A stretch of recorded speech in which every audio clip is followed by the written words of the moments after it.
5 years ago, he left an egg. This is the son I gave birth to for you. Wait until he grows up a bit. That will be when I return. Who knew that months later, the son would hatch from the egg? He looked like a normal baby, white and soft, as if flowing with an ever-burning flame. On his head were two shiny, adorably cute dragon horns. 5 years later, a marriage-seeking news exploded across the internet. A billionaire heiress with no one to marry her, now openly seeking a spouse with no background requirements. The first most difficult to pursue heiress, Song Tianlon, graduated from a top medical school, the young lady of the Song Group conglomerate. The second is an alien girl who just returned to Earth. Her mother was exiled to an alien prison for murder. Unexpectedly, she was already pregnant during the exile. This girl was born and raised in prison, just brought back to Earth. Specially emphasized no need for bride price or dowry, offering 1 billion as reverse dowry. In a certain prison within the prison of that year, when his mother was locked up inside, she was still pregnant with him. She was framed for murder and imprisoned by the heartless Song Tianran. The mother, who had everything taken away, died of depression just days after giving birth to him. Until now, the government has finally released Si Mingjing, who had lived in prison since childhood. He vowed that upon this release, he would clear all the false charges against his mother. Take back everything that belongs to you.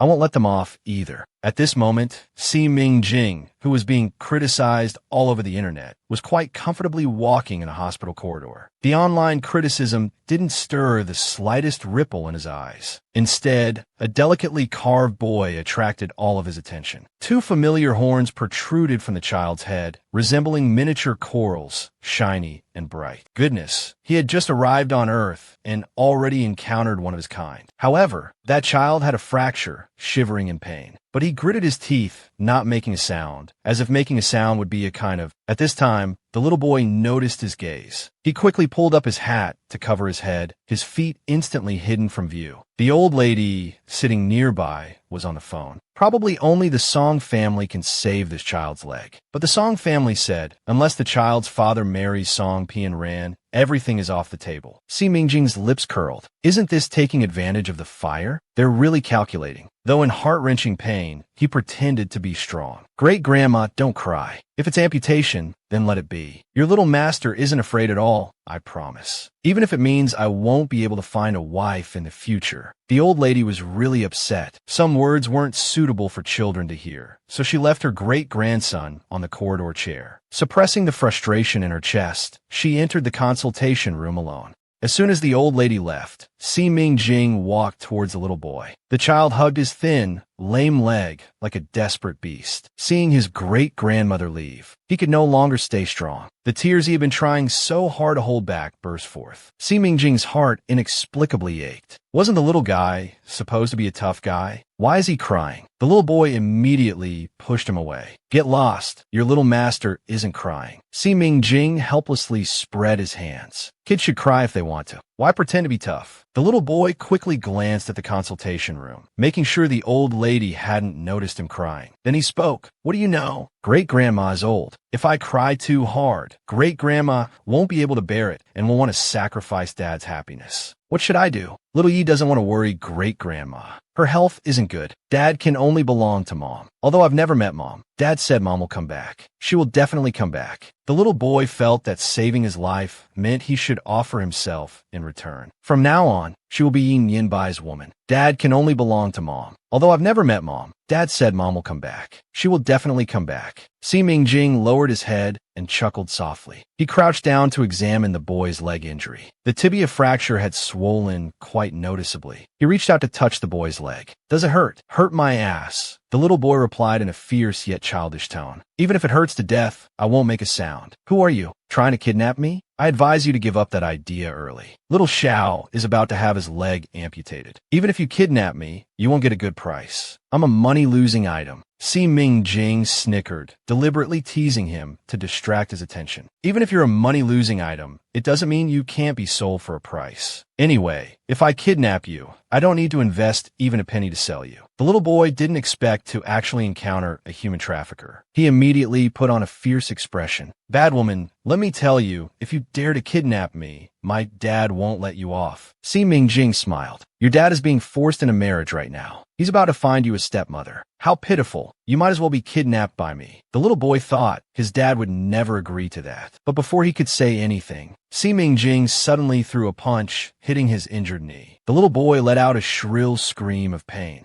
It was absolutely heart-wrenching. Immediately, bodyguard from nearby came over. Young master, are you all right? The little boy, in so much pain he almost passed out, shouted angrily, beat this bad woman to death for me. The bodyguards looked around. Young master, who are you talking about? The little boy, enduring the pain, said, the bad woman right next to me. But the bodyguards said there was no one beside him. The little boy turned to look and indeed found that the bad woman had disappeared. So he raised his arrogant steps, searching back and forth, determined to find that bad woman and tear her to pieces. At this time, the bodyguard were shocked to discover that the young master could walk freely. The doctors had said it was so serious that amputation was necessary. Could their eyes be playing tricks on them? The little boy was also looking down at his own leg. Huh? My leg is really healed. To prove this point, the little boy lifted his hat. With two pops, he forcefully pushed the cute coral horns on his head back in. Instantly, the shiny coral horns disappeared. He excitedly jumped up. Your little master doesn't hurt anymore. The dragon horns are gone too. Your little master is healed. I'm healed. Suddenly, the old lady walked over, asking the bodyguard who had come along what had happened. Who healed my little darling? The little boy immediately threw himself into the old lady's arms. Great-grandma was a bad woman. She beat me better. The old lady looked confused. The bodyguards shook their heads and said, Madam, the young master must have encountered a bone-setting expert. We didn't see anyone. They healed the young master and left. From the description, it was a young woman. Maybe it was Song Tianran. The little boy snorted, it's not her. At this moment, his eyes lit up. He quickly pointed and said, Great-grandma, look over there. Everyone followed his gaze. At that time, the marriage-seeking news on the big screen was all criticizing Si Mingjing. The bodyguards looked incredulous. Young master, are you joking? This Si Mingjing just got out of prison. There's not even a small clinic there. Where would she learn such amazing traditional medicine skills? Are you sure you didn't see wrong? The little boy was very certain. From now on, she belongs to me, Yin Yin Bai. How could your little master mistake his own woman? The bodyguard asked. How did she become your woman? The little boy snorted arrogantly. Since saving a life means offering oneself in return, your young master must certainly repay the kindness. The old lady couldn't help but laugh. Don't talk nonsense. You're still so young. How can you marry her? If that's not possible, then I'll use my dad's name. As soon as he finished speaking, he took out his phone to call his dad. At this moment, Si Mingjing was walking on the street. She stopped when she heard a piece of news. Exclusive news. Just now, a top-tier rich and handsome man applied at the TV station. To marry Si Mingjing. The applicant is actually the legendary man Song Tianran has been pursuing for years. Montak Yinha. Si Mingjing saw the news push and couldn't help but widen her eyes. Marry me? From now on, she will be my Yin Yin Bai's exclusively pampered woman. I want to protect her for a lifetime. Si Mingjing had just returned to the Su family. Before she even entered the villa, she heard old Master Su's furious voice. You three stinky boys, I want you to marry Si Mingjing. You actually took it upon yourselves to find her a husband. Look at what they're writing online. They're even cursing her to die alone, making her the laughingstock of the entire internet. The three young masters of the Su family, each outstanding in their own way, were utterly disdainful of Si Mingjing. The eldest Su young master snorted frivolously. Grandfather, even if you beat me to death, I won't marry that good-for-nothing woman. The second Su young master stated arrogantly and obsessively, Old master, if you insist on me marrying her, don't blame me for trampling her underfoot and rubbing her viciously. Let her love be humbled to dust. The third Su young master, with a calm and reserved personality, didn't say much. I could be her brother, but forget about being her husband. Old master Su roared angrily. One of you must marry her. Let the Su family become her safe haven. Otherwise, you'll all be disinherited. The three Su young masters could hardly believe it. Grandfather, are we really your own flesh and blood? Besides, didn't Nemo Inha publicly say he wanted to marry Si Mingjing? Si Mingjing stopped, not wanting to enter the room. She knew that Grandpa Su truly meant well for her. Otherwise, he wouldn't have spent a fortune to bring her back to Earth. Now, he was even going to such lengths for her. As for being insulted by the Song family, her mother occupying billions in inheritance. Now that she was back, the good days of the Song family should come to an end. After thinking this, she walked in. Grandpa Sue, don't force them. I won't marry anyone. They don't need to marry me either. I can be independent. Before she could finish speaking, she heard a voice from behind saying, "Bad woman." She turned to look and saw that little boy. The little boy ran over. "Your young master has finally found you. Didn't you say you were going to kidnap me? Why did you leave without saying goodbye? I don't care. From now on, you're my exclusively pampered woman." Si Ming Jing couldn't dodge in time and couldn't control the twitching at the corner of her mouth. This little troublemaker really wouldn't rest until he shocked everyone. At this time, the old lady spoke respectfully. "Old Master Sue, it's been a while. We followed the address provided by the marriage-seeking TV station and came here. We didn't expect it to be the Sue family." Old Master Sue was shocked and asked the old lady, "Does your grandson Mo Inha really want to marry Si Mingjing?" The little boy snorted, "It's not my dad. Mo Inha is your young master. If it wasn't for your young master, I'm not of legal marriage age yet and don't meet the marriage-seeking requirements. Your young master wouldn't use my dad's name to seek marriage." Si Mingjing patted the little boy's head. "It was just a small favor. I saved this child only because we were fated to meet. But about the marriage-seeking," the little boy knew she was going to refuse, so he interrupted. "If we're fated to meet, we're fated to marry." Si Mingjing felt very awkward inside. She only wanted to ruin Song Pianlin's plans, not offer herself up. Then he thought again. Wasn't the Song family using marriage as leverage to force Xiao Bai's father to marry Song Pianlin? What a good opportunity to take advantage of the situation. It's perfect to let the child make a fuss and slap the Song family's face hard. Suddenly, the old lady smiled and explained, "Fourth miss, our Nien Bai is very protective. Seeing his life-saving benefactor being attacked online, he couldn't stand it. Why don't you borrow Nien Bai's father's reputation for a while? When the situation passes, we can find an excuse like incompatibility. This way, both sides save face, and we can repay you as well." But old Master Sue was unsatisfied. "How can this be? Ming Jing is the future daughter-in-law of our Sue family. She's about to marry my grandson." Hearing that someone wanted to steal his woman, Ying Yanbai glared at old Master Sue. "What? Sue family daughter-in-law? She's my wife." Old Master Sue was so angry he was about to explode. "You little brat who hasn't even grown hair yet. What do you know about having a wife?" Yin Yanbai snorted arrogantly. "Of course I know. How can I not know? Dad said that a wife is the woman a man wants to protect for a lifetime. Your young master wants to protect her for a lifetime. I can't trust anyone else with this matter." Old Master Sue didn't want to argue with a child. He turned his head, hoping Si Mingjing would wake this little fellow up. But Si Mingjing's words were shocking. She smiled lazily. "Grandpa Sue, I think I can wait for him to grow up slowly." The little boy actually brought the woman he wanted to marry home to meet his father. "Grandpa Sue, I think I can wait for him to grow up slowly."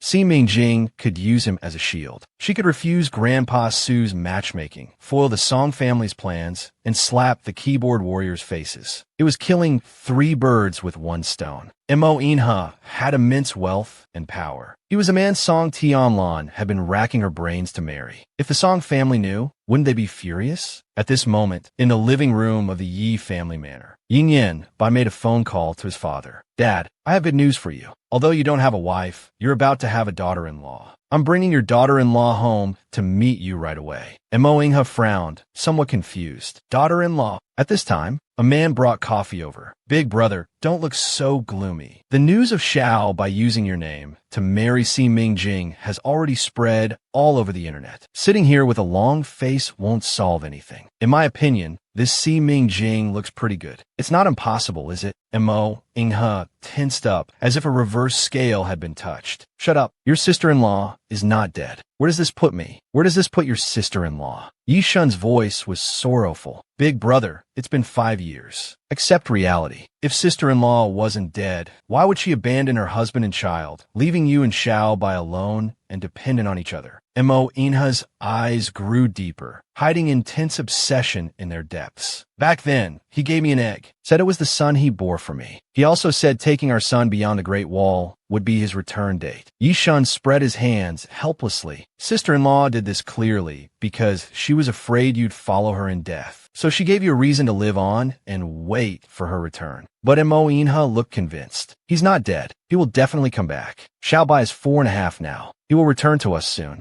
Yishan Sikit. Then it's perfect to stir up rumors with 4th Mississippi. Maybe sister-in-law will see it and come back angry to settle accounts with you. Mo Inha could no longer control the surging force within him. He violently kicked at Yishan. Get out. Even if I want to find him, I wouldn't use this kind of thing to anger him. At this moment, he pressed his hand against his lips, trying to suppress his cough. But not only did it not work, it got worse. In the end, he even coughed up blood. Yishan, who had been kicked away, quickly got up, frightened. Big brother, don't be angry. I'm a bastard. I shouldn't have provoked you. The old illness had relapsed. Suddenly, Yin Yanbai walked in. He just called out, Dad, your young master has brought your daughter-in-law home. Only then did Mo Inha restrain himself. He had just looked up when his eyes met a woman's. He stared at the woman who walked in for a moment. He felt an inexplicable feeling in his heart. The 4.5-year-old boy actually claimed his woman was very capable. At the same time, he warned his old man not to have any ideas about his woman. Si Mingjing looked at the man before her, a bit dazed. So this was Mo Inha. No wonder Song Pian Ran liked him. Mo Inha frowned. No, this person wasn't him.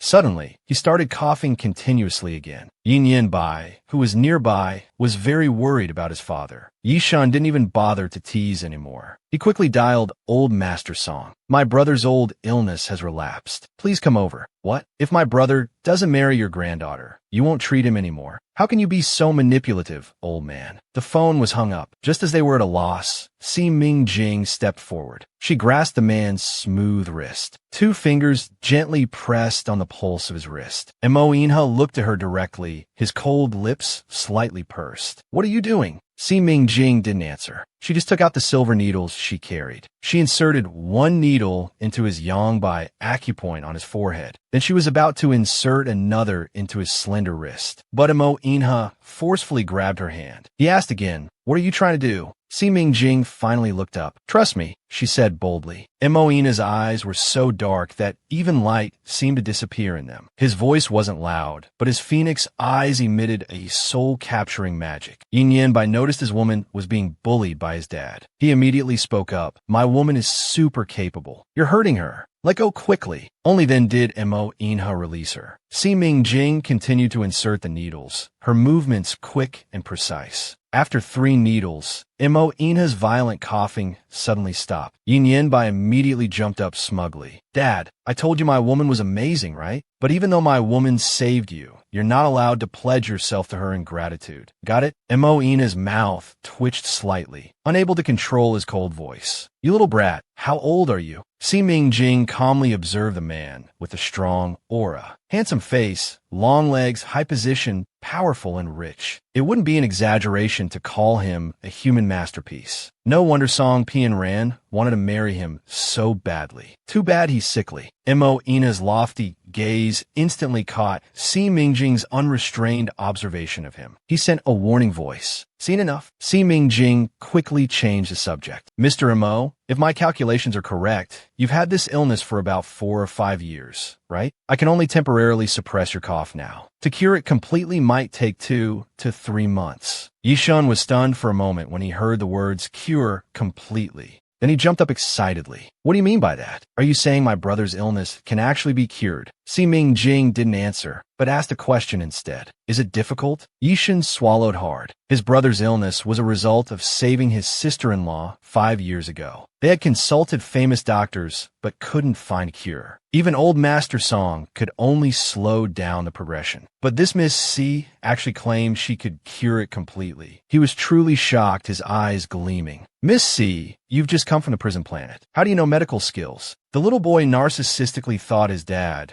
was just jealous that he had a wife, so he wanted to break them up. This Miss C could actually help his big brother in an emergency. He was truly shocked, his eyes gleaming. Miss C, you just come from the prison planet. How do you know medical skills? I learned from a prisoner, Si Mingjing said with a slight smile. Among the prisoners sent to the prison planet, there were actually many notorious talents. They liked to force her to learn this and that, treating her as their last disciple and pushing her hard. One of them was Old Master Song Sr., the unparalleled healer. Yishan was overjoyed. I've been tolerating the Song family for a long time. Miss C, as long as you can cure my brother's illness, will definitely treat you well in terms of payment. Si Mingjing thought to herself, even if you don't pay me, I would still unhesitatingly intercept for the second time. She would never give Song Tianlan a chance to marry into this family. To treat Mr. Mo's illness, which the Song family was trying to use to climb the social ladder, would take time, but it should be curable. Give me 3 months. Si Mingjing's voice was calm and confident. Mo Inha remained unmoved, not believing her. Si Mingjing was good at reading people. She smiled brightly. You don't believe me. How about giving me a week? A 1-week trial period. I guarantee you won't cough up blood again. But I have one condition. Yishin's mouth gaped open when he heard this. She actually dared to set conditions for Mo Inha. If she learned from Song Pianran and used marriage as a condition, his big brother would probably kick her out immediately. But Yin Yanbai gave her a thumbs up. As expected of my woman, she's so good at business. Mo Inha suddenly narrowed his eyes. His deep, cool voice carried an innate authority of a leader. What condition? Si Mingjing was always clear-minded and never forced others. She suddenly laughed lazily. Strike first, Mr. Mo. My condition is about the false news online. I hope you can come forward to clarify, to avoid misunderstandings. Besides, I already have someone in my heart. I don't want him to misunderstand. Since childhood, there seems to be someone living in the depths of my mind. I don't know who it is or what they look like. The murderous intent in Mo Inha's eyes suddenly stopped. It was unexpected. He scrutinized her deeply. Is the condition just that simple? Yin Yanbai, however, jumped up excitedly. He immediately hugged Si Mingjing's waist. That's right, baby already has me in her heart. Others think Dad is the one proposing marriage. We must clarify. She's young master's woman. Mo Inha glared at his son, then said to Si Mingjing, I will clarify.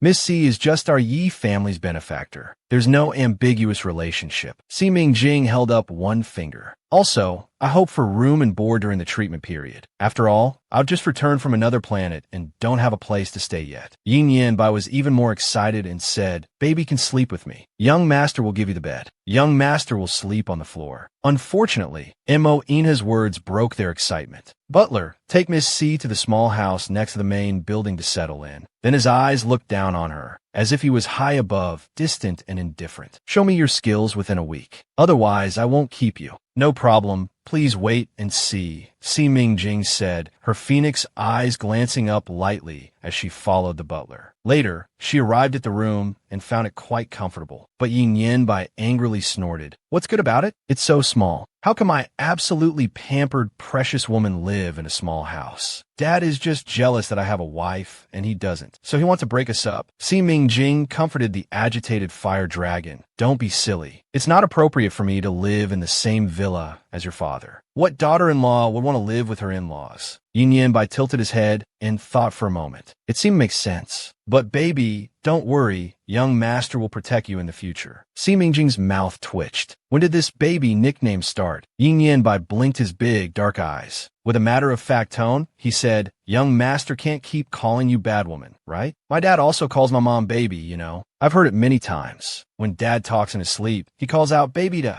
Si Mingjing didn't expect Mo Inha, who seemed so cold, to actually be such a passionate type. Yin Yanbai suddenly asked her, Do you know the origin of my name? Actually, my mom's surname is Bai. It means my dad thinks of my mom from night to day. Baby, you can call me Nian Yin. Si Mingjing looked helpless. Xiao Bai, isn't your dad's surname Mo? Yin Yanbai answered honestly. My dad's name on the household register is Yi Si Chao. Mo Inha is the name he chose for himself. Si Mingjing thought it was troublesome for him to have 2 names. Yin Yanbai rolled around on the bed twice. Baby, do you need someone to warm your bed at night? Si Mingjing said without hesitation. No, but Yin Yanbai wasn't satisfied. His eyes rolled. Suddenly, 2 adorable coral-like horns appeared on his head. He shook his head and moved closer to Si Mingjing, as if showing off a treasure. Baby, you still don't need it even like this? The 4.5-year-old little dragon, in order to show off his charm, actually brought out his cute little dragon horns for the woman he wanted to marry to touch. Si Mingjing lowered her eyes, staring at the familiar dragon horns, slightly frowning. This little guy really had no guard against her at all. He so recklessly exposed his dragon horns, showing them off to her. Well, she was a bad person. Besides, can dragon horns be touched casually? Dragon horns are very special. Once you touch the horns of a dragon in its second stage of development, it can trigger unexpected heat. Yin Yanbai stood on tiptoes, still showing off. Baby, touch them quickly. Auntie said that no one could resist the charm of his little dragon horns. He didn't believe it. He couldn't conquer his woman, even like this. But the next second, Si Mingjing took out a blanket and covered his little dragon horns. She scolded him with a serious face. This is very dangerous. Don't show them to others casually in the future, understand? Be careful not to really get kidnapped. Yin Yanbai snorted arrogantly. Young Master isn't stupid. If you weren't young Master's woman, young Master wouldn't show you.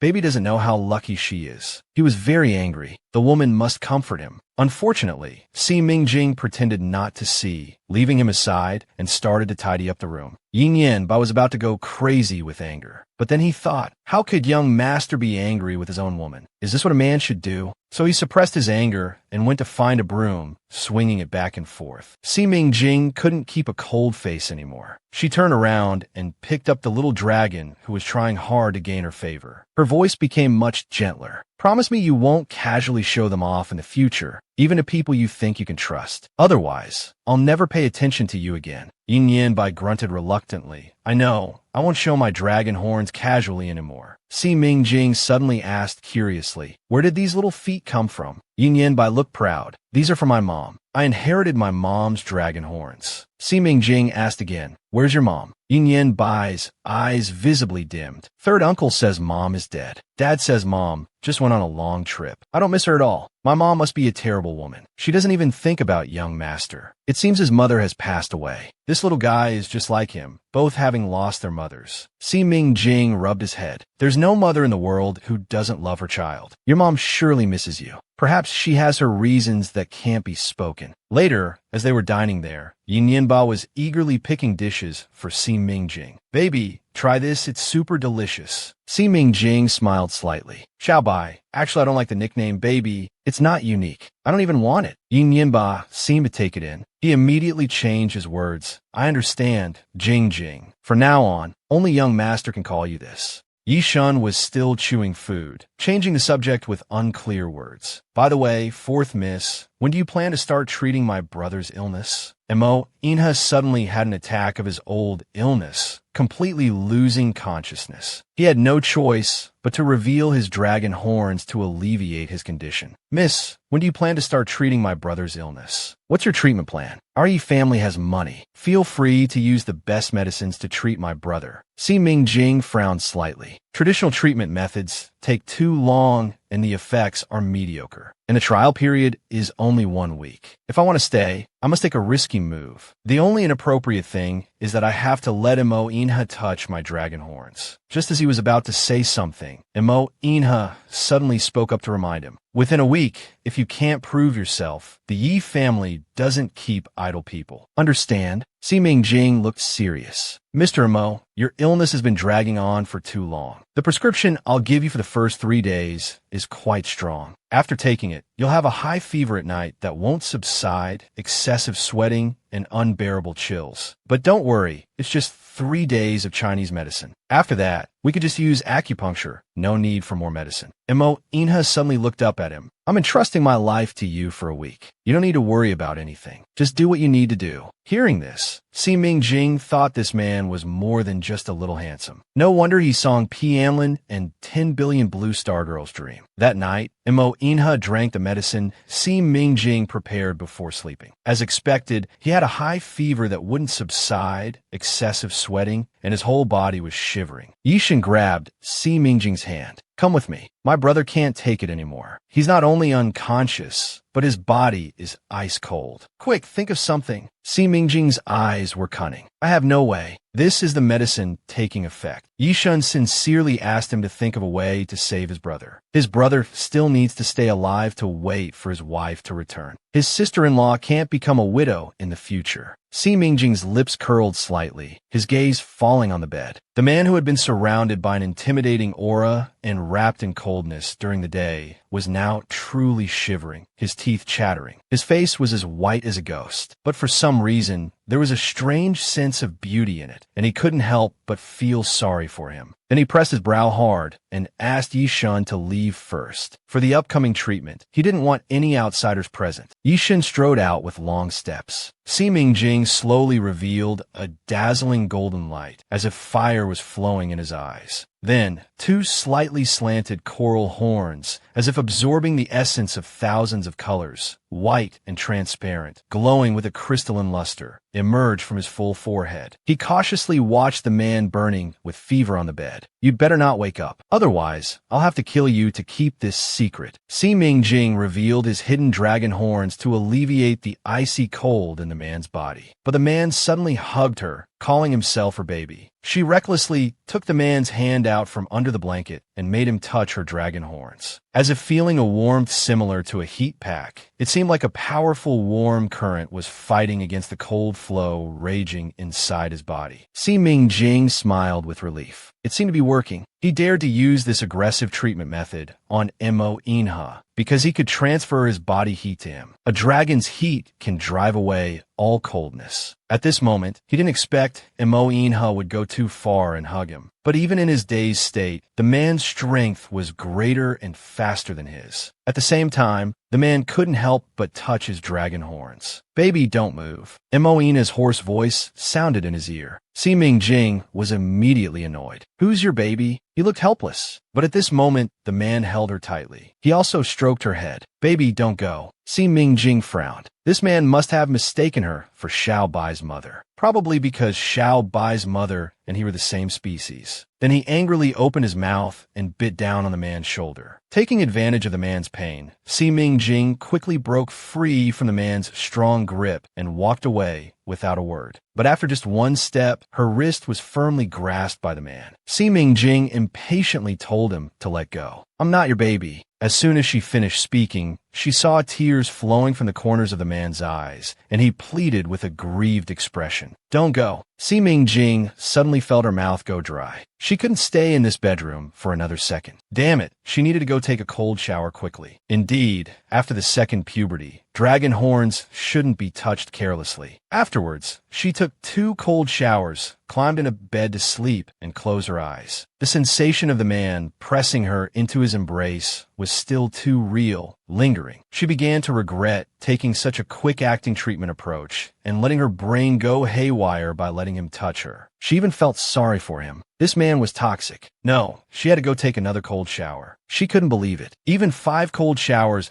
couldn't wash away these messy thoughts. On the other side, Yishun raised both hands and swore, "Big brother, I dare to guarantee and swear. From beginning to end, I was in your bedroom. There was absolutely no woman there. You must be delirious from the fever." His big brother's bedroom never allowed women to enter. If he knew Miss C had been in there, it would be terrible. Mo Inha's fever hadn't subsided, but his mind was clear. He sat on the bed with a powerful aura, pointing at the bite mark on his shoulder. "Did you bite this?" Yishin rubbed his forehead hard. Had Miss C gone crazy? She actually dared to bite his brother, and in such an ambiguous place. It looked just like a hickey. He was afraid Si Mingjing would be strangled to death by his brother. Yishin absolutely wouldn't change his story. He steeled himself. "I didn't mean to bite you." Before he could finish speaking, Mo Inha closed his eyes, took a deep breath, and said with certainty, "It was your sister-in-law. There's your sister-in-law's scent in the air. The exact same smell." Yishin suddenly raised his dark eyes. His brother's brain really was muddled from the fever. This was lovesickness. The only smell in the air was probably his brother's sour sweat after sweating. Mo Inha pondered. Every time he was aroused, he would emit this kind of smell. A cold, clear fragrance like plum blossoms and snow. It couldn't be wrong. She had returned. This man was clearly only 25 years old, but suddenly a 20-year-old daughter appeared. Mo Inha suddenly found Yi Shun's presence annoying. He didn't know if his brain was muddled from the fever or if he was hallucinating from missing her too much. "You go out. Don't pollute the air." Yi Shun could only remind himself not to argue with a terminally ill widower. He just sighed and walked out. The next morning, Si Mingjing received a call from the government, requiring her to immediately apply for an Earth ID card. Otherwise, she would be considered illegally staying. But now the only person who could prove his identity was Song Tungfei.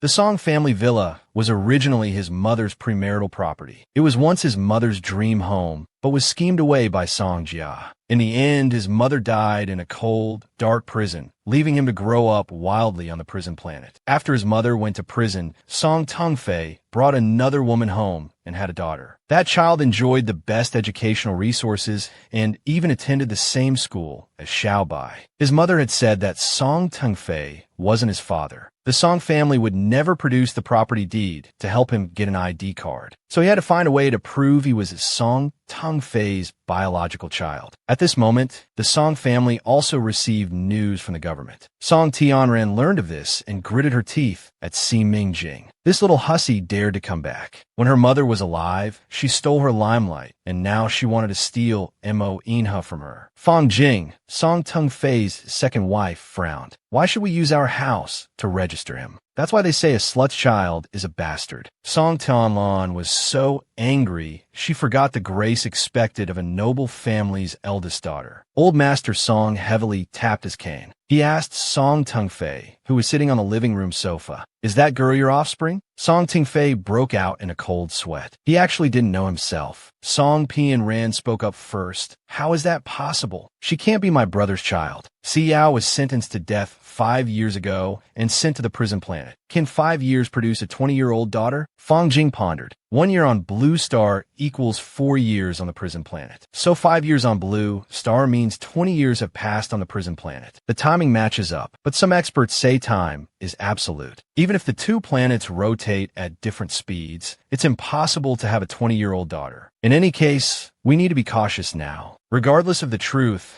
we absolutely cannot let Si Mingjing take even a penny of the Song family's property. At this moment, Si Mingjing arrived. She smiled and said, "Hello, family. I'm here to join you." Song Tianren jumped out angrily. "Have you lost your mind? You're fabricating an identity, hoping to enter our Song family." Si Mingjing smiled. "Whether it's fabricated or not, a paternity test will tell. This is the latest DNA testing machine. Results can be out in seconds. Just cooperate and provide hair samples for DNA testing." Si Mingjing provided her hair sample first. Seeing Song Tungfei not cooperating, the government worker started persuading him. Song Tungfei was annoyed. He knew that going against the government at this time would be disrespectful. Irritated, he plucked out a hair and handed it over. Everyone sitting in the living room stared at the government worker. A few minutes later, the results came out. They were indeed biological father and daughter. Everyone in the Song family was greatly disappointed. This man, upon learning he had a 20-year-old daughter, showed nothing but disgust. Song Tungfei's face turned ashen. He looked at Si Mingjing with cold eyes, seeing her as a great stain on his bloodline. This daughter was useless and would only bring shame to the Song family. Si Mingjing raised her phoenix eyes, a hint of cunning flashing in them. It seemed that the 5-year-old girl Fang Jin bore for Song Tungfei was indeed his biological child. He had already investigated thoroughly. Song Tungfei's daughter attended the same kindergarten as Xiaobai.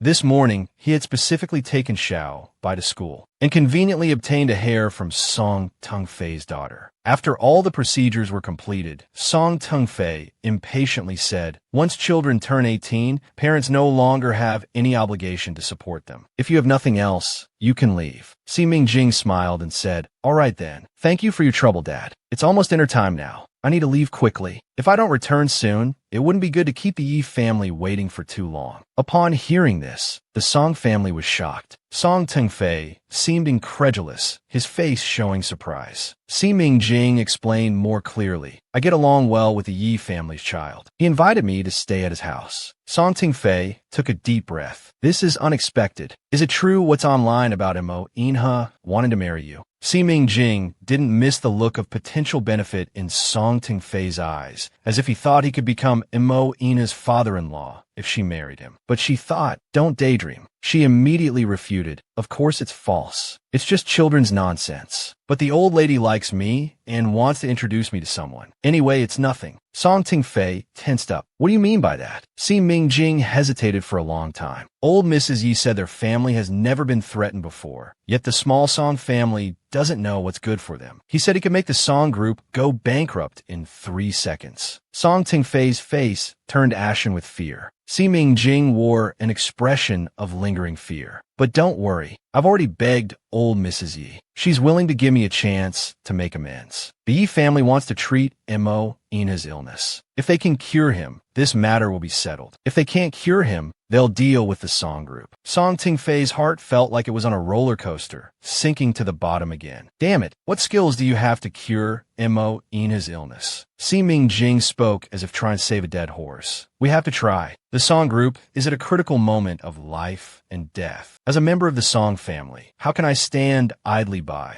Song Tianlan suddenly pushed her hard. How is this possible? You're just a useless person who just came from prison. You're good for nothing. How could you possibly cure the Yi family's child? That child must not have had a fracture, just a dislocation. Si Mingjing just got lucky by accident. She took 3 steps in 2 and walked over, about to slap her face right there. She wanted to see if Si Mingjing still dared to interfere. Si Mingjing's eyes moved slightly, not even blinking. As Song Tianlan approached, Si Mingjing moved extremely fast, suddenly raising her hand before Song Tianlan and slapping her hard across the face. Her body became unstable and she fell to the ground. She angrily raised her eyes to stare at Si Mingjing. Si Mingjing's pupils suddenly turned golden yellow. Her eyes seemed to contain golden flames. Si Mingjing's pupils suddenly turned golden yellow. Her eyes seemed to contain golden flames. She looked as if she had been stimulated and gone insane. Song Tingfei hurriedly grabbed Si Mingjing's arm. Have you gone mad? Old Master Song also strode over. He inserted a needle into the back of Si Mingjing's neck. The flame-like golden eyes in Si Mingjing's gaze gradually calmed down. Then she began to apologize. Did I just have an episode? Actually, I have acute stress disorder. The prisoners on the prison planet often bullied me. Later, whenever someone attacked me, I would have an episode and go berserk. Everyone, please don't approach me with hostility in the future. Otherwise, you might get hurt accidentally. So just now wasn't intentional. Thank you all for your support. Song Pianlin, covering her slapped face, roared. She must be faking it. I want to tear her apart. Old Master Song shouted. Enough. Everyone be quiet. Then his scrutinizing gaze fell on Si Mingjing's face. I heard you're going to treat Mo Ina's illness. What prescription did you write? Si Mingjing wrote down the prescription and handed it to Old Master Song. After reading it, he broke out in a cold sweat. This prescription is too aggressive. Ordinary people can't handle it. You've only learned a smattering of medicine, yet you dare to write prescriptions, and for Mo Inha no less. Compared to Pianlin, you're not even close. Hearing her grandfather's evaluation, Song Pianlin's face finally softened a bit. Nonsense. How can a woman who just came from prison compare to me, a top graduate from medical school? Old Master Song, fearing that Si Mingjing would implicate the entire Song family, angrily tore up the prescription. Stop this prescription immediately. I'll write you a prescription. You treat Mo Inha according to what I prescribe. Si Mingjing, however, appeared indifferent. Great-grandfather, everyone on the prison planet praised my medical skills. Why do I seem so incompetent in your eyes? Anyway, I believe in my own prescription. I have to go now. I promised Xiao I'd pick him up from school. With that, she left immediately. Old Master Song was furious. He immediately called the Yi family, wanting to stop Mo Inha from taking Si Mingjing's prescription. But before he could make the call, he was persuaded by Song Tianlan. Why don't we wait until he's beyond help before we step in? Then we'll be Mo Inha's saviors. He won't remember to blame us for threatening him. This is truly making amends. Song Tengfei was furious after hearing this. Are you crazy? Do you know who Mo Inha is? If something happens to him in these 3 days, can our Song family bear the blame? Song Tianlan loudly questioned her brother. What do you mean? Are you willing to give the company shares to Si Mingjing? Yes, she's your daughter, but she's also Si Yao's daughter. She has half of the Si family's blood in her. Song Tengfei felt she was right. Daughters were all money losers. He didn't lack daughters, he lacked a son. Subsequently, he left this matter for Song Pianlin to handle. Song Pianlin was already imagining the scene where she, like a goddess, would pull Mo Inha back from the gates of hell. It would surely be a glorious moment. The true protagonist should make a grand entrance at the end. Thinking of this, Song Pianlin almost laughed out loud. Si Mingjing, in order to treat and save the man urgently, once again revealed her dragon horns. But she didn't realize that this time she had fallen into his trap. She went to the kindergarten to pick up Xiao Bai from school. She wanted to be the first parent to pick him up because every time other friends were picked up first. At this moment, she saw a car stop nearby. He suddenly turned his head and started to show off to them. Look quickly. She's here to pick up young master. My woman is super classy and beautiful. I'm not without someone to pick me up.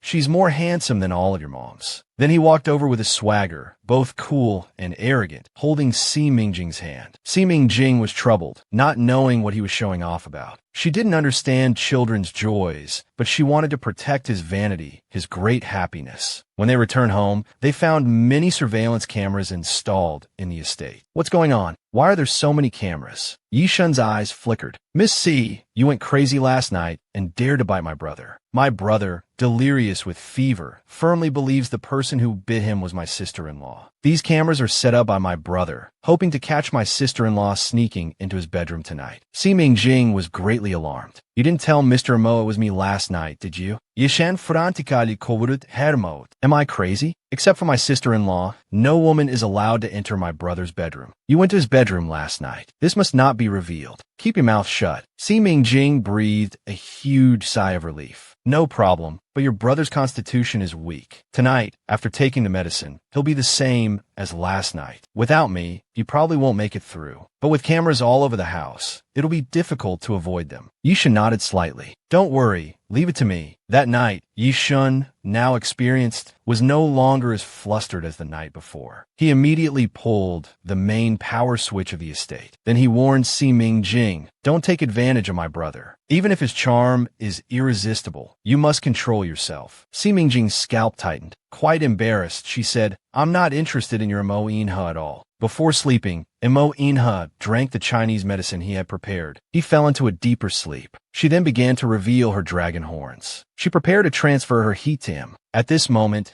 she never expected that a huge hemispherical force field would suddenly cover half of the bedroom. This semi-transparent object was an extremely thin, impenetrable barrier. It had been applied to the defense systems of spaceships, but for ordinary people, it was still a luxury item hard to obtain, even with a lot of money. Now, Mo Inha was using it as a cage. Si Mingjing couldn't break through it and called him a madman. Then he suddenly grabbed her chin. I didn't expect you to be so cunning. You've really gone all out to catch me. The man who had been sleeping like a log suddenly reached out and firmly grasped her wrist. Then Si Mingjing's body, out of control, fell into the man's solid arms. The man's low voice was extremely pleased. Baby, don't think about escaping. I've caught you. Si Mingjing's mind was buzzing. He was delirious, yet he still managed to trick her. She couldn't underestimate him. Emoina's eyes suddenly opened, confused. Although his vision was blurry, he touched her lips with his hand. I know it's you. The delirious man, mistaking the woman with dragon horns for his baby, forcefully pinned her down. But as the man's medication was wearing off, Si Mingjing quickly transformed into a soft, cute little dragon. The man stroked her face. Baby, I've missed you so much. Si Mingjing slapped his hand away. Mo Inha, you don't know anything. You've mistaken me for your beloved. Are you acting?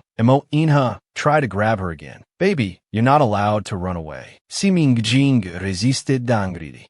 Mo Inha simply turned over, pressing her tightly against him. His husky breath was almost against her ear. 5 years. I've waited for you for 5 years. Even if this is a dream, I want to hold your hand tightly. I won't let you leave again. I want to look at you properly. I missed you so much. Si Mingjing immediately covered his eyes. His medication was wearing off. If Mo Inha woke up and realized he had embraced and kissed the wrong person, would he strangle her? He would definitely kick her out of the Yi family. He would definitely go back to old master song. In desperation, Si Mingjing suddenly made a life-or-death decision. She absolutely couldn't let Mo Inha discover that the person he was holding was her. Just as Mo Inha's gaze was gradually becoming clear, what he saw was this scene. In his arms, he was tightly holding a soft, cute little dragon, emanating a warm and gentle aura. It was obediently curled up in his embrace, its head buried in the crook of his neck like a milk cat, all fluffy. Si Mingjing used all her life's cuteness techniques. She was now in the form of a small, adorable dragon. Even if Mo Inha had eagle eyes, he wouldn't be able to recognize her as Si Mingjing. The most important thing now was to deceive Mo Inha completely, then persuade him to turn off the force field. Once he let his guard down, she would make a quick escape. But what she never expected was that instead of deceiving Mo Inha, she made tears roll from the corners of his charming eyes. Mo Inha's Adam's apple bob as he said, Baby, I love you. Si Mingjing's eyes widened in disbelief. This man, whose presence could intimidate all older men during the day, was now holding her and shedding tears. It couldn't be that serious, could it? Could it be that Xiao Bai's mother looked exactly like her? This was truly the biggest misunderstanding in history. Then she thought, don't all dragons look like this? So she rolled her eyes, pointed at the force field with her finger, and suppressing her anger, ordered him to open it. Mo Inha looked in the direction she pointed. Suddenly, he stopped crying and smiled. Baby, so you were trapped by the force field. Si Mingjing ordered him again to open it. I'm hungry, I want to eat something. But what she never expected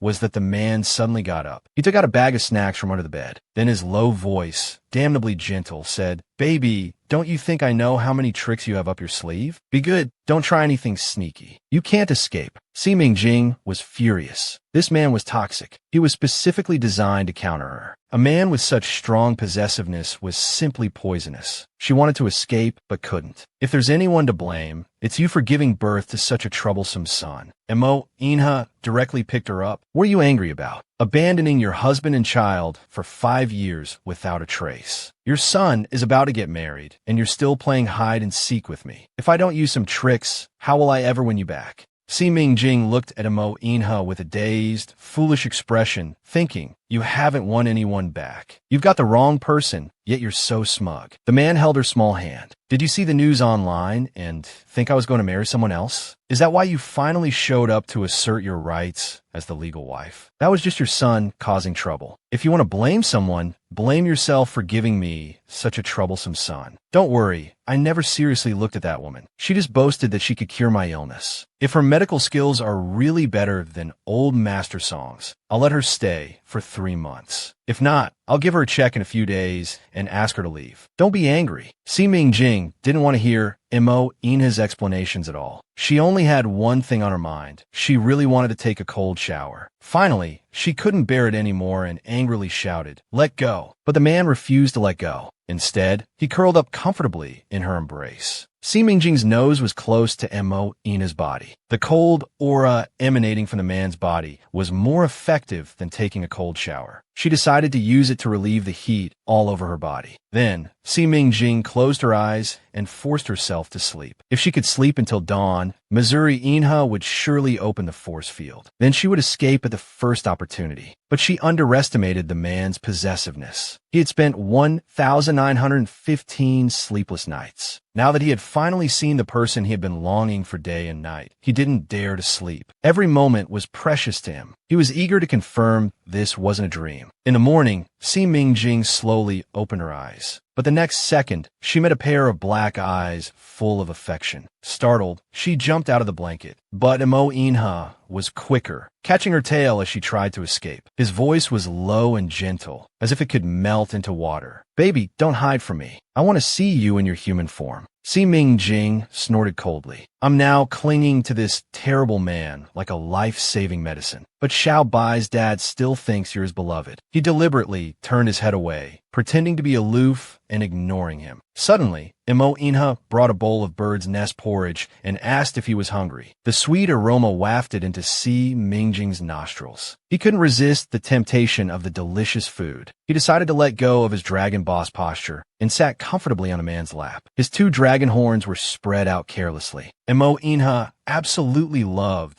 this arrogant appearance of his, waiting to be served. He finally decided to recover his body as soon as possible. This long-lost feeling was truly wonderful. At this moment, there was a knock on the door. Brother, do you know where the 4th miss has gone? Xiaobai is going crazy. He's been throwing tantrums and won't even eat breakfast. Mo Inha looked extremely annoyed. I don't know. Get lost and don't disturb me. Meanwhile, Si Mingjing thought to herself, Yi Shun, come in quickly. Suddenly, the butler hurriedly came to report, 3rd young master, the Song family is outside, demanding to see you. Yi Shun's face visibly darkened. The Song family still dares to come? The extremely possessive man, in order to prevent his younger brother from seeing his beloved woman's face, actually hid her under the blanket. Yi Shun originally wanted to send the Song family away directly, but the butler said that old Master Song didn't come alone. The Minister of Health from Country A was also with them. They said that the prescription Miss C wrote would make the master's condition critical, and it might cause international disputes. Yi Shun frowned. The Song family is unscrupulous. They're afraid we won't let them in, so they specifically brought a big shot to pressure us. Let's go meet them. When they saw Yi Shun, they immediately extended their hands in greeting. Third young Master Yi, that fourth miss in your household is just a half-baked quack doctor. Yi Shun immediately raised his hand to interrupt them. The fourth miss cured my eldest nephew's life-threatening leg condition with just one treatment. She's also humble and kind. On the contrary, certain so-called respected traditional Chinese medicine masters have questionable ethics. Song Pianlin wasn't angry. Instead, he explained very sincerely, Third young Master Yi, this is a misunderstanding. My grandfather only resorted to desperate measures because my parents were urgently pushing for marriage. In fact, he's very concerned about Mr. Mo's illness. As soon as he discovered problems with Si Mingjing's prescription, he urged us to rush over. Third young Master Yi, Si Mingjing's prescription is extremely dangerous. Taking more than 3 doses will be fatal. Yi Shun just smiled, not taking Song Pianlin's words seriously at all. He had seen plenty of tricks used by those trying to climb into wealthy families. Why pretend to be so urgent? He saw through it, but didn't expose it. My elder brother is doing very well. This morning, his voice was loud and clear, his breath strong. It's not as you described. Regarding professional matters, he believed he had the right to speak. Third young Master Yi, I've had the academicians at the traditional Chinese medicine hospital look at that prescription. It indeed has major problems, as Miss Song Tianlan said. Yi Shun's expression became slightly serious. Minister Su was known for his integrity and probably wouldn't speak nonsense for personal gain. He just said, wait here, and rushed upstairs quickly. He was so anxious that he burst through the door. As soon as he entered the room, he saw the force field. Mo Inha looked extremely annoyed. You bastard, who told you to come in? Get out, you're disturbing my rest. Yi Shun noticed something seemed to be hidden under his blanket as he pulled it closer. He then began to report what had just happened. Si Mingjing, who was under the blanket, furrowed her brows as she listened. Song Tianlan had indeed taken the bait and come to make trouble. This was also his chance to escape from this force field. Mo Inha's face was beaming. Very good. That woman called Si Mingjing does have some skills. Why are you still standing here? Yi Shun curiously asked. Brother, what treasure are you hiding under your blanket? Mo Inha bluntly told him it was his sister-in-law. Yi Shun was dumbfounded upon hearing this. Song Pianlin was right. His brother was critically ill, but not physically. He was lovesick. Then he drove the Song family out to the main gate. My brother is in great health. Thank you all for your concern. But please go back now. I have matters to attend to, so I won't see you off. Song Pianlin, being a medical student, couldn't possibly be unclear. This is impossible. That prescription clearly had problems. Why are you preventing us from examining Mr. Mo? Could it be that you're hoping for something to happen to Mr. Mo so that you can become the sole heir to the Atlantis Empire? The third young master, Yi, was quite angry. His tone was very cold. Song Pianlin, how dare you make such malicious assumptions about others? Song Pianlin made a tisk sound. He immediately rushed inside. This was his chance to rise to power. How could he let himself be easily dismissed? Yi Shun's face suddenly darkened. He immediately called for bodyguards to stop him. Si Mingjing took advantage of Song Pianlin's disturbance to escape immediately. The guards Yi Shun called stopped him. Now, only old madam, you would truly care about Mo Inha. Song Pianlin started shouting that Mo Inha was critically ill, his life hanging by a thread. Please go save him quickly. If it's any later, it will really be too late. After shouting for nearly 5 minutes, old Madam Yi finally came out. Just as Song Tianlan was about to speak, she was interrupted by Yi Shun, who came running. Miss Song suspects that I intend to harm my elder brother, to seize his position as crown prince. She insists on going upstairs to see for herself. But my brother just ordered that no one is to go upstairs to disturb his rest. Please don't listen to outsiders sowing discord. Hearing this, old Madam Yi turned back and glared angrily at Song Tianlan. Is this true? Miss Song, first your Song family threatens us, and now you come to sow discord. What a big surprise indeed. At this moment, there was a loud bang from upstairs. Song Pian Ran immediately rushed upstairs. How can a woman who just came from prison compare to me, a top student from medical school? My judgment cannot be wrong. Then he forcefully pushed open the door. They all saw the force field barrier.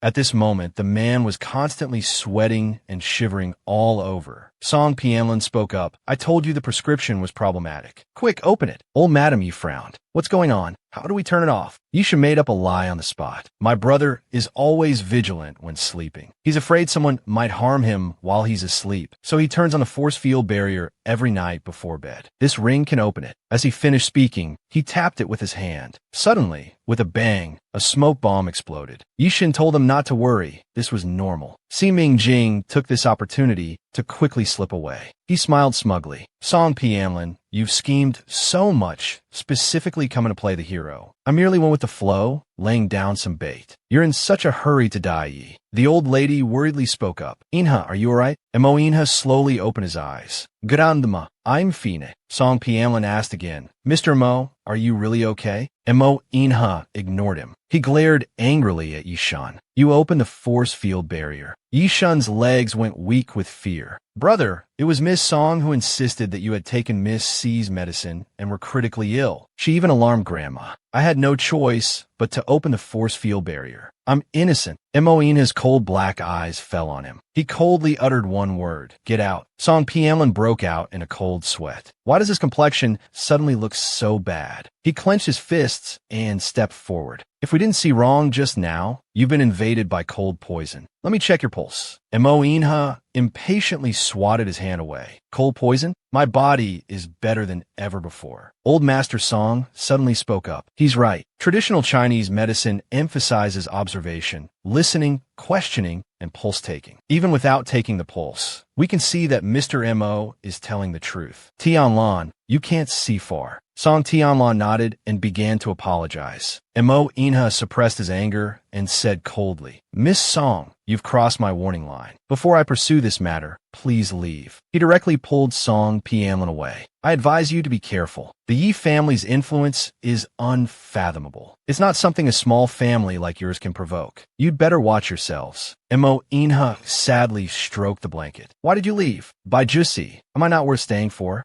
The man relied on smelling pheromones to find his wife. This made Si Mingjing very much want to escape, but she couldn't get away. Old Master Song leaned on his cane, holding back his anger. Not only is your medical skill inferior to Si Mingjing's, but your brain can't compare to hers either. The prescription indeed had extreme side effects, but she somehow managed to neutralize them. As for why she didn't tell us, it's probably because of your hostile attitude that day. Song Tianlan angrily blamed me again. She deliberately showed weakness to lure us in. That bitch dared to trick us, brother. It's so hateful. Today I've thoroughly offended young Master Yi and the old lady. Mo Inha is even less likely to marry me now. Song Tingfei helplessly shrugged. What do you count for? You should have woken up from your rich family dream long ago. Now our Song family is finished. Old Master Song patted his shoulder. Not necessarily. The Yi family is still quite satisfied with your daughter. Find a time to hold a recognition banquet. Let everyone know that our Song family's good daughter has returned. Song Tingfei was very excited after hearing this. I really didn't expect my daughter to actually have some skills. We must recognize her. It's necessary. Song Tianlan almost stomped her foot in anger. You must be joking. Grandpa, she's harming us like this, and you still want to hold a recognition banquet for her. Shut up. Old Master Song had his own plans. Not long ago, the minister was very dissatisfied with the Song family. I shouldn't have listened to you and come to the Yi family to cause trouble for no reason. I think you're getting more and more muddled as you get older. Your Song family's medical skills can't even compare to a girl who just came from prison. Old Master Song smiled awkwardly. He had practiced medicine for many years, accumulating such a good reputation. How could he be outdone by a youngster? At this moment, Si Mingjing received a phone call. She smiled and said, Rin Qingyan, hello? No matter how much the Song family stirs things up, they can't make any waves. Then she sniffed her own scent. The only thing she feared now was Mo Inha. Unfortunately, her heat had come. A dragon's heat period doesn't necessarily mean she has to find someone to do something with, but her body will uncontrollably continue to emit dragon pheromones. But now, she worried that Mo Inha's dog nose was sharper than anything. When she was confined in the force field barrier by Mo Inha, she heard him say, "Baby, I will never mistake your dragon pheromones for anyone else's. Even with my eyes closed, I know it's you." Just thinking about it gave him a headache. The most urgent matter now was to leave. It was the best strategy to wait until the heat period passed before returning to avoid being detected by Mo Inha's keen sense of smell. At this moment, just as he finished packing his luggage and was about to leave, Yin Yinbai started wailing and wouldn't let him go. "How can you leave me, Jingjing?" Si Mingjing looked guilty. "Be good, Xiaobai. I'll only be gone for 2 days." Old lady Yi suddenly came forward and took his arm. "You silly child. I heard their tone yesterday. They don't treat you as family at all. This isn't a recognition banquet. It's clearly a trap." Si Mingjing, of course, knew this. She was just using it as an excuse to avoid Mo Inha. Yin Yinbai snorted. "How can they be so mean? We'll go with you. To support you." Old lady also strongly agreed with this suggestion. Si Mingjing smiled awkwardly. "Thank you, old lady. I'll go to the mall first to buy a suitable outfit." In any case, she had to find an excuse to leave. But old lady Yi grabbed her hand. "It's too late to buy now. You have a similar figure to my granddaughter. Her dressing room has plenty of formal dresses." With that, she pulled her to choose a dress. Unfortunately, old lady Ye's granddaughter lived in the same villa as Mo Inha. This made Si Mingjing's head hurt. She didn't dare go to Mo Inha's villa now.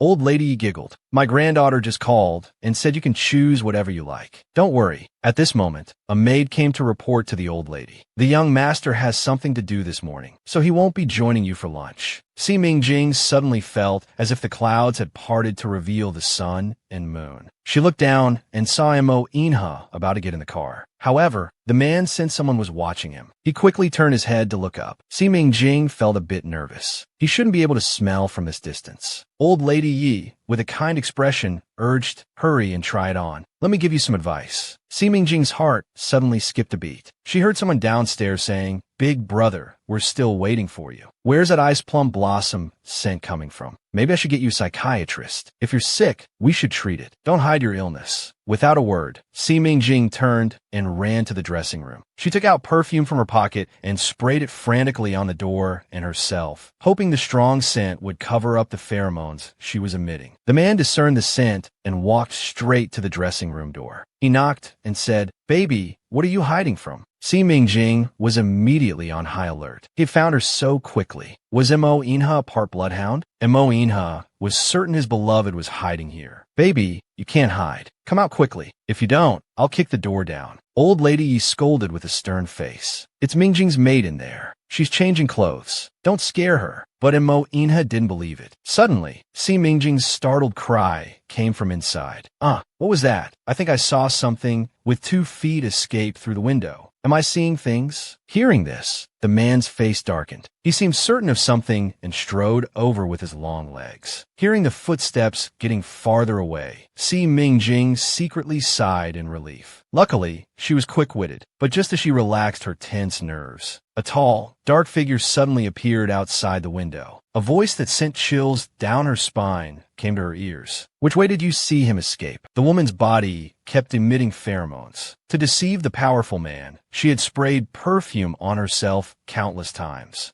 Si Mingjing pretended to be still shaken, though she was truly startled. "I don't know. I just saw something flash by in front of me. It seemed to go to the left." And Mo Inha only lingered on her for a moment before saying with a stern face, "From now on, don't use perfume in my house." Si Mingjing angrily closed the window. "If there's nothing else, Mr. Mo, please leave. I need to change my clothes." And Mo Inha was so angry he could grind his teeth. Si Mingjing casually picked out a dress and walked out. There was still time. Before tonight's recognition banquet began, she decided to scout out the Song family first. Suddenly, a man grabbed her wrist. A Si Mingjing frowned. He must be another friend of that by Jusi. Chu Yoshang quickly withdrew his hand. "I'm sorry. I think I mistook you for someone else. Your scent is similar to my fiancé's, but up close it seems a bit." Si Mingjing looked embarrassed. "I'm sorry. I put on too much perfume. I better not get too close to you. I have to go now. Goodbye." Chu Yoshang was a bit confused. The ice plum blossom scent was a Jios. But before he could finish his thought, he was interrupted by a voice. It's the scent left by that little brat of mine. That's why it smells similar. Chu Yoshang wasn't so easily fooled. His eyes narrowed slightly. My godson is only 5 years old. He's already in heat. Moinhe leaned back slightly. He drank too much goat's milk. Early maturity. Now he dares to marry in my name. The little brat. Chu Liushang smiled. I've heard a bit about it. Let's go. The meeting time is almost here. The man stared in the direction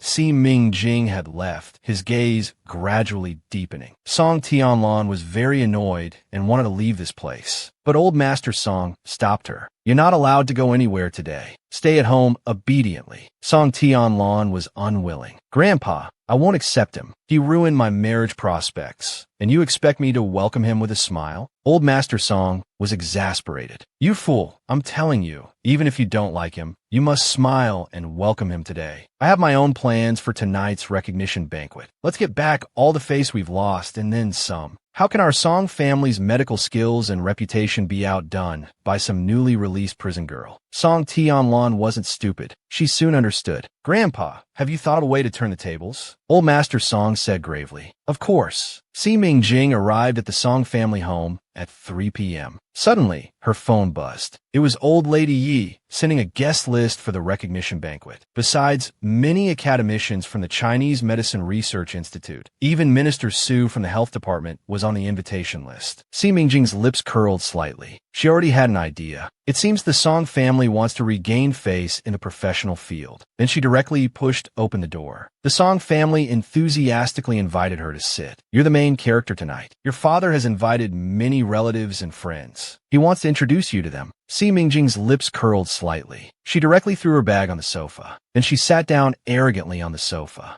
Zhang Jing couldn't stand her attitude. A girl should sit properly. You're now a young lady of a wealthy family, not some lowlife mixing with death row inmates. Song Tianlan also laughed inwardly. She's worse than a country bumpkin. If only she were uglier and darker. Isn't prison supposed to be a savage place? How did she end up so delicate and fair? While she grumbled internally, her face showed an apologetic expression. Mingjing, last night, when Grandpa and I went to the Yi family, we didn't mean to doubt your medical skills. As doctors, we have to be cautious. We were just being considerate. Si Mingjing's face, however, showed a hint of carefully concealed arrogance. It doesn't matter. My medical skills can withstand scrutiny anyway. If Aunt hadn't made a scene at the Yi family, they wouldn't have known that my medical skills are even better than Aunt's. It's a blessing in disguise. I should thank Aunt. Song Tianlan was furious upon hearing this. She looked at him with a fake smile. That's good. Annie has prepared a welcome gift for you. From now on, we're family. Come upstairs with me to get it. The Sunder little boy was very angry. He insisted that only his baby's hugs and kisses could make him feel better. Song Pianlin took out an expensive bracelet and put it on Si Mingjing's slender wrist. Si Mingjing's wise eyes showed deliberate joy and happiness. Auntie, you're so generous. This is my first diamond bracelet. Thank you, Auntie. Song Piamlin mocked inwardly. When your mother gave me a diamond necklace back then, I wasn't as excited and unrestrained as you are. One inexperienced country bumpkin from prison. Go ahead and cherish it. Wait until you're laughed at during the banquet. Si Mingjing pretended not to see the calculation in Song Piamlin's eyes. After going downstairs, she deliberately showed off the bracelet in front of Fong Jing. And he gave it to me. Fong Jing recognized the bracelet. Her expression changed slightly, but she quickly put on a proper smile. It's beautiful. Fong Jing secretly glanced at Song Piamlin, and Song Piamlin exchanged a look with her. Afterwards, both sisters-in-law had a look of anticipation in their eyes. Si Mingjing pursed her lips. What else are they planning with this bracelet? Since Song Piamlin has set up the stage, how can I not let them perform to their heart's content? But who will have the last laugh? That depends on our abilities. The Song family invited many people to attend Si Mingjing's recognition banquet. There were many major shareholders in the Song group who were old friends with Si Mingjing's grandfather. There were also Si Yao's friends. They heard she had a daughter and wanted to come meet her. In the banquet hall, everyone saw a little boy scurrying towards Si Ming-jing, offering flowers to the beauty and giving her a hand kiss. Jing Jing, you didn't come to the banquet with me. Little master is angry. Only a kiss can make him feel better. The Tsundere voice was filled with dissatisfaction. Si Ming-jing crouched down and gently touched his forehead. These flowers are beautiful. Are they for me? Yin Yinbai's face instantly turned red. Your little master's woman. Who else would I give them to? Do you like them? Si Ming-jing smiled slightly. I like them. This is the first time I've received flowers. Si Ming-jing quickly thanked the old lady. Thank you very much for coming to my recognition banquet. The old lady smiled kindly. Don't be so formal. You're just like my own granddaughter. Even Xiao Bai's father is coming to support you this time. We guarantee you'll look good inside and out tonight. Si Ming-jing almost lost her composure, feeling as if struck by lightning. The old lady apologized. The previous matchmaking incident caused quite a stir. Everyone was waiting to see you make a fool of yourself. Now that he's coming to support you, others won't dare to laugh. The child's father just took a call at the entrance, so he came in first. Si Ming-jing frowned. It seemed she couldn't escape tonight. If Inha found out he had mistaken her identity and kissed the wrong person, he would definitely not let her treat him out of embarrassment. But her goal in treating him was to prevent Song Pianlin from meeting and forming a relationship with Mo Inha. Now that she knew he had an unforgettable love in his heart and would never marry Song Pianlin, it didn't matter whether she passed or not. Some people were jealous that Si Ming-jing could curry favor with the Yi family. They really didn't know how Si Ming-jing, a girl who just came from prison, had the ability to invite old lady Yi to her recognition banquet. Song Pianlin walked over and smiled. You may not believe this, but a few days ago, the Yi family's young master suffered a QC-type open tibial fracture. The country's top medical teams were at a loss, but my niece fixed it with one punch. The young master was up and about immediately. My niece has done a great favor for the Yi family's young master. He expressed doubt after hearing this. Although I don't understand medicine, I know that a fracture means the bone is broken. How can it be fixed with one punch? Song Pianlin didn't believe it herself, but she had to insist. This isn't just what I'm saying. It's what the doctors at the third hospital said. My niece was hailed as a miracle doctor at the time. Her voice was neither high nor low, but it caught the attention of many people in the banquet hall. This was clearly an attempt to set her up. At this moment, a middle-aged man suddenly walked up to Si Ming-jing. He asked, I heard your medical skills are superb. Cases that stump even the top medical teams on Blue Star are just small matters for you. I wonder if you can cure my illness. He rolled up his pant leg all the way to his thigh. His knee was quite an eyesore. Si Ming-jing blurted out that it was late-stage bone cancer. Someone said she was making a baseless diagnosis. As a doctor, one should be extremely cautious. Xie Changyuan smiled bitterly. He was right. 3 months ago, his knee started showing intermittent pain. At the time, he thought it was just arthritis and didn't pay attention. By the time he noticed something was wrong and sought help, it was too late. Rumors say the fourth Mrs. Medical skills are even better than Old Master Song's. I wonder if you can alleviate my pain and let me live another 8 to 10 years. At this moment, everyone was discussing. Even if her medical skills were excellent, it's impossible to make you live another 8 to 10 years. She just came back from prison. What skills could she possibly have? Such an exaggeration. Song Tianlan really wanted to see cracks appear on Si Ming-jing's arrogant face, and then honestly admit she couldn't treat it, keeping a low profile from then on. Unexpectedly, Si Ming-jing said she could treat this disease, but some people didn't believe late-stage cancer could be treated. Is this ignorance or arrogance? Old Master Song walked over with his cane. He felt that this great-granddaughter was really fond of showing off, daring to make any boast. However, he had been researching cancer treatment for decades and finally found a breakthrough in his later years. Tonight was the perfect opportunity to announce his new breakthrough to everyone. He wanted to go down in history, but Si Ming-jing was very confident. I really can treat it. Great-grandfather Old Master Song looked serious. You're still stubbornly showing off. Suddenly, someone pushed forward excitedly and asked, Miss C, are you sure you're not just talking nonsense? The little boy very protectively kicked the person who was slandering his woman. Si Ming-jing's red lips curled up. Cancer treatment is actually not that difficult. As long as you find a breakthrough, cancer is not as scary as imagined. Everyone is bacterial infection difficult to treat. Someone scoffed. A problem that can be solved with an antibiotic. What's so difficult about that? Si Ming-jing smiled, resting her chin on her hand. Is that so? But before antibiotics were discovered, even a small bacterial infection was as terrifying as cancer. A severe infection was a terminal illness. One small mistake could cost a life. The discovery and application of antibiotics was a major revolution in medical history. Academician Zhou said directly, "This is different. Little girl, don't try to change the subject." Si Mingjing made a shushing gesture. "If you don't want to listen, keep it to yourself. What I want to say is, all diseases are more or less the same, with similar principles. For example, once fatal bacterial infections could be conquered by finding the differences between bacteria and normal cells." Academician Zhou didn't refute this. "I understand your line of thinking, but using currently developed targeted drugs to treat cancer still can't cure it completely. Are you saying you can bring about a revolution in the medical field?" Si Mingjing smiled brightly. "Thank heavens, my mentor has researched diligently for many years and finally discovered a good method to conquer cancer. He specifically instructed me to make it public after returning to Blue Star to benefit the people." Xie Yuan was astonished. "I can still be treated? But that's cancer, the ultimate killer of humans." Only old Master Song gripped his cane tightly, and Song Tianlan was dumbfounded. That was the result of grandfather's years of painstaking research on cancer. They absolutely couldn't let Si Mingjing steal it. He pointed at Si Mingjing. "Even if you love to show off, you shouldn't steal grandfather's research results. Everyone,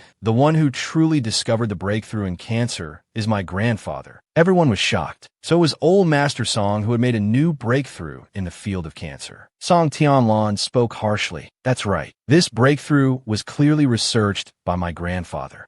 Mingjing, the bad habits from prison have really affected you. Since you've come back, you should turn over a new leaf and start new. How can you steal and claim grandfather's research results?" Yin Yinbai raised his leg and gave Song Pianlin a hard kick. The domineering husband was furious. Pointing at Song Pianlin, he said, "You ugly woman, you're talking nonsense. My woman hasn't committed any crime. Why should she turn over a new leaf? Jing hasn't even said what the research results are. How do you know it's stealing your grandfather's work?" Old Master Song coughed lightly a few times. "If this girl has found a better breakthrough than mine, I'll go along with Pianlin's words and say these research results were mine all along." Then he smiled and asked Si Mingjing to first explain the breakthrough. Si Mingjing mentioned a tumor-staining drug extracted from the yew tree, which is paclitaxel. Currently, paclitaxel and its derivative drugs have been widely used, but it has been proven to have significant side effects. Often, while killing cancer cells, it also kills the patient. After confirming that paclitaxel's side effects couldn't be eliminated, my mentor didn't give up. He extracted a natural, non-toxic alternative from the blue horned snake and named it animal paclitaxel. The crowd, who were dismissive a moment ago, suddenly held their breath. Could it really be non-toxic? Song Tianlan suddenly dropped a bombshell. Nonsense! Animal paclitaxel is precisely the result of grandfather's decades of research. How dare you say you're not stealing it? Si Mingjing's phoenix eyes flickered. "What evidence do you have that I'm stealing?" Song Pianlin was overjoyed. "The evidence is in grandfather's study." Si Mingjing looked puzzled. "Great-grandfather, could it be that the breakthrough you found is exactly the same as what my mentor discovered?" Old Master Song stomped his cane hard. "Pianlin, go to the study and bring my materials. Stealing things and even inventing a mentor. I'll have Pianlin bring out my decades of research experiments and records. We'll confront each other publicly today." A moment later, Song Pianlin brought the materials downstairs. After confirming, Academician Zhou spoke. "This is indeed old Master Song's research results." Song Pianlin was extremely pleased. "Si Mingjing, if you kneel down now and admit your mistake and apologize, perhaps grandfather will forgive you. Isn't this Miss Bai's priceless diamond bracelet that went missing 5 years ago? How did it end up in your hands?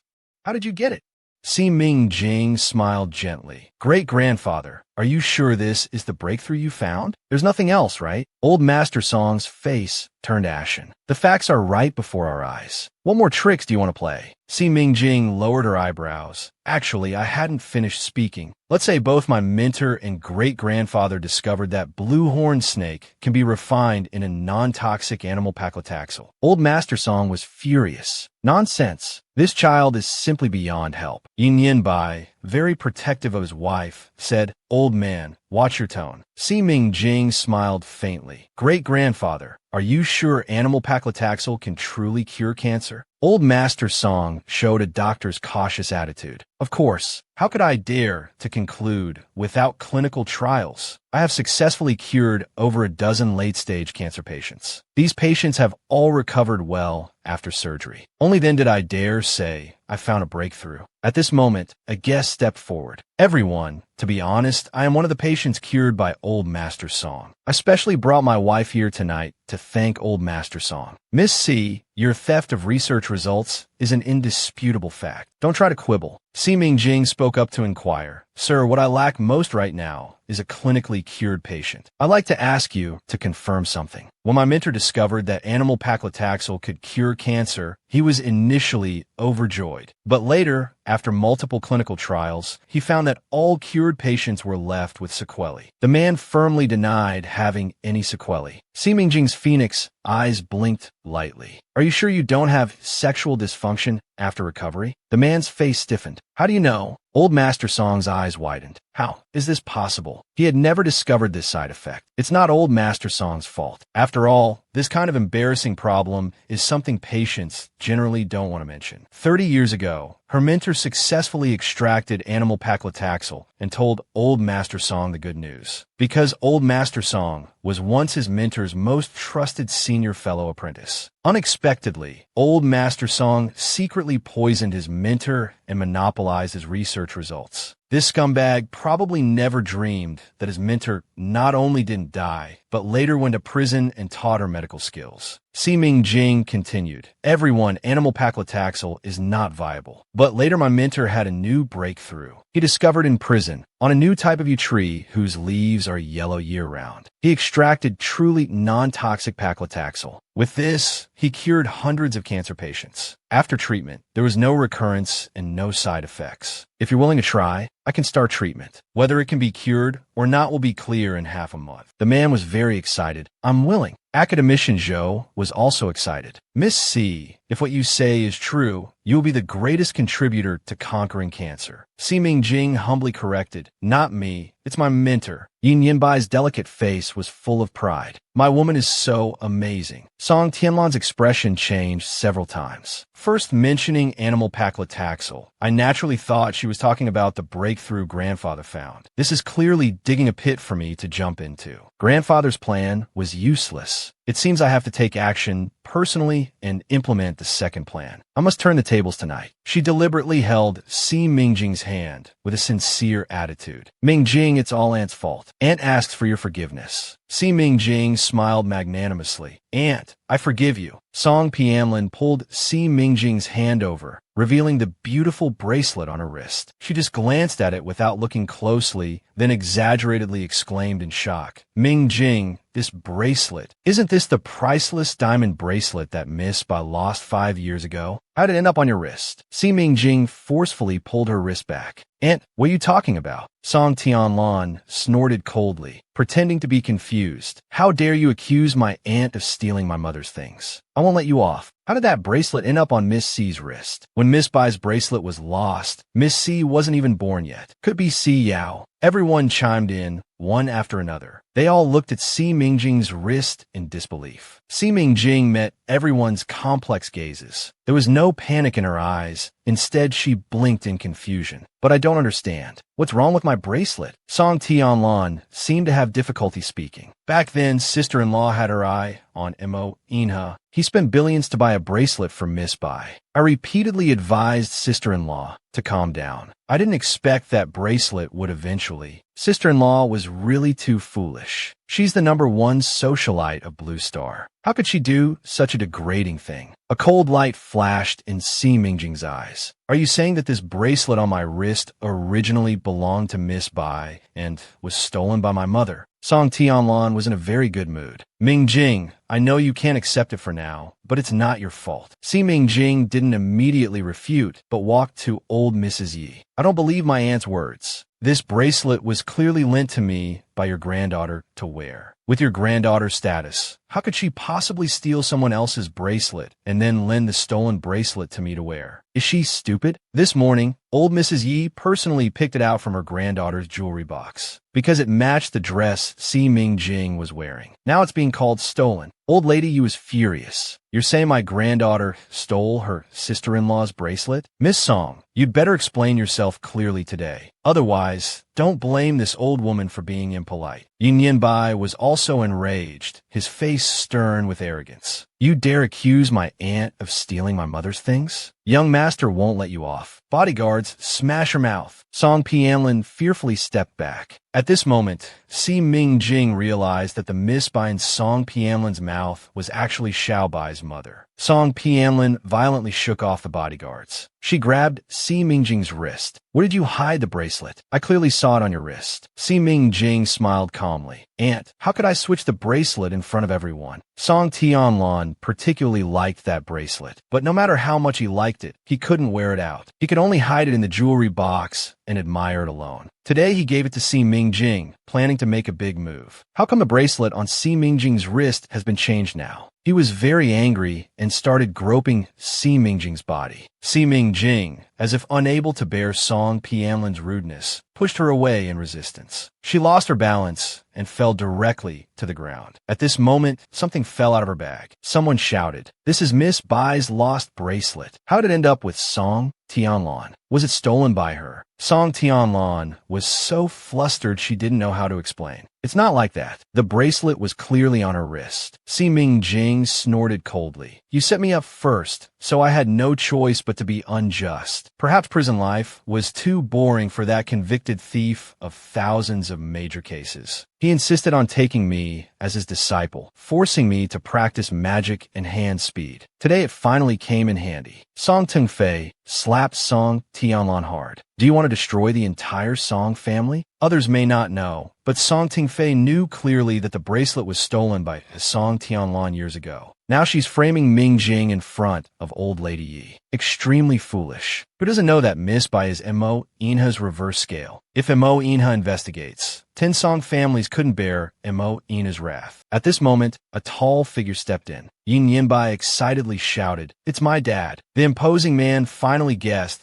that Si Mingjing was the Baijusi he had been thinking about. In a fit of anger, he threw her into the car. Yin Yinbai picked up the bracelet from the ground and ran towards the tall man. Dad, is this Mom's bracelet? Seeing the bracelet held high by his son, Mo Inha paused, his deep eyes flashing with cold light. Where did it come from? Yin Yinbai pointed at Song Pianlin. That bad woman stole it and tried to frame young master's woman. Song Pianlin's face turned pale. It wasn't me. Things shouldn't have developed in this direction. She had clearly intended to frame Si Mingjing, to make Mo Inha despise Si Mingjing. Why did she end up being the unfortunate one? Mo Inha didn't even bother with Song Pianlin. Instead, he instructed his assistant, call the Foreign Ministry of Country A. Tell them to give me an explanation. The assistant bowed and said yes. Song Tengfei was also panicking, sweating profusely. Mr. Mo, it's a misunderstanding. This is just a misunderstanding. Can we resolve this privately? I'm willing to compensate. Double compensation. The assistant sneered. Who do you think you are to settle privately with our Lord? If you want to settle privately, tell your foreign ministry to go to our Atlantis Empire's embassy in country A's capital to discuss. Dad, it's not fun here at all. They all want to bully young master's woman. Young master doesn't want to stay anymore. Yin Yinbai strode proudly to Si Mingjing's side, taking her hand. Jing Jing, come with young master. Young master hasn't finished the homework yet, but Si Mingjing's heart was racing. The man's gaze on her was not right. This wasn't a case of smiling while hiding a knife, was it? It seemed she would face a crisis tonight, so she casually found an excuse. I won't be going back with you tonight. I need to visit Grandpa Su to prepare medicine for Mr. Xie. Before she could finish speaking, the man directly reached out and grabbed her. His burning, inquisitive gaze fell on her face. His eyes glimmered with a cold light. If it's about treating illness, shouldn't there be an order? What medicine should I take tonight? That scent was indeed coming from her. Si Mingjing, was a Jio. Si Ming-jing suspected he must have guessed that she had impersonated his lover and even slept in his arms for a whole night. And Mo In-ha directly led her out of the banquet hall. Si Ming-jing's mind cleared a bit. Mr. Mo, please let go of me first. I can walk on my own. And Mo In-ha's smile concealed a hint of grievance. Is that so? I thought you had already forgotten which way home was. Si Ming-jing didn't know how to respond. In the end, Mo In-ha put her into a car outside the villa. Yin Yinbai strongly supported her. Dad, you're so cool. You know how to snatch a wife for me. And Mo In-ha ignored him and directly told him to get in the car and go home. They quickly arrived at the Yi family villa. As soon as Si Ming-jing got out of the car, she wanted to quickly slip away. Good night. I'll go upstairs to shower and rest first. But Yin Yinbai wanted to follow. Jing, let's shower together. I can't reach my back. You help young master scrub it. And Mo In-ha picked him up with one hand. Go to do your homework. Yin Yinbai protested. No, I want to shower with Jing. I'll do homework after showering. Mo In-ha's authoritative, deep voice said, I give you half an hour to do your homework. I'll check in half an hour. If it's not done well, watch out for your bottom.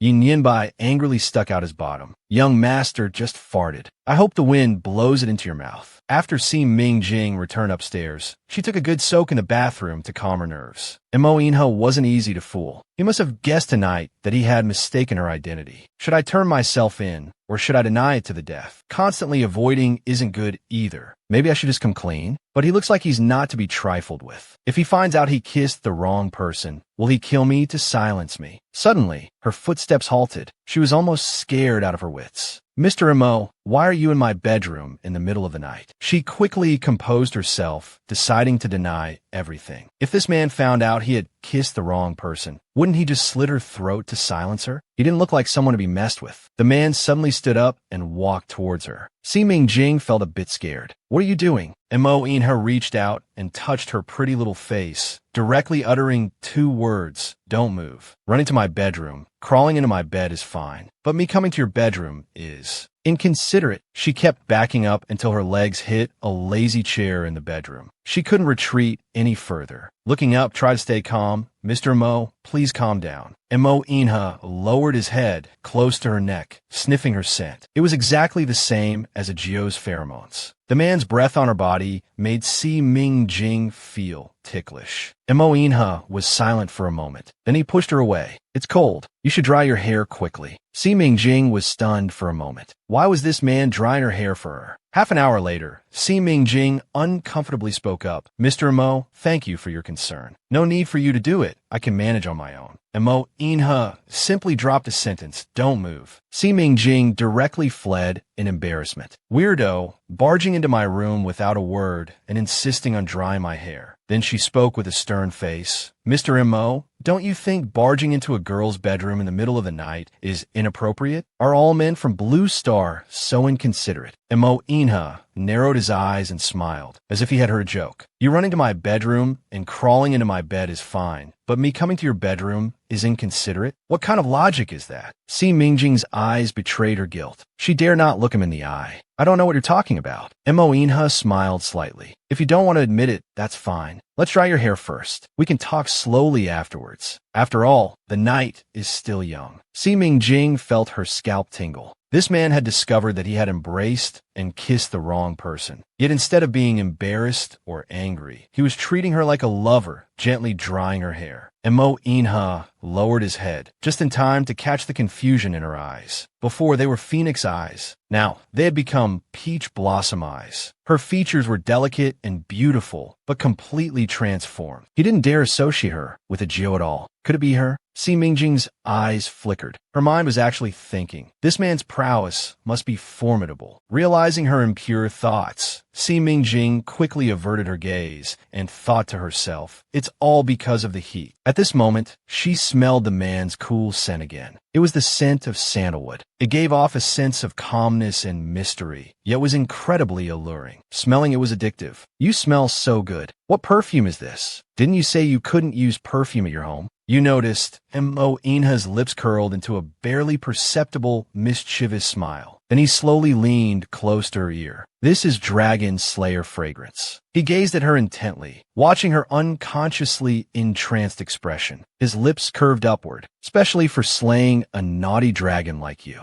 Si Mingjing's eyelashes were thick and long. They fluttered awkwardly a couple of times. Who could tell her what this meant? However, this man was too clever to deal with. He wouldn't believe her if she denied her identity now. So she bit her red lips slightly, deciding to change tactics. Mr. Mo, I'm sorry. I entered your bedroom in the middle of the night because I had no choice. The medicine I prescribed for you was indeed unbearable for anyone. I dare to prescribe it only because I'm from the Dragon Clan and could help drive away the cold from your body. Awkward things wouldn't have happened. That's how it all started. I absolutely didn't do it on purpose. But after hearing her sincere explanation, Imo Inha's brow didn't relax. Instead, it furrowed even more. I originally thought he was angry because I didn't recognize him immediately and didn't want to stir up rumors with him. So he pretended not to know me. Has he forgotten me? Or is he really not a Geo? The Atlantis Empire's prince used the Dragon Slayer fragrance to make his beloved Baijusi reveal her true form. Si Mingjing begged Imo Inha not to tell anyone about this. As for sleeping in your arms all night, if you really can't accept it, just think of me as a cat or dog. Imo Inha's voice was very low. His powerful aura wouldn't allow her to disrespect herself. You're not a cat, nor are you a dog. Si Mingjing thought he wasn't willing to let it go, and asked tremblingly, given the situation, how do you want to resolve this? Imo Inha remained calm and unhurried. Si Mingjing thought to herself, you're not in a hurry, but I am. It's late at night, and you, a man, are in my bedroom. You might not feel awkward, but I do. And I don't know if it's because I drank too much at the banquet, but I feel a bit tipsy. The effects of the alcohol are just kicking in now. Imo Inha caressed her face. What's wrong? Are you feeling unwell somewhere? Si Mingjing pursed her lips without answering. Only now did she realize something was off. It was his doing. Then she forcefully broke free from his grasp. She ran away immediately, keeping her distance from him. Imo Inha, you drugged me with the perfume. What are you trying to do to me? Montak Yinhis smilet fintly. Why are you panicking? I just wanted to verify some things. Si Mingjing was shocked and stared at him in disbelief. 7 years ago, Baijusi, in a drunken state, hinted at her dissatisfaction. Imo Inha, you bastard. You don't even like the perfume I gave you. I studied perfume making for a year to create this. It's the scent I love most during my heat cycle. If I smell this fragrance during my heat, within 15 minutes, I'll become weak all over and transform back into a dragon. I'll only be able to cling to you. You'll be so pleased. This perfume is unique and only affects me. By giving it to you, I'm entrusting my life to you. How dare you dislike it? If you don't want it, fine. I'll give it to Chu Liushang. He'll definitely like it. I'm not talking to you anymore. The man grabbed her wrist. He spoke in a low voice. I want Si Mingjing. Panicked, he rarely found himself in such a predicament. He took weak steps, tried to escape. As a result, his feet gave way, and he was about to fall. Imo Inha reached out to catch him, but unexpectedly caught a small, blurry figure. He stared at what was in his arms, his eyes instantly moistening. His emotions were too intense to describe. This was the baby he knew so well. He indeed hadn't mistaken her. Baby had said this perfume only worked on her. So Si Mingjing was definitely his baby, in dragon form. She hadn't changed her appearance. She was still the familiar one, especially the light pink fine fur on her belly. Just 2 strokes with his index finger would make her roll around in his arms. Ticklish. Si Mingjing was both angry and itchy. Imo Inha, what poison did you give me? The man's tone was extremely gentle. Don't be afraid. It's not poison. This helps you get through your heat cycle. Si Mingjing, in her 20 years of life, had never encountered such a situation. Shocked and furious, she said, you madman. You've mistaken me for someone else, and keep making the same mistake. Put me down quickly. Imo Inha directly carried her in his arms, taking her out of the bedroom. Si Mingjing angrily shouted, where are you taking me? I'm not your baby. You got the wrong person. Don't you even know what your wife looks like? Back in the bedroom, Imo Inha placed her on the bed and immediately took out several photos to show her. Although I don't understand why you've changed your appearance and become the Song family's daughter, I can be certain that you are my wife. Baijusi Si Mingjing glanced away, her expression slightly shocked. Isn't this me? No, she calmed down. This wasn't her. She had never taken these photos in her life. The dragon in the photos was the Baijusi that Mo Inha spoke of. She looked exactly like her twin, and she gently patted twice. We're just dragons with the same scent and appearance. The deceased has passed. You should look forward. And Mo Inha took out a bottle of perfume. He casually sprayed it on her. We'll understand. I know in my heart if it's you or not. Si Mingjing stretched out her 2 paws, tightly covering herself. You're still poisoning me, you scoundrel. And Mo Inha stroked the little dragon's head. He smiled contentedly. Don't reject me. The heat cycle will be very uncomfortable. This perfume can soothe it.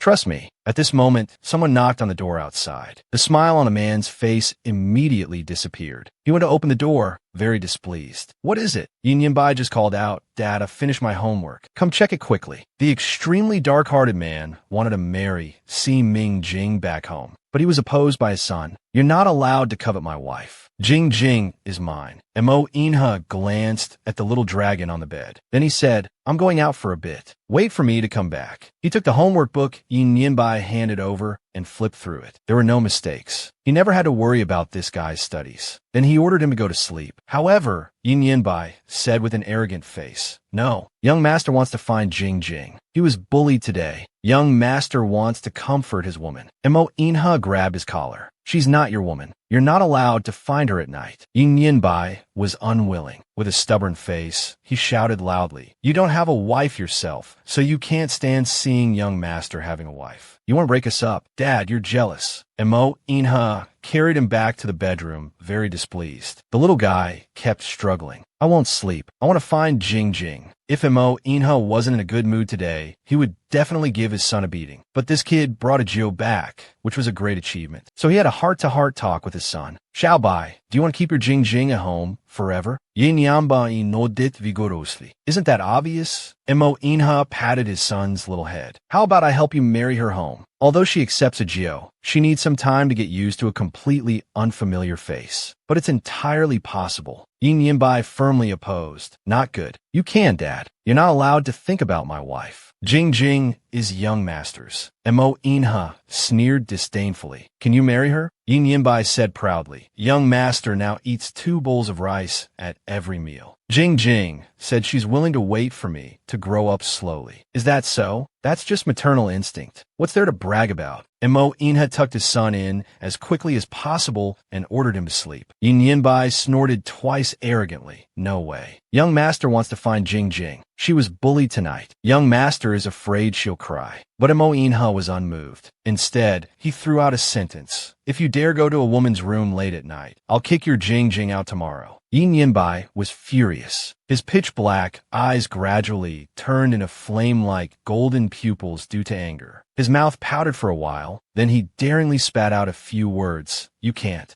drive Jing Jing away. Mo Inha's face darkened, restraining his anger. That's not up to you. Yi Shun, seeing his brother about to hit his nephew, immediately rushed over to pick up Yin Yinbai. Brother, you can't hit the child. You're busy with many affairs. Let me handle putting Xiaobai to sleep. I'm the best at taking care of children. Then he asked if there was anything wrong. Mo Inha said no. But Yin Yinbai righteously said, Dad won't let me find Jing Jing. He wants to keep her for himself. He's a big pervert. Mo Inha sighed deeply and returned to his own bedroom, holding back his great anger. When he returned to the bedroom, he found that the other troublesome dragon had also run away. He searched the entire bedroom, but couldn't find him. Once, he personally gave me the dragon-slaying incense to restrain himself. That represented the dependence and love of his true form. But now after using the dragon-slaying incense, he eagerly escaped from my side. It's been 5 years, and he wants to leave me again like 5 years ago. This time I won't give you the chance. After thinking this, he quickly walked out of the bedroom to find him. At this moment in the corridor, Si Mingjing was walking listlessly. Xiaobai was really his savior, giving him the opportunity to escape. He never liked being controlled by others. Suddenly, he turned back into human form. but the perfume was domineering. Although he regained human form, his legs were still weak. He couldn't escape far, but it wasn't without a plan. Then he opened Yin Yinbai's door and walked in. When Yin Yinbai saw it was his Jing Jing, he ran over quickly. Si Ming Jing opened his arms. "Why are you crying?" Yin Yinbai wailed. "Jing Jing, don't leave. Stay with me." Si Ming Jing smiled gently. "Okay, I'll stay with you." He couldn't go far anyway. For now, Xiao Bai's bedroom was the safest. He was still shaken. He also secretly laughed. "Mo Inha, I don't believe you dare to do anything to me in front of your son." Ever since the domineering man learned that Si Ming Jing was his beloved Agio, he kept his eyes on her every moment, not giving her any chance to escape again. He had just reached the door of the children's room when he saw Little Bai like a soothed lion hugging Si Mingjing's neck. Even a volcanic eruption couldn't separate them. Si Mingjing gently patted his back to comfort him. "Don't cry. I promise you. I'll sleep with you tonight." Yishan directly pushed his brother out. "Tonight, let Miss C sleep with Little Bai." "Jing Jing, Annie knows you can't leave me." Yin Yinbai happily jumped out of her arms. He rushed to the door, slammed it shut with a bang. He didn't forget to lock it. He didn't give his father any chance to come in and drive Jing Jing away. Mo Inha couldn't bear it anymore. He was about to kick the door open, but was stopped by Yishan. Yin Yinbai,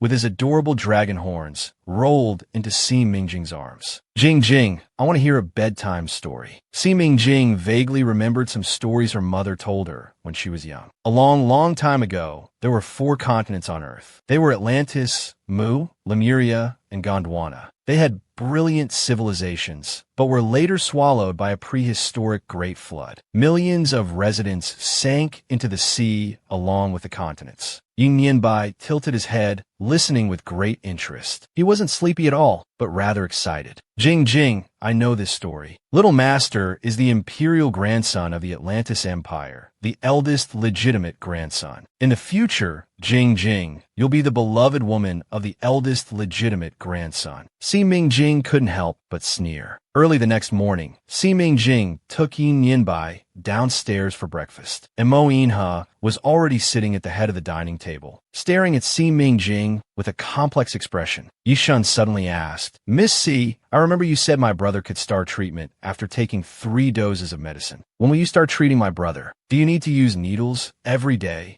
Si Mingjing frowned slightly. If it weren't for Mo Inha forcibly abducting her last night, she wouldn't have any psychological burden. Now, damn it, doesn't that mean she has to face him every day? She shouldn't have adopted such a risky treatment plan. One wrong step leads to another. Heaven wants to destroy me. I can't even escape. Yishan was very sad about this. "Miss C, where will you apply the needles?" "Still on the forehead." Si Mingjing's brows furrowed even deeper. 2 words reluctantly escaped from between her lips. "Chest." Mo Inha was feeling depressed, but suddenly heard these 2 words. His thin lips curled slightly. It was clearly a pleased smile, but Yishan interpreted it as a smile hiding a knife. "Miss C, is it okay to change the location for the needles? With my brother's temperament, how could he possibly let Miss C stick needles in his chest? My brother has been so chaste that he'd rather be like an Arab woman. Miss C is challenging my brother's bottom line." And Mo Inha directly stuffed an apple in his mouth to shut him up. "What's wrong with that? Just do it." Yishan suddenly understood. "My brother's lovesickness has worsened again. To recover his body quickly and wait for my sister-in-law to return." Then he slammed the table hard. "Miss C, chest? Just the chest? Do you need to apply needles every day for 3 consecutive months? Will my brother's chest be riddled with holes?" It was clearly a very serious matter, but after Yishan's description, Si Mingjing suddenly laughed. "How can one treat an illness without suffering a bit? Mr. Mo, when are you free today? Each needle session takes half an hour." And Mo Inha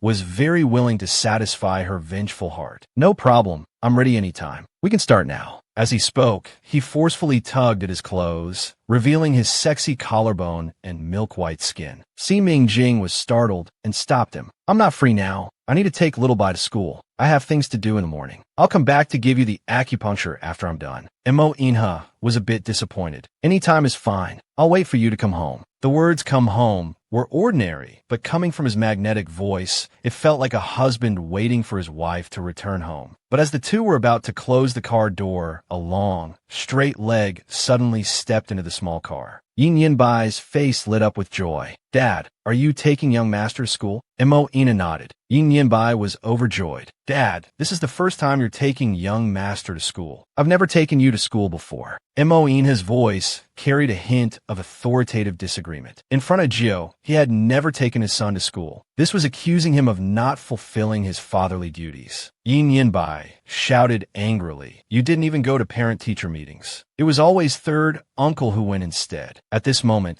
the driver spoke up. "Young master, you're right." His lordship was busy with affairs in Country A, which is why he missed many important moments of young master's growth. But his lordship has always been thinking of you. Mo Inha secretly gave him a thumbs up, instructing the finance department to immediately give Feng Ju a raise. After getting out of the car, Yin Yinbai held Mo Inha's right hand and Si Mingjing's left hand, floating all the way into the school. After Yin Yinbai entered the classroom, Si Mingjing quickly slipped away. To anyone looking, they appear to be a couple dropping their son off at school. But Yin Yinbai had said this was his wife. Mo Ina's gaze was fixed on her. Although Ajio's face had changed, she was exactly the same at her core. Beautiful inside and out. But she had worn these clothes yesterday, and the day before yesterday too. Did she not have any clothes to wear? Si Mingjing said, "Let's part ways here." She was about to leave when Mo Inha grabbed her arm. After a moment of silence, 3 words fell. "Let's go shopping." After entering a women's clothing store,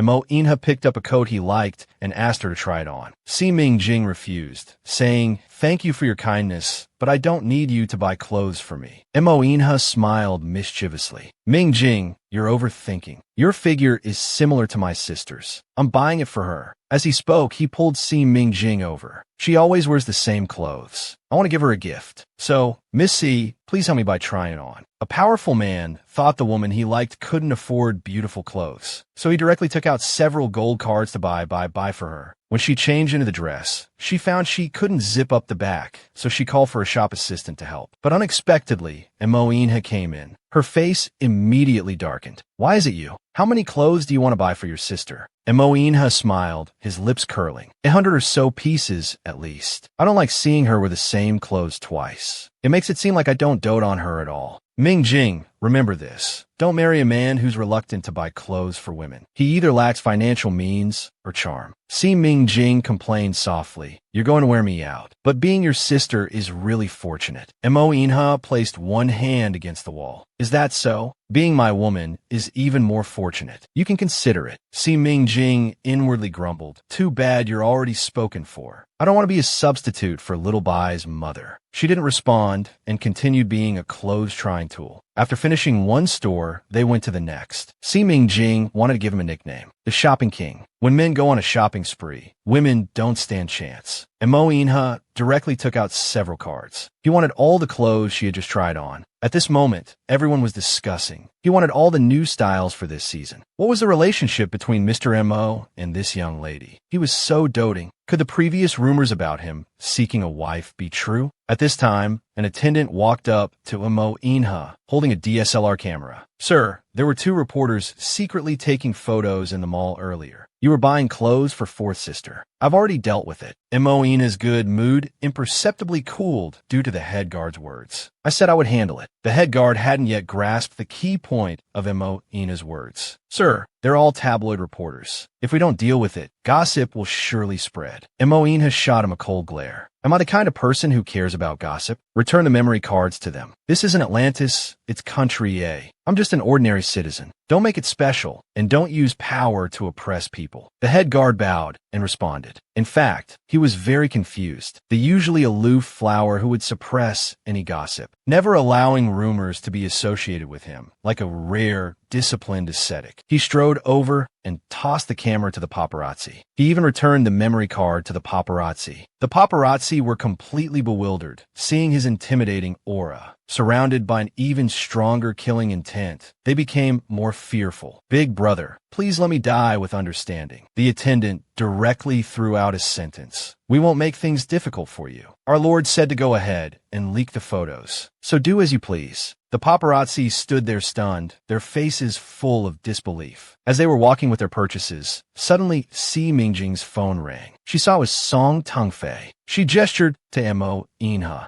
then walked aside to answer the call. Dad, what's wrong? Song Tingfei was very anxious and agitated. Mingjing, you're treating Mo Inha now. Can you speak up for us in front of him? Today, Song Group's stock market plummeted. The Foreign Affairs Department also wants to seriously deal with your aunt's bracelet theft matter. If Mo Inha doesn't relent, our Song Group will be finished. That's your grandfather's lifelong effort, Mingjing, after all, you also have a share in Song Group. See, Mingjing's eyes held a trace of contemptuous light. I'm very angry that Aunt framed me this time. But Song Group shouldn't suffer because of Aunt. I'll try my best. I just don't know how much face I have in front of Mo Inha. But don't worry, I'll do my best. Song Tingfei immediately stood up excitedly. Si Mingjing solemnly vowed, if Mo Inha doesn't let it go this time, I won't treat his illness anymore. Song Tingfei angrily said, who do you think you are? How dare you threaten Mo Inha with your status? Forget it. Don't say anything. Avoid making things worse. Your most important task now is to treat Mo Inha well. Don't worry about anything else. Si Mingjing bit her lip, wanted to do her part for everyone. But Song Group is grandfather's and your life's work. Song Tingfei,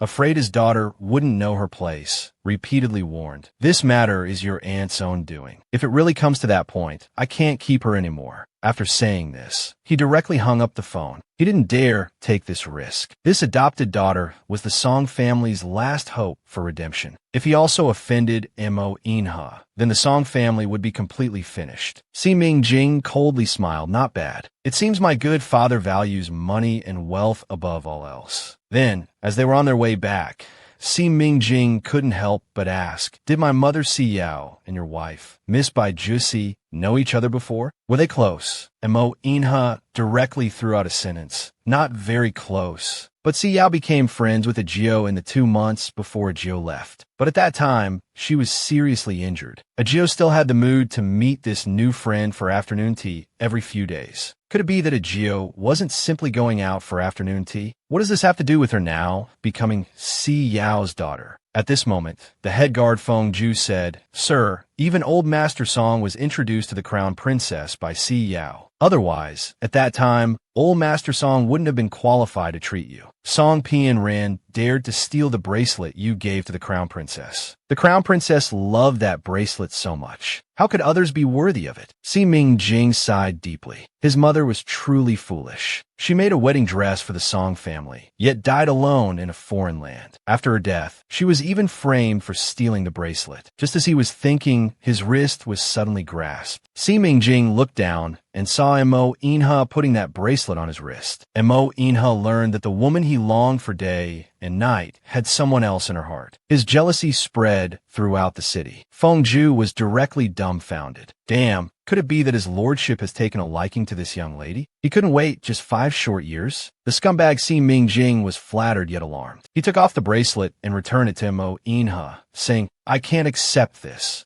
Mo Inha directly lowered the window and threw the bracelet that Si Mingjing had rejected out of it. Si Mingjing rushed over, wanting to save it, but the man's movements were too fast. What are you doing? Isn't that your beloved woman's thing? How about you just throw it away? Mo Inha directly threw out a sentence. Anyway, he doesn't like it either. Si Mingjing instinctively told the driver to stop the car. Just as he was about to get up and get out of the car to pick it up, Mo Inha pulled him back. He opened his palm, and an exquisite bracelet was still in his hand. You were so nervous just now, yet you said you didn't want it. Your words and actions don't match. Si Mingjing glared at him. This man was toying with him, yet he was very nervous. This is Xiao Bai's mother's thing. If it were carelessly thrown away, I'm afraid Xiao Bai would be heartbroken. I especially want things left behind by my mother, but unfortunately, I don't have a single one. Then he pushed her away. Mo Inha, wake up. I have someone in my heart. Mo Inha's eyes darkened instantly, and he asked who it was.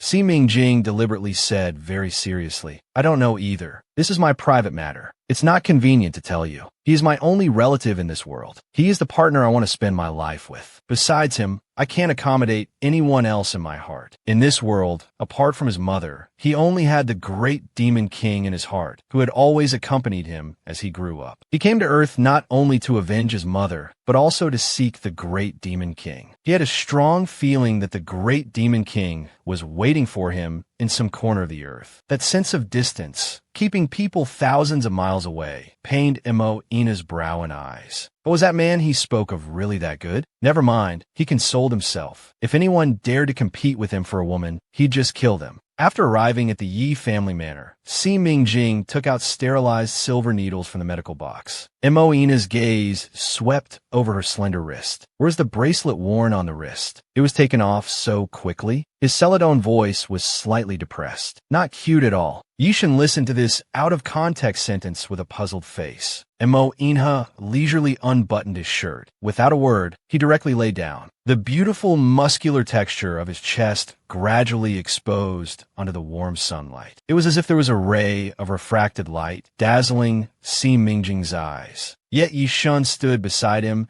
and said something extremely out of place. Brother, you're actually wearing thermal underwear inside your dress pants? Is a man's dignity more important? Or is staying warm more important? Real men never wear thermal underwear inside dress pants. Inha directly kicked him and said, "Get lost." Si Mingjing paid no attention to outside matters and focused on his own loss of innocence. When he lost his innocence, his hands didn't even tremble. Following the texture of the chest muscles to find acupoints, he steadily lost his innocence. Yishan simply admired him, as expected of Miss C. Even under my brother's strong pressure, her hands didn't shake. Suddenly his phone rang. He quickly apologized, saying, "I'm sorry, I'll check the message." The moment he saw the message, Yishan's eyes almost popped out in shock. The trending topic was actually related to his brother. His family's eternally expressionless face. His dear brother was actually smiling charmingly and gently in the photo. Was it that the photographer's skills were particularly good? Zooming in, they gave a close-up of his brother's eyes. He immediately looked at Inha with a tone of urgency. "Brother, you've been secretly photographed. You never accompany women shopping. Now netizens are going crazy, speculating that you have a new romance." Si Mingjing also saw it and frowned slightly. "I was just trying on clothes for Mr. Mo. Those clothes were all bought by Mr. Mo for his sister." Yishan finally calmed his startled heart. "So that's it. I knew it couldn't be." He immediately buried his head to repost the trending news and commented, "Why are you stirring up drama? My brother was buying clothes for my sister. Si Mingjing and my sister have similar figures, so she just became the unfortunate clothes-trying tool. You all know how much my brother dotes on my sister." After this Weibo post was sent out, the fiery comment section finally started to cool down. I knew it was just marketing hype, so Si Mingjing was just a tool. I'm so envious of my little sister-in-law, Yi Siyuan. But the way young Master Mo looked at Si Mingjing was full of doting. His eyes couldn't hide his fondness. To win allies, Si Mingjing actually took her fallen dragon scales that were injured, made them into a necklace, and gave it to him. Yishan stood up seeking praise. "Big brother Miss C, don't worry. I've already explained the online news clearly. I guarantee it won't have any impact on you." Si Mingjing felt slightly relieved and sincerely grateful.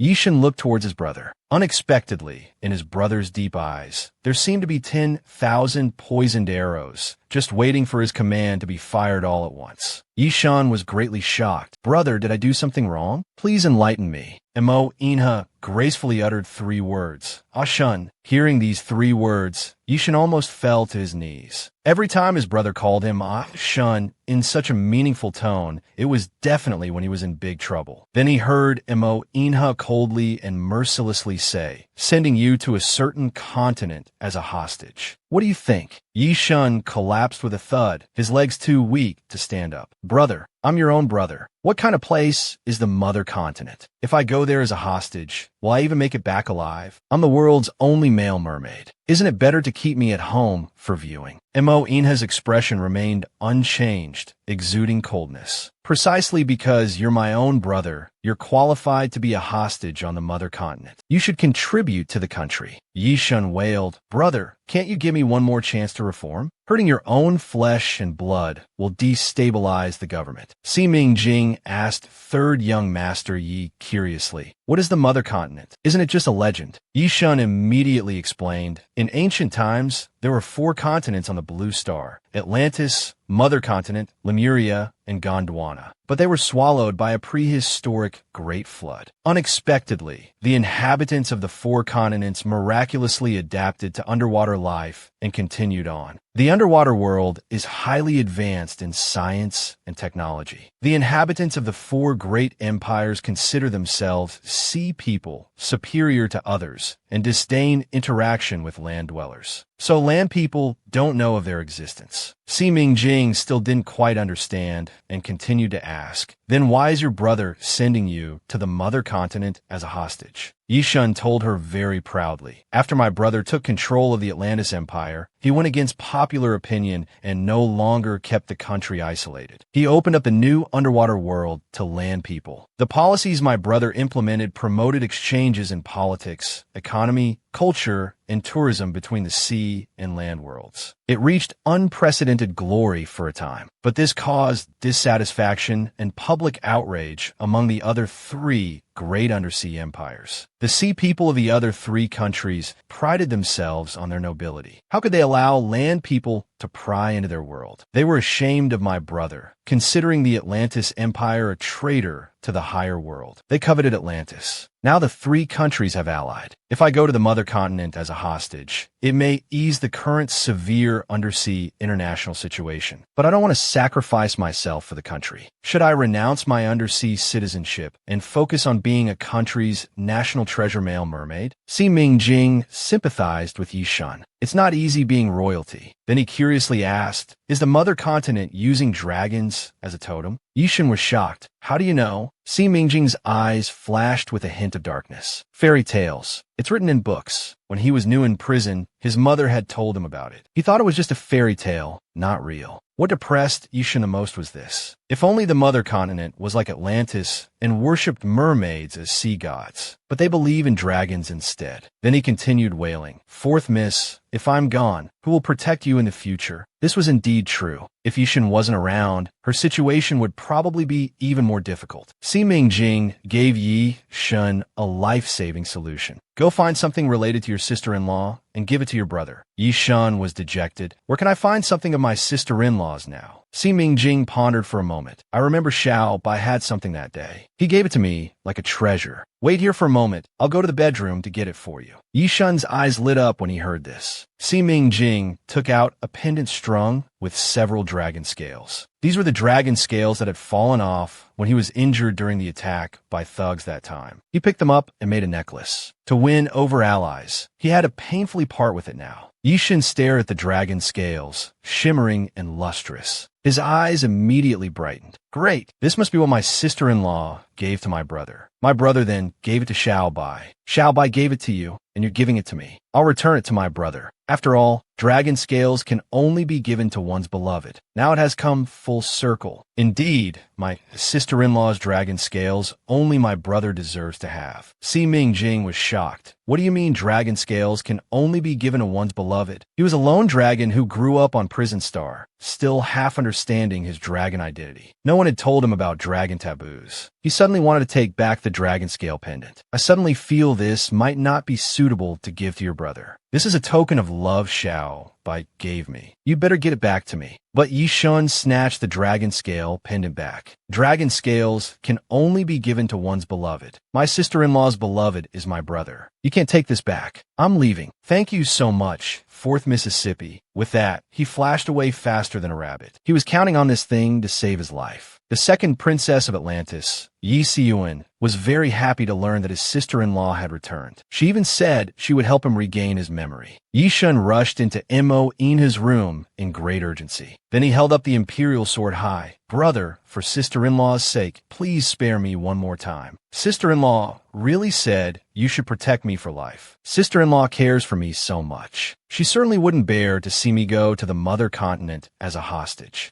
Mo Inha's cold gaze fell on the dragon scale pendant, and he asked, "Where did you get this?" Yi Shun told the truth. "Miss C gave it to me." Mo Inha suddenly felt a bit heartbroken. Dragon scales are the hard armor on a dragon's body, not easily falling off. Who hurt him? When Sima Jing returned to his own bedroom, he found that the clothes Mo Inha bought for his sister were actually in his own wardrobe. Indeed, men's words are lies. Then he wanted to find Mo Inha to clarify, but he just happened to bump into him. Mo Inha's callous palm applied a bit of force, his voice tinged with overwhelming anger. Who hurt you? Si Mingjing was skilled at perceiving people's hearts. In Mo Inha's eyes, he saw his own reflection, along with intertwined tenderness and heartache. His heart was suddenly struck. Some inexplicable emotion surged into his heart. He was heartbroken for him, but he quickly came to his senses. He wasn't heartbroken for him, but for his baby. No one who hurt me had a good ending. They've all gone to meet the king of hell now. Please give me back the dragon scales. Mo Inha gave a cold laugh. He didn't return it. Instead, he took the dragon scale pendant and sniffed it. Then he raised an eyebrow. With overwhelming dominance, he uttered a few words. It's mine now. Si Mingjing quickly changed the subject. Did the housekeeper make a mistake? Please have someone come and take those away. Mo Inha's lips curled into a faint, meaningful smile. My sister doesn't like those clothes anyway. It'd be a waste to throw them away. Consider it payment for saving Xiao Bai. Suddenly, Yishan came running over in a hurry. Then he noticed his brother, smiling very gently. No wonder his brother wanted to send him to the mother continent as a hostage. His brother's gaze was melting, understand? It was clearly bought from Miss C. He was so stupid to explain away on Weibo. Unexpectedly, Miss C had cured his brother's lovesickness. His brother was finally trying to move on from his sister-in-law's emotions. He immediately put his arm around Si Mingjing's shoulder. Miss C, my brother hates owing people favors the most. You must accept it. Si Mingjing didn't refuse to pretentiously. He also didn't want Mo Inha to owe him a favor. He accepted this favor in front of Yishan. They will be even, but when you're cured, I'll be charging cash. Mo Inha took out a bank card and gave it to him. This is the advance payment. The rest will be given after I'm cured. Just 2,000 yuan as advance payment? It's impossible to give you too much. Don't think it's too little. Yishan lowered his head and glanced at it. Damn, isn't that my brother's unlimited card? This can withdraw half of any bank's assets under the Yi family. Si Mingjing held up 5 fingers. Indeed, it's a bit little. When I cure you, the fee should be at least this much. Mo Inha's crisp voice said, 5,000. Si Mingjing blurted out, 50,000. Mo Inha smiled self-mockingly. So my life is only worth 50,000 yuan. Si Mingjing didn't respond further. He casually stuffed the unlimited card into his coat pocket and walked out first. Yishan, however, clapped his hands joyfully behind them. Then he inwardly criticized Miss C. You're really a fool. You've already become my brother's prey, and you don't even know it. Then, wagging his big tail excitedly, he spoke up. Brother, you've finally come around. Are you planning to start a new life with Fourth Miss? Although Fourth Miss is newly arrived from prison, her skill in dealing with Song Tianlan is impressive. She is quite the style of sister-in-law back then. Mo Inha looked at him coldly. She is your sister-in-law. Yishan was stunned for a moment. Yes.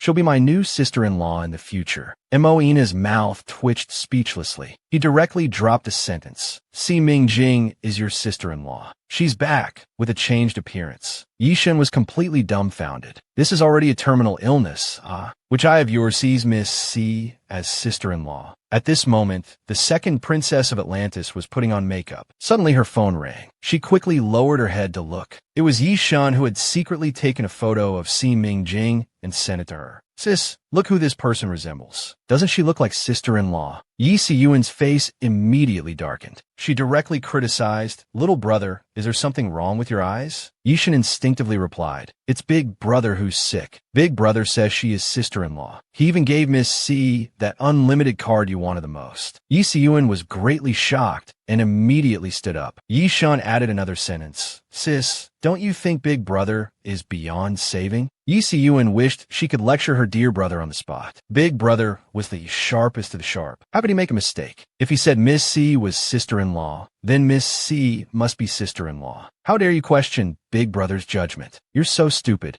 After sending that, she personally video called Mo Inha. Brother, is that Miss C who saved Xiao by really sister-in-law? That's great. You finally found happiness after all the hardship. From now on, it'll be a sweet romance. Mo Inha felt that his sister was indeed understanding. He hadn't doted on her in vain. It's her, but your sister-in-law has changed her appearance and forgotten me. Yi Siyuan's tone was firm and certain. Sister-in-law definitely doesn't want to forget you. She must have unavoidable reasons. Brother, hang in there. Wait till I get home. We'll help sister-in-law recover her memories together. Mo Inha grunted in agreement and hung up the phone. The second princess of Atlantis immediately posted on Weibo. She would make Song Pianlin lose face completely. She would have no choice but to reluctantly marry a gluttonous, lazy, rich second generation. Yi Siyuan was so excited she couldn't sleep. She saw many trending topics related to Si Ming Jing on Weibo. She carefully read through each trending topic. In the end, Song Jia was infuriated. What was that Song Pianlin? 5 years ago, she stole her sister-in-law's bracelet, and 5 years later she still used it to frame her sister-in-law. Did she really think her sister-in-law had no backing? Then she posted on Weibo, Song Pianlin, you've angered me. You dare say the bracelet I lent Miss C to wear was stolen from my sister-in-law. I, Yi Siyuan, am not done with you. After seeing this comment, some people exclaimed, someone actually dares to provoke our Atlantis empire. Within just 1 hour, the second princess sparked a trend of criticizing Song Pianlin, from childhood embarrassments to even accounts registered on certain forums. Yi Siyuan's fans dug everything up and posted screenshots on Weibo. Netizens mocked her. Still want to be the crown princess? How presumptuous. I thought Song Pianlin was born a socialite. How did the Song family make their fortune? 5 years ago, when Si Yao was imprisoned, the Song Tingfei family seized all of the Si family's assets. Song Pianlin began to package herself. She learned various socialite etiquettes, studied medicine, became a rising star at a top medical school, and also became a recognized, wealthy young lady. Song Pianlin clenched her fists, enraged and humiliated. She hugged her phone and cried loudly. You commoners, how dare you talk about my background? Apart from my background, I've done so much, even getting blood on my hands, just to stand by Mo Ina's side. Si Ming Jing, I won't let you off. The next morning, Song Pianlin came downstairs for breakfast with 2 swollen black eyes. At this moment, Song Tungfei slammed his palm heavily on the table. I've told you before, Mo Inha would never look at you. Not only did you rack your brains to offend the Yi family, but you also stupidly took out the necklace to frame Ming Jing, causing such a big mess. Song Pianlin began to panic. That necklace is worth over 100 million. If charged with theft, I'd be sentenced to at least 10 years. If I go to prison, my life is over. Brother, save me. Song Tungfei roared. I don't have such a sister who ruins her brother. The Song Group stocks can't keep falling. I can't clean up the mess you made. Deal with it yourself. Song Tingfei's wife, Fang Jing, sighed. Pianlin, don't blame your brother. Tian Tian is only 5 years old. If Song Group goes bankrupt, what about Tian Tian? Song Pianlin glared at her. You have no right to speak here. Song Tungfei said sternly, she's your sister-in-law. Song Pianlin's heart was in turmoil, fearing she'd become a sacrificial pawn. Don't forget how sister-in-law became a murderer. If Si Ming Jing, that adopted daughter, knew how her mom went to prison, still recognize you as brother. If I go to jail, don't blame me for burning bridges, Song. Tungfei, full of anger, raised his hand and slapped Song Pianlin. How dare you? Song Pianlin instantly burst into tears. Brother, I didn't want things to turn out this way. If you're willing to help me. Before she could finish, Song Tungfei directly said, get married. Song Tianlan was stunned. What? Song Tungfei calmed down and had a new idea. Zhou Haiyang, the third son of the Zhou family. His uncle is the Minister of Foreign Affairs. If you marry him, his uncle will definitely intervene secretly for you. There might still be room for maneuver. Zhou Haiyang had once hinted to Song Pianlin that he liked her. However, this scene was discovered by her brother. He accidentally overheard him saying he really wanted to marry Song Pianlin. Song Tiannan exclaimed, he's just a fat guy. Short and fat. Just a lazy, rich second generation. The young master has played with many female escorts. Brother, you're actually pushing your own sister into the fire pit. Song Tungfei's face turned cold. You think I want to? Now there's no choice. Either go to jail or get married. Choose one yourself. A few days later, the Ministry of Foreign Affairs issued an announcement. The bracelet was bought by Song Pianlin from a thief. Song Pianlin privately purchased stolen goods, but for personal use rather than resale. She couldn't be charged with receiving stolen goods. She could only be fined 200 according to Country A's public security regulations and given a warning. The real culprit who stole the bracelet was the dismissed servant of the Yi family. With conclusive evidence, he was sentenced to 10 years in prison. Si Mingjing calmly looked at this Weibo post. It seemed someone had stepped in to help the Song family. At this moment, her phone rang a few times. It was a message from Song Tingfei. Ming Jing, your aunt is getting engaged. Come home tonight to meet your future uncle. Your aunt specifically instructed you to dress beautifully and appropriately. Don't let people think you have no taste. Si Mingjing pondered in her heart. Song Pianlin asked her to dress beautifully and appropriately. What for? Could there be a trap? At this moment, on the day of the engagement party, Song Pianlin greeted guests with a forced smile. But in her heart, she was thinking, wait until that pig head sees the beautifully dressed Si Mingjing. He'll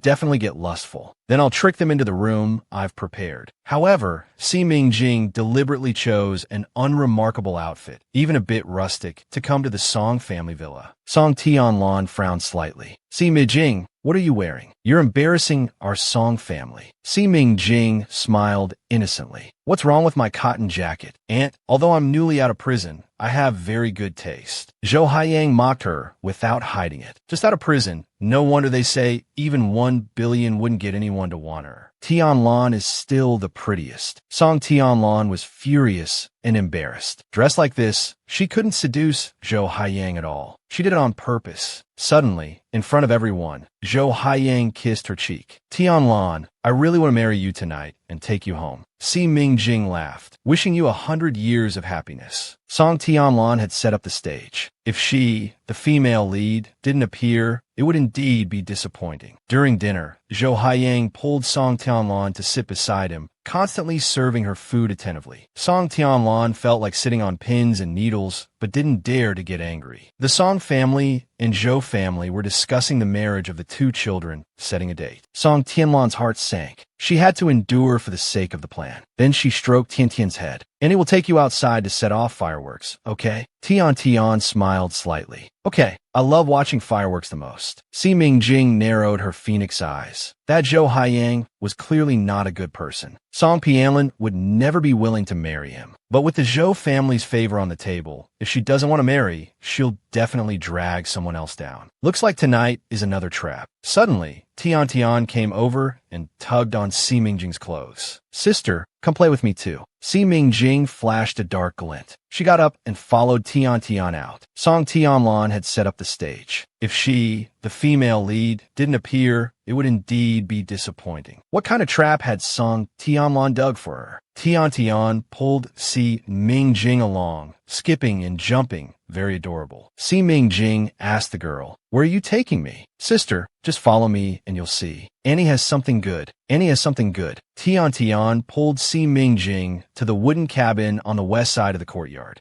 Standing at the doorway, they could see a large picture frame hanging inside. The woman in the frame was Si Mingjing's mother. She walked to the photo wall and stood still, staring at her mother who lived in her memory in the frame. She still remembered when she was young. Her mother looked just like this, always with a proud and noble expression on her face. At this moment, Tian uncomfortably held her head. Sister, I feel so dizzy. Suddenly, Zhou Haiyang walked in, rubbing his hands together with an excited expression. Tianlan, I'm here. When he saw clearly that it wasn't Su Tianlan in the room, but Si Mingjing and a 5-year-old girl who had fallen asleep, he immediately looked disappointed and angry. Why is it you? Where's your aunt? You think you can seduce me? Look at yourself. Are you worthy? What's going on? The door won't open. Well, you ugly woman. You even had someone lock the door from the outside. You're in for it tonight. Watch how I teach you a lesson. Suddenly, he held his head in discomfort. So hot. You drugged me to ruin my good marriage with your aunt. Si Mingjing frowned. No wonder there was a strange fragrance in this room. But my constitution is special, almost immune to all poisons. Except for Moina's perfume. I've never fallen for any. Then, she took out a silver needle and directly pierced his mute acupoint. Instantly, Zhou Haiyang lost his voice. Si Mingjing ignored him. Don't you want to know who set up this trap? Just wait here. The show will start soon. Next came Song Pianlin's voice. What are you sneaking around here for? Have you seen Tian? The maid panicked. Madam really isn't in the cabin. Don't go over there. I forgot to turn off the lights when I cleaned the cabin. Song Tianlan scolded harshly. You're so nervous you can't even speak straight. What exactly is happening in the cabin? What's so unspeakable that's making you this nervous? If you don't tell me, I'll fire you right away. The maid seemed terrified. No, it's Miss C who told me not to. It was all Miss C's own idea. It has nothing to do with me. Miss C wanted to seduce young Master Zhou. There in the cabin. I didn't see anything.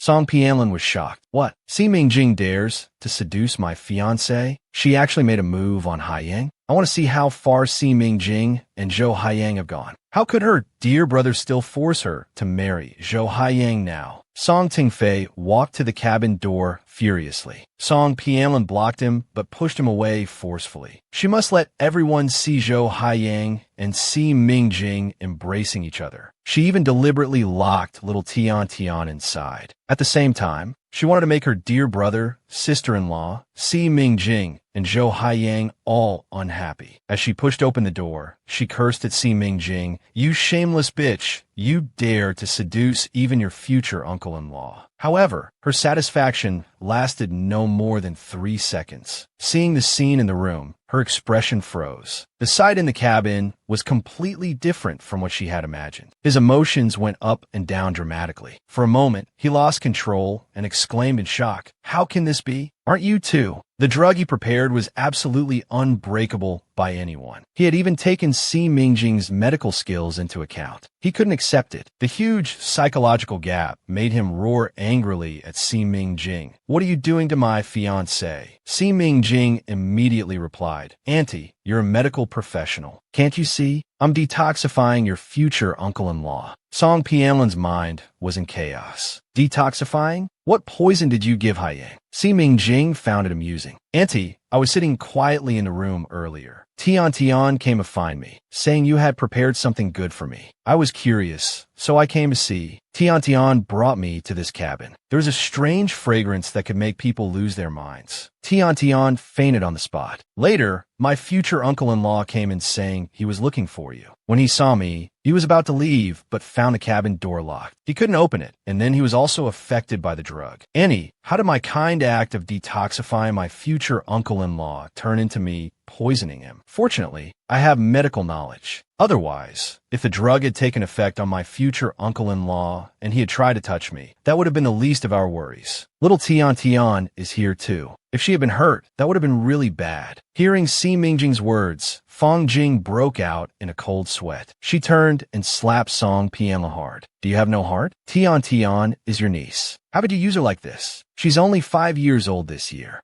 Song Pianlin, ignoring the pain on her face, hurriedly explained, "Sister-in-law, what are you saying?" It was clearly Si Mingjing. "How could I possibly harm Tian Tian?" Fong Jing gritted her teeth. Such a vicious sister-in-law. If she married into the powerful Zhou family, she wouldn't treat me and Tian Tian well either. Si Mingjing's cancer formula was about to bring immeasurable wealth to the Song family. Is stealing something worth 200 million considered a serious crime? Those who commit serious crimes should be sent to prison. Fong Jing called over the previous maid and angrily questioned her. "Didn't you say Ming Jing was seducing young Master Zhou in the cabin? Is this what you saw? If you don't explain everything clearly today, you can forget about keeping this job." The maid panicked, but she also didn't dare offend Song Tianlon or Miss C. Fong Jing showed her no mercy. "You still dare to lie? Ming Jing has only been to our house 3 times and might not even recognize you. You do whatever she tells you to do. Do you think I'm stupid or everyone else is?" Mrs. Zhou stood nearby, seemingly having figured things out. She deliberately scared them by saying, "Let's call the police. Your Song family's young lady actually poisoned my son and tarnished his reputation. If there's no mastermind, then we'll consider her the main culprit. With my Zhou family's influence, sending her to prison would be effortless. If it's her son,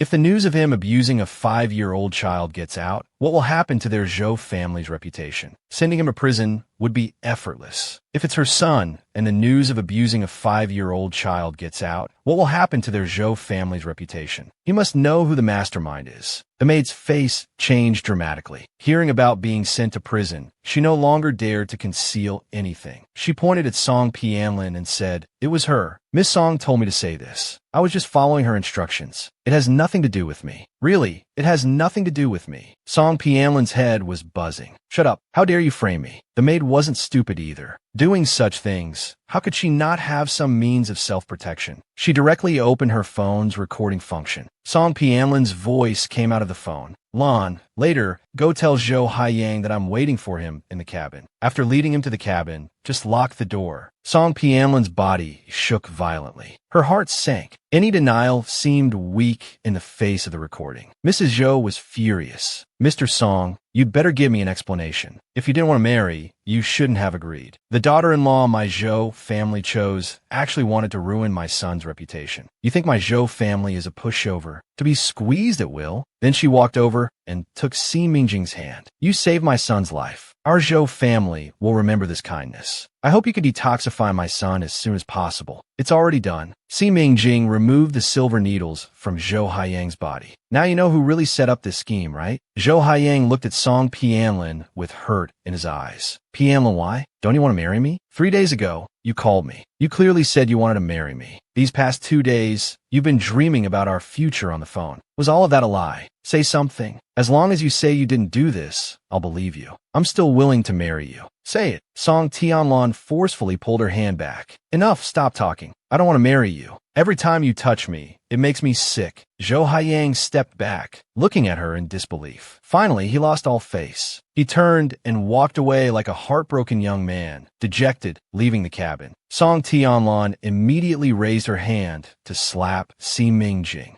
Her hand was just raised when he forcefully grabbed it. Now only I can save you. The young master of the Yi family listens to me. As long as I speak up, you still have a chance to survive. Song Pianlin didn't believe at all that you would be so kind-hearted. Si Mingjing's red lips curled slightly. Of course, there are conditions. At this moment, 2 police officers rushed over. The Zhou family had provided new strong evidence to the police. Miss Song, you're suspected of theft. Please cooperate with the investigation. Si Mingjing looked down at her condescendingly. Tell me the truth about how my mother became a murderer, and I'll help you. Think about it carefully. Remember, I'm waiting for you to tell me. After returning to the Yi family villa, Mo Inha had already taken off his shirt, lying on the sofa, revealing his muscular chest and sexy six-pack abs. His hands were leisurely propped behind his head, waiting for Si Mingjing to give him acupuncture. He looked at him with contempt. A moment later, he gave him acupuncture while suppressing his anger. Suddenly, Yishin received a message and rushed in quickly. Brother, I just got news. Song Pianlin committed suicide in the police station. Mo Inha was indifferent to this and only threw out 3 words. Is she dead? Yishan immediately replied. She's been sent to the hospital. It's uncertain whether she'll live or die. A thought popped into Si Mingjing's mind. Song Pianlin's purpose for suicide wouldn't be to try to escape while being transported to the hospital, would it? So he quickly put away the silver needles. Frowning slightly, he said, Mr. Mo, my aunt is now between life and death. I need to go to the hospital to see her. Mo Inha saw his urgency. Wait a moment, let's go together. How can we let someone who stole from my woman die so easily? Then they set off. Mo Inha suddenly asked Mingjing, you want to deal with Song Pianlin? Or rather, how do you hope Song Pianlin will die? Si Mingjing calmly replied, I don't want her to die. Killing is just a nod of the head. That's too easy for her. He wanted to send the culprit who caused his mother to become a murderer to prison star. Let all the masterminds taste the suffering his mother had endured. Then he raised his hand, revealing the diamond bracelet on his wrist. This bracelet is worth 200 million. Is stealing something worth 200 million considered a serious crime? Those who commit serious crimes should be sent to prison star to contribute to human exploration of space survival. Mo Inha lowered his brows and chuckled. Understanding his meaning, he said, I see. As you wish. At this moment, Yishin called. Brother, the latest news just came in. Song Pianlin has disappeared from the hospital. Meanwhile, Song Pianlin thought she had escaped. She sat in the car that arrived just in time. Tears of relief rolled down her cheeks. Grandpa, I knew you cared for me the most. Thanks to the package of medicine you secretly gave me in arranging this pickup, I was able to escape successfully. Why was Mo Inha being so gentle with Si Mingjing? He had always been aloof, keeping people at a distance. Old Master Song directly handed her a card. You can't stay in country 8 anymore. You must leave tonight. The farther you go, the better. But Song Pianlin was reluctant, leaving Mint having nothing. Song Pianlin was Old Master Song's only heir. His son and grandson had no interest in traditional Chinese medicine. Only his granddaughter was interested. He had to protect his only successor. Listen to Grandpa. Don't think about Imo Inha anymore. Your future is limitless. Feelings are the most useless thing. It's too late to regret now. Song Piamlin suddenly became angry. Grandpa, if I leave country A, I won't be a young lady from a wealthy family anymore. I don't want to live like a stray dog. I hate Si Mingjing so much for ruining me. Old Master Song spoke earnestly. As long as the green hills remain, one need not worry about firewood. How can my granddaughter, Song Daizhong's granddaughter, have such a narrow vision? Pianlin, go to the Hua family now. Let them find a way to arrange for you to leave country A. I can't make too much noise here, otherwise the police will trace you through me. Song Pianlin suddenly panicked. But Grandpa, what if the Hua family doesn't help me? Old Master Song's tone was very firm. How could that be possible? They will, unless they want Mo Inha to know that they were the masterminds behind framing Si Yao as a murderer. Their purpose was to deal with Bai Jusi. Song Pianlin's heart immediately settled. That's right. The Hua family wouldn't dare let Mo Inha know about what happened back then. They will definitely help me. If they don't send her away, she would reveal everything she knows, and then no one could escape. Although she didn't know why the Hua family wanted to deal with Miss Bai, not by targeting Miss Bai directly, but by framing Si Yao. But in the matter of Si Yao becoming a murderer, the Hua family was the mastermind. Their Song family was merely the executor. They were in the same boat. The car stopped by the roadside. Old Master Song and the driver got out. Leave quickly. When you reach a safe place, let me know you're safe every few months. After her grandfather's guidance, Song Pianlin's mood gradually brightened. She even thought to herself, Si Mingjing, just you wait. When I make my comeback, I'll make sure you're more dazzling than me, and then become a stray dog. However, she didn't notice at all that several cars had already caught up with her. Mo Inha curled his lips into a smile. It seems Feng Ju has already caught up with Song Pianlin's car. You predicted she would escape. Si Mingjing answered honestly. I can't predict the future. I just put myself in Song Pianlin's shoes. If I were in such a predicament, how would I save myself? I thought through all the possibilities and made corresponding precautions. I didn't expect it would actually come in handy. Suddenly, Feng Ju opened a video call to report. According to the real-time location Miss C sent, we have everything in place. Mo Inha nodded. By the time I arrive, I want to see Song Pianlin already captured. At this moment, 3 cars had already surrounded Song Pianlin. Song Pianlin was terrified, her body trembling uncontrollably. How is this possible? Then, 2 bodyguards had already pulled her out of the car. Si Mingjing saw her being held down by several bodyguards and immediately added salt to the wound. Auntie, why did you make yourself so miserable? Song Pianlin gritted her teeth. Si Mingjing, it's you again. And Mo Inha took a somewhat forceful stance, moving from behind to in front of him. His slender hand gave him a cloak. It's windy at night. Don't catch a cold. His voice was gentle, but brooking no argument. He looked like a dominant man. Si Ling couldn't bear to disappoint his kindness. She ambiguously uttered 2 words, thank you. Song Tianlan didn't hear their whispers, but his eyes weren't blind. His eyeballs were about to pop out. I was so close to standing beside him. To be in such a pathetic state, collapsing in front of the man I admire, I'd rather die. But why is Mo Inha being so gentle to Si Mingjing? He's always been aloof, keeping people at a distance, unreachable. Only 5 years ago, I saw such a gentle side of Mo Inha. Someone so cold to others, yet so tender to Miss Bai. At that moment, I fell for him as if bewitched. I've tried for 5 years, yet I'm not even as good as roadside weeds. Mo Inha never looks at me. It's okay, one day, I'll be content just standing by his side. I came to love him on my knees, never daring to hope for his tenderness. But why does Si Mingjing get to enjoy it? Why? Just because Si Mingjing saved Yin Yinbai? Just because Si Mingjing treated Mo Inha? I can do that too. Didn't I study medicine hard for Mo Inha's sake? Si Mingjing stepped forward to Song Pianlin, who was consumed by jealousy. Auntie, you could have asked me for help. Me pleading for you would be better than you running away yourself. Look at the mess now. You've been caught red-handed by Mo Inha's people. How can I plead for you now? Song Pianlin shrieked. Si Mingjing, don't be too smug. From now on, It's a fight to the death between us. Si Mingjing said confidently, "Don't set flags. Aren't you forcing me to kill you?" "Mr. Mo, I want to know the cause of my mother's death from her mouth. Do your men have any interrogation methods that can help me pry open her mouth?" Mo Inha gave a look, and Feng Ju understood. He respectfully nodded. "Miss C, what do you want to ask?" Si Mingjing went straight to the point. "I want to know how my mother became a murderer. She testified in court that she saw my mom kill someone. I want to know which eye she saw it with." "Baby, how can you be so cute? Every time you get angry, you show me your dragon horns." Mo Inha looked at the shops along the street. There was a 24-hour convenience store. He held her hand and led her away. "Come with me to buy something. By the time we get back, her mouth should be pried open."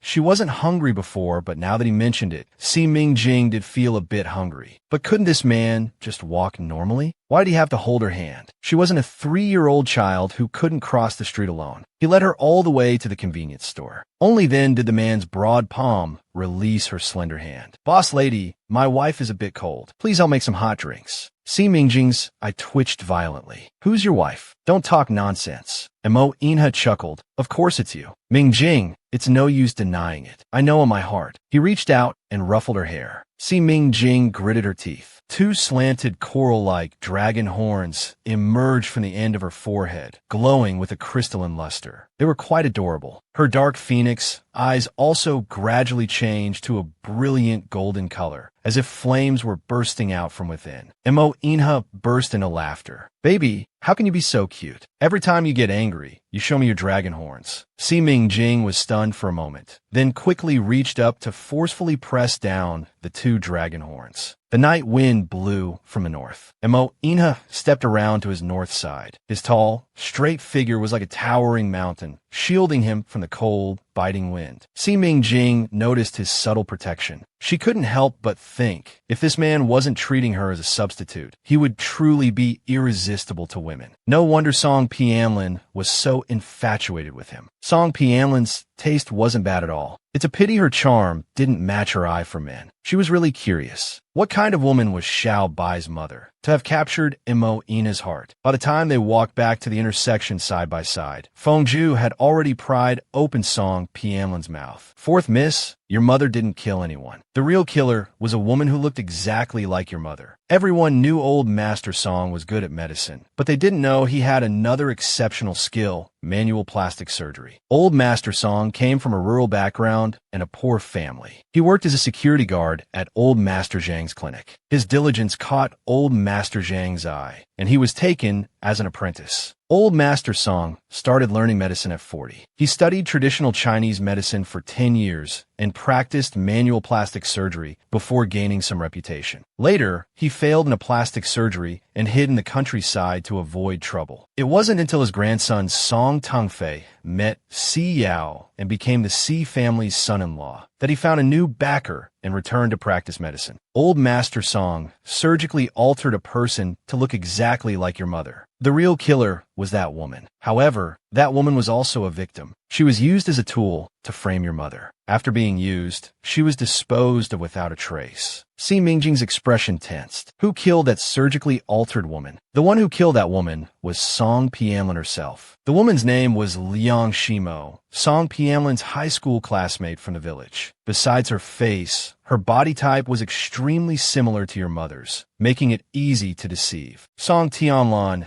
gave that woman mineral water mixed with arsenic. She died on the spot. Liang Shimo was once a left-behind child in the countryside. Her parents had passed away, and she lived with her grandmother. So the Song family wasn't afraid of the Liang family making trouble. To this day, Liang's grandmother still thinks her granddaughter is working away from home. She doesn't know that her only granddaughter became a tool in a murder case, with no remains left. Si Mingjing trembled and clenched her teeth tightly. The Zhang family took old Master Song as an apprentice. He betrayed his masters, stole their achievements. The Si family secretly saved the Song family. The Song family framed my mother, want to take everything. A bunch of scum. Did Song Pianlin confess anything else? Feng Ju shook his head. Besides this, there was nothing more. Sir, fourth miss, how should we deal with Song Pianlin? Si Mingjing suppressed the anger in her heart. Send her back to the police station. Tell the police everything she confessed. I want the authorities to reopen my mother's case. Unexpectedly, in the quiet night, there was suddenly a loud bang. A bullet hit Song Piamlin's forehead. She immediately fell into a pool of blood, dying unexpectedly.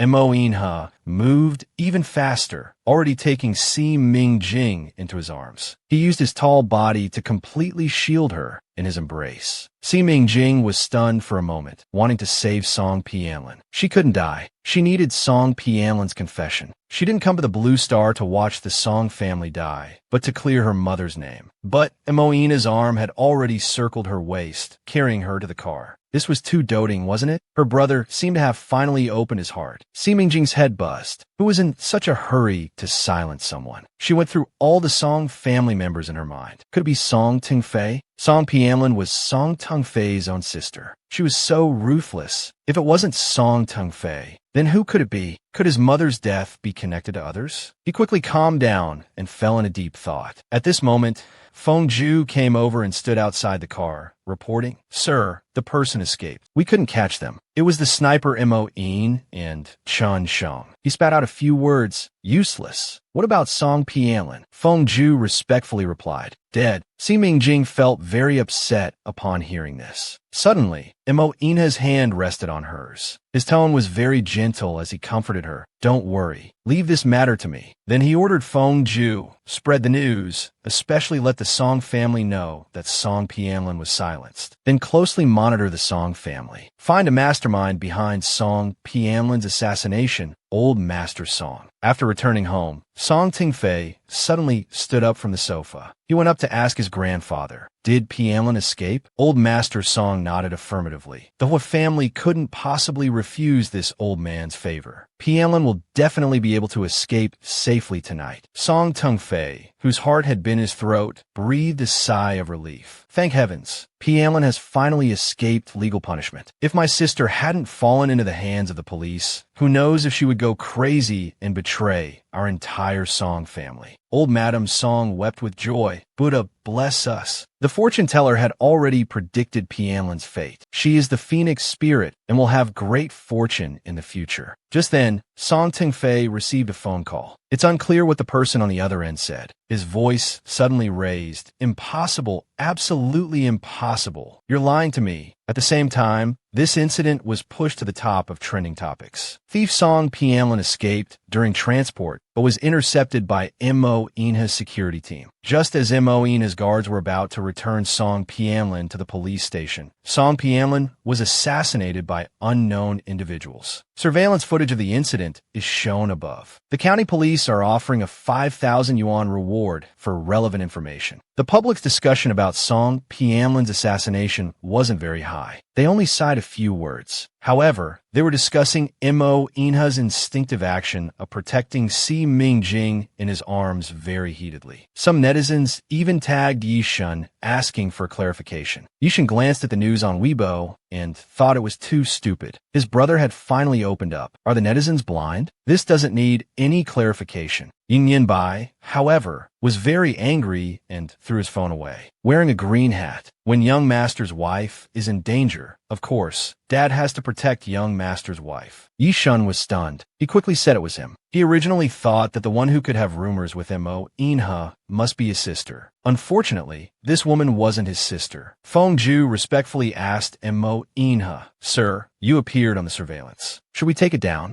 Mo Inha felt that last time when the paparazzi took photos, it didn't cause much sensation. So he said, "No need. You did a good job this time." He wanted to let the whole world witness today that the only person who could stand beside him was Si Mingjing. At Song Tianlan's funeral, she was inevitably entangled by old Madam Song for a while. Why were you at the scene that night? What did you do to Song Pianlin? Our Song family will never forgive you. Song Tengfei tried hard to play the role of a father. Grandmother calmed down first. This isn't Mingjing's fault. Mo Inha obviously has feelings for Mingjing. This adopted daughter actually accomplished what Pianlin couldn't. We must quickly win her over. Then he turned to Si Mingjing and said, "Your great-grandmother is too emotional. I know this has nothing to do with you. Si Mingjing pretended to be overly shocked. I was terrified at that time, too. Dad, who do you think was so cruel to want to assassinate Aunt? A complex look flashed in Song Tungfei's eyes. He was in pain internally, but couldn't confide in anyone. He had suspicions in his heart, but didn't dare to bring them out in the open. At this moment, someone reported that people from the Hua family had come to pay their respects. Hua Hailu sighed, "Brother-in-law, please accept my condolences. The deceased are gone, but we can still pursue those who remain." Song Tungfei asked, "May I know how to address this gentleman?" Hua Hailu introduced him with a smile. "This is Mr. Sheng Luyuan, my friend. He's from out of town, seeking medical treatment in the capital." Mr. Sheng knew about old Mr. Song's excellent medical skills, so he came specifically to seek treatment. That's why he came along today. So he wasn't here to pay respects to Tianlan. Song Tungfei's attitude cooled considerably. "I'm sorry, my grandfather is bedridden with grief over losing his granddaughter. He probably won't be able to see patients for a while. Please seek help elsewhere, Mr. Sheng." Sheng Liuyun's gaze fell on Si Mingjing. "I heard your daughter's medical skills are excellent. She's now M.O. Ina's personal doctor. Could I trouble your daughter to diagnose me?" Song Tungfei was visibly displeased. No, Si Mingjing, however, was very interested in these two visitors' identities. She smiled faintly and said, "Sure, it would be my honor." Then she made a gesture of invitation. "Mr. Sheng, please follow me.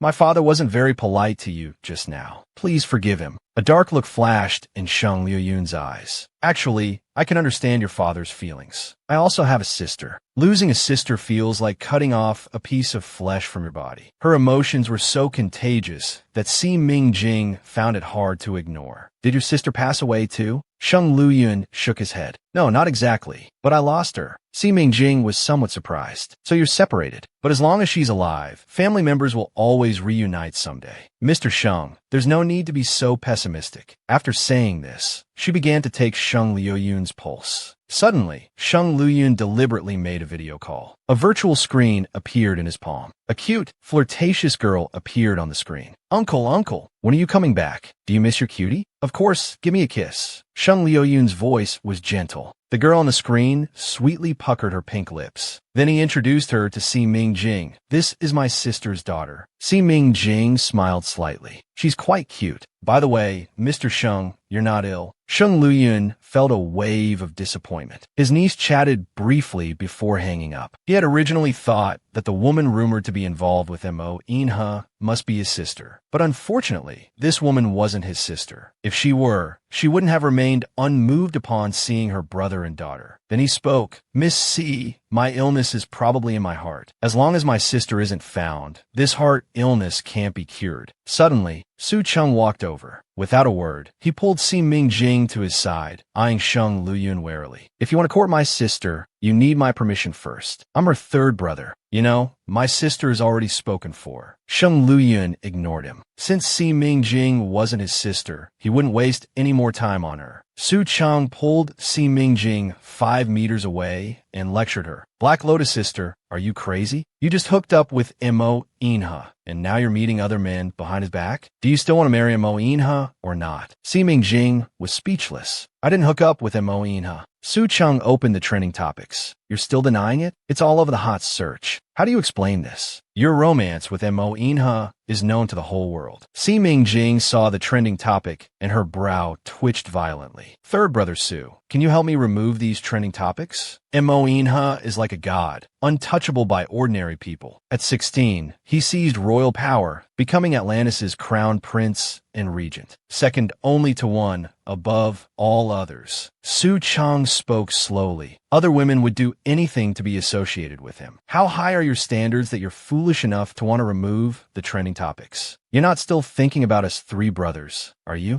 We can't even compare to one of M.O. Inha's toes." Si Mingjing's phoenix eyes slightly raised. "If this rumor angers M.O. Inha, and he kicks me out of the Yi family, I'll move back to live with the Su family. and I'll tell Grandpa, Su, that I've taken a liking to you. Su Cheng's scalp tingled. He avoided her like the plague. Damn, you women are so vicious. Si Ming Jing didn't even bother to pretend in front of him. I grew up among new villains in prison. What do you think? Su Chung was afraid she'd come. All right.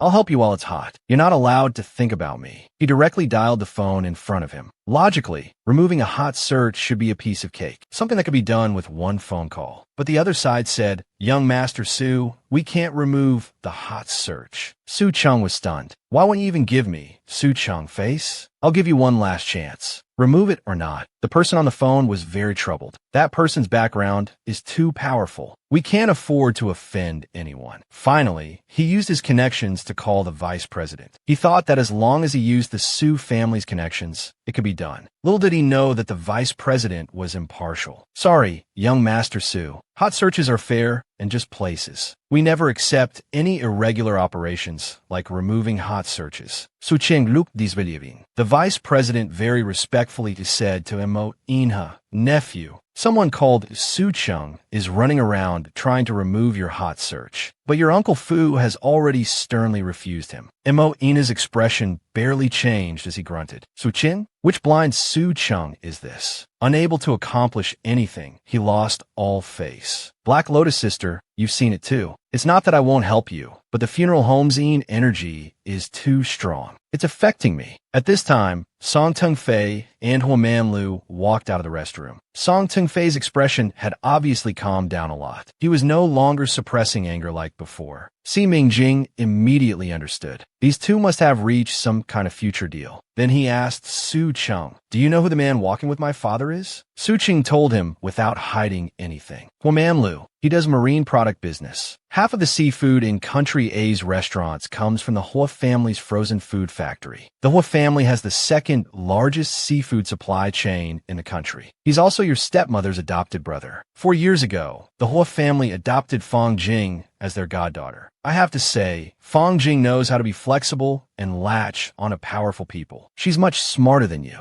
Si Ming Jing thought for a moment. Adopted brother? Could it be that Fong Jing instructed the Hua family to make a move? Song Pianlin once locked Fong Jing's daughter up with Zhou Haiyang. This made Fong Jing want to kill her. But the relationship with the Song family hasn't ended. Maybe things aren't so simple. Or could it be that the Song family isn't united? Did the Hua family behind Fong Jing offer Song Tung Fei some benefit to buy Song Pianlin's life? Then he blurted out, the Hua family must not be simple. Su Chung looked indifferent. No matter how extraordinary they are, they can't compare to the illustrious and mysterious Yi family. The Hua family's seafood supply chain in Country A is called the second largest in the country. Do you know which family is number one? The Yi family. The seafood the Yi family brings from Atlantis is distributed globally. Just the daily income from this one item is enough for you to live lavishly for 10 lifetimes. Why do you still want to remove the hot search? Such a thick thigh. Hurry up and hug it. Si Ming Jing was very annoyed with him now. Every third sentence was about Mo Inha. He didn't know that Mo Inha was just using him as a substitute. Well said. Why don't you change your gender and marry into the Yi family? There's still time. Su Chung broke out in a cold sweat. Sister Ming, you're not feeling inferior and afraid to mock Mo Inha, are you? Let me tell you, there's absolutely no need. Although you've never been to school, Mo Inha has never been to school either. He didn't even graduate from kindergarten. Your educational backgrounds are absolutely on par. Mo Inha, that's a godlike existence that ordinary people can't touch. At 6 years old, he co-founded the Galaxy Space Base with his father. At 9 years old, he became the first human to explore galaxies beyond the solar system.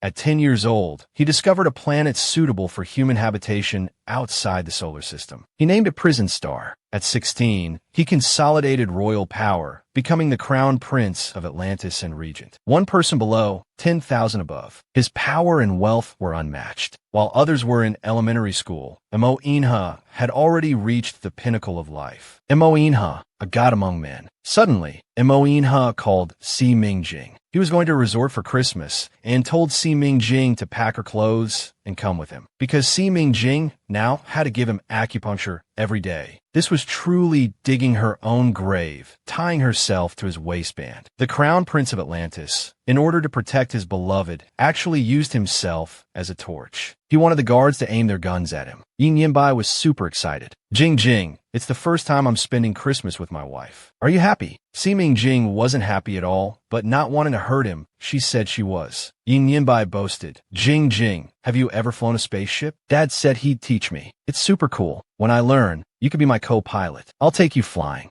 Ming Jing nodded, agreeing. Yin Yinbai was excited. Dad, can we learn to fly the spaceship now? But Mo Inha said, let Uncle Feng take you to learn. Dad has other things to do with your wife. Ming Jing and Yin Yinbai asked in unison. What things? Mo Inha said, frankly, I want to give you equipment that will protect you even if someone shoots at you with a black gun. Do you want it? Ming Jing's phoenix eyes lit up slightly. Is there such a good thing? Mo Inha gently hummed in agreement. His political ideology was at odds with other underwater nations. Many people want him dead. He had been the target of assassination attempts multiple times. Ming Jing curiously asked, why do you want to give me such a good thing? Mo Inha's voice was solemn. Danger is everywhere when you're by my side. You need to protect yourself well. He wasn't afraid of death, but he was afraid of something happening to her. He had already lost her for 5 years and couldn't bear to lose her for even one more day. Ming Jing felt warmth in her heart. He was truly a thoughtful man. However, she was his doctor. It was understandable that he wanted to protect her safety. On the 5th floor of the aviation base building,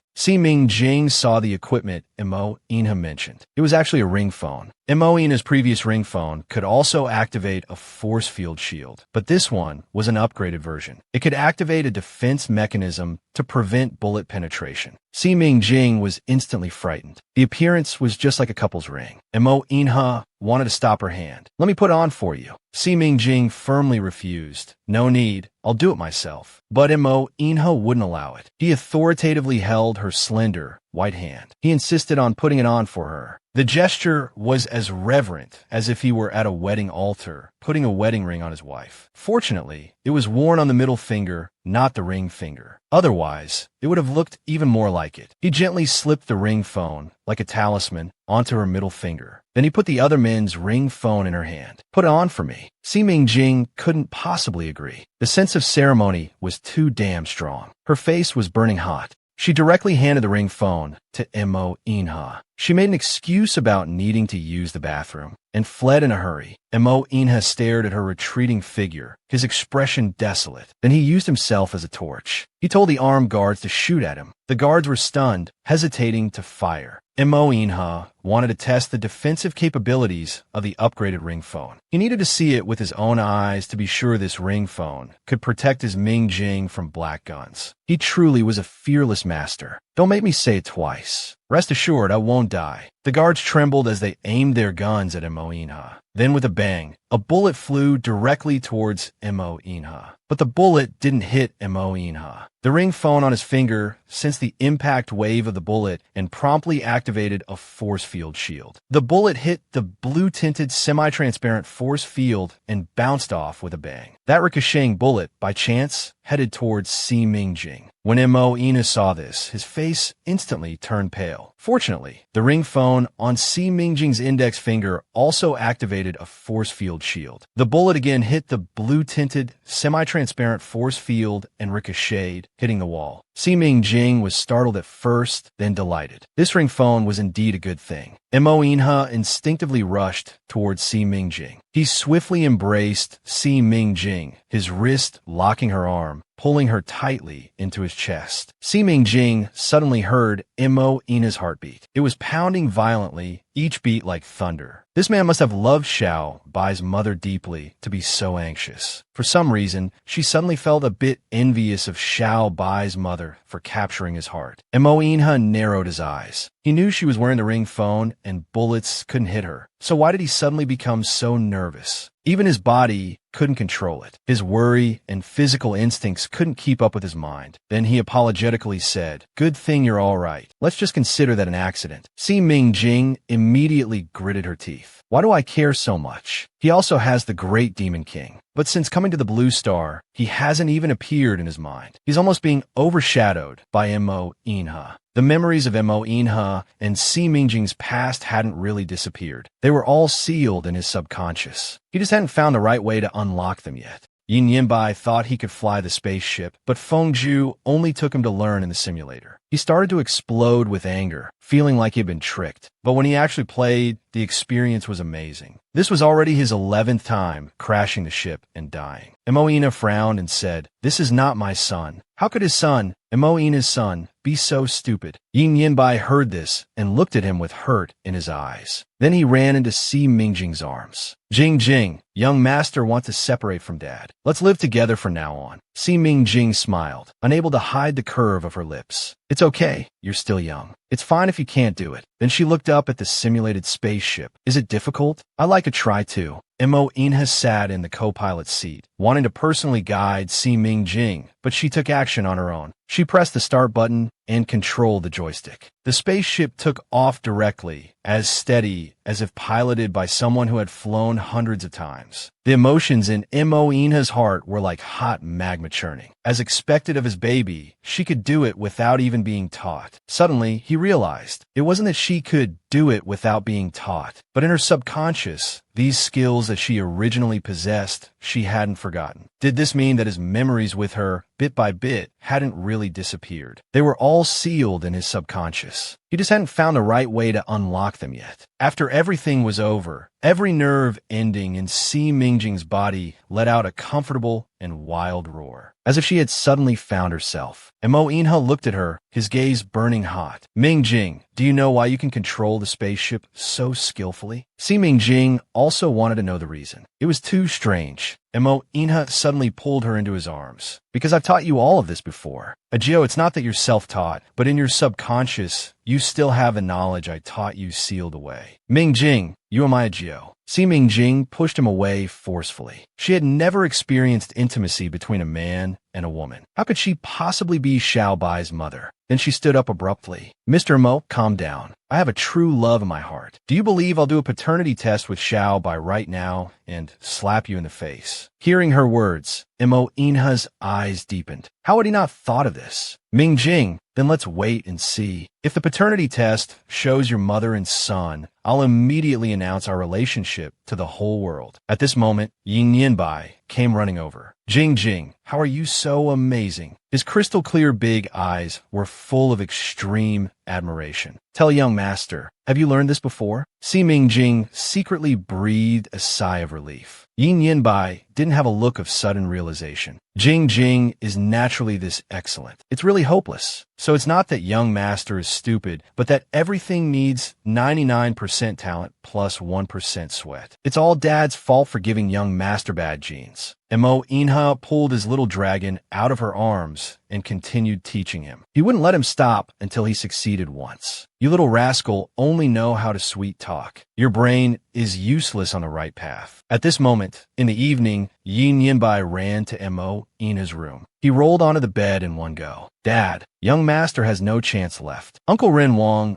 Feng praised young master. "A tiger father has no dog sons." Mo Inha glanced at his son with disdain. "No chance. Ren Wang sounds very promising." Yin Yinbai noticed that dad was looking at an album. It was an album of his dad and mom. He started asking his dad, "Do you miss mom? Is it pitiful not having a wife to warm your bed?" Mo Inha thought for a moment. It was indeed pitiful. She was just a wall away, yet he couldn't go over and hug her directly. He could only look at the album and think of her through these objects. Yin Yinbai gloated. "Luckily, little Yi has a wife." "Dad, I'm going to find my wife to warm my bed." But Mo Inha's handsome face darkened. He pulled him back to bed directly. Just as he was about to severely discipline this little dragon, the phone rang. It was a video call from Chu Liushang. "Mo Inha, I heard you're at the space base now. I'm here too. Let's have a drink and meal together. How about it? I came here specially to spend Christmas Eve with you." Yin Yinbai's voice was crisp. "Godfather, young master hasn't eaten either. Young master is so hungry." Chu Liushang smiled sweetly. "Okay, Godfather brought you delicacies from the capital." Mo Inha's face was stern. "What are two grown men doing drinking on Christmas Eve? People might think we have orientation issues." I'm going to sleep. Do as you please. Chu Liushang had already arrived at the seaside villa where Mo Inha was staying. He brought a bottle of precious wine he had been reluctant to drink. I've poured it. Come down and let's have a few drinks. He had just walked into the living room when he ran into Si Mingjing. Oh, you're hiding a beauty in your villa.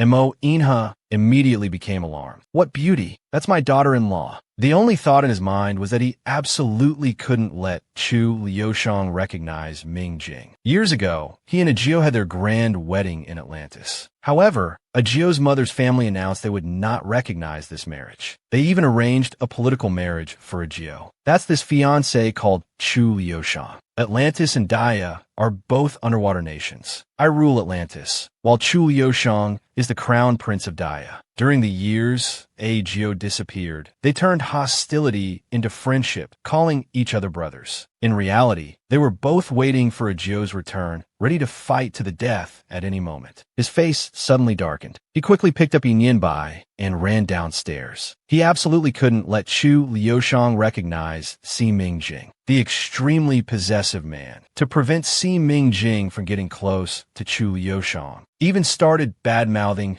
Chu Liushang along with his sister. Chu Liushang's gaze fell on Si Mingjing, keen and profound. You're the woman who saved Xiaobai, Si Mingjing. Si Mingjing thought this man looked very refined. You're Chu Liushang. She saw the amazement in his eyes. This wasn't important. Mo Inha never cared about unimportant women, allowing rumors about him to fly around. Sheng Luyin had already met Si Mingjing and confirmed she wasn't his sister. So what was Mo Inha up to now? Si Mingjing noticed the distance in the man's eyes. After thinking for a moment, she walked towards the kitchen. Seeing her heading to the kitchen, Chu Liushang handed her a plastic bag. Please help heat this up. Suddenly, Yin Yanbai rushed down from upstairs. Chu Liushang caught him. Miss your godfather? Yin Yanbai said in a childish voice. Young master has a wife now. My heart only allows me to think of her alone. Liushang pinched his cheek. A woman is more important than your godfather. At this moment, Mo Inha walked to the kitchen, seemingly casually standing next to Si Mingjing. Don't bother. Go upstairs and rest. This is just an unreliable friend of mine, promiscuous and fickle. Don't mind him. Si Mingjing was a bit incredulous. He doesn't look like that. Mo Inha's eyes narrowed slightly. Have you heard of a wolf in sheep's clothing? That's him. After going upstairs, call me up in half an hour. Si Mingjing was wary. What for? Mo Inha lowered his voice even more. To give me an out. My friend is not only promiscuous, but also doesn't discriminate between men and women. I'm afraid he might try something on me when drunk. Due to business relationships, I can't afford to offend him. I get a headache just seeing him. Si Mingjing's pupils contracted slightly. Really? Are you joking? Mo Inha's expression couldn't be more serious. Please, if you don't believe me, you can ask my brother later. Si Mingjing really didn't believe it. She actually wanted to send Yishan a message. Do you know Chu Liushang? Yishan pondered for a moment, then immediately replied, I know him. My brother's friend. But my brother is really annoyed by him. He likes to stick to my brother all the time. Can't shake him off. Si Mingjing sent another message. Has Chu Liushang harassed your brother? Yishan replied quickly. Damn, you even know about that? He tried desperately to stop Yi Si-yuan. Sis, it's not good to slander Chu Liushang like this. But Yi Si-yuan said, you know nothing. How can we be soft on Big Brother's love rival? We must blacken his name thoroughly, okay? Who told Chu Liushang to still be thinking about sister-in-law until now? Si Mingjing didn't expect that someone of his status would still face same-sex harassment, so she decided to help Mo Inha. Chu Liushang poured 2 glasses, holding one himself and handing the other to Mo Inha. You brought a wife on vacation? This isn't your style. Are those online rumors true? Won't you explain to me? Mo Inha crossed his long legs, deliberately looking cold. So you didn't come to drink with me, but took up a part-time job as a paparazzi. Have you fallen so low that you'll take any job now? Chu Liushang smiled meaningfully. If you're willing to be single, I'm willing to try the paparazzi on the 3rd floor. Mo Inha's eyebrows darkened with melancholy. Dream on. Even if you're single, I won't be. Suddenly, Si Mingjing's voice rang out. Mr. Mo, please come up to the second floor. It's time for your acupuncture. Chu Liushang looked at him, face full of gossip. In the middle of the night, you're letting a woman give you acupuncture? Yin Yinbai inadvertently played wingman. Godfather, my dad needs acupuncture every week. In just 3 months, Dad will be cured. My wife is amazing. Mo Inha put down his wine glass, frowning helplessly. Can't be helped. Doctor's orders are absolute. You keep drinking. I'll excuse myself. For the sake of Jiangxi's eyes, Si Mingjing really did give Mo Inha acupuncture. One more session wouldn't be a big problem. However, Mo Inha had been drinking. Giving him acupuncture now would have a sedative effect. A moment later, a suspicious Chu Liushang came upstairs. He saw Mo Inha lying in the bedroom. Miss C, your choice of acupuncture timing is quite unique. Si Mingjing replied, because it has a sedative effect, it's usually scheduled for the afternoon or before bed. Mr. Mo instructed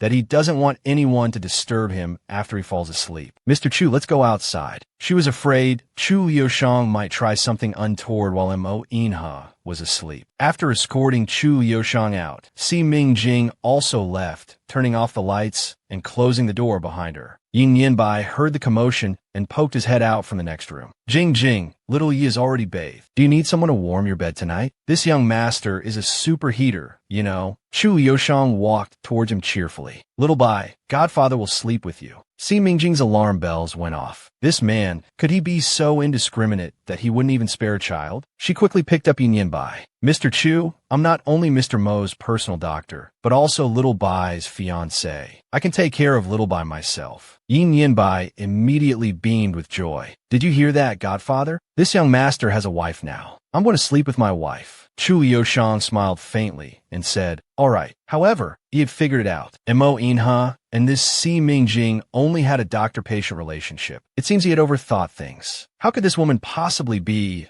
Jiu Si Mingjing? Her medical skills had gone viral, shocking the whole world. Before he woke up, Yin Yinbai excitedly shook his shoulders. Jing, you're famous. You're trending. Si Mingjing's voice was lazy. Little Bai, what trend? Yin Yinbai brought his phone close for her to see. Si Mingjing saw the top trending topic, first cancer patient cured. The second trending topic, cancer formula authorized. This was absolutely a historic moment that excited the whole world. Xie Changyuan, diagnosed with late-stage bone cancer, was interviewed by reporters. His voice was tearful after his brush with death. At this time, she received a call from Song Tingfei. Mingjing, come to Song Group at 3 p.m. Si Mingjing's eyes narrowed. What for? Song Tingfei smiled slyly. It's good news. You'll know when you get here. Si Mingjing didn't believe it. How could any good news possibly come to her? Soon, she arrived at Song Group. A young man came over to greet her. Miss C, I'm Mr. Song's secretary. Mr. Song asked me to take you to the signing ceremony. Please follow me. Si Mingjing asked nonchalantly, what signing ceremony? The secretary deliberately leaked the information to her. Today, Song Group and Hua Group are holding a signing ceremony for a 2 billion yuan new project cooperation. Mr. Song hopes you'll announce at the ceremony that the commercial value of the cancer formula will be fully managed by Song Group. As he spoke, he handed her a speech script. When you go on stage, just read from the script. Si Mingjing took the script and read it from beginning to end. Particularly noticed one sentence regarding the patent for the cancer formula and future business cooperation. I want to entrust it all to my father. Mr. Song Tingfei will be my representative. Song Tingfei wanted to use it as a cash cow for the Song Group. What a beautiful dream. Why don't you go to sleep? Following the procedure, the signing ceremony lasted nearly 40 minutes. Song Tingfei finally mentioned his daughter. Immediately, the reporters and media became agitated. In the center of attention, Si Mingjing calmly walked onto the stage. At this moment, an effeminate man suddenly made a commotion at the entrance of the venue. Let me in. 5 days ago, a woman booked me at the Cloud Club. I worked all night. My waist was about to break, but she didn't pay after using my services. I just saw her come in here. Upon hearing this, the reporters were stunned. Ordinary people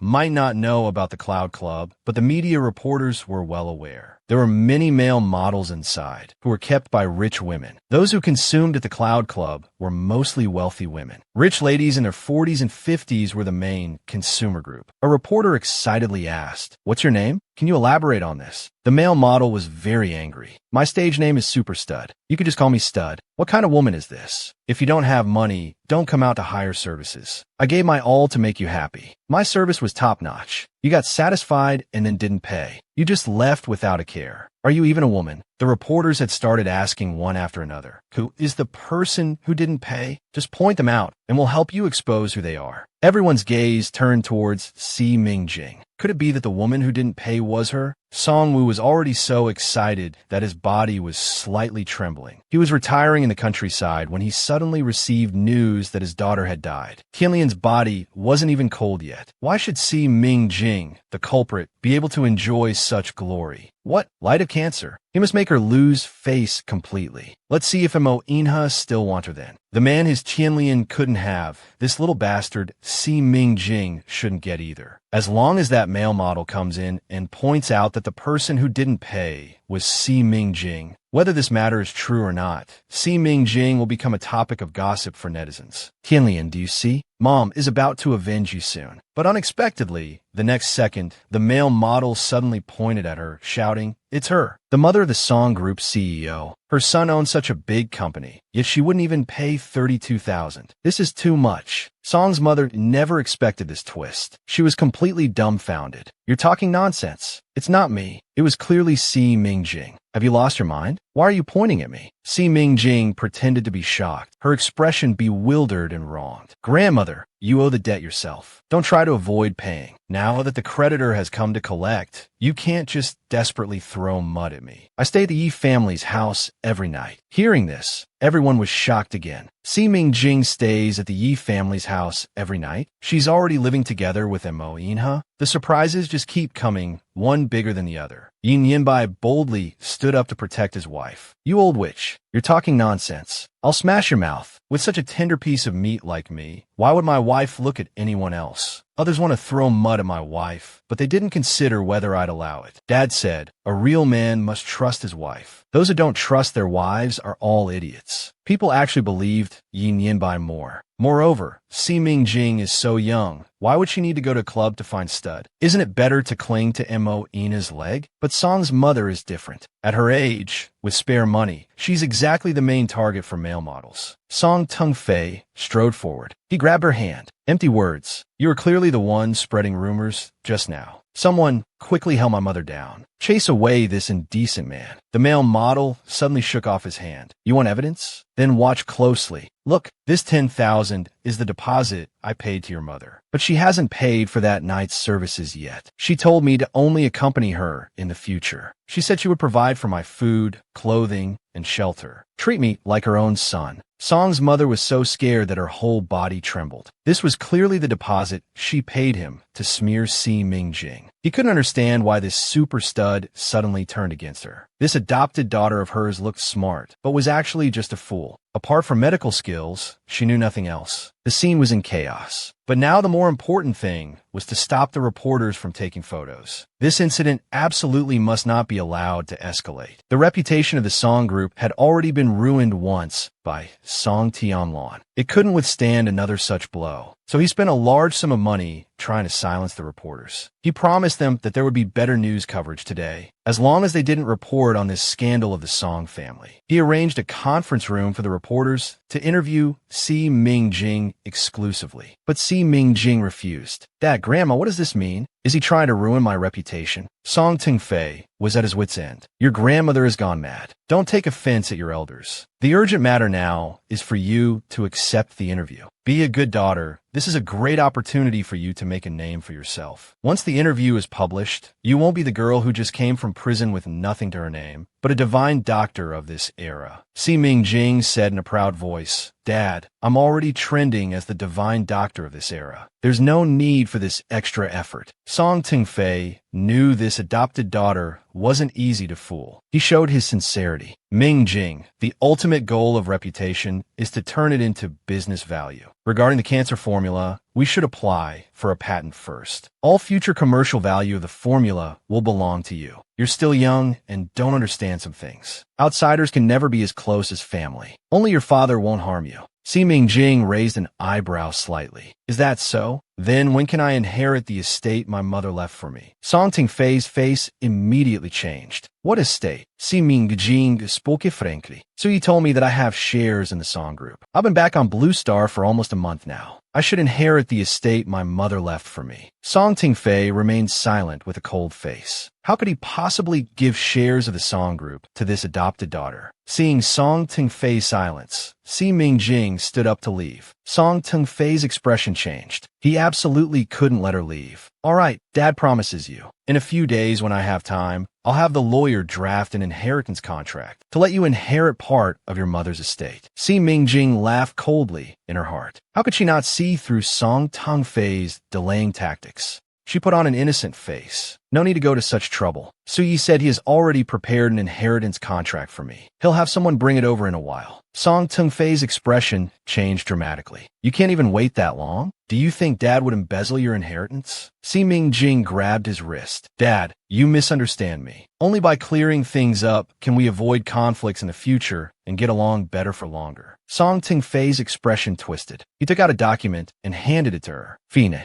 no problem. Dad will definitely let you inherit your mother's estate. Let's take advantage of this free time and sign this contract as well. Si Mingjing pretended to look confused. What's this? Song Ting-fei raised an eyebrow. It's the agency agreement for the cancer formula. You just need to hand over the formula to Dad. Dad will make you famous. He believed that Si Mingjing couldn't understand the intricacies of the contract. This adopted daughter, fresh out of prison, hadn't even been to school. How could she possibly understand contracts? As long as she signed this contract, the Song Group would be able to make a fortune. Si Mingjing smiled slightly. All right, Dad. When Grandpa Su brings the contract over, we'll sign together. Song Ting-fei's face immediately darkened. I can wait, but the reporters can't. So you sign the contract first and accept the interview. Before he finished speaking, Su Chang pushed open the door and entered. Little sister Si, I brought the contract you wanted. How's that? Your third brother is fast, right? Song Ting-fei was stunned. Su, third young master, you're not just fast, you flew here. Su Chang snorted coldly. The rooftop terrace of your Song Group building is really convenient for helicopters. Actually, he had arrived earlier. Si Mingjing learned from the secretary about Song Ting-fei's purpose in calling him, so he was prepared. She secretly sent a WeChat message to third brother Su, telling him to bring the contract and stand by. The lawyer brought by Su Chang handed the inheritance-related contract to him. Mr. Song, please take a look. This is the inheritance Miss Si should receive according to inheritance law. If there's anything you don't understand, just ask me. Si Mingjing smiled. What's wrong, Dad? The reporters are still waiting. Shouldn't we sign quickly? After saying this, she handed the contract Song Ting-fei gave her to the lawyer brought by Su Chang. After looking at it, his expression was very surprised. Miss Si, if you sign this contract, for all future benefits related to the cancer formula, you'll get 10% and Song Group will get 90%. I hope you'll consider carefully before signing the contract. Su Chang stood nearby and shouted, Mr. Song, you're even trying to cheat your own daughter. Si Mingjing deliberately acted arrogant and naive. I don't think it's cheating. I'm just providing a formula. I don't need to handle anything else. Dad will be responsible for me. Dad is putting in more work. Su Chang wanted to knock some sense into her naive head. You little sweetheart, you're losing big with this contract. I won't allow it. A sly smile flashed in Si Mingjing's eyes. She took the pen to sign the contract. How could that be? As long as I can inherit the estate Mom left me, other contracts don't matter. Third brother, don't meddle unnecessarily. Song Ting-fei laughed inwardly. Indeed, his daughter seemed smart, but was actually a fool. Apart from medical skills, she knew nothing else. His daughter was actually very easy to manipulate. The Song Group was at a critical moment of life and death. They must obtain the cancer patent rights. Si Mingjing was his flesh and blood. Giving her a few shares wasn't a loss. Moreover, if this daughter could hook up with Mo Inha, it could bring more benefits in the future. It was a good deal. So, he shook hands with Si Mingjing. Always remember, we are family. We are father and daughter, united in heart. Our interests are aligned. Su Chang watched in disbelief. Si Mingjing secretly smiled with joy. Song Ting-fei's calculations were off. The patent rights for the cancer formula didn't belong to him, but to his master Song Mimi. Whatever he promised, or whatever contract he signed, was meaningless. The extremely narcissistic CEO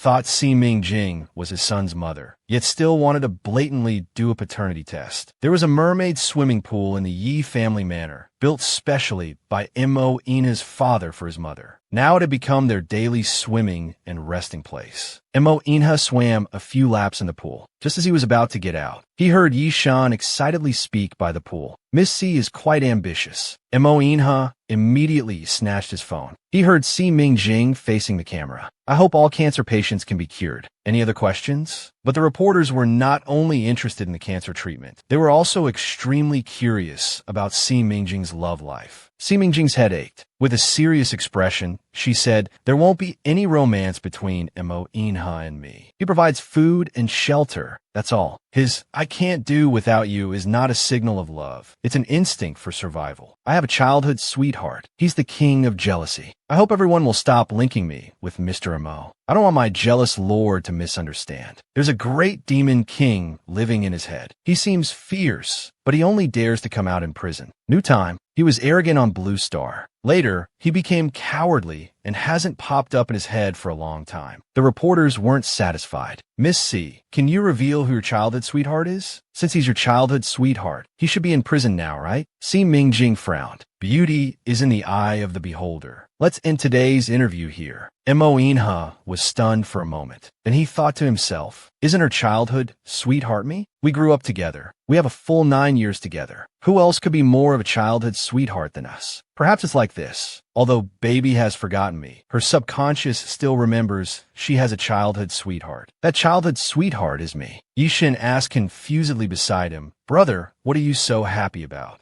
Mo Inha answered very confidently, "Your sister-in-law has always had me in her heart. After the paternity test in a while, no matter how awkward she is, I want to hug her." Si Ming-jing was about to leave Song Group when she saw Song's mother being dragged into a car by Song's father on the roadside. Su Chung couldn't help but mock little sister Si. "Your grandmother is really awesome. Tomorrow your Song family will become the laughingstock of the whole city. Luckily you weren't soft-hearted. If I hadn't bribed that male model to turn against them at the last moment, you would have been in trouble." Si Ming-jing nodded with a smile, thanking him. Actually, the day she returned to Lanchi, someone in the Song family villa contacted her and became her informant. After learning that Song's mother was in frequent contact with a male model, she thought of Song Tianlan's unburied bones and became alert. She asked third young master Su to intervene. Suddenly, she received a message from Mo Inha. "When are you coming back? The paternity test kit has been bought. I'm waiting for you." Si Ming-jing was stunned for a few seconds. This is too fast. Soon she arrived at the Yi family manor. Mo Inha took advantage of Xiao Bai's inattention and pulled out one of his hairs. Yin Yanbai complained loudly, "Dad, why did you pull young master's hair?" Mo Inha didn't explain and directly sent his son away. Yin Yanbai snorted and ran upstairs angrily. Si Ming-jing felt inexplicably nervous. "Mr. Mo, I'm really not your wife. I'm afraid your face will hurt too much later." Yi Shun helplessly spread his hands. "Miss C, don't blame my brother. He just misses my sister-in-law so much that he's gone crazy. He sees everyone as my sister-in-law. But ye siwan kikit yishen. Shut up. Just wait quietly for the results." Si Ming-jing had no choice but to reluctantly pull out her own hair. According to the instructions, if the two paternity test samples have a blood relationship, the indicator light will turn red. Otherwise, it will turn green. 3 minutes is neither long nor short. Si Ming-jing and Mo Ina's attitudes were rather calm, because they both firmly believed in the answer in their hearts. Finally, time was up. The indicator light on the paternity test kit suddenly turned green. Mo Inha, who was sure of victory, almost hit his chin when he saw the green light. Yishin tried to comfort his brother. "Don't be too sad. He knew it was his brother. He thought too much. How could Miss C possibly be sister-in-law?" The domineering man once again used the dragon-slaying incense to make the woman he had been thinking of revert to her original form. Si Ming-jing glanced at Mo Inha. "Do you believe it now? I'm not Xiao Bai's mother at all. You should be clear now. It's late. I'm going back to rest." But just as she was about to go upstairs, she suddenly felt dizzy and the world spinning. He instinctively wanted to grab something to steady himself. But before he could grab anything, his vision suddenly went black. When he came to, her graceful figure had turned into a cute chibi version. The two of them were completely stunned. Miss C is really sister-in-law. There's no mistake about it. Yishun rushed over with tears streaming down his face. Sister-in-law is really sister-in-law. This isn't a dream, is it? As soon as he finished speaking, he wanted to hug his sister-in-law. But before his hand could touch her, Imo Inha snatched Si Mingjing away. Yishun, do you have a death wish? I'll grant it to you. Si Mingjing was in tears. Imo Inha, you poisoned me again. Imo Inha comforted the little chibi in his arms. Don't worry, I didn't poison you.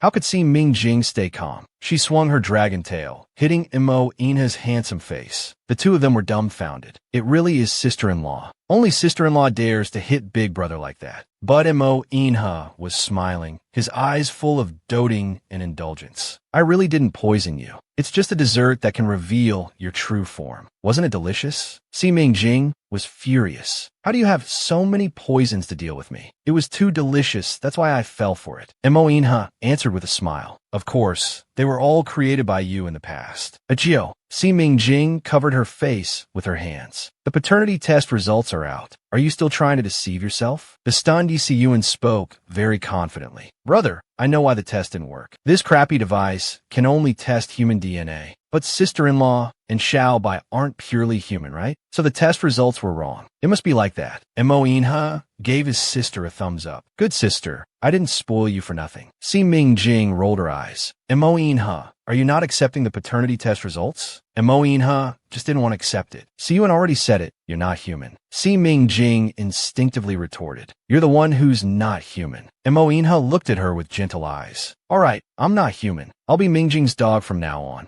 They didn't want to be third wheels, so they just closed the door and left. Imo Inha pinched her shiny dragon horn. Si Mingjing instantly felt weak all over. How many times have I told you not to pinch my dragon horn? If you pinch it again, I won't be polite. Imo Inha, as if coaxing a child, gently rubbed her belly. Si Mingjing was very ticklish. Imo Inha, don't tickle me anymore. It's ticklish. Otherwise, before she could finish, she heard a voice by her ear. Then let's go back to the room. Si Mingjing reluctantly agreed. Imo Inha was a bit surprised. Why are you suddenly so obedient? Si Mingjing frowned. I'm in your hands. Can I escape? Since I can't escape, I might as well go with the flow. A scrutinizing smile flashed in Imo Inha's eyes. Is that so? Then let's go back to the room. Si Mingjing had been caught off guard before, so she secretly hid a set of silver needles in Imo Inha's bedroom. Imo Inha sensed her emotions. He asked in a low voice, Baby, did you hide something in my bedroom? The chibi little dragon couldn't believe it. Imo Inha was the great demon king hidden in her heart. Si Mingjing adamantly denied it. What nonsense are you talking about? I didn't hide anything. But Imo Inha didn't believe her. His slender fingers were about to tickle her belly again. Si Mingjing kept backing away on her short legs. Then she took out a pen with her paw, holding it up defensively. Just try to touch me. Imo Inha's face darkened. Mingjing, do you really reject me that much? Si Mingjing decided to be frank with him. Nonsense. You're always forcing me. And who wants to be treated as a substitute? Imo Inha's voice was very certain. It's not a substitute. Mingjing, is there a jealous king living in your heart? Si Mingjing answered confidently. Of course, I told you on the first day. This isn't a secret. Imo Inha emphasized again, not giving her a chance to deny. I guess you've never met that jealous king in your heart in reality. You don't even know what he looks like.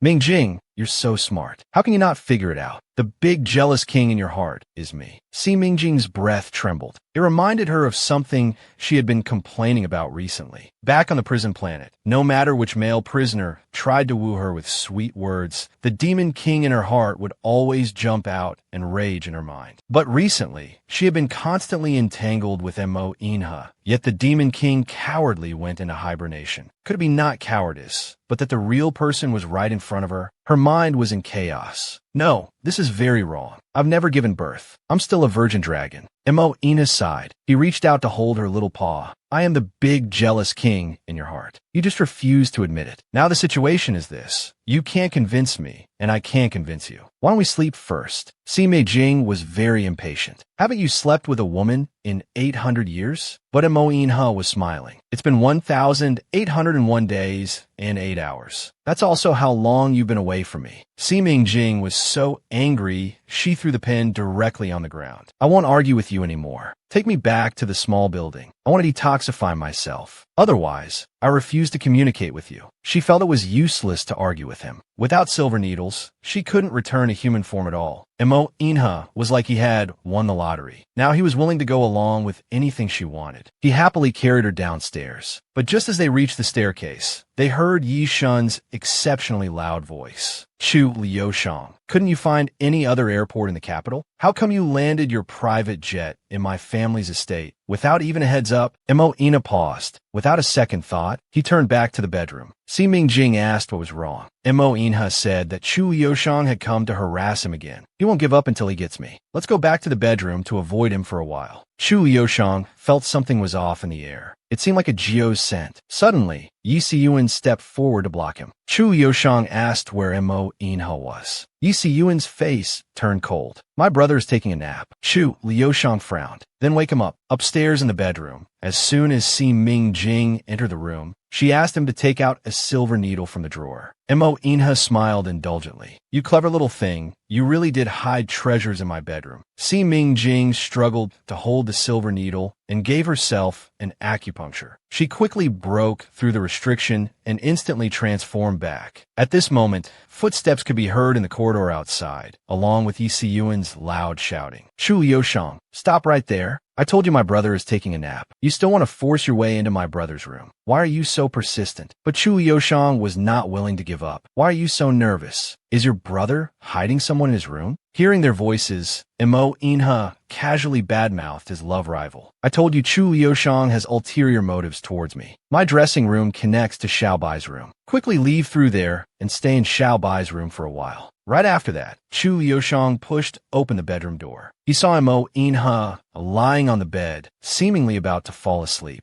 Mo Inha narrowed his eyes at Chu Liushang. Where are your manners? Chu Liushang saw that he wasn't hiding anyone. A Geo's scent had also disappeared. Was it just his imagination? He had no choice but to turn and leave reluctantly. Mo Inha's face darkened. He was the one who broke off the engagement and wronged Geo back then. Yet he still dared to pester him repeatedly. He truly was like a lingering ghost. Yi Siyuan was trying to calm his brother down. Assassinating Chu Liushang would cause international turmoil. Such a domineering man, seeing his wife laughing happily with someone else, his jealousy would spread throughout the city. Si Mingjing was cooking something to eat while calling Su Cheng. Third brother, I'll trouble you with publishing the thesis. But Su Cheng looked troubled. You wrote the thesis. Why do you want me to publish it in medical journals under the name of Zhang family descendant? Si Mingjing told the truth. The major breakthrough in treating cancer with Huangshan tree bark doesn't belong to me. It belongs to my master, Zhang Mimi. Remember to publish it in the world's most authoritative and renowned medical journals. Do you understand now? Su Cheng stood up in shock. I think I understand now. So the formula authorization you signed last time doesn't count at all. Song Tengfei was eagerly waiting to get rich. His face would be so painful then. Suddenly, Si Mingjing turned her head and saw Mo Ina's tall figure lazily leaning against the kitchen doorway. Si Mingjing couldn't help but feel tense. Let's talk about this later. After hanging up, Mo Inha walked towards her with a gloomy face as if carrying a storm. Who were you talking to on the phone? You were laughing so happily. Si Mingjing just looked at him warily. What are you doing here again?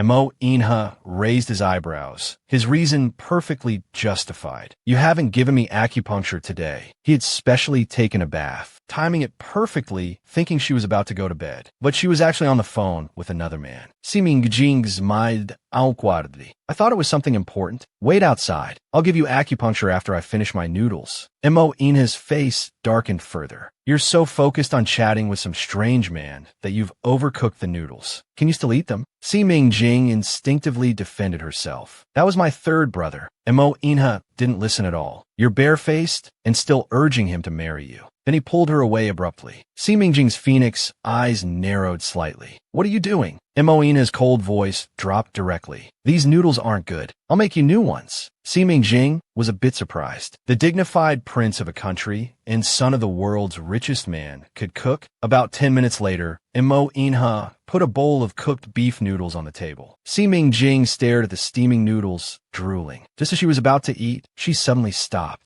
You didn't poison me again, did you? Mo Inha raised his hand and flicked her forehead. Am I that bad? Eat quickly, don't go hungry. Si Mingjing frowned tightly. Third time's the charm. I'll trust you one last time. I didn't expect you could actually cook noodles. Your skills aren't bad. Montak yin has smeeded contentedly. He used to like eating them, so I learned how to make them. Then Si Mingjing paid extra attention while giving Imo Inha acupuncture. I've been giving you acupuncture for half a month now. How do you feel physically during this time? Imo Inha covered his chest. It feels stuffy here, like there's a fire burning. It's burning my internal organs, making me uncomfortable. Si Mingjing's eyes were serious. How can you have such a feeling? She took his pulse and listened for a long time. Your pulse is steady. It seems your old illness is slowly improving. You shouldn't have this kind of reaction. How long have you been feeling this way? Imo Inha's thin lips parted slightly. About an hour. Si Mingjing couldn't help but be alarmed. You came to find me because you were uncomfortable for an hour? Why didn't you say anything earlier? You waited an hour before speaking up. Imo Inha's face darkened immediately. Since I heard you chatting on the phone with some strange man. Si Mingjing was stunned for a moment. She realized she had been tricked. Be serious. I don't want people joking with me when I'm diagnosing an illness. It's very easy to misdiagnose that way. Imo Inha suddenly pulled her. He forcefully held her in his arms. You have a jealous king in your heart, yet you're chatting on the phone with strange men. Mingjing, your jealous king is feeling very upset right now. Si Mingjing loudly defended herself. I haven't confirmed that you're that jerk in my heart. Maybe you're not. Imo Inha forcefully cupped her chin with his hand. Is that so? Do I need to show you with actions whether I am or not? Imo Inha held her tightly in his arms, lowering his head to capture her lips, domineering and forceful. Si Mingjing silently widened her eyes, struggling to push him away. Imo Inha, you jerk! Imo Inha grabbed her flailing wrist. He didn't miss the shyness in her eyes. Your body's reaction is much more honest than your mouth. Si Mingjing was furious. She directly stuck a needle in him.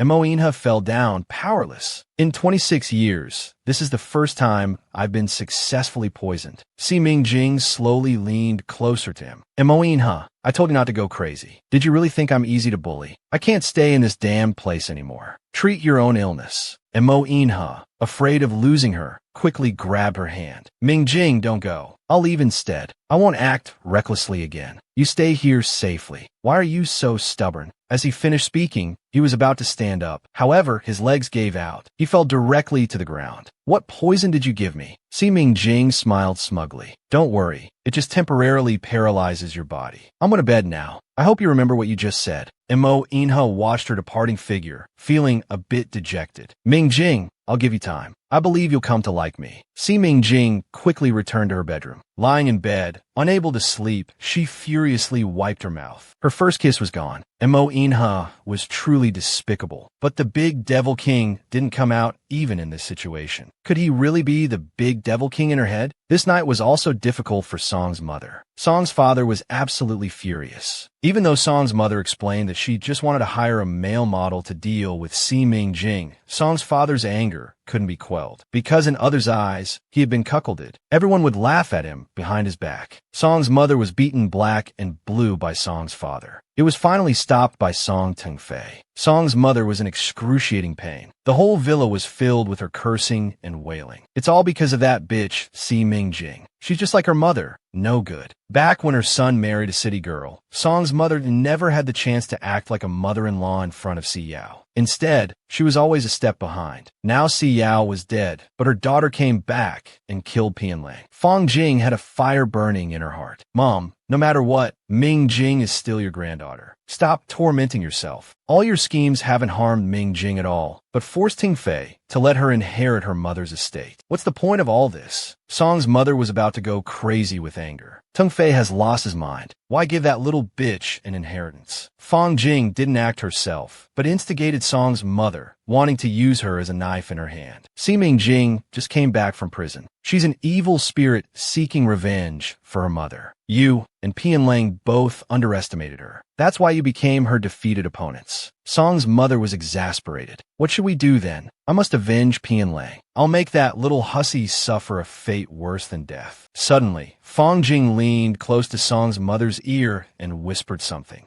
Someone from the Song family called Si Mingjing, telling her what Song's mother and Fong Jing had been plotting. But he was too far away to hear clearly what they were saying. Si Mingjing calmly replied, "Don't worry. I know what I'm doing. Just keep observing for now. My mother is dead. Liang Shimo is also dead. There's no evidence left. To clear my mother's name, I need old Master Song to confess his crimes personally. Since Song's mother wants to walk into the trap, I might as well deal with her too while I'm at it. The young lady was born to be queen, a dragon lurking in hell, her nobility beyond words." Si Mingjing wanted to find a fortune teller, so she asked Yishun, "Are there any famous fortune tellers in the capital?" Yishun nodded. "Yes, there is. Master Huixian from Dang Temple is extremely accurate in fortune telling. He's highly respected among the capital's elite. My grandmother particularly believes in Master Huixian's words. The money she donates to Dang Temple each year is enough for me to buy 2 sports cars." Si Mingjing pondered for a moment. Is he easily bribed? Yishin understood, but replied, "That's absolutely impossible. Master Huixian is highly respected and values his reputation greatly. You shouldn't even consider that idea." But Si Mingjing wasn't convinced. In this world, there's no one who can't be bought. It's just a matter of offering the right price to move their heart. Yishun said confidently, "Miss Si, you sound exactly like my brother." Si Mingjing immediately flared up. "Don't mention your brother to me." At that moment, in Foyan Temple, Song's mother drew a fortune stick numbered 1,000. Unsure if it was upper or lower thousand, Master Huixian looked at it for a moment. He shook his head. "Umitba, flowers bloom, but bear only one fruit. Half of it is empty. Devotee, you should let it go and stop exhausting yourself. What you seek is difficult." Song's mother was seeking revenge for her daughter Pianlang. "How about you let it go?" "Master, is there really no way at all?" Master Huixian spoke again. "Although it's as difficult as ascending to heaven, it's not entirely impossible. However, there's an evil spirit haunting your family. Unless the evil spirit is exorcised, your home cannot be at peace." Song's mother panicked. "Evil spirit? What evil spirit is in my home?" Master Huixian pondered, his fingers pinching together. "This evil spirit is a woman. She died from poisoning, her body destroyed and scattered in the sea. Her resentment is hard to dispel. She's come seeking revenge. I wonder if your family has committed such a wrongdoing in the past." Song's mother shrank back. No, absolutely not. How could our family possibly do such a terrible thing? Since the devotee is not sincere in seeking divine guidance, this old monk can be of no further help. Please see yourself out." After saying this, Master Huixian left. Song's mother was so frightened her legs went weak. Liang Shimo's death was a secret. This high monk was too terrifying. How did he figure out? "Daughter-in-law, do you think Master Huixian was just tricking us? These temple monks are used to playing tricks to get donation money. It's 2050 already. Where are their ghosts? These are all poisonous tumors of feudal superstition." Fang Jing knew her mother-in-law already believed it. She just agreed, "Mom, let's not scare ourselves. We can find another fortune teller and see what they say. For now, let's go pick up Tian from school." Si Mingjing also sent a message at the same time. "Fortunately, you're there to assist me in the Song family." The other person replied, "Miss Xiao treated me well when she was alive. This time I just followed your instructions, sprinkled some chicken blood on the Buddhist statue in the shrine. They then thought Song Piamlin died with unfinished business and came to the temple to pray." Master Huixian took out a QR code from his robe and handed it to Si Mingjing, meaning scan the code and pay first. Si Mingjing directly scanned and transferred 5,000. "Master, you're so easily bought. Won't you turn around and be bought by others to harm me? Don't worry, they're not worthy. Master Huixian is a person of integrity. Not everyone has the qualifications to buy him. Besides, a certain troublemaker called, saying if he didn't agree to this young lady's matter, he would tear down his Dayan temple. There are too many troublemakers in this world. Can't afford to offend them. The young lady was born to be queen. A dragon lurking in hell, nobility beyond words. I'm just following the way of heaven, going with the flow." Si Mingjing pouted. This master couldn't have seen that he was actually a dragon, right? Yishun, however, was secretly making a call behind her back. Unexpectedly, he managed to get Master Huixian on board. The fourth miss was very happy, thinking she had won over Master Huixian with 5,000 yuan. "I'll tell her the truth right away." But Amoin has said, "No need. I just wanted to help her, not for her to be grateful to me. Whether it's a man's fault or a woman's fault, a real man should always hold the washboard." After returning to the city, the two of them asked around for fortune tellers. As luck would have it, they saw a blind woman telling fortunes at the kindergarten gate. A young man exclaimed,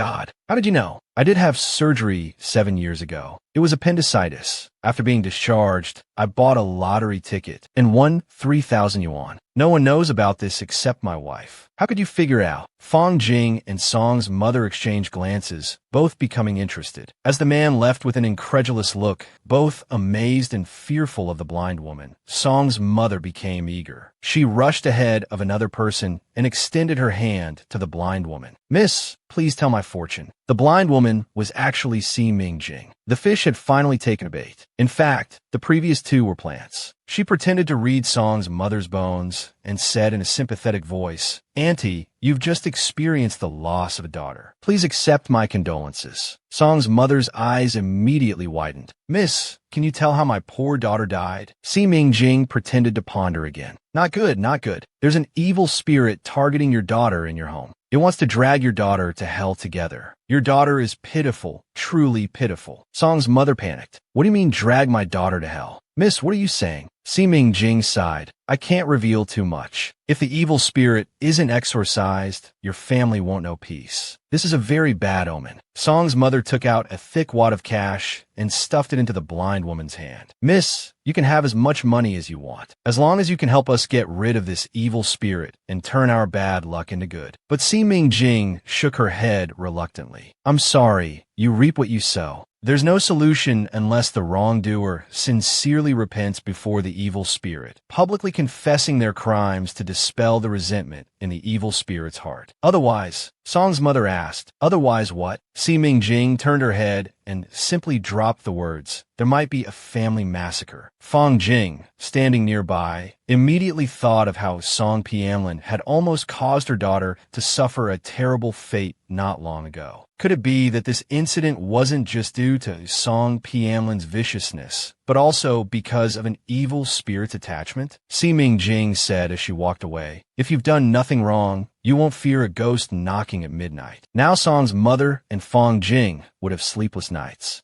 After walking 2 blocks, she got into a car. Yin Yinbai was already impatiently waiting in the car. Jing Jing has something fun. You're not letting young master play. Young master doesn't even want to let you participate in a parent-child activity anymore. Must have 2 kisses to make up. One is not enough. Si Mingjing patted his head. All right, don't be angry. How can a man be angry at a woman? Is that what your father taught you? Yin Yinbai spoke in a childish voice. Of course not. Dad said, whether it's the man's fault or the woman's fault, a real man should hug the washboard and kneel down to apologize on his own. He opened his arms. 2 fair hands directly hugged Si Mingjing's neck. Si Mingjing changed the subject. What parent-child activity? Yin Yinbai immediately took out an invitation. The kindergarten's New Year's parent-child activity requires at least 2 parents to come and wear parent-child outfits. Why don't you let your dad and Anne accompany you? Si Mingjing thought of Mo Inha buying several sets of parent-child outfits not long ago. If captured by paparazzi, it would definitely be a top trending topic again. Yin Yinbai had already bragged to his classmates. So what if there's no mom participating? Young master has a beautiful and cool wife participating. He was very unhappy. His delicate face seemed to freeze into a glacier. Si Mingjing saw Yin Yinbai's disappointed expression and felt bad. Then I'll go with your 3rd uncle to accompany you in the parent-child activity. But you have to promise me one thing. Convince your dad not to participate. Yin Yinbai was very confident. My dad isn't interested in participating anyway. Besides, little you won't tell dad, so it'll be fine. After returning home, the little guy scurried off to find 3rd uncle. Yishin agreed after understanding. New Year's parent-child activity. All right, I'll accompany you then. Then it's settled. Don't tell dad. The little guy left smugly after dealing with 3rd uncle. Little did he know Yishan was holding his phone behind his back, about to send a message. Young master doesn't want to be your only one anymore. Young master just wants to be my wife's only one. Si Mingjing was tidying up Yin Yinbai's clothes. Suddenly, she saw Song's mother and others arrive. Song's mother's eyes were filled with hatred. Si Mingjing walked towards them. Grandma, you don't look well. Did you not sleep well? How about I prescribe some medicine to help you sleep and improve your health? Song's mother was instantly so angry she wanted her dead, really bringing up the wrong topic. Song Tengfei changed the subject. Why did Mr. Mo come?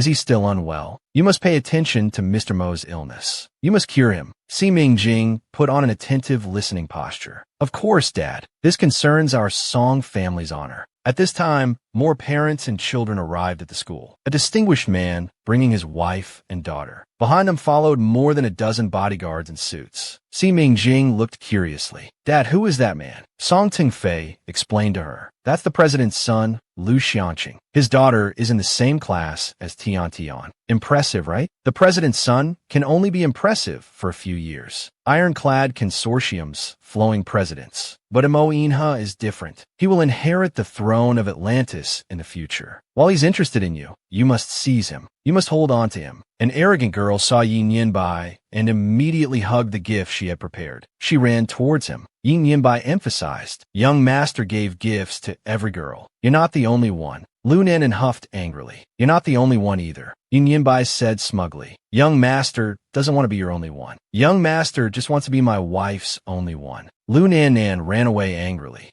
You're so annoying. I'm not playing with you anymore. Yin Yinbai proudly presented his handmade work, a New Year's card, to Si Mingjing. Jing, do you like it? Si Mingjing couldn't hide her smile. I like it. It's really well done. The little guy even wanted a kiss as a reward. But Lu Nanan pointed a water gun at him. You stinky purple water ant. I hate you. Si Mingjing didn't know that water gun was a lethal weapon. She wasn't very alert. She just dodged to the side. The water fell in midair until it hit the ground. There seemed to be a pungent smell in the air. Song's mother instantly perked up. Fong Jing, you're so clever. Today I must make sure Si Mingjing dies without a burial place. Fong Jing looked modest. It's nothing. You're the one who managed to replace the water gun. I heard from Tian Tian. Lu Nanan always sprays water at his face with a water gun. The Imperial Guard Yin Yinbai. He always talks about his wife being Tian Tian's sister, so he was targeted. Now he's using his mother-in-law to drive Lu Nanan out of this school and get rid of Si Mingjing at the same time. Lu Nanan didn't hit her target. Si Mingjing was very unwilling. She kept firing, wishing his face was covered in water to make him look like a drowned rat. At this moment, Mo Inha ran over. He immediately shielded her from the incoming water. Then he quickly stood up. He forcefully knocked the water gun out of the little girl's hand. Si Mingjing frowned. That water gun is problematic. It's not water inside. Yixin heard this and immediately picked up the water gun to check. You're right. It's concentrated sulfuric acid inside. Yin Yinbai suddenly cried out pitifully, Dad. They looked over at the sound. They saw that the clothes on Mo Ina's back were all corroded. His skin was covered in wounds. Scheming little person, wanting to disfigure the person the crown prince cares about. But when he found out, he immediately got angry. Lu's parents were shocked. How could it be sulfuric acid? Mr. Mo, Nanan is mischievous, but she definitely doesn't know about strong sulfuric acid. Someone must be trying to use her. I think you can see that. Mo Inha's face darkened. His tone was very unpleasant. Is this your attitude for apologizing? They saw how severe the corrosion was on his coat. They kept apologizing. It's all my fault for not teaching her well. I'm sorry. Fortunately, it was just a false alarm. At this time, Si Mingjing jumped in. Although it was just a false alarm, how did concentrated sulfuric acid end up in the water gun? What if this child played with the water gun herself and touched the concentrated sulfuric acid in her soft little hands? Hearing this, Lu's mother's face changed immediately. Husband, investigate this right away. We must find out who harmed our daughter. At this moment, in the restroom, Mo Inha was changing his clothes. However, Si Mingjing, standing nearby, felt somewhat guilty. Thank you just now. Hearing this, Mo Inha's hand paused while buttoning up. Then he seriously told her, I'm protecting my wife and son. What are you thanking me for? Mingjing, I know what you're doing. I never interfere, because I believe you have the ability to handle everything. But now I've changed my mind. Today you almost got disfigured. Tonight, I'll make the Song family disappear. After saying this, he was about to leave, but Si Mingjing grabbed him. This is my personal matter. Please let me handle it myself. If it was just about getting rid of them, a packet of poison would be enough for me. But that's not what I want. She wants to get evidence that her mother is not a murderer. She wants the world to know her mother is not a murderer. Only then can her mother rest in peace. Mo Inha directly asked him how he planned to deal with today's incident. Si Mingjing said he already knew his restless grandmother wanted to deal with him. He had prepared 100 ways to respond. Just as he was about to explain the 100 methods, Yi Shun rushed over hurriedly. The Lu family found Lu Nanan's original water gun in the homeroom teacher's desk. They also found putting pills in Miss C's bag.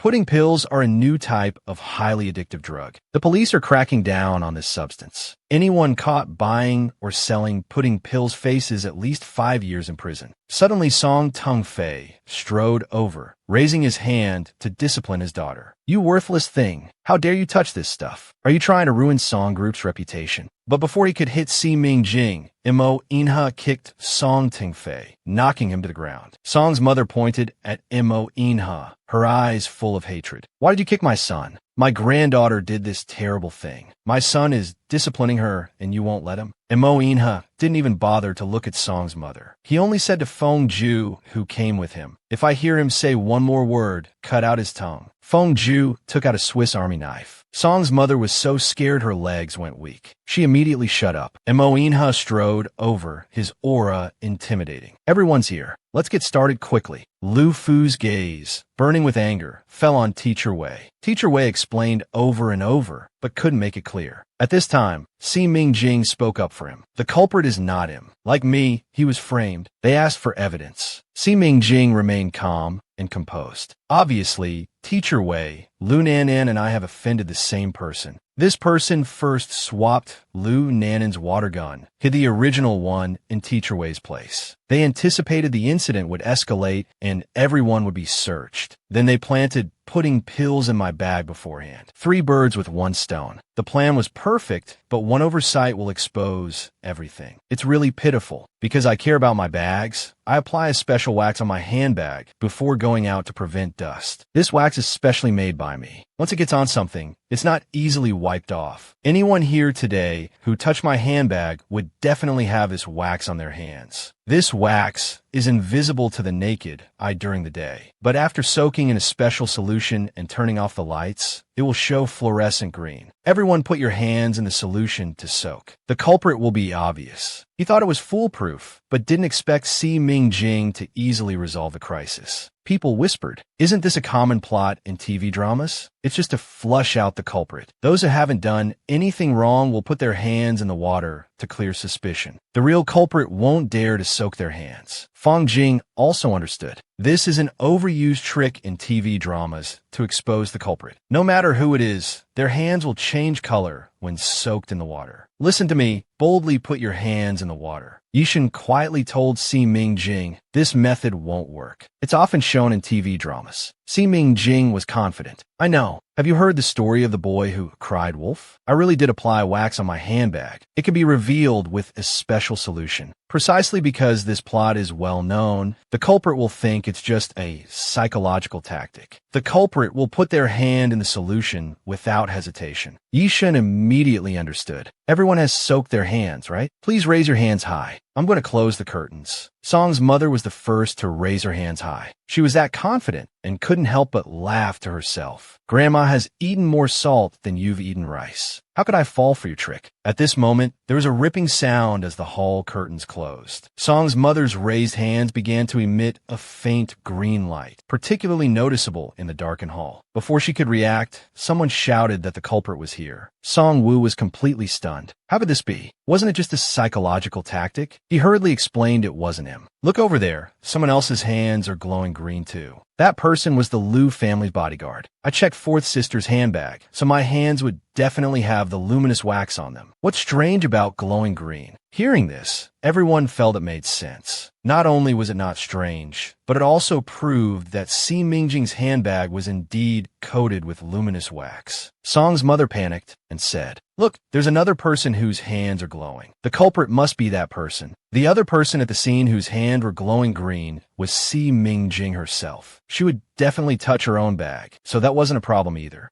Lu's mother stood up and ordered the bodyguard to open the curtains. There was another ripping sound as the curtains opened. Everyone looked in the same direction, their gazes falling on Song's mother's face. Song's mother cried out that it wasn't her. She must have accidentally touched her granddaughter's bag and got it on her. Why would I harm my own granddaughter? Si Mingjing put on a pitiful expression. "Yes, I am your own granddaughter. How could you secretly putting pills in my handbag? Is it because I inherited the estate my mother left for me? But that originally belonged to me. Isn't it right for me to take back what's rightfully mine?" Even so, Teacher Wei and Lu Nanan are innocent. Suddenly, a parent spoke up, asking if Lu Nan had bullied Song Tian.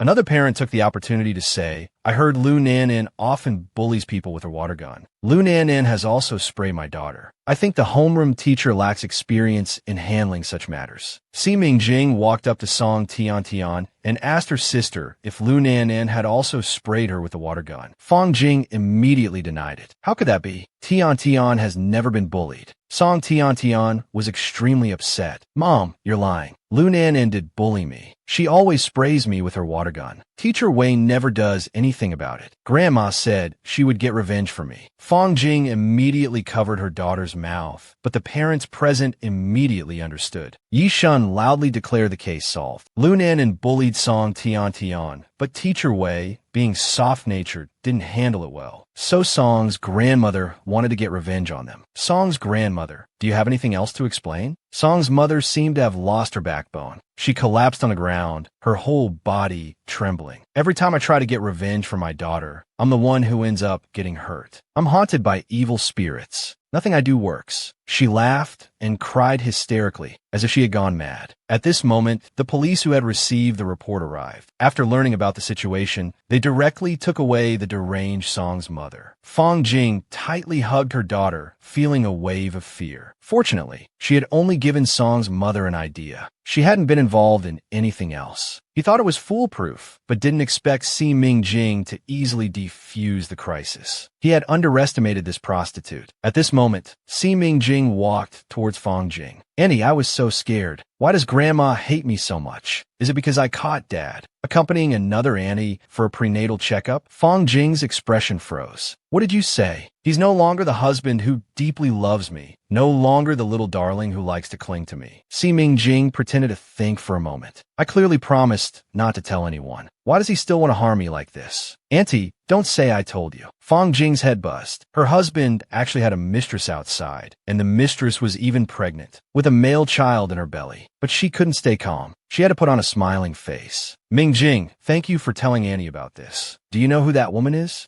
But Si Mingjing wouldn't say another word because she had made it all up. But Fong Jing would definitely investigate. Women can't tolerate this the most, and husbands get most annoyed by suspicious wives. Their marriage would fall apart sooner or later. Then she returned to the car, and Mo Inha suddenly asked her, do you know what happened with Si Yao's murder case? Of course I know. Back then, Song Tungfei had an affair while married with his female secretary Fong Jing. In a fit of anger, Si Yao demanded Song Tungfei leave with nothing. They divorced and fought for several months. Finally, Song Tungfei gave in. He asked Si Yao to go with him to the Civil Affairs Department in their hometown to process the divorce. Because once they divorced at the Civil Affairs Bureau in B City, everyone would know. When they got to the countryside, Song Tungfei went back on his word and refused to divorce. They had a big fight. A couple next door came over to mediate, but Si Yao was furious. In a fit of rage, she killed the couple who were trying to reconcile them. Later, Song Tianlan said things weren't that simple. Old Master Song had Liang Shimo undergo plastic surgery to look like Si Yao. So it was Liang Shimo impersonating my mother, arguing with Song Tungfei in the yard, and killing the neighbors to frame my mother. But there's one thing Si Mingjing doesn't know. And Mo Inha told her this information. The couple Si Yao killed were Fong Jing's biological parents. Si Mingjing couldn't believe it. Wasn't Fong Jing an orphan who grew up in an orphanage? And Mo Inha nodded. The orphanage she was in belonged to the Hua family. She originally wanted to climb up to the Hua family, but her biological parents found her. Her biological parents became a stumbling block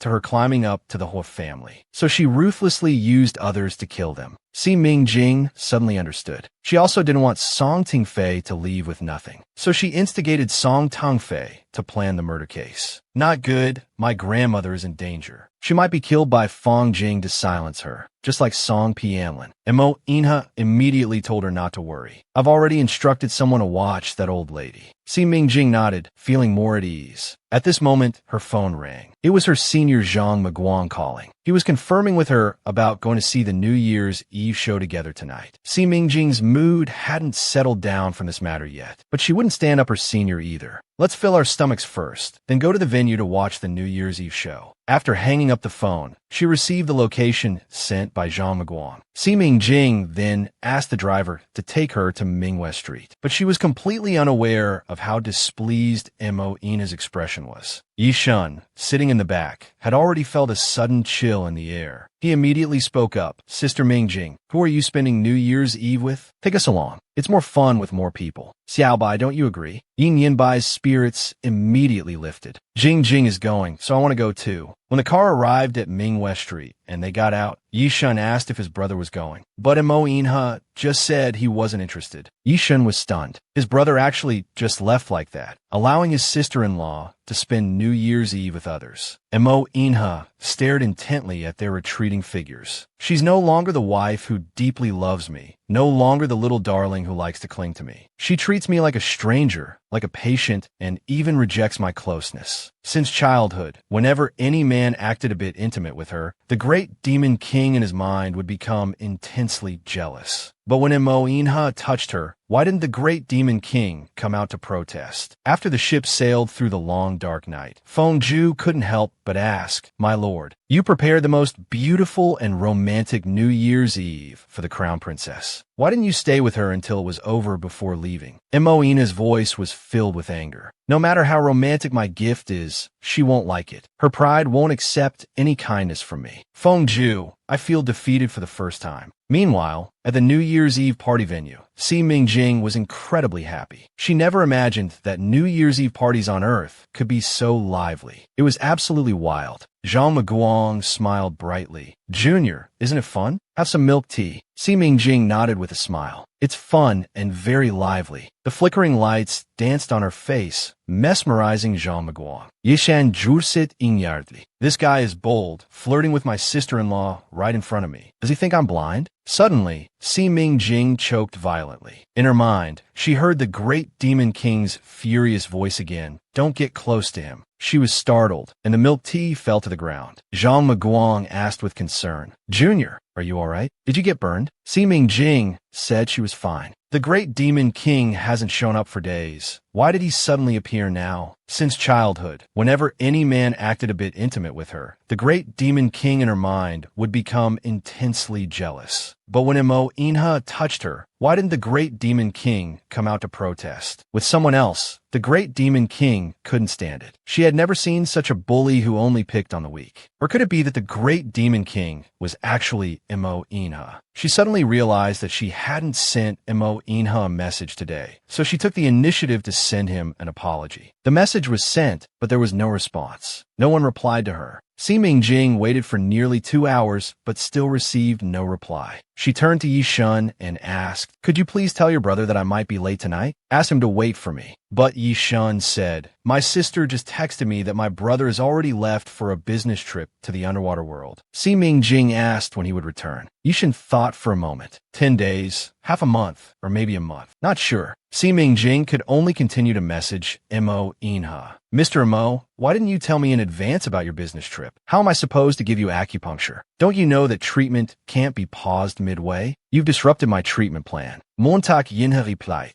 Still, no one answered. She seriously suspected that Mo Inha had blocked her. So she tested, "Have you blocked me? Fine, I won't keep it either. Zombie accounts take up space. I'll delete it too." This time, the reply was instant. "Won't die." Si Mingjing was so angry, she wanted to scream. This isn't about dying or not. Treatment can't be interrupted. I'm a doctor. I have to be responsible for my patients. Find someone who knows traditional Chinese medicine and can do acupuncture. I'll tell them how to do it. This time, the reply was instant again. "Can't find anyone." Si Mingjing pressed her brow. "Two choices. Either take me there, or you find someone who can do it, and I'll guide them remotely. If you don't reply, I'll delete you. You're acting the same age as Xiaobai." Mo Inha replied, "Childish behavior." Si Mingjing was driven mad with anger. "Well, you're the one who's forcing me to be this way." Si Mingjing suddenly felt a bit embarrassed. Was this man excessively handsome? The New Year's Eve party ended after midnight. Zhang Meguang waved goodbye, but he still wanted to invite her for a late-night snack. But Yi Shun said his brother was still waiting. Si Mingjing, Zhang Meguang could only give up the idea. "Junior, I'll invite you another day." So Si Mingjing carried Yin Yinbai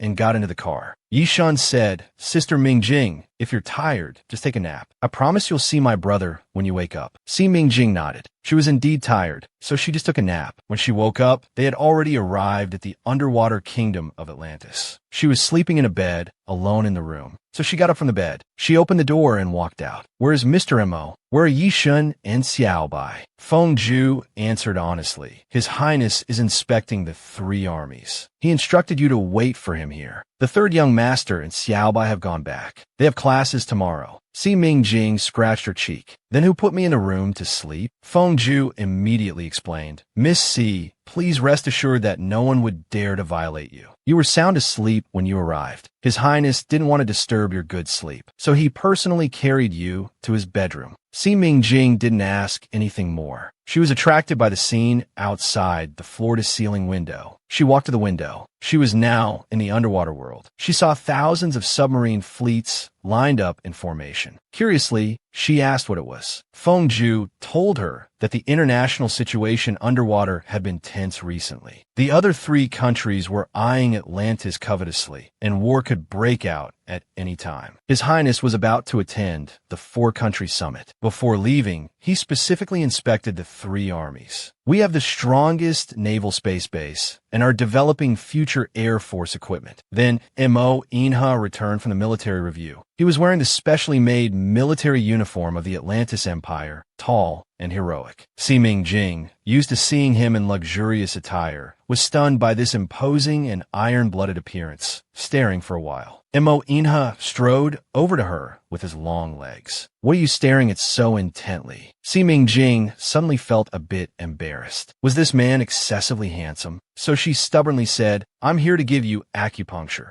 Mo Inha's eyes couldn't hide his amusement. "Mingjing, I'm glad you care so much about my health." Si Mingjing snorted. "Doesn't look like it. Otherwise, you wouldn't ignore my messages. As a doctor, do you think it's easy for me?" Mo Inha unbuttoned his military uniform. He walked to the sofa and sat down. "Come here. If you're angry, just stick me with a few more needles. I can't take you with me for what's next. When you've taught my military doctors, I'll send you back to land. Is that okay?" His phoenix eyes narrowed slightly. That would be best. This way, he wouldn't have to tie himself to his belt. He didn't reply to his messages. He also didn't have to keep asking, making it seem like he couldn't live without him. The 2 military doctors Mo Inha found came over. Si Mingjing explained to them how to apply the needles. The 2 doctors stood by, observing carefully. Mo Inha watched somewhat entranced, unwilling to look away. Si Mingjing knew. His burning gaze always fell on her face. She pretended to be calm and continued applying needles while explaining to the doctors. "You 2 go back and familiarize yourselves with the body's meridians. If you have any questions, come find me again. As for Mr. Mo, his old injury has been there for a long time, affecting his internal organs. It needs careful nurturing." Suddenly, Mo Inha said to the 2 doctors, "You go down and practice well. Learn it within 3 days." The 2 military doctors bowed and retreated. Mo Inha took out a red velvet box from his military pants pocket. Si Mingjing asked what it was. The Crown Prince was really too jealous. He even asked if today's seafood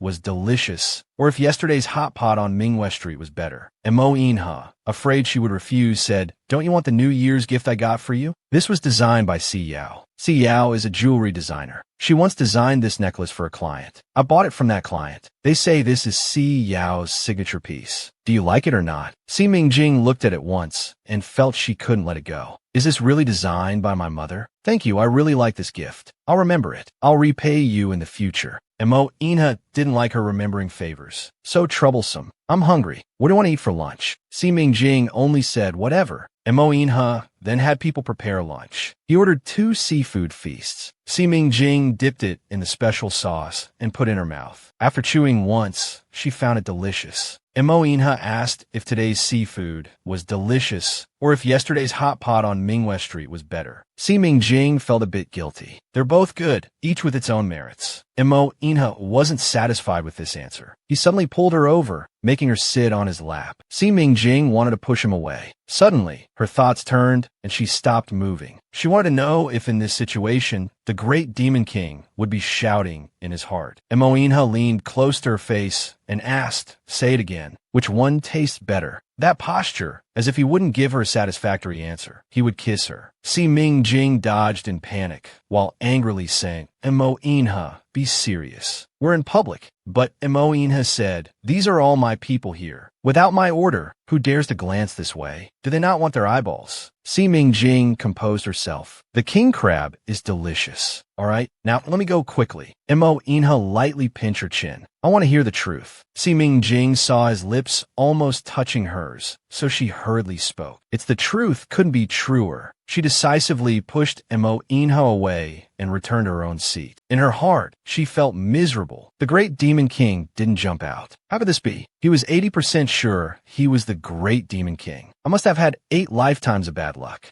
Mo Inha poured him a glass of red wine. Si Ming-jing took it and drank it all in one gulp. Then he picked up the wine bottle on the table and started drinking from it. After finishing a bottle, he asked if there was more. Mo Inha didn't want him to waste himself. "No more. You can't drink anymore." Si Ming-jing was disappointed. After eating and drinking his fill, he went to the railing to feel the sea breeze. Leaning on the railing with both hands, half his body leaning forward, he muttered, "Why did it have to be you, Mo Inha?" But Mo Inha had a true love at his heart. He could never replace his true love. Mo Inha strode over. "What do you mean? Why did it have to be me?" Si Ming-jing held his head high. "Nothing. I'm drunk. Just talking nonsense." Mo Inha didn't believe it. He raised his hand to hold his chin, looking him in the eyes. "Ming-jing, tell me, what do you mean by why did it have to be me?" Si Ming-jing knocked his hand away. "I told you I'm drunk. My head is spinning. I want to sleep." Mo Inha pointed to the soft couch on the right side of the deck. "If you're drunk, take a nap on the couch." Si Ming-jing immediately went to lie down on the couch. "I'm warning you, don't try anything funny while I'm asleep. I've poisoned my clothes. Touch me and you'll die." "I'm not joking."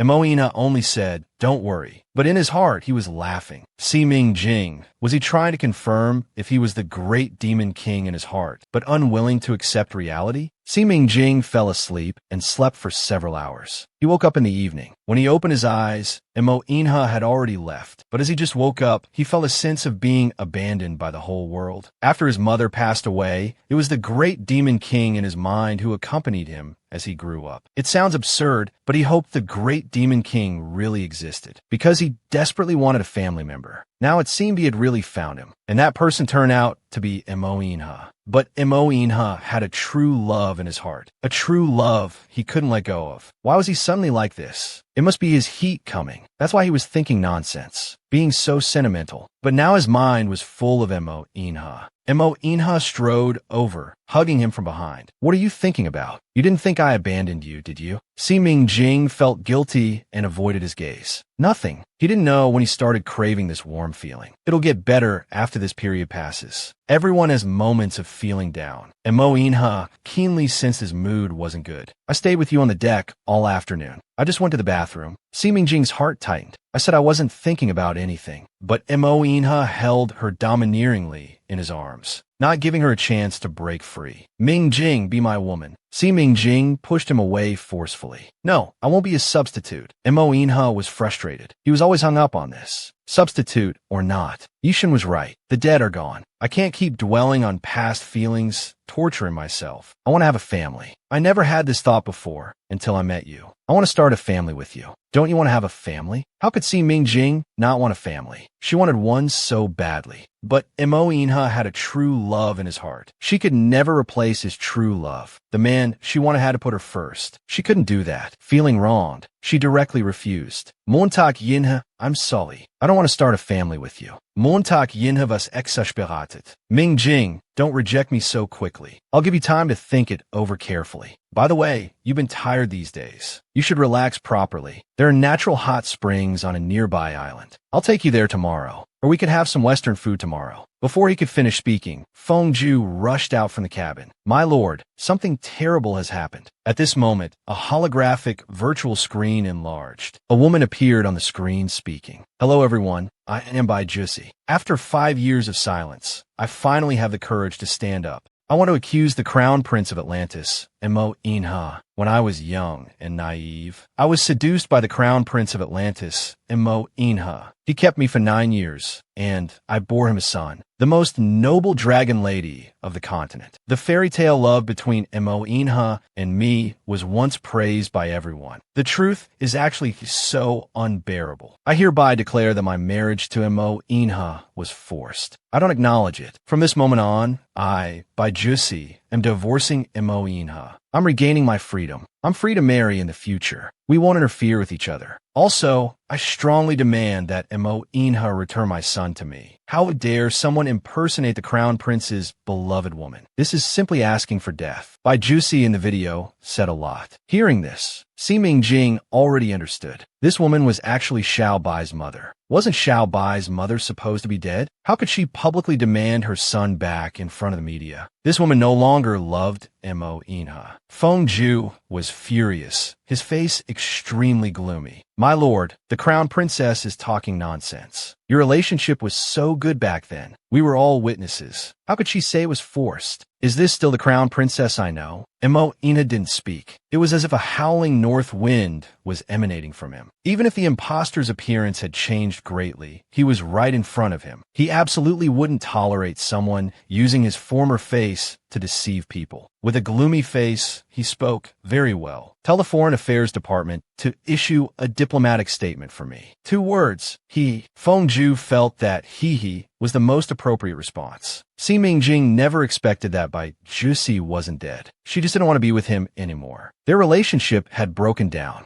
Mo Inha looked up and saw the sympathy in her eyes. He suddenly became very happy. Perhaps this was a good opportunity to pursue her again. He put on a bitter smile. Mingjing, I've made a fool of myself. Si Mingjing asked him, how did things get so bad with Xiao Bai's mother? Mo Inha covered his face with both hands, pretending to be in pain. I've been refusing to face reality. As a result, reality has slapped me hard in the face. It's my fault. Seeing his painful expression, Si Mingjing didn't know what to do. Matters of the heart can't be forced. She probably doesn't love you anymore. You should try to move on. Mo Inha raised his head as if trying to calm himself. I know. Otherwise, I wouldn't be thinking about starting a new life and building a new family. I understand your pride. You're afraid I can't forget Xiao Bai's mother. But you've seen what happened today. It's over between us. But I truly want to start a new life with you. Sorry for saying some strange things. I'll go calm down for a bit. Think it over carefully. I really want to start a new relationship with you. After saying this, he left directly, deliberately leaving Si Mingjing with a heartbreaking view of his back. Mo Inha's face was extremely gloomy. Someone dared to impersonate his baby. They must be tired of living. Then he made a phone call to Yisheng. Brother, what did you say? Send Xiaobai to mom and dad's tomorrow. Why so suddenly? Yin Yinbai came over. Dad, I want to talk to Dad too. Mo Inha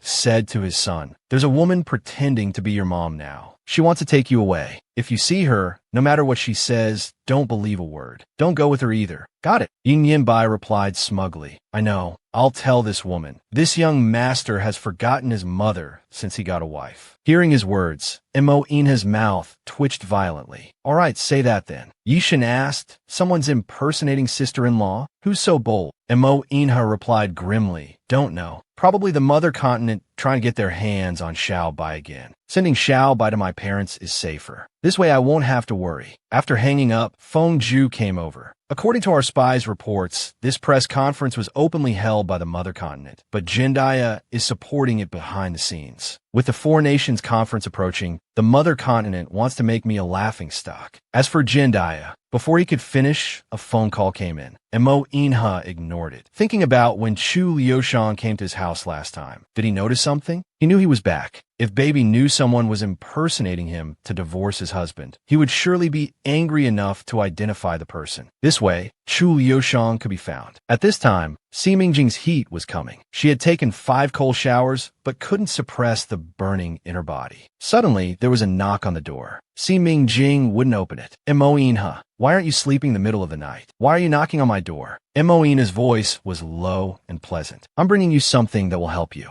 I heard you sneeze. Did you take many cold showers? Don't catch a cold and get sick. But Si Mingjing said, not needed. Mo Inha crouched down and slipped the dragon-slaying incense through the door crack. Be good and spray a bit. It's good for your body. I won't come in. Remember to spray it. I'm leaving. Si Mingjing hesitated for a long time, then decisively picked up the dragon-slaying incense and sprayed it. Although Mo Inha was detestable, he had one commendable point. He said the dragon-slaying incense was good for her body, and it really was. This was much more comfortable than taking cold showers. He actually had dragon horns identical to Xiaobai's. When did dragon children become so common? You could even encounter them on any random deserted island. Si Mingjing slept until she woke up naturally. When she woke up, she stretched. The air still lingered with the afterscent of the dragon-slaying incense. Feng Ju suddenly asked, "My lord, do you want to go to the island hot springs this afternoon?" Si Mingjing glanced at him. Mo Inha was publicly humiliated and lost face. Yet he's in a mood to accompany me to hot springs. Feng Ju helplessly rubbed his forehead. My lord said nothing is more important than accompanying Miss C. I guess he's actually not in a good mood and wants to go out to clear his mind. Just accompany my lord, please. Si Mingjing couldn't refuse, so she agreed. At this moment, in the command center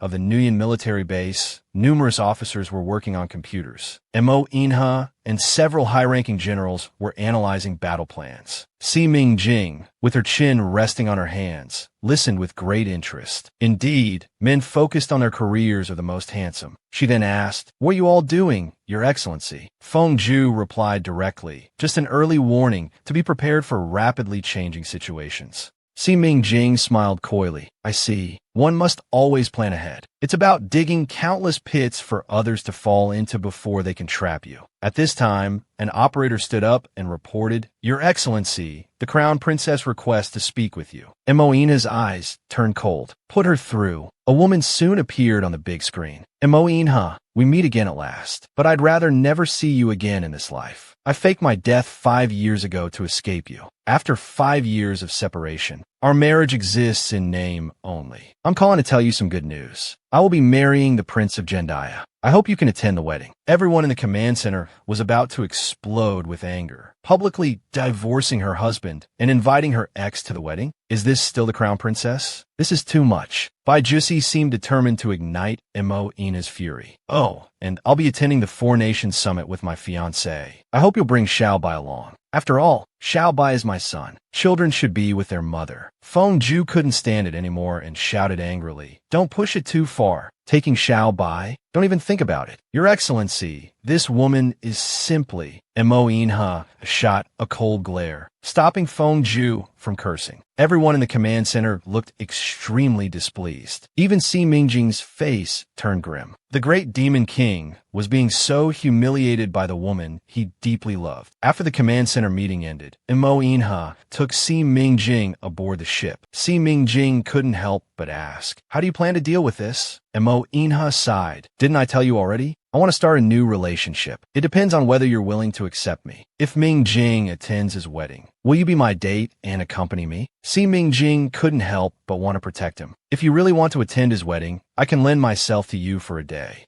Mo Ina's mood greatly improved. "Thank you, Mingjing. It's settled then. Let me reward you first by taking you to the hot springs." So the two walked towards the hot spring pool. Mo Inha even picked 2 large coconuts. At this moment, in the steamy hot spring pool, a head suddenly popped up with 2 shiny dragon horns on top, hugging a big fat fish. It roared in a cute yet fierce way. "Who dares disturb my fish play? Roll away, you round things.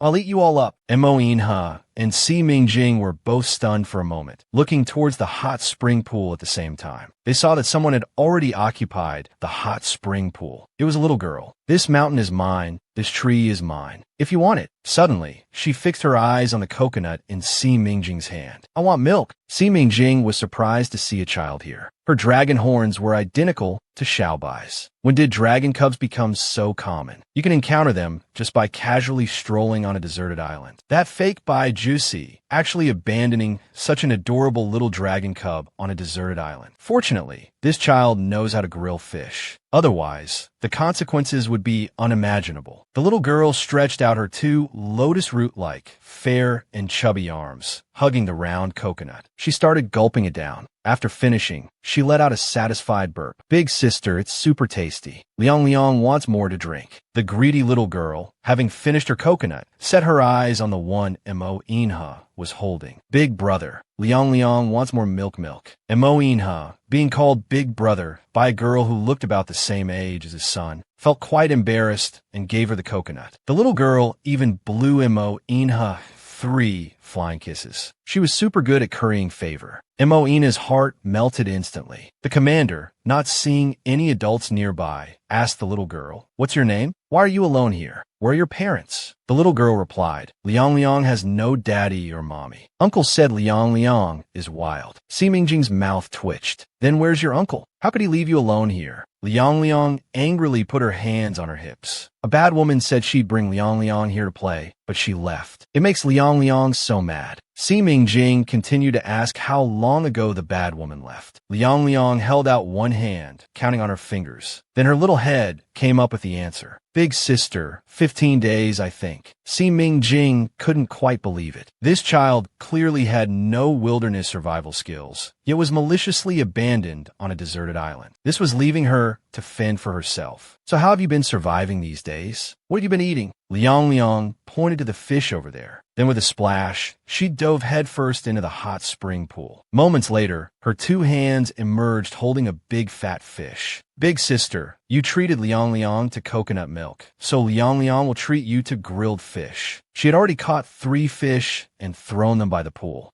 Then she nimbly climbed out of the hot spring pool, found a knife by the poolside, and said, "Fishy, fishy, don't be afraid." While comforting the terrified fish, she wielded the knife skillfully, her beautiful big eyes not even blinking once. Uncle says grilling fish is a technical job. You have to grill slowly for it to be tasty. Mo Inha glanced at the fish bones nearby. This little girl was really impressive. She had survived alone on a deserted island for 15 days and hadn't starved herself. If it were our Xiao Bai, could that little rascal be this capable? Half an hour later, the aroma of grilled fish filled the air. Liang Liang, like offering a treasure, handed one grilled fish to Si Mingjing. "This fish is for Big Sister to eat. Be careful, it's hot." Then she gave another grilled fish to Mo Inha. "This fish is for Big Brother to eat." I'm not mistaken. Big Brother is taller and bigger. But the way he looked at Big Sister just now was so doting. Big Sister must be in charge here. Si Mingjing held the grilled fish, about to take a bite. Then she heard Liang Liang say, "Big sister, Uncle says eating softens people's mouths." Si Mingjing felt embarrassed to eat. "Little Liang Liang, what do you want sister to do for you?"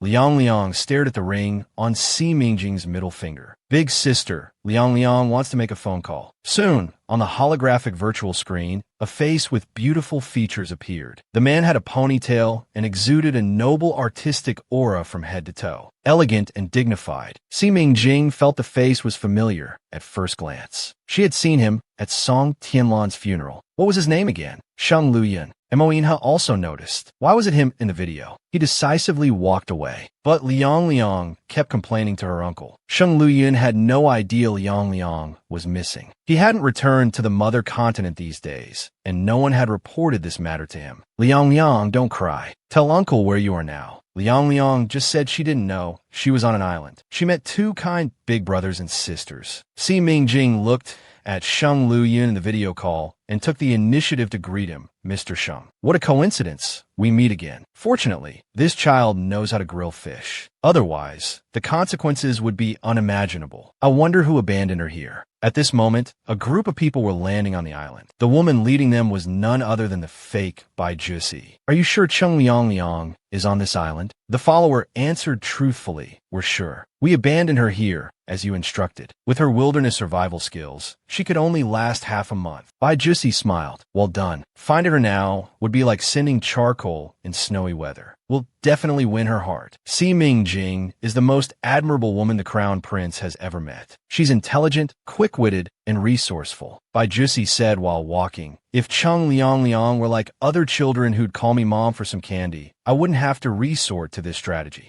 The follower reassured her, Liang Liang will definitely accept you this time, because you're no longer by Qing Shui, but the world-famous Bai Jusi. Bai Jusi raised the corner of her lips. That's right, I'm Bai Jusi now. The Bai Jusi who dare to publicly divorce Mo Inha. I will also be the crown princess of Daya Kingdom. If the real Bai Jusi doesn't return for one day, then I could be Bai Jusi for a lifetime. This is tacitly approved by the Bai family. When we see Liang Liang later, remember to tell her how hard I've been searching for her. Not eating, not drinking, not sleeping for 15 days. The follower patted his chest. Second sister, don't worry. I've already prepared the lines. Bai Jusi turned back and glared at him. Call me Miss Bai. I'm Bai Jusi now, Miss Bai. The follower immediately changed his words flatteringly. Yes, Miss Bai. Si Mingjing was still on a video call with Sheng Luyan. I happen to be returning to the capital tomorrow. Why don't I let Liang Liang stay with me for now? I'll bring her to you tomorrow. Sheng Luyun expressed his gratitude repeatedly. Then I'll trouble Miss C. Liang Liang sweetly chimed in. Then Liang Liang will hang out with Big Sister. It's so good to meet Big Sister. Otherwise, Liang Liang would have starved to death. After the call ended, Mo Inha walked back. He stood tall and slender by the hot spring pool. This hot spring pool has turned into a fish pond. It's not suitable for you to bathe in. Let's go for a walk on the beach. Si Mingjing nodded. Bai Jusi's people turned the island upside down, but couldn't find a trace of Liang Liang. Where is she? Wasn't she on this island? Why has Liang Liang disappeared? A follower found a fire pit for grilling fish by the hot spring pool. These fish bones are still fresh. Liang Liang should still be here. Bai Jusi was very angry. Then keep looking for me. Don't come back if you can't find Liang Liang. On the other side, Si Mingjing was ready to take Liang Liang back. Before leaving, he left the acupuncture needle set behind. Your military doctor is very skilled. With my slight guidance, you've grasped the key points of acupuncture. My disciple, Mo Inha, teased playfully. Aren't you afraid that once the disciple learns, the master will starve? That's even better. Then I won't have to tie myself to your waistband anymore. Si Mingjing was speaking from the heart, but Mo Inha's face suddenly turned cold. Mingjing, you just wait. Once I'm done with the Four Nations Summit, I'll deal with you. At this moment, Feng Ju walked over. Sir, the intelligence department has new information. The Mother Continent and Jindae's foreign affairs departments are in frequent contact, plotting against the Third Prince. They plan to make trouble at the Four Nations Summit to demand Little Huang. Si Mingjing suddenly remembered something. Master Huixian had said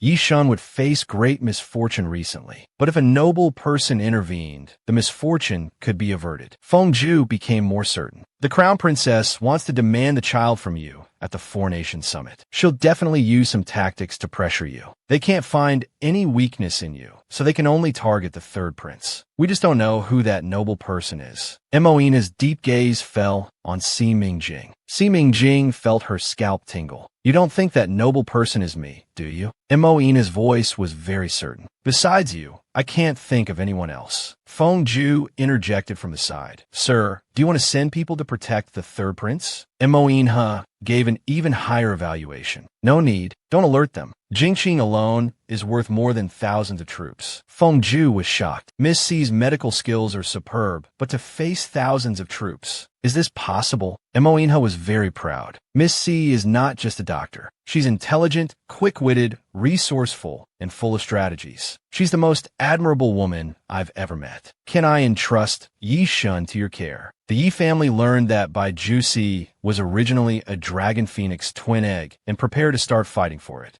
Liang Liang's private plane landed at the Yi family estate. Si Mingjing held Liang Liang's hand as they got off the plane. Liang Liang, can you hide your dragon horns? Liang Liang looked puzzled. The princess's dragon horns are so cute. They're a symbol of identity and status. Hiding them, isn't that silly? Si Mingjing was stunned. This isn't the Mother Continent. If others see your little dragon horns, they might take you away. Be good and hide them until your uncle comes to pick you up. Liang Liang still wouldn't listen. After going upstairs, Yi Shun brought Liang Liang lots of food. He stared at the dragon horns in a daze. They were exactly like little Bai's little dragon horns. Suddenly, Si Mingjing's phone rang. It was her uncle coming to pick her up. She immediately hugged Liang Liang. Sister will take you to see your uncle now. Liang Liang was very excited. She would soon see her uncle. Meanwhile, someone reported to Mo Inha. The patrol team found the Crown Princess on Hot Spring Island. Mo Inha's face suddenly turned cold. What is she doing there? The subordinate answered truthfully. She seems to be looking for the child that Miss C took away. Mo Inha was even more confused. Wasn't Liang Sheng Liuyun's niece? How did she get involved with that imposter? The subordinate continued reporting. The patrol heard them calling on the island. Liang, your mother has come to find you. That child seems to be the crown princess's daughter. Mo Ina's expression suddenly turned ugly. What did you say? He immediately called Yi Shun and told him about this. Yi Shun was incredibly excited. Dragon Phoenix twin eggs? Liang is your and sister-in-law's child. Yi Siyuan thought for a moment. No wonder she looked familiar. Liang's mouth and nose are exactly like brothers when he was young. Her eyes are like sister-in-law's. He immediately grabbed the phone. Brother, do you remember? Before sister-in-law left, she hesitated as if she had a lot to tell you. But you were seriously ill and passed out then. Brother, how could you be so useless? Mo Inha spoke urgently on the phone. Keep that child with you immediately. Don't let anyone take her away. Sheng Luyun thanked Siming Jing and was about to get in the car to leave. Suddenly, Yi Shun walked over quickly. Isn't this the famous Holy Prince? What wind blew you here? You've reached our doorstep. Leaving without having a cup of tea goes against our Yi family's hospitality. Sheng Luyun frowned. I have matters to attend to today, so I'll be leaving first. Siming Jing stood in the middle, feeling very awkward. There might be a misunderstanding. Wait a moment. She then pulled Yi Siyuan aside. What happened? Yi Siyuan told her honestly, my brother just called. He said this child might be his own daughter. Before my brother clarifies the facts, I absolutely won't let anyone take the child away. Siming Jing was shocked. Feeling a bit scared, Liang hugged Sheng Liuyun's neck tightly. Sheng Liuyun's face darkened. Had the Yi family already found out something? Then he pretended to be calm. So, you're not letting me leave? Yi Shun, you think this can stop me? I'm not used to your family's tea. I won't stay. However, in the next moment, he suddenly transformed into a giant dragon. Liang directly rode on the dragon's back, looking majestic. The giant dragon soared through the clouds, directly rising into the sky. Such a cool and domineering way of leaving completely stunned Yi Shun. Even Siming Jing was amazed. Sheng Luyun was also a dragon, able to transform this big and fly. Why couldn't he do that? Yi Shun had already informed his brother that Liang was taken away. Mo Inha had already encountered Bai Jusi. Bai Jusi was startled. Mo Inha, why are you here? Mo Inha smiled meaningfully. No need to search. Liang is with me. The imposter's panicked and evasive tone further confirmed Mo Inha's suspicions. He hadn't even realized that was his daughter. Bai Jusi was shocked. She stared at him angrily. Give the child back to me. Mo Inha deliberately provoked her, his voice stern and cold. Why should I? She's my Mo Inha's own daughter. How could you be left outside? Bai Jusi was even more shocked. Mo Inha had already discovered her. She denied it to the death. Are you crazy? I never gave birth to a daughter for you. I only had one son. Liang is not your daughter. Mo Inha's aura was intimidating. Your denial is useless. I've investigated everything. Back then, you gave birth to a boy and a girl. Liang is my own flesh and blood. Bai Jusi was panicking inside. I don't know what you're talking about. Her panicked and evasive tone further confirmed Mo Inha's suspicions. You know very well what I'm talking about. He gave a cold laugh and turned to leave decisively. Bai Jusi quickly chased after him.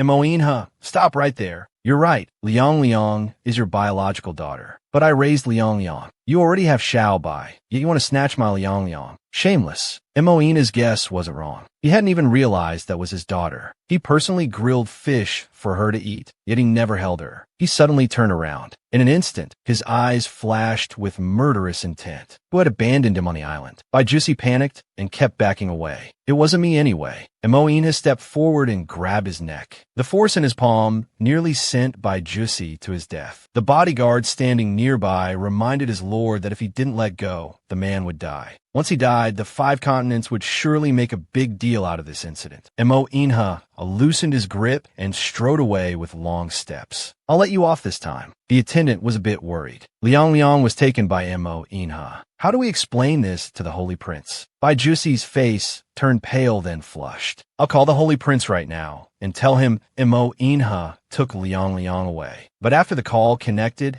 and Sheng Luyun heard 2 sentences, his voice turned cold. You're saying you told Mo Inha that Liang is his biological daughter? Baijusi said. No, I said Mo Inha investigated it himself. He even tried to strangle me. Sheng Lian wished Mo Inha had really strangled this useless teammate. He was bluffing you. Your intelligence doesn't even compare to 1 out of 10 of a Jew's. How did Big Brother choose you? What else does he know? Baijusi had a strong survival instinct. Nothing else. He only thinks his sister gave birth to 1 son and 1 daughter. Then what do we do now? Liang has fallen into that bastard Mo Ina's hands. I can't get her back. Liang is with me, you fool. Sheng Lian hung up abruptly, not wanting to waste more words on him. At this moment, Si Mingjing came across a trending topic about Baijusi and Mo Inha having 1 son and 1 daughter. He furrowed his brow. He immediately messaged Sheng Lian. Your sister is Baijusi. Congratulations on finding your sister. But Sheng Lian replied that she wasn't his sister. Just then, he received a message from Yin Bai. Dad told me I have a sister now. Sisters are meant to be spoiled. This young master will spoil my sister to the heavens. Suddenly, Yishan was about to go out. Si Mingjing asked where he was going. Yishan honestly answered that he was going drinking and singing with friends. Early the next morning, Yi Siyuan came across shocking news about his brother. National treasure heartthrob, Yishan took advantage of little diva Yang Zhang's drunkenness and carried her to a hotel room. After sobering up, Yang Zhang couldn't bear the humiliation and attempted suicide in the bathroom. Unable to withstand the public pressure, someone came to the Yi family mansion and took Yishan away directly. Old Mrs. Yi flew into a rage, demanding to know what exactly happened. Yishan didn't dare conceal anything. He explained everything in detail. At last night's drinking party, I met that female celebrity Yang Wanling for the first time. She sat next to me, and we just chatted and drank for a bit. Later, she got drunk. I was worried it wasn't safe for a girl to be drunk outside, so I kindly booked a room for her in the hotel upstairs. Yang Zhonglin was drunk and insisted on hugging and kissing me. I pushed her away and left. She was the one throwing herself at me. I didn't let her succeed, yet she still attempted suicide. Is she crazy? Yi Siyuan kicked him hard. You stupid dog, you've been set up. It's not that she's crazy, but someone wants to harm you.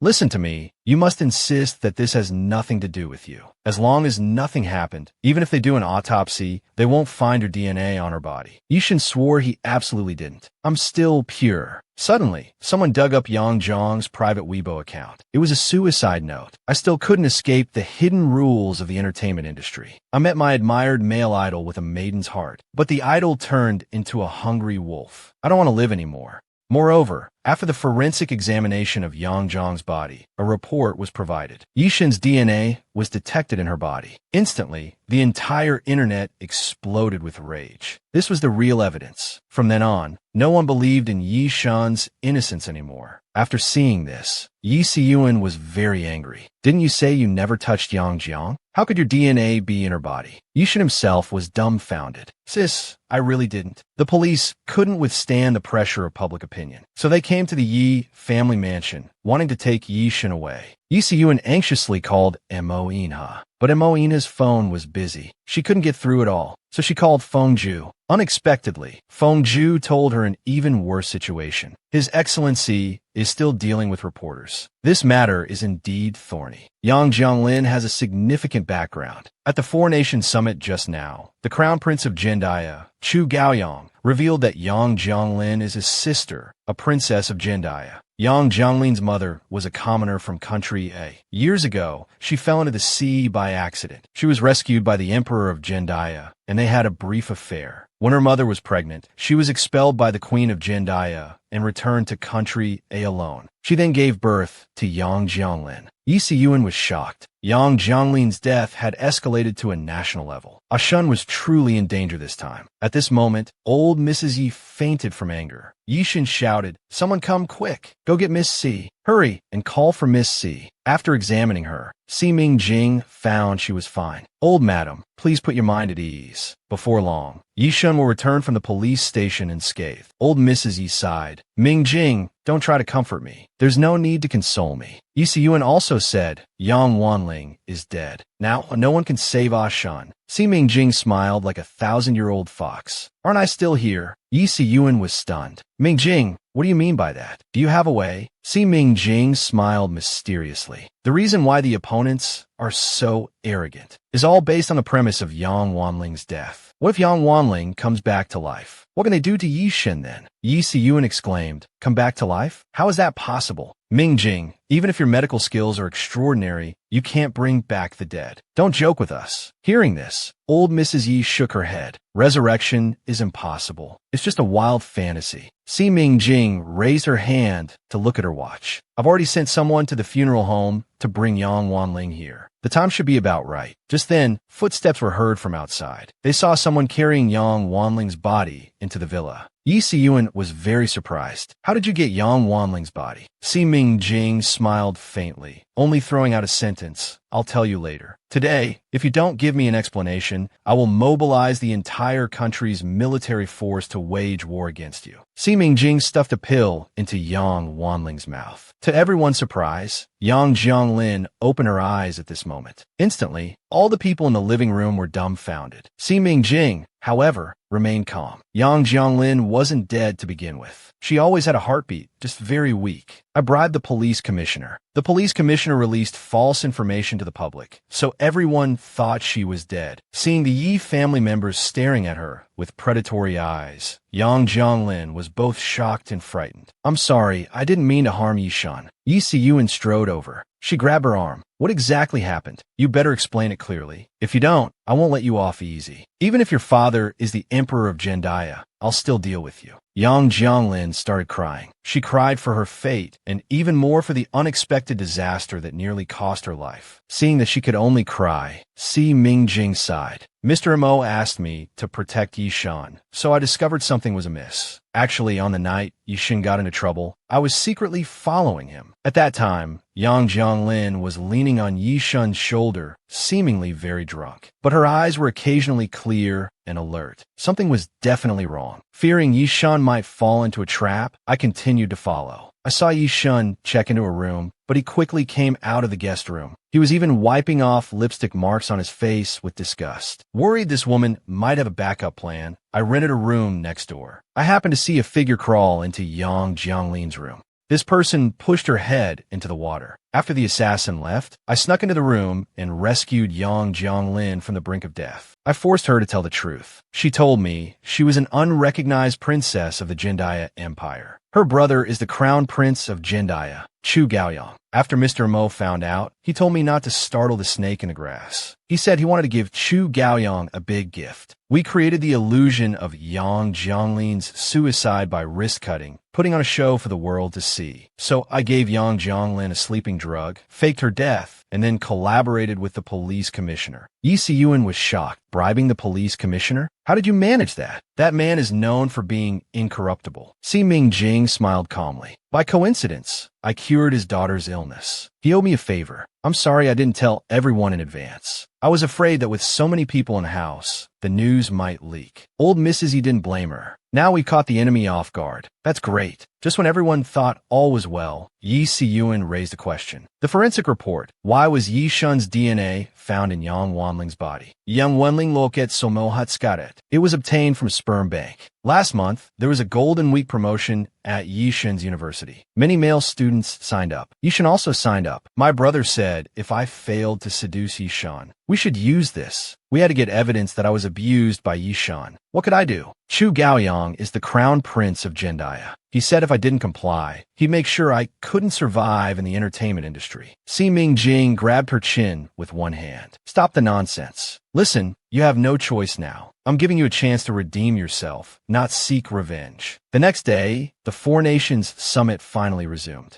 Chu Gaoyang expressed all his resentment in his tone. Your brother insulted my sister, causing her to commit suicide by cutting her wrists out of shame. We, Jendaya, have lost a precious princess. Mo Inha, if you don't give me an explanation today, I will mobilize our entire country's military force to wage war against you. Feng Zhonghua, enjoying the drama, chimed in. I can't even bear to watch such a beastly act. I'm willing to send troops to assist you, Crown Prince Chu. Don't you agree? Prince Si Li Sao? Si Li Sao also had a smile on his face. Of course. Mo Ina picked up his tea and took 2 leisurely sips. His voice was lazy. Chu Gaoyong slammed the table heavily. What kind of attitude is that? 1. You, Mo Inha, personally admit that your marriage to Bai Jusi is invalid. Send Yin Bai to the mother continent. 2. We go to war directly. The 3-nation alliance will jointly attack your Atlantis. Choose one. You better give me an answer now. I advise you to face reality and know your place. Otherwise, don't blame us 3 countries for joining forces to teach you a lesson about society's cruelty. The Secretary General glanced at him. Your Highness Crown Prince Inha is now your country's 3rd prince. He defiled the princess of Jendaya. Mo Inha didn't give him a chance to continue speaking. My brother did not defile Yang Wanwan. I think we should look at the facts. We can argue here all day without reaching a conclusion. Why don't we let Yang Wanwan tell everyone herself? The Crown Prince of Jendaya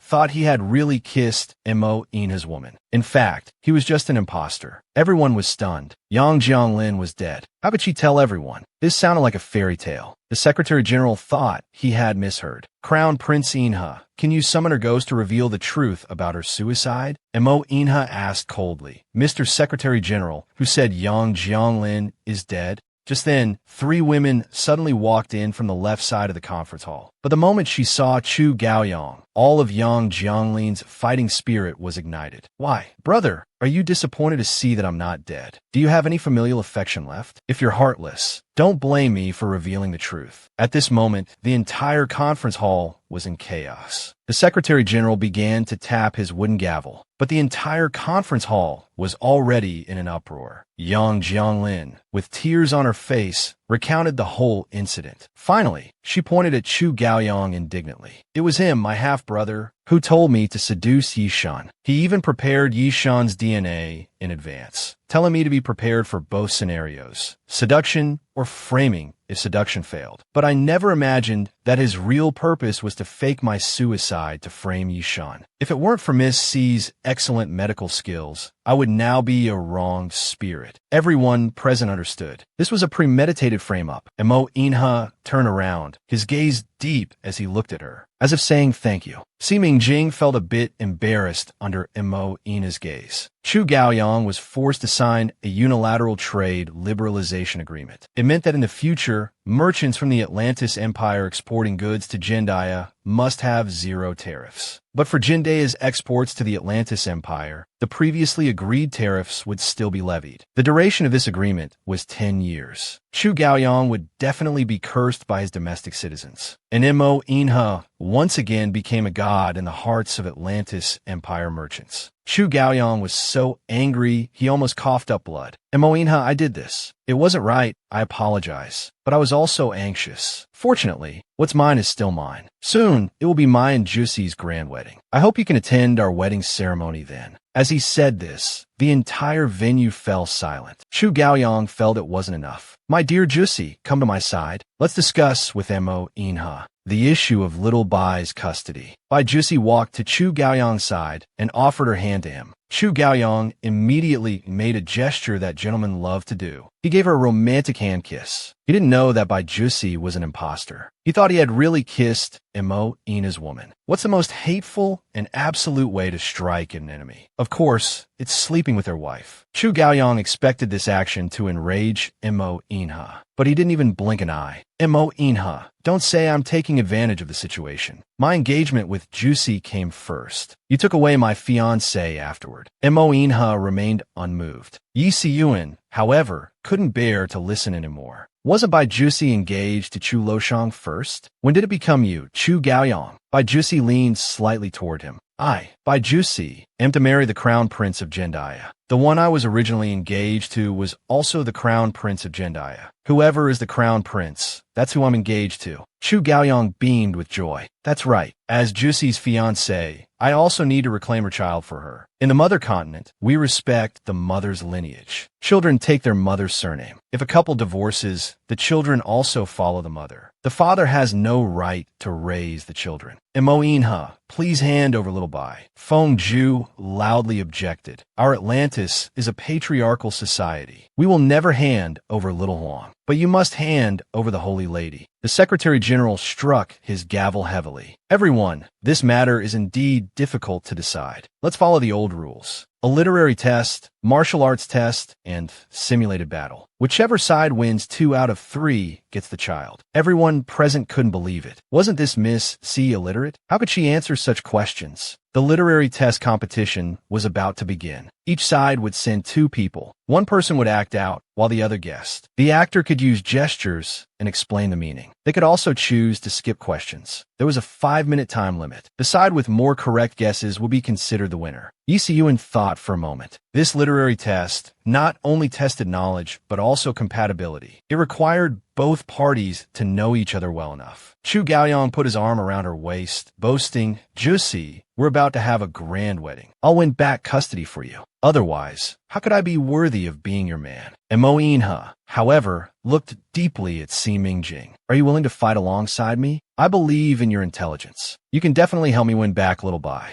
Si Mingjing was startled. This was a big deal about fighting for Little Bai's custody. This literary test not only tested knowledge, but also compatibility. "We won't work well together, right?" Ye Siyuan Ainjura Gingdi Pusit Siming. "You can do it. Little Bai likes you so much. You must help my brother fight for custody. Please." Chu Gaoyang didn't hide his mockery. "Mo Inha, is your country out of people? You actually found a woman who just got out of prison and hasn't even attended elementary school. This is knowingly losing. So you're just giving up completely." Si Mingjing suddenly stood up, her phoenix eyes flashing. "Mo Inha will act out, and I'll guess. I have to participate in this competition now. We'll make them lose fair and square." Bai Jusi's tone was filled with arrogance. "Since Miss C wants to guess, then naturally on our side, I'll guess and Gaoyang will act out." He was the top talent in the mother continent. A low-class earthling who hadn't even finished elementary school, wanting to beat me, was overestimating herself. So they went first. No matter what Chu Gaoyang gestured, she could answer fluently. For a full 5 minutes, she answered 20 questions correctly. The venue erupted in thunderous applause. The pride on Bai Jusi's face was like a peacock spreading its tail. Before she left the stage, she gave Si Mingjing a look of looking down on an ant. "Miss C, may the true dragon bless you." Si Mingjing didn't say anything. She and Mo Inha took the stage, and the timer started. Mo Inha smiled mischievously. 4 words, what everyone can't escape from. "Compare the me who first met you, and the me who sees you now." Si Mingjing's phoenix eyes narrowed slightly. "The true fragrance principle." Mo Inha snapped his fingers. "Correct. So you know, my current attitude towards you is the truth principle." The audience, forced to eat dog food, was dumbfounded. Was this revealing a new relationship? Could they still answer questions properly? The Secretary General coughed once. Mo Inha smiled. 4 words, expression of emotion. "Every time you see me." Si Mingjing answered instantly. "Xia Xingti." Mo Inha nodded. 3 words describing a character. "Yi Shun is a..." Si Mingjing answered instantly. "Big fool, naive idiot." Si Mingjing had a headache. What kind of weird questions were these? Couldn't they ask something more challenging?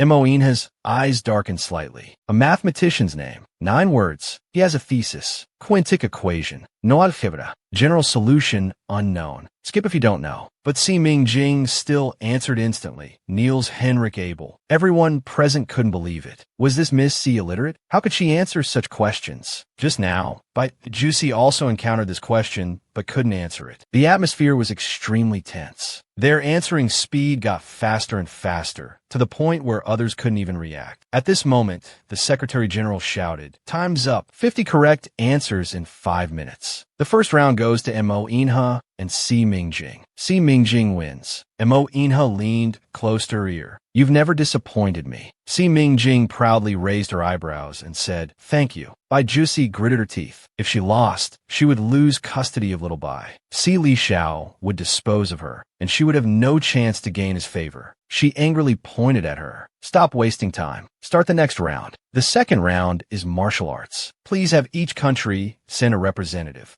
there will be a spaceship driving competition. The competition will take place in a simulation cabin. Contestants will fly from Blue Star to Prison Star, check in, and then return to Blue Star. The one with the shortest time wins. During the competition, it's allowed to shoot down opponents. Those shot down are considered losers. The members of the Mother Continent and Jendaya delegations, seeing the topic on the big screen, almost fainted on the spot. Mo Inha walked over. I never bully women. Ming Jing, why don't you take my place in this battle? Si Ming Jing nodded. She directly agreed. Bai Jusi and Si Ming Jing each chose a simulation cabin and went in to prepare. Si Ming Jing complained inwardly. She had only piloted a spaceship once, and it wasn't even this model. How dare Mo Inha send her to compete? Did he really want to let Bai Jusi win? She suddenly couldn't find where the power button was. Yi Siyuan almost coughed up blood in anger. Bai Jusi let out a cold laugh. I've learned everything Bai Jusi knows. Compared to Si Ming Jing, this human, I'll definitely win. Mo Inha, you'll pay for your arrogance. A man with such a powerful aura should let everyone know in this kind of occasion. From now on, the woman he loves is called Si Ming Jing. The Secretary General asked Si Ming Jing to quickly start up and connect to the big screen. Si Ming Jing asked a practical question: how to connect to the big screen. Suddenly, Mo Inha walked in and pressed the power button for her. Si Ming Jing grumbled in a low voice. I've embarrassed you. You sent a rookie like me to compete. Do you not want to lose? But Mo Inha believed in her ability. Don't underestimate yourself. I want you to win. Si Ming Jing pouted, feeling overwhelmed. Chu Gaoyang and Si Li Xiao stood together. Chu Gaoyang muttered, Mo Inha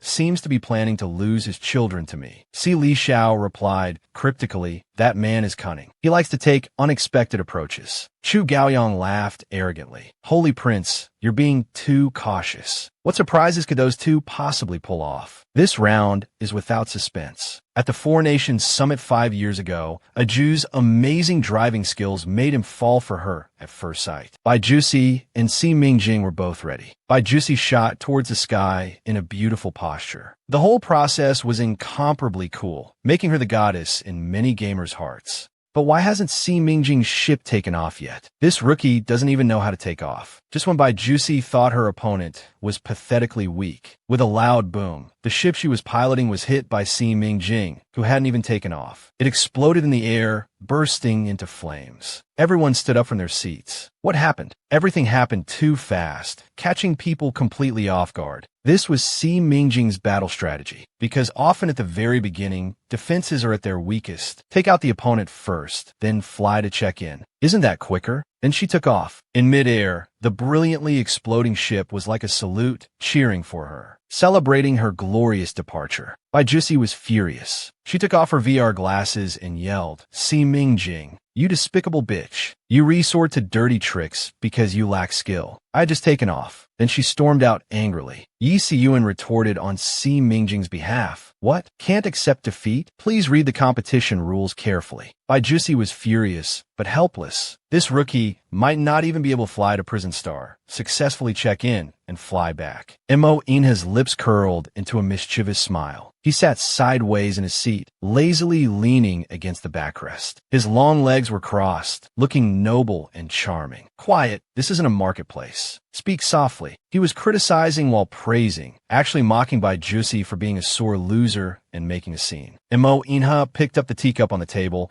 and raised it towards Si Li Xiao, whose face had turned ashen. Holy Prince Li Xiao, is there any need for a third round? Si Li Xiao's face didn't look good either. Wait until he returns safely. It's not too late to say that then. Si Ming Jing's operation was as fierce as a tiger. She easily avoided the oncoming meteor shower. It was both thrilling and exciting. Only now did everyone realize this Si Ming Jing wasn't a rookie at all. The Secretary General announced that Mo Inha's side had won 2 matches. Therefore, the custody of Yin Yin Bai and Sheng Liang goes to Mo Inha. Si Ming Jing took a deep breath. It felt so good. It was only her second time piloting. Could it be as Mo Inha said before? Mo Inha immediately ran over and hugged Si Ming Jing. Even with a new face, she still retained everything I taught her in her bones. I want the whole world to know. From now on, the woman I love is called Si Ming Jing. The reporters reacted and immediately raised their cameras to take photos. Yi Siyuan was stunned beside them. The fake Baijusi looked at Si Mingjing's dragon horns in disbelief. This is absolutely impossible. There's only one adult dragon woman in the entire mother continent. Si Mingjing raised her foot and stomped hard. Bastard, that was just putting on a show. It was just a Mo Inha using me to intimidate and counterattack Baijusi. Suddenly, she noticed Yi Siyuan's eyes, occasionally glancing towards the man sitting alone enjoying lunch. That's the crown prince of the mother continent, Si Li Xiao, right? You like him. Yi Siyuan's face turned red. No. Si Mingjing thought Yi Siyuan's reaction was too cute. No, but he's very handsome. His aura is no less than your brother's. He must be very popular with girls. Yi Siyuan sighed. He's the most renowned crown prince of the mother continent. He's no less than my brother. I don't know how many women want to be his princess. It's impossible for us. Back then, he abandoned his dignity and stayed by his side. But if there's no love, nothing can be done. In her shoes, the quietly eating man caught their gaze and glanced at them calmly. Yi Siyuan immediately withdrew her gaze and lowered her head. Suddenly, she stood up. She pulled Si Mingjing out for a walk. Si Mingjing teased her. What does it feel like to like someone? Yi Siyuan spoke from experience. It's bitter like coffee. You can't taste any sweetness, but it's addictive. Once you fall for someone, all your past pride and confidence are shattered. My brother says it's because this relationship isn't suitable. Girls should be noble. I won't debase myself again. I want to date someone who loves me, just like how my brother loves his wife. At this moment, Baijusi approached. Lowly land people, what are you looking at? Keep staring, and I'll gouge out your dog eyes. Yi Siyuan angrily asked who she was insulting. Baijusi put on a haughty air. All of you, especially you. Yi Siyuan, a half-breed, dares to like Li Xiao? You princes are getting more and more despicable. Get off this island. Yi Siyuan rushed forward, wanting to tear Baijusi apart, but Si Mingjing stopped her. I wonder, in Miss Bai's eyes, who is worthy to set foot on this island. Baijusi is an ocean person. She's proud of it. Of course, it's us noble-blooded ocean people. You inferior species don't deserve it. Today you used dirty tricks to beat me. That's already the highlight of your life. People are born into different classes. I lost, but I will always be the most noble dragon woman of the mother continent. Si Mingjing asked carefully. So in the eyes of you ocean people, the most noble bloodline is that of the dragon woman. Baijusi's proud tone. Nonsense. The most precious bloodline in this world is the dragon's bloodline. You can never compare to me. He now replaced Baijusi. Baijusi's nobility of course belongs to him. Si Mingjing smiled calmly and fearlessly. Two slightly slanted coral horns sprouted from his forehead. This is the bloodline you're so proud of. Baijusi stepped back in disbelief. This is absolutely impossible. There's only one adult dragon woman in the entire mother continent. That's Si Ming. Jing waited for Baijusi's next words, but he thought of something and was too shocked to speak. Si Mingjing said directly, "What's most worthy of respect in a person is their self-cultivation through effort." Then he pulled Yi Siyuan away. Yi Siyuan went swimming in the sea. Her beautiful mermaid tail was like a parabola. That was really satisfying just now. But Mingjing, don't casually expose your identity in the future. It can easily bring you trouble. Si Mingjing frowned. On land, of course not. But in front of ocean people who think they're superior, I don't want to be soft-hearted either. Besides, he's very curious about his dragon identity. Yet he doesn't understand it at all. When he was young, his mother told him that they had no blood relation. She just lent her body for him to be born. Although there's no blood relation, she carried him for 10 months and gave birth to him. So she's his only mother. The Song family bullied his mother, so he wants to avenge her. As for his dragon background, by exposing his identity to the people of the mother continent, he might learn more about himself. At this moment, someone put a coat over his shoulders from behind. Si Mingjing turned to look. It was actually Prince Li Xiao. Si Li Xiao calmly said, "Put it on properly." Then he walked away. Yi Siyuan suddenly realized, Mingjing, you're having your period. Prince Li Xiao heard Baijusi insulting Si Mingjing. He instinctively wanted to protect her. Si Mingjing immediately turned her head. What's this? Yi Siyuan was stunned. Don't tell me you've never been to Yuezhi before. Si Mingjing actually nodded. Yi Siyuan told her not to be nervous. This is a normal physiological phenomenon. It's not something to be ashamed of. But I didn't expect Si Li Xiao to be so gentlemanly. He rarely helps women out of difficult situations. Si Mingjing felt better after taking some medicine. Suddenly she smelled something. It smells so good. And Mo Inha came out of the kitchen. I heard from Siyuan that you're not feeling well. I made you some pork rib soup to warm you up. Si Mingjing felt a bit embarrassed. I can do it myself, but Moin has said, don't move. The bowl is very hot. You helped me win back my son and daughter today. Can I feed you a few sips of soup? Si Mingjing frowned.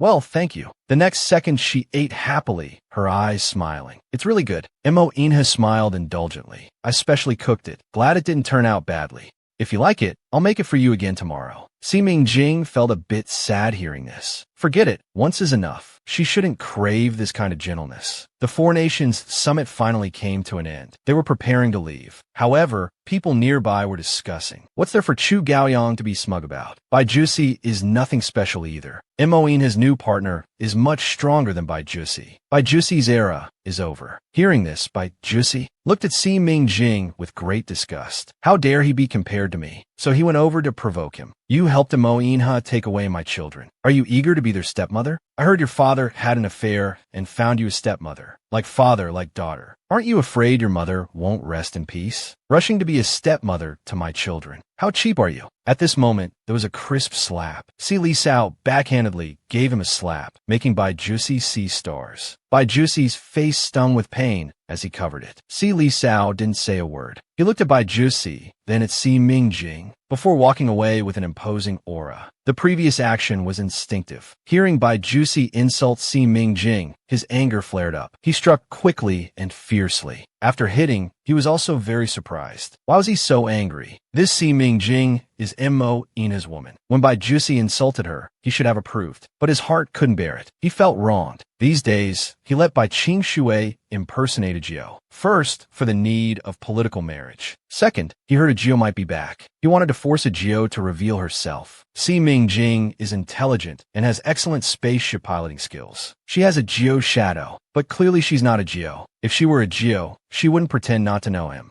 If she were a Jiao, when fighting for child custody, Inha wouldn't have only asked for one son and one daughter, but would have wanted all the children back. Then he made a call to Sheng Luyan. Send Liang to the Yi family. Sheng Luyan was furious on the other end of the phone. You and Moin failed miserably in your fight. You didn't get Xiao Bai, but you wanted to give up Liang. You think about getting Xiao Bai every day. Now that you've failed, you wanted to have no one call me uncle. You're jealous and resentful, deliberately messing with me, right? Si Li Sao's tone was calm, but barely audible. It's your fault for exposing Liang.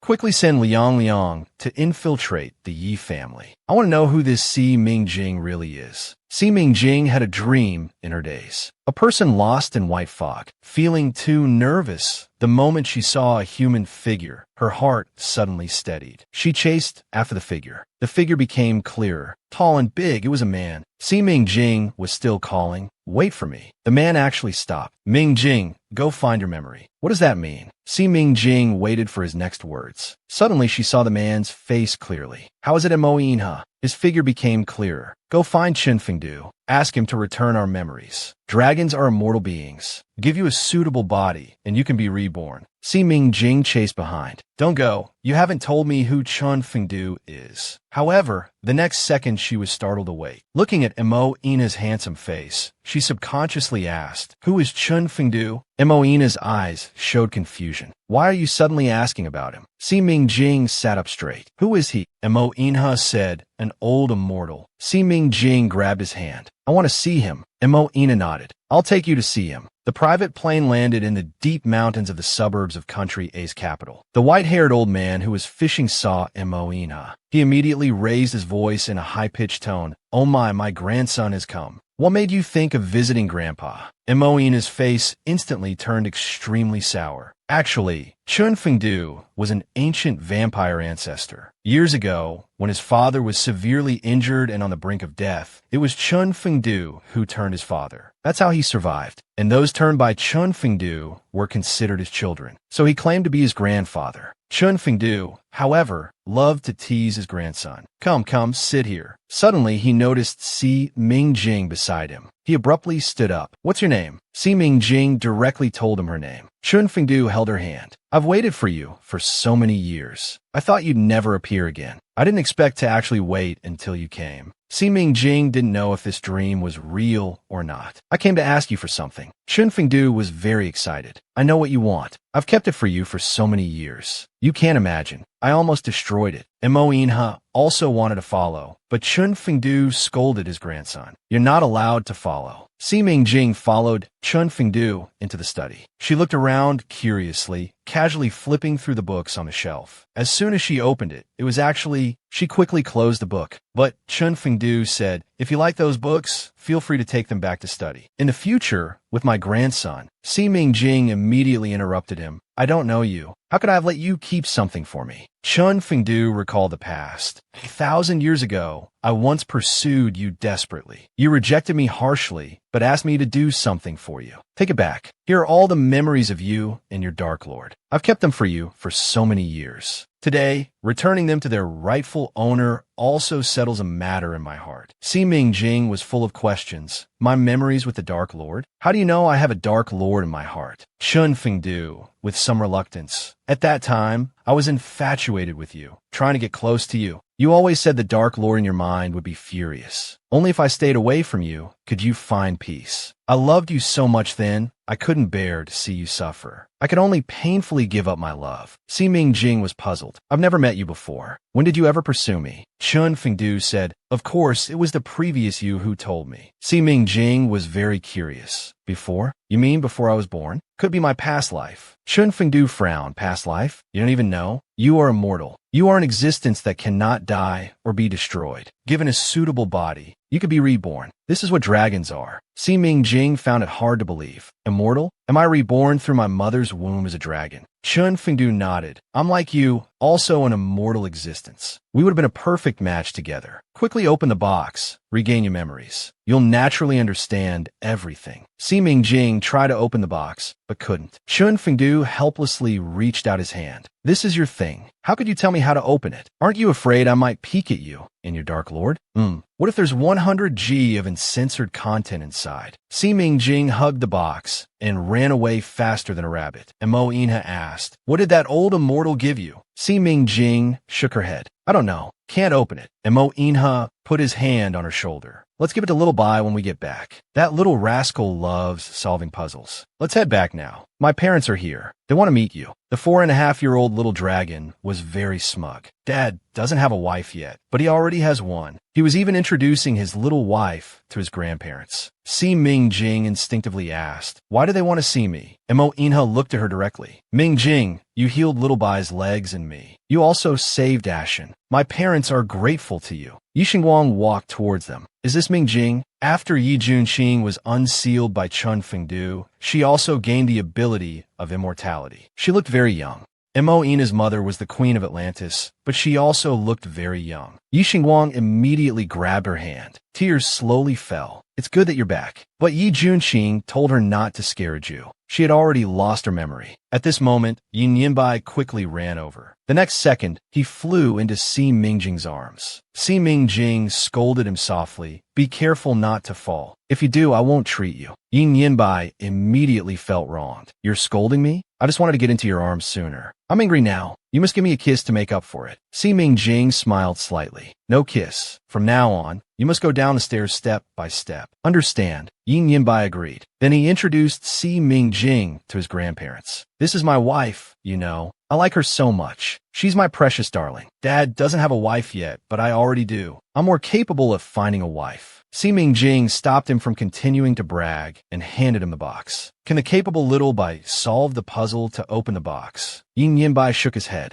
I can't, unless Jing Jing gives me a kiss. Then I can solve it right away. And Mo Inha, standing nearby, felt like hitting his son. Si Mingjing gave Yin Yinbai a kiss. Solve it for me, and I'll give you 2 more kisses. Yin Yinbai immediately took the box and went upstairs. That night, Si Mingjing had a dream. She was searching everywhere for Mo Inha, or more precisely, for the Dark Lord. Why are you always in my heart? Mo Inha suddenly walked over. Why am I in your heart? Because of the dragon contract. Si Mingjing wanted to ask further. What dragon contract? Suddenly, Yin Yinbai pushed her arm, waking her up. Jing Jing, wake up quickly. Listen to me. Am I awesome? Si Mingjing brushed away the regret in her heart and sat up in bed. The box actually contained a box of pearls and a piece of paper. It said, "Dragon pearls, only for my consumption. 1 pearl per month only. Otherwise, death by heart explosion and blood vessel rupture." Si Mingjing's expression twitched. What the hell? Was this a kind warning left by her previous self before the dragon's rebirth? Containing memories from before her dragon rebirth. Had she been tricked? She didn't know if these dragon pearls were poisonous or not. Then, she eagerly tried to put a dragon pearl in her mouth. Moina's hand quickly grabbed her wrist. What kind of weird thing is this? How dare you eat it carelessly? However, in the next second, his face turned slightly red, and he threw Yin Yinbai and Moina out. The father and son looked at each other. What was wrong with him? Because a strange memory fragment flooded into his brain. It started with an intense scene. Si Mingjing saw herself, or more precisely, a girl who looked exactly like her, cooperating with Mo Yin. The scene was completely indescribable. After an indescribable volcano meets iceberg moment, the main point came. He saw his shy self, boasting to Moina, "This is the dragon contract. From now on, I willingly give up my 3,000 harems. With handsome men everywhere, I'll remain chaste only for you. I allow a strand of your consciousness to live in my heart. If any other man approaches me, I give you the right to shout at me through that strand of consciousness. From now on, as long as I don't die, you won't die. We'll be together for all lifetimes." The memory ended abruptly here. Before his rebirth, he had fallen in love with Moina and willingly signed the dragon contract with him, allowing a strand of Moina's consciousness to become the Dark Lord and live in his heart. That's why there was a Dark Lord in his heart. This Dark Lord wasn't Moina, but from before the mother continent was swallowed by floods. But the Dark Lord in the memory looked exactly like the current Moina. Could it be Moina's past life? When he was young, he had asked about the origin of his name. His mother said it was because he was called Mingjing. This Dark Lord also called him Mingjing. So before the dragon's rebirth, he was called Mingjing. After digesting this memory, he walked out of the bedroom. Looking up, he saw a tall, imposing figure standing in front of him. Moina asked him,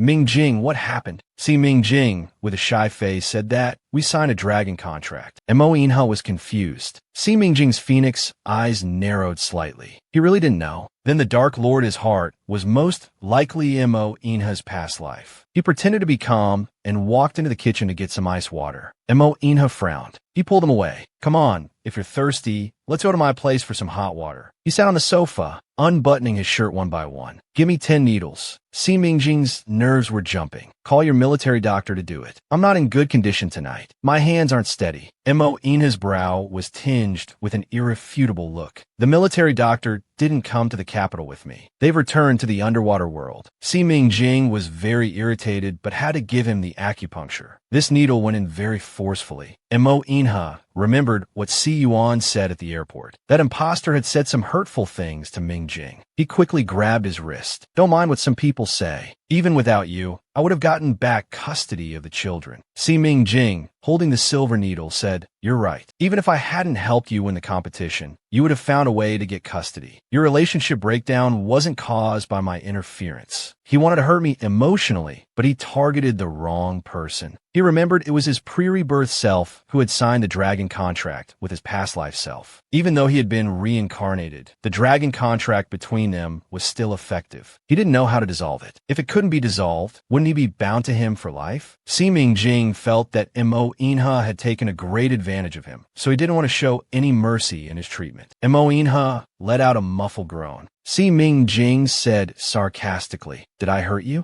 I told you I wasn't in good condition. Who told you not to bring your military doctor?" Moina tried to make conversation. "Today you asked me about the dragon contract. What is that?" Si Mingjing replied in a gloomy voice, "Nothing. In your family, your mother, sister, and brother are all mermaids. Your son is a dragon child. Your father is a vampire. Are you the only normal human?" Actually, Moina didn't know either. Ordinary children study for 10 years to master knowledge. They spend their entire lives accumulating wealth and power. For him, getting these things was as simple as eating. This was already his 100th birth, so he carried knowledge reserves. Every time he was born, he gained another life experience. and added another knowledge reserve. His father named him Yi Si Chao, but he didn't want to use this name, because from the moment he was born, he knew his name was Mo Inha. He was born with a mission each time. Once the mission was completed, he would self-heal because he didn't want to waste time idly. In his heart lived a baby, whose appearance he couldn't see clearly. The baby said it wanted to be reborn. It needed him to live 100 different lives, complete 100 tasks, and collect 100 things it needed. Then it could be reborn, and he would be able to see its appearance clearly. This life was his 100th, but he hadn't completed the last task yet. The baby appeared in his world. That year he was 12. At 11 he casually saved it. At that moment, he confirmed its identity. Moina's gaze was deep as he looked at the girl, focused on treating him. Fortunately, she had come back. Si Mingjing finished the treatment and was about to leave. Moina grabbed her wrist. He pulled her into his arms. Just as their lips were about to meet, a phone call rang out. "Miss C, I'll give you an address. Go pick up Sheng Liang tomorrow." Si Mingjing was confused. "How do you have my phone number?" A light chuckle came through the phone. "Is it that difficult?" For the Imperial Crown Prince to get her phone number, it wasn't difficult at all. Si Mingjing didn't dwell on this issue. "Why do I need to pick up Liang?" Si Li Xiao's voice was low and smooth. "You helped Mo Inha win custody, so naturally, the mother continent will hand the child over to you. Is there a problem? But for others, including Mo Inha,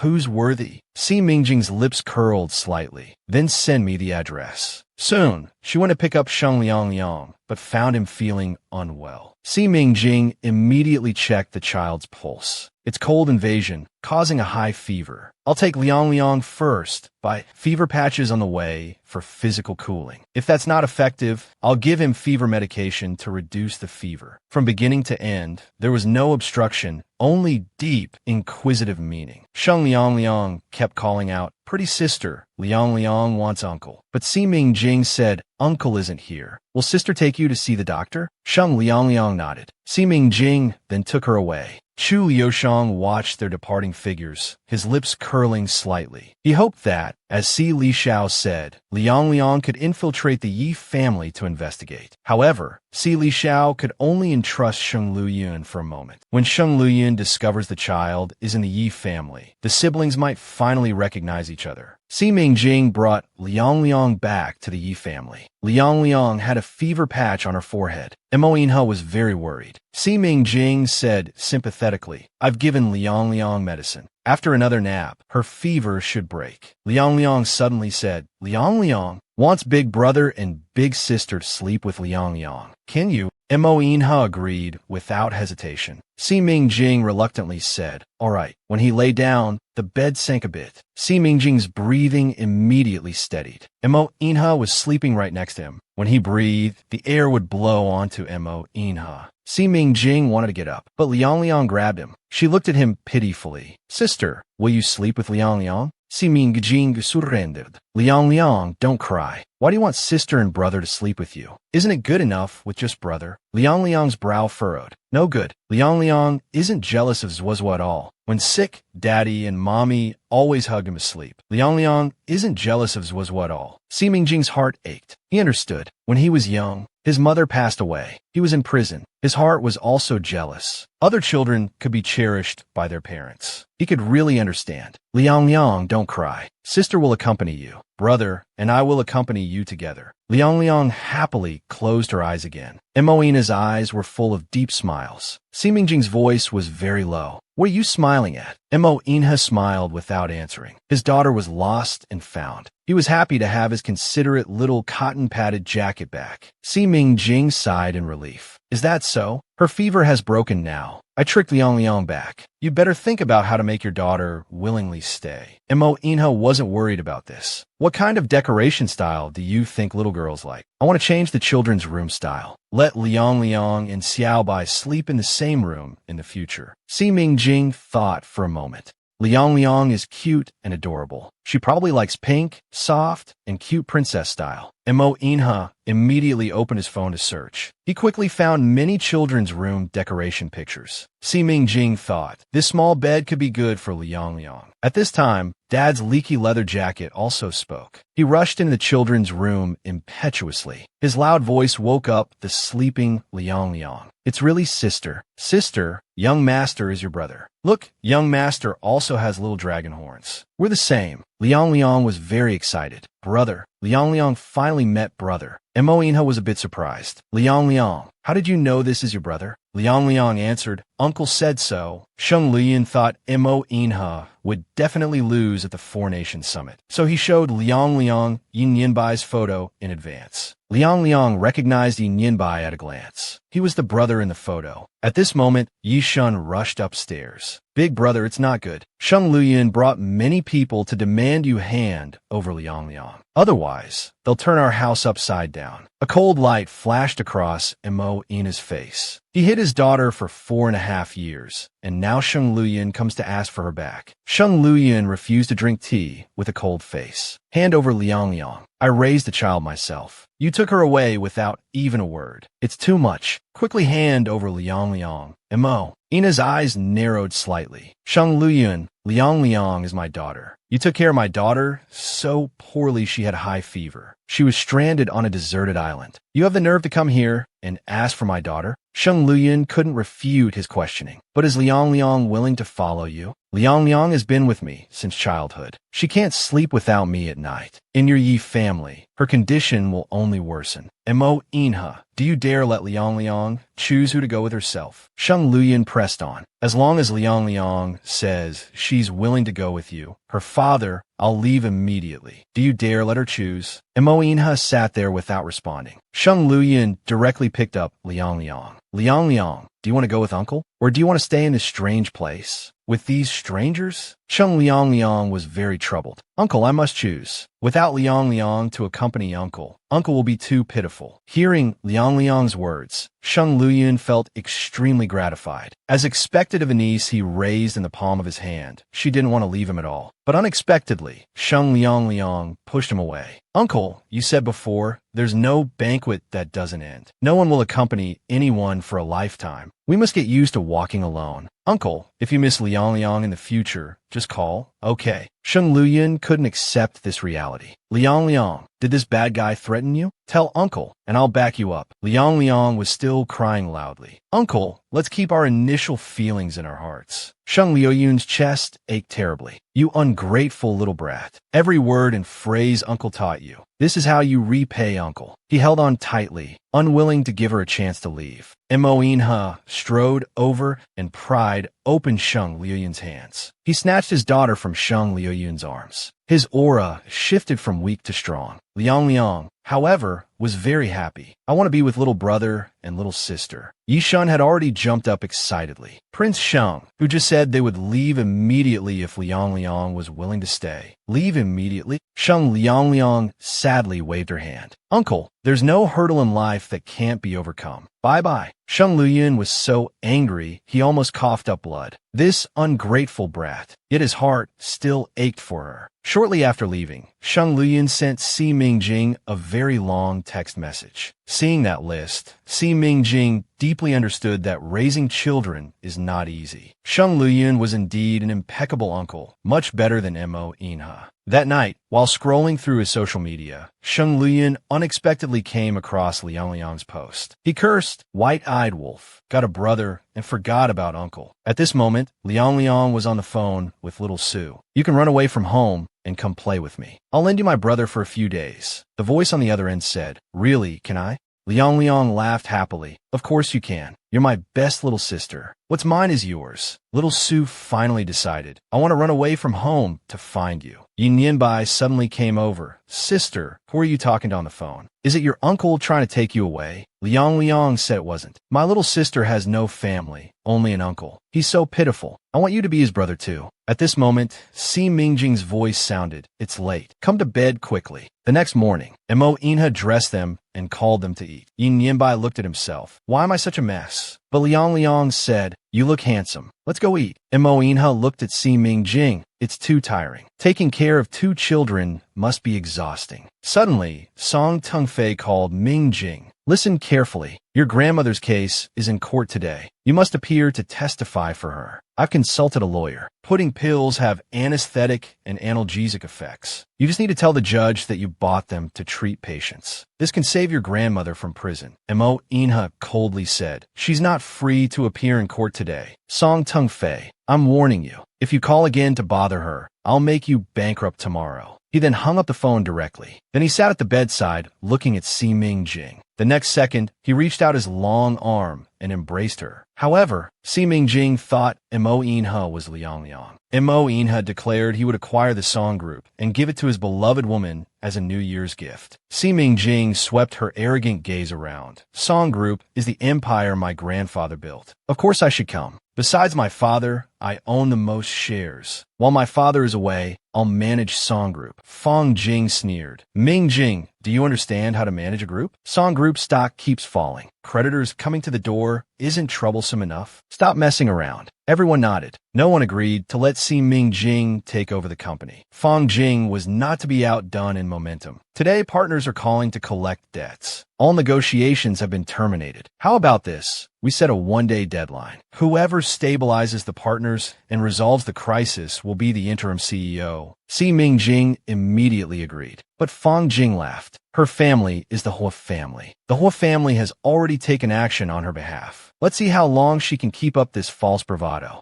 A financial executive spoke up. Here are the relevant documents. As long as we stabilize the largest creditor, Lin Group, everything can still be turned around. Fong Jing slightly raised her lips. What a coincidence. My godfather and Lin Group's vice president Lin are close friends. My godfather is willing to guarantee for Song Group. He's arranged a dinner tonight. Who wants to join me to win over Vice President Lin? The executives immediately became excited. Hua Group is willing to be the guarantor for Lin Group. That's really great. At this moment, an executive received a call. Lin Group's CEO, Lin Hanfeng, requested a video conference with our top management. Fong Jing was overjoyed. Quick, connect it. Soon, the video call on the phone was projected onto the screen in the conference room. Fong Jing began to introduce herself. Hello, I'm Fong Jing, Song Tung Fei's wife. Song Group is temporarily under my management. Lin Hanfeng forcefully interrupted her words. Isn't Si Ming Jing the interim person in charge? I'll only talk to Si Ming Jing. As these words fell, Fong Jing was stunned. Other executives in the Song Group conference room also looked at Si Ming Jing in surprise. What was going on? Si Ming Jing smiled. Hello, Mr. Lin. I'm Si Ming Jing. Please look this way. Through the video, Lin Hanfeng expressed gratitude. Miss Si, you came to my house this morning and cured my mother's pharyngitis. My mother instructed me to thank you properly. Si Ming Jing was also modest. You're welcome. A doctor should be kind-hearted. It's what I should do.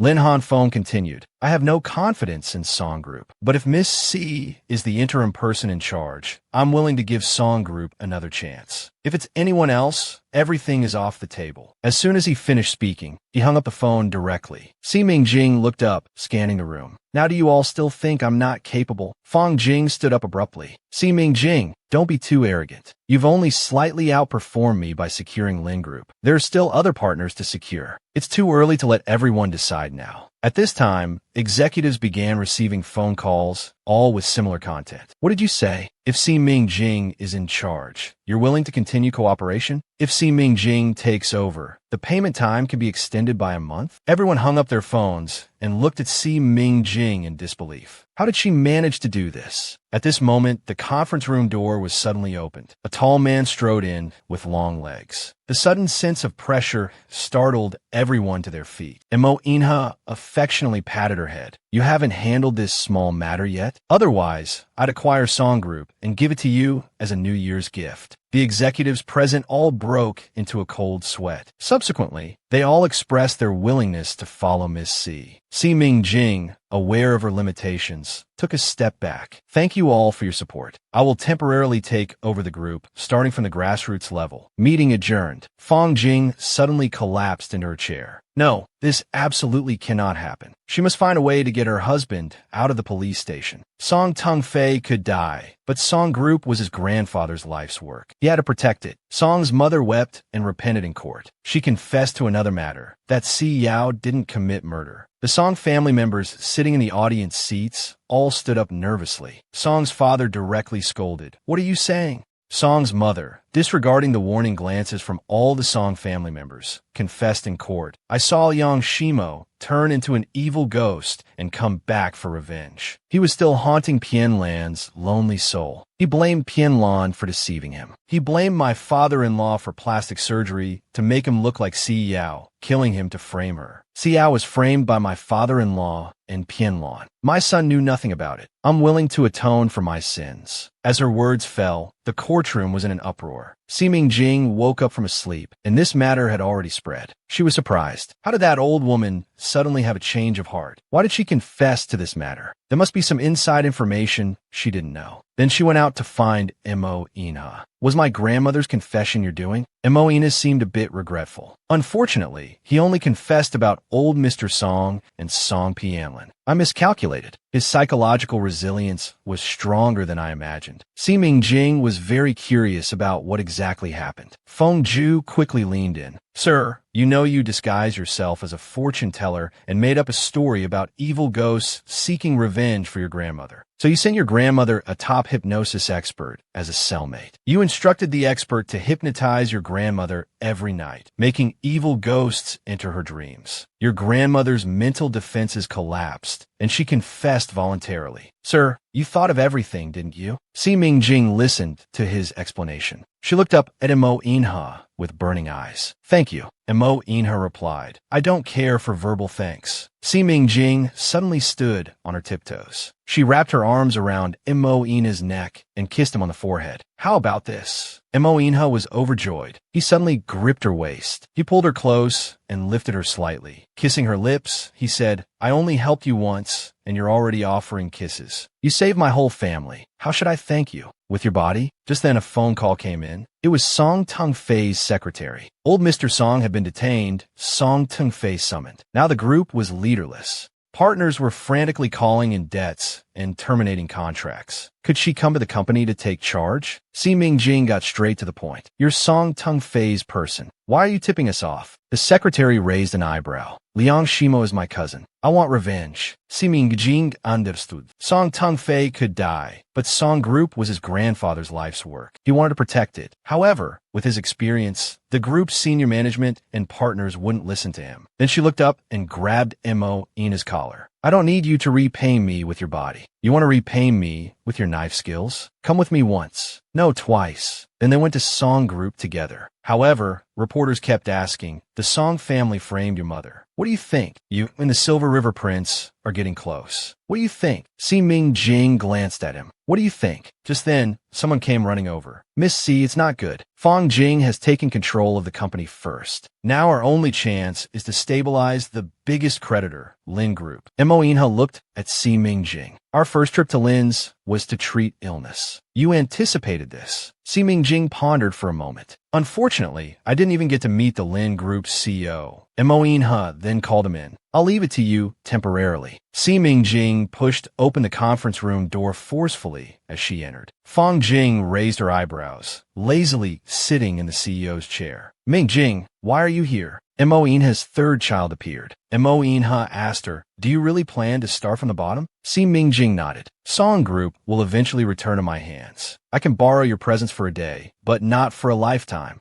Mo Inha pressed her forehead. Who says you can't borrow? For a lifetime? Si Mingjing didn't respond. Being so good to her. Was it because she looked like Bai Jusi and Xiao Menglong? Yin Su casually found a rooftop of a tall building to land on. Coincidentally or not, she landed on the rooftop of the Song Group building. After landing on the terrace, Yin Su transformed into a 4.5-year-old girl, and she jumped down from the building. After descending several floors, she encountered someone frantically making a phone call, fuming with anger. The photographer and studio equipment were all set up. This print ad series must be shot. Just as he was at his wit's end, he suddenly heard a sweet voice. Then he looked up and saw a veiled girl. With just one glance, director Ye's heart melted. He immediately approached her, his voice flamboyant. Little darling, do you like taking photos? Before Yin Su could refuse, Director Yi grabbed her and pulled her away. It was urgent. He needed someone to save the situation. At that moment, in the studio, Yin Su was constantly striking poses, both vain and loving the camera. Director Yi stood outside the studio, clapping continuously. Yes, yes, cute. Just like that. Emma, my princess, you're so good at this. Suddenly, someone asked Director Yi. Ran didn't come to shoot the ad. Where did you find this treasure? Director Yi was overjoyed. This child sent by heaven will definitely be a star. At this moment, Si Mingjing walked over. Feng Ju, however, announced loudly from behind. Little CEO C and Mr. M.O. have come to inspect. Si Mingjing raised her eyes and saw how adorable this girl was, just as cute as Liang Liang. Director Yi then introduced the child, saying she was on a trial period. I'll definitely get her parents to sign her up. However, the next second, the little cutie burst into tears. Susu doesn't have a daddy or mommy. Susu just escaped from kidnappers. If they find me, they'll kill me. Si Mingjing crouched down and asked her, do you remember who your parents are? Yun Su Vipit Hertives Forgefuli. I don't remember. I might have been abandoned by my parents. Poor Susu. I can only rely on myself from now on. She reached out and hugged Si Mingjing tightly. Susu wants to be a child star. If daddy and mommy see Susu on TV, they might find Susu. Si Mingjing felt like crying hearing this. Don't trafficked children have records? Otherwise, can you help this child find her parents? Mo Inha stared at Yun Su, his eyes alternating between bright and dark. He felt as if this child's father was him. Then, he ordered Feng Ju to check if she was a missing child. If we can't find her birth parents, I'll adopt her. It'll be good company for Liang Liang. Yin Su's words were sweet. Really? Then you'll be my daddy in the future? The word daddy was so sweet that Mo Inha was petrified. At this moment, Si Mingjing's phone rang a few times. She took out her phone and saw it was a message from Su Sanxiao.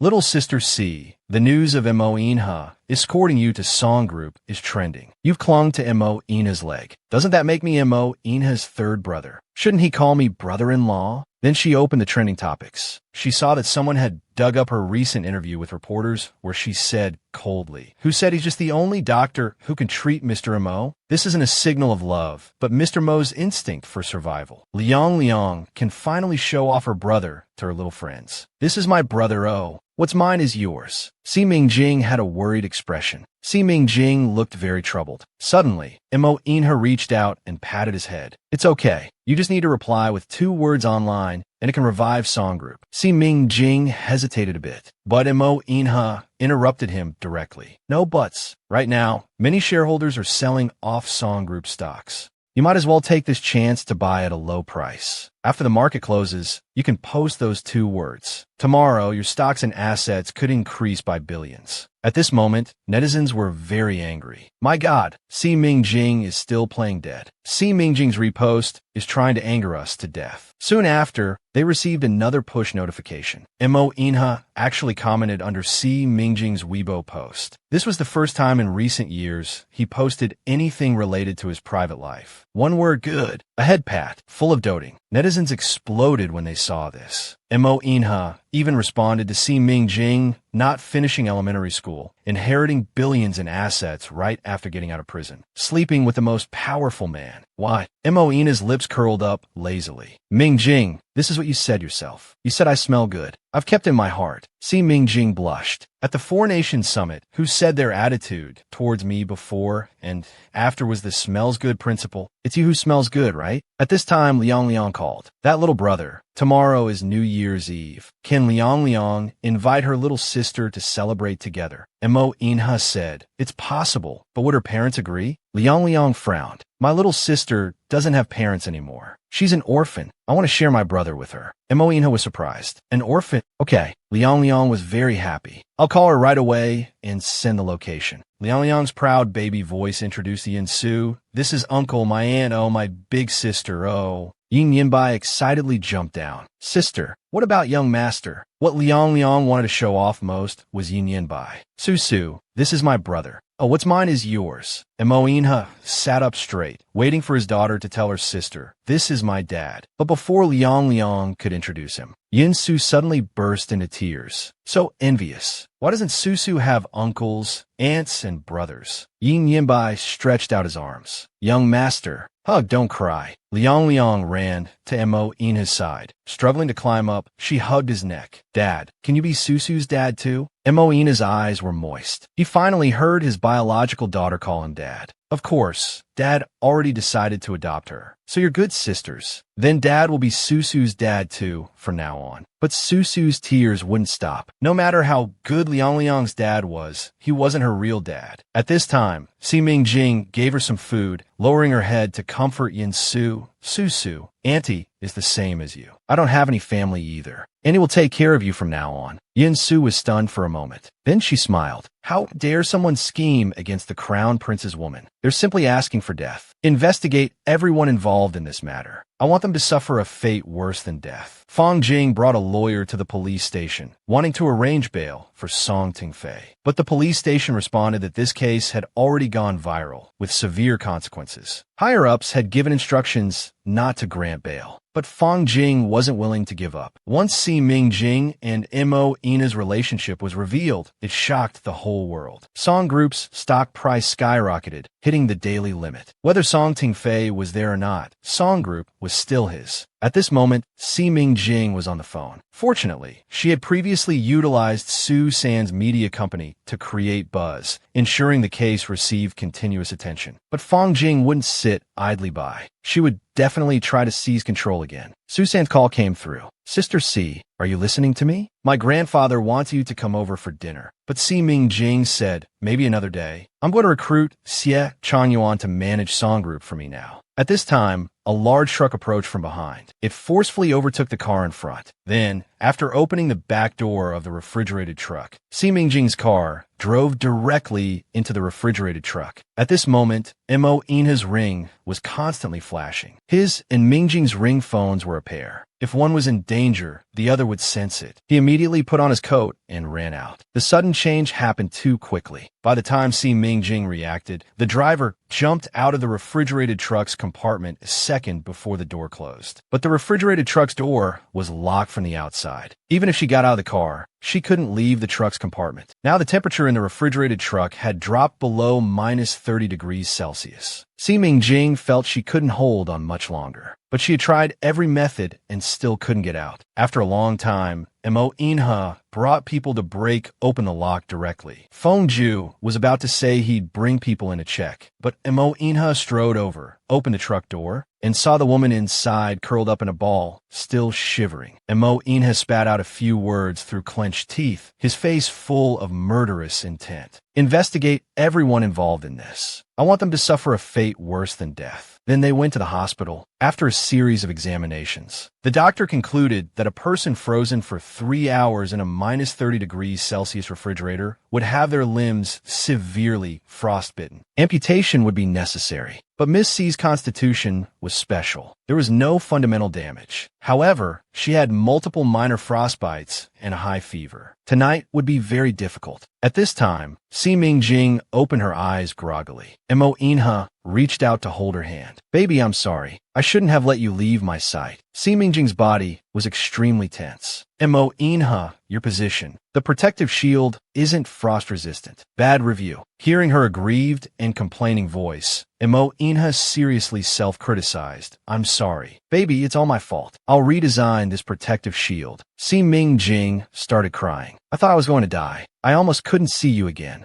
Just then, Feng Ju knocked on the door. He walked in and said, "We've figured out. It was Tsulio's people. They paid 300,000 to buy Miss C's life." After hearing this, they both froze in place, as if unable to believe he had done this. The Crown Prince openly admitted that Si Mingjing was his agio, because only this way would it reinforce Chu Liushang's incorrect judgment. Moina's tone was very certain. Chu Liushang had been framed. The real mastermind was Chu Gaoyang. Feng Ju nodded. Chu Liushang had no motive for murder, while Chu Gaoyang had Miss C at the Four-Nation Summit, causing the Crown Prince of Gaoyang's reputation to plummet. Rumors said the old king wanted to recall the deposed Crown Prince Chu Liushang. Chu Gaoyang wanted to kill 2 birds with 1 stone, kill Miss C for revenge, and guide His Highness to deal with Chu Liushang. Mo Inha's dark eyes sank. He was getting impatient with his position as Crown Prince. At this moment, the guard knocked on the door. Your Highness, Chu Yoshang wants to come in to visit Miss C. Mo Inha immediately dropped a sentence telling him to get lost. Chu Yoshang came to apologize himself, but dressed lavishly. My secretary is Chu Gaoyang's undercover agent planted by my side. I knew but didn't eliminate him. Now that Miss C has been harmed, I deeply apologize. Feng Ju sneered. Instead of apologizing, why doesn't Mr. Chu bring the culprit here bound for Miss C to vent her anger? But Chu Yoshang, the deposed crown prince, couldn't do that at the moment. Si Mingjing had a fever all night, her head constantly dizzy. Suddenly Feng Ju came over. Your Highness, Chu Lushang has sent some medicinal soup. He says it's brewed with precious undersea herb from Jendaya and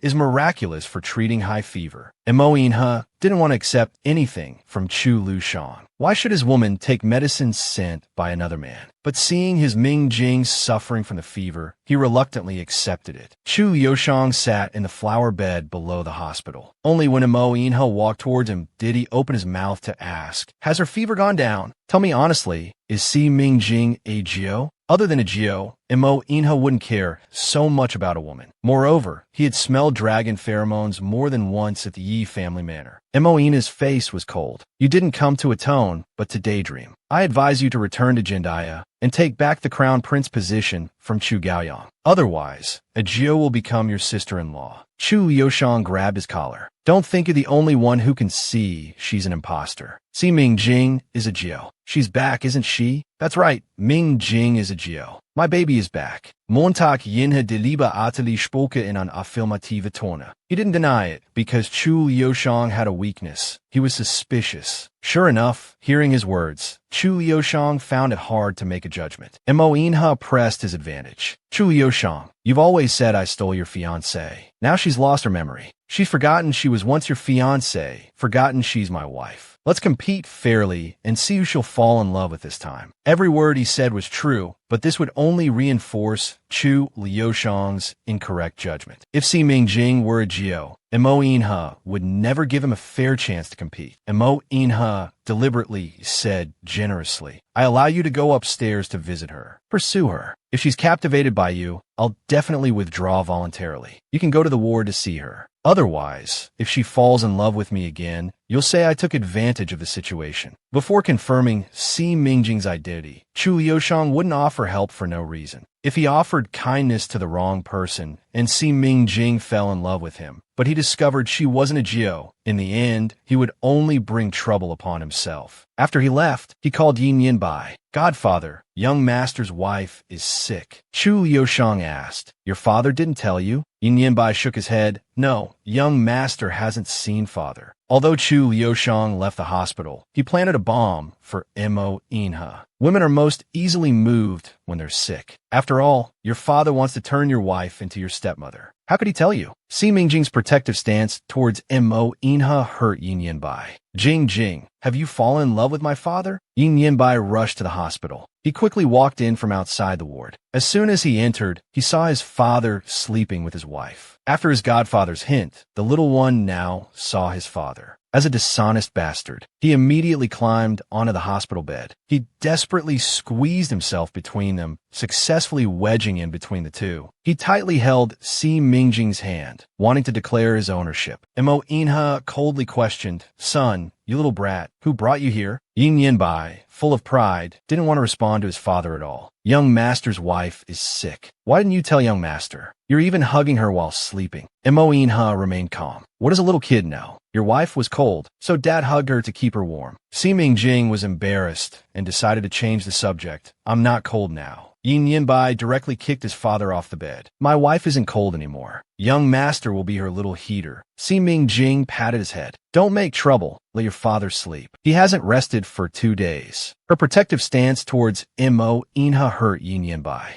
Jing, have you fallen in love with my father? Just because my father saved you, you want to offer yourself in return? Si Mingjing's eye twitched. I haven't, don't talk nonsense. But Yin Yinbai didn't believe her and cried even harder. The way you look at dad has shyness in it. Young master has been betrayed by you and dad. You saved young master. Dad saved you. You're grateful to my dad. Young master said it. After saying this, he ran out of the ward heartbroken. Si Mingjing was worried about him. Mo Inha, go after him quickly. Mo Inha only cared about one thing now. The entire corridor is full of my guards. Nothing will happen. Children's eyes are the clearest. Mingjing, you like me. But Si Mingjing wouldn't admit it. No, let go. Mo Inha domineeringly held her in his arms. You're lying, I won't let go. It's okay if you don't admit it. One day, I'll make you say you like me yourself. Yin Yinbai ran to the garden and called Chu Liushang. I saw Jing Jing. That bastard Dad wasn't even at the hospital. Dad didn't steal young master's girl. Godfather, you lied. He had been betrayed. How could he let a third person know about such an embarrassing thing? But Chu Liushang said, yesterday, I stayed at the hospital for a day and night. I saw your father taking care of your wife. Yin Yinbai thought clearly. Godfather, why were you watching my wife? Chu Liushang remained calm. I had business with your father, so I waited for him a day and night. He really wasn't there. To save face, Yin Yinbai lied without blinking. He wasn't there. Uncle Feng Ju said my dad didn't want to see you. If you ask, say that dad was at the hospital the whole time. Liushang smiled without speaking. Mo Inha misled me. Is Si Mingjing really a Jiao? What is he planning? As soon as Si Mingjing was discharged, she returned to the Yi family manor. Feng Ju came over to congratulate Miss Si on her discharge. The master has prepared a big gift for you. Si Mingjing asked what big gift. Feng Ju answered honestly. The master has reorganized the troops and declared that Chu Gaoyong must cut off his own arm and apologize to you. Otherwise, he'll wage war with a large army. But Si Mingjing thought it was inappropriate. Chu Gaoyong won't agree. He'll take the opportunity to tear up the zero tariff agreement signed at the Four Nations Summit. I must stop Mo Inha, Feng Ju. Tell him to calm down. Diplomatic rhetoric is just the master's attitude. How can cutting off an arm resolve the master's hatred? What Chu Gaoyong cares about most is the throne. The master has already sent people to incite other princes in Daya to overthrow Chu Gaoyong. At this moment, Yang Jianglin rushed in. Miss Si, you promised me, if I expose my brother Chu Gaoyong at the Four Nations Summit, you would protect me. Feng Ju stopped him from advancing further. Stop, we'll let you in. But Si Mingjing said, I invited him in. You go out first. Feng Ju went out. Yang Jianglin continued. Miss Si, I don't dare to sleep now. Every night, someone rings my doorbell and leaves bloody birds at the door. Chu Gaoyong wants to kill me. Si Mingjing didn't answer, but asked, you offended the crown prince of Daya. Under what circumstances would Chu Gaoyong spare you? Yang Jianglin looked haggard, his voice more dejected. Unless I die. Si Mingjing leaned down and whispered in his ear. There's another situation. He dies. Mo Inha's cold chi entering his body must mean he went to an extremely cold place. Could he have done this?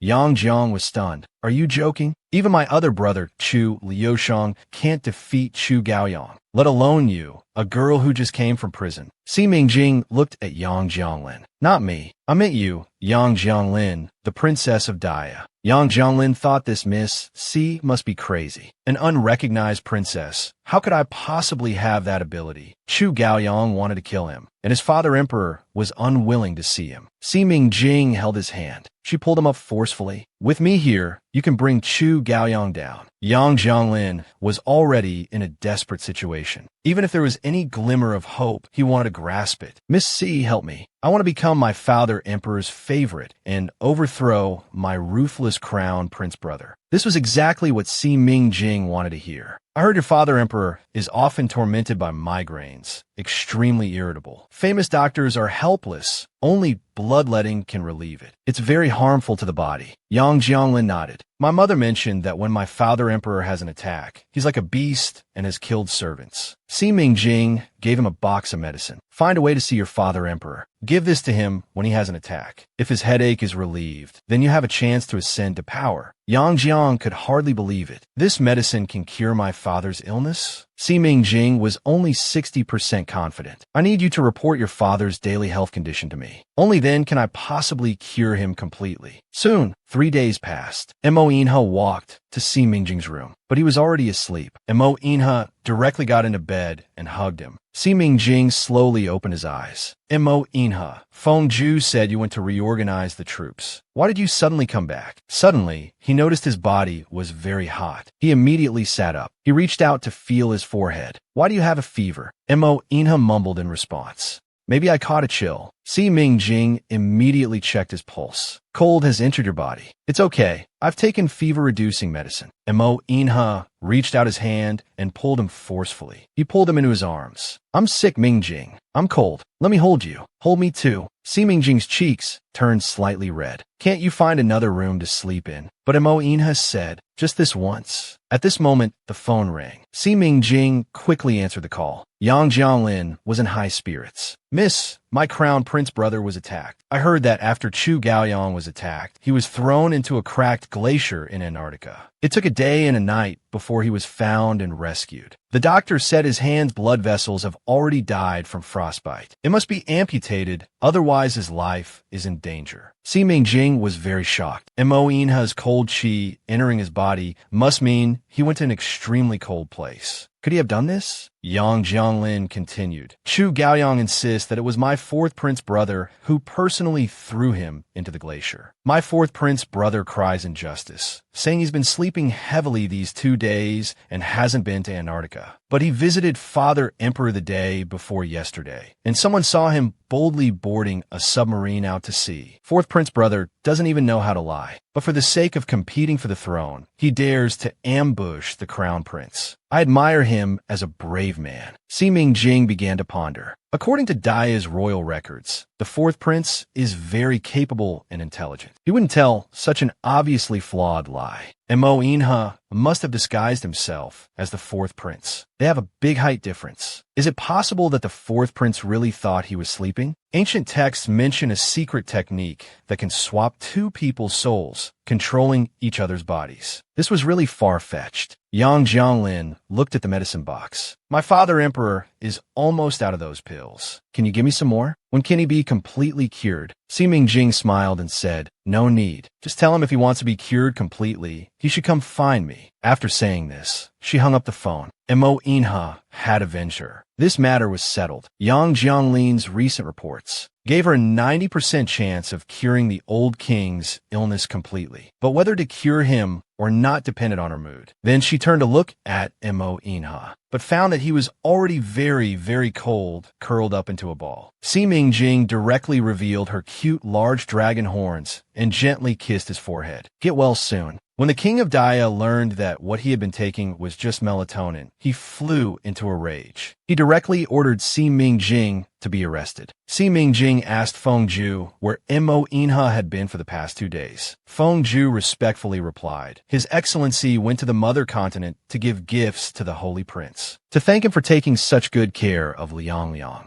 The mother continent held a state banquet. His Excellency got drunk and slept for 2 days. Si Mingjing sneered, Is that so? What a perfect alibi. Chu Gaoyang's attack was orchestrated by Mo Inha. At this moment, he received a call from his senior brother Jean Maguang. As soon as the call connected, it turned into surging waves. Then, a middle-aged woman's voice came through the phone. Miss C, back then you prevented Yin Yinbai's leg amputation when his tibia was fractured and blood vessels were necrotic. Now my son is in a similar situation. I'd like to trouble Miss C to come over. I know a polite invitation might not be enough to get you here. Si Mingjing had no interest in treating Chu Gaoyang. He was never one to return kindness for enmity. The middle-aged woman continued, Please arrive within 5 hours. Otherwise, every half hour that passes, I'll cut off one of your senior brother's fingers. I've investigated. Zhang Maguang is your master's only grandson. You wouldn't want anything to happen to him, right? Remember to arrive on time. Si Mingjing was furious. He could save Xiaobai back then because Xiaobai was a little dragon with super strong self-healing abilities. But Chu Gaoyang was just an ordinary person. He couldn't save his hand. Then he boarded an aircraft that could fly in both sea and air. It only took 3.5 hours to reach Gondaria, the underwater kingdom. Si Mingjing walked out of the aircraft. Isn't it inappropriate to land at someone's home without notice? Emoina's voice was clear and pure. Landing at Chu Liushang's home, no one will suspect. Besides, that kid isn't home. Just as he finished speaking, a man with a refined and noble demeanor walked over. That person was Chu Liushang. What a rare guest, Your Highness. Emoina's face was piled with a dazzling smile. Oh, you're here. I was afraid I'd come for nothing. I have important matters to discuss with you. Chu Lu, despite his injuries, he invited them into the reception room for tea. Mo Inha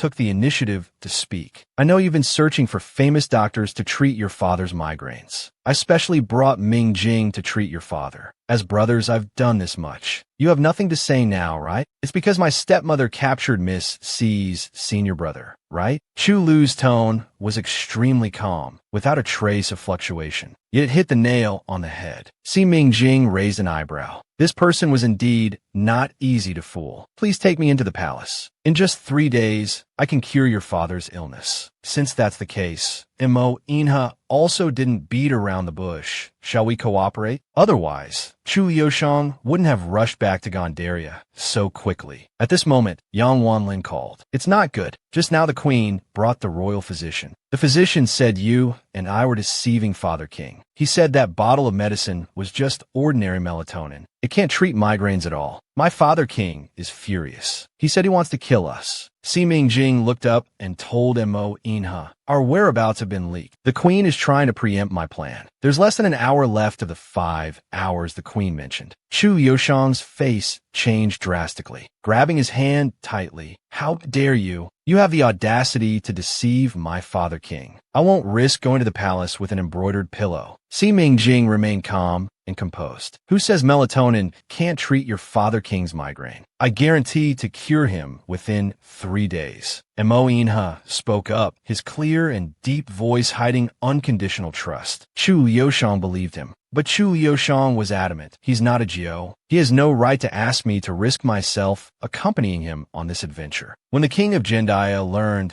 that he had been taking melatonin all along, he flew into a rage. Upon hearing that Si Ming Jing was on his way to the palace, he immediately ordered his arrest. In the end, both were brought to the palace. Yang Jianglin knelt before the king of Jendaya. Seeing Si Ming Jing and Mo Inha being roughly escorted in, he pointed at them. Father King, I was deceived by villains. It was Si Ming Jing who tricked me. I truly wanted to cure your migraine. The king of Jendaya was seething with rage. Guards, take him away and chop him into mincemeat to feed the dogs. Mo Inha stood in front of Si Ming Jing, as imposing as a mountain and even more intimidating. I'd like to see who dares to touch my crown princess. Your Majesty, have you forgotten? My 100,000 troops are poised above your territory. The king of Jendaya roared. You little brat Inha, you dare threaten me? Guards, drag these two out. Si Ming Jing curved his lips, remaining calm in the face of danger. Your Majesty, when your headache strikes tomorrow, do you feel as if insects are crawling in your blood vessels? The king of Jindaya's expression was shocked. How do you know? Si Ming Jing spoke fluently. You've been cursed with a worm. There's a curse worm in your head. Every time your migraine attacks, it's because of this curse worm's mischief. My melatonin helps you calm down and sleep, and it can also make the curse worm in your brain sleep quietly. Why don't you give it a try, Your Majesty? The queen immediately intervened, whispering in his ear. How could there possibly be real curse worms in reality? This woman is spreading lies to deceive. Si Ming Jing just smiled. The queen is not the one affected, yet she's quick to slander me. Could it be that you don't want His Majesty to recover? Do you want your son to ascend the throne early? The queen began to panic. Si Ming Jing continued. Have I struck a chord with the queen? Is that why she's so angry and embarrassed? The queen shuddered. Your Majesty, don't listen to her sowing discord. Suddenly, the king of Jindaya's headache struck. The pain came like a tidal wave. He pressed his brow. Instinctively, he said to Yang Jiangling, standing nearby, Medicine, quickly give me medicine. But Yang Jiangling prostrated on the ground. Father King, the queen threw all the medicine in the trash. Your daughter has no medicine now. The king of Jindaya held his head with both hands. Make it stop. I'll give you one more chance. Si Ming Jing directly approached him, respectfully taking his pulse. If we don't draw out the curse worm, your migraine won't be cured. Let's take melatonin first to make it sleep. This will only temporarily paralyze the curse worm. When it wakes up, it will still crawl around in your brain. After the king of Jindaya's headache subsided, he recalled the first time he experienced a migraine. His beloved woman was called Saint, but she loved his younger brother. He poured his heart out to Xian. In the end, Xian stubbornly refused him. After he ascended the throne, the first thing he did was, in front of Saint, to chop his brother into mincemeat. He wanted to intimidate Xian, to make her submit to him. But Xian committed suicide in front of him.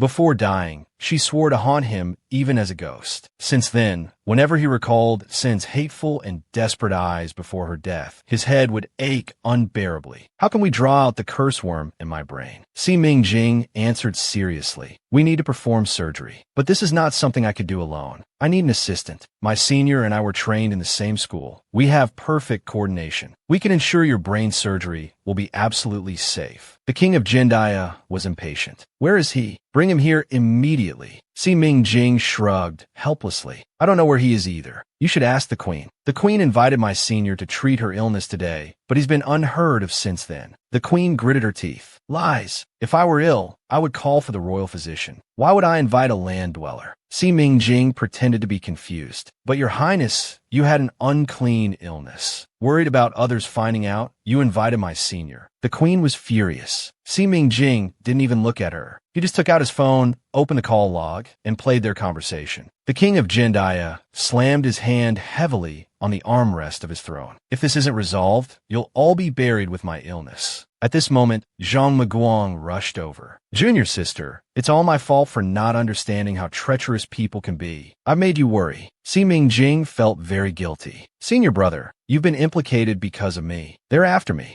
Zhang Meguang asked incredulously. Does that king really have a curse worm in his brain? But I've never learned how to use acupuncture to draw out curse worms. Si Mingjing laughed. I made that up. The domineering man's eyes warned him. His beloved Agio, if you continue to flirt shamelessly with other men, ignore me like I'm air, don't blame me for chopping them up. The man Si Mingjing narrowed his phoenix eyes. Other Western doctors have diagnosed that the old king has severe delusions, which led to migraines. The palace's secret history mentioned that the old king once fell in love with a woman who knew witchcraft. That woman was his brother's woman. The old king loved her, but couldn't have her. He killed them. I guess that's when the psychological trauma began. I used melatonin as bait, had Yang Jiangling report back on his condition, and today's pulse-taking further confirmed that it's mainly a psychological issue. So what we need to do is to eliminate the old king's psychological trauma. Zhang Meguang's eyes were filled with affection. Tenth sister, you're amazing. Si Mingjing smiled. Later, I'll need senior brother to act out a scene with me. With a bang, Emo Inha slammed the teacup heavily on the table. Was he invisible to these two?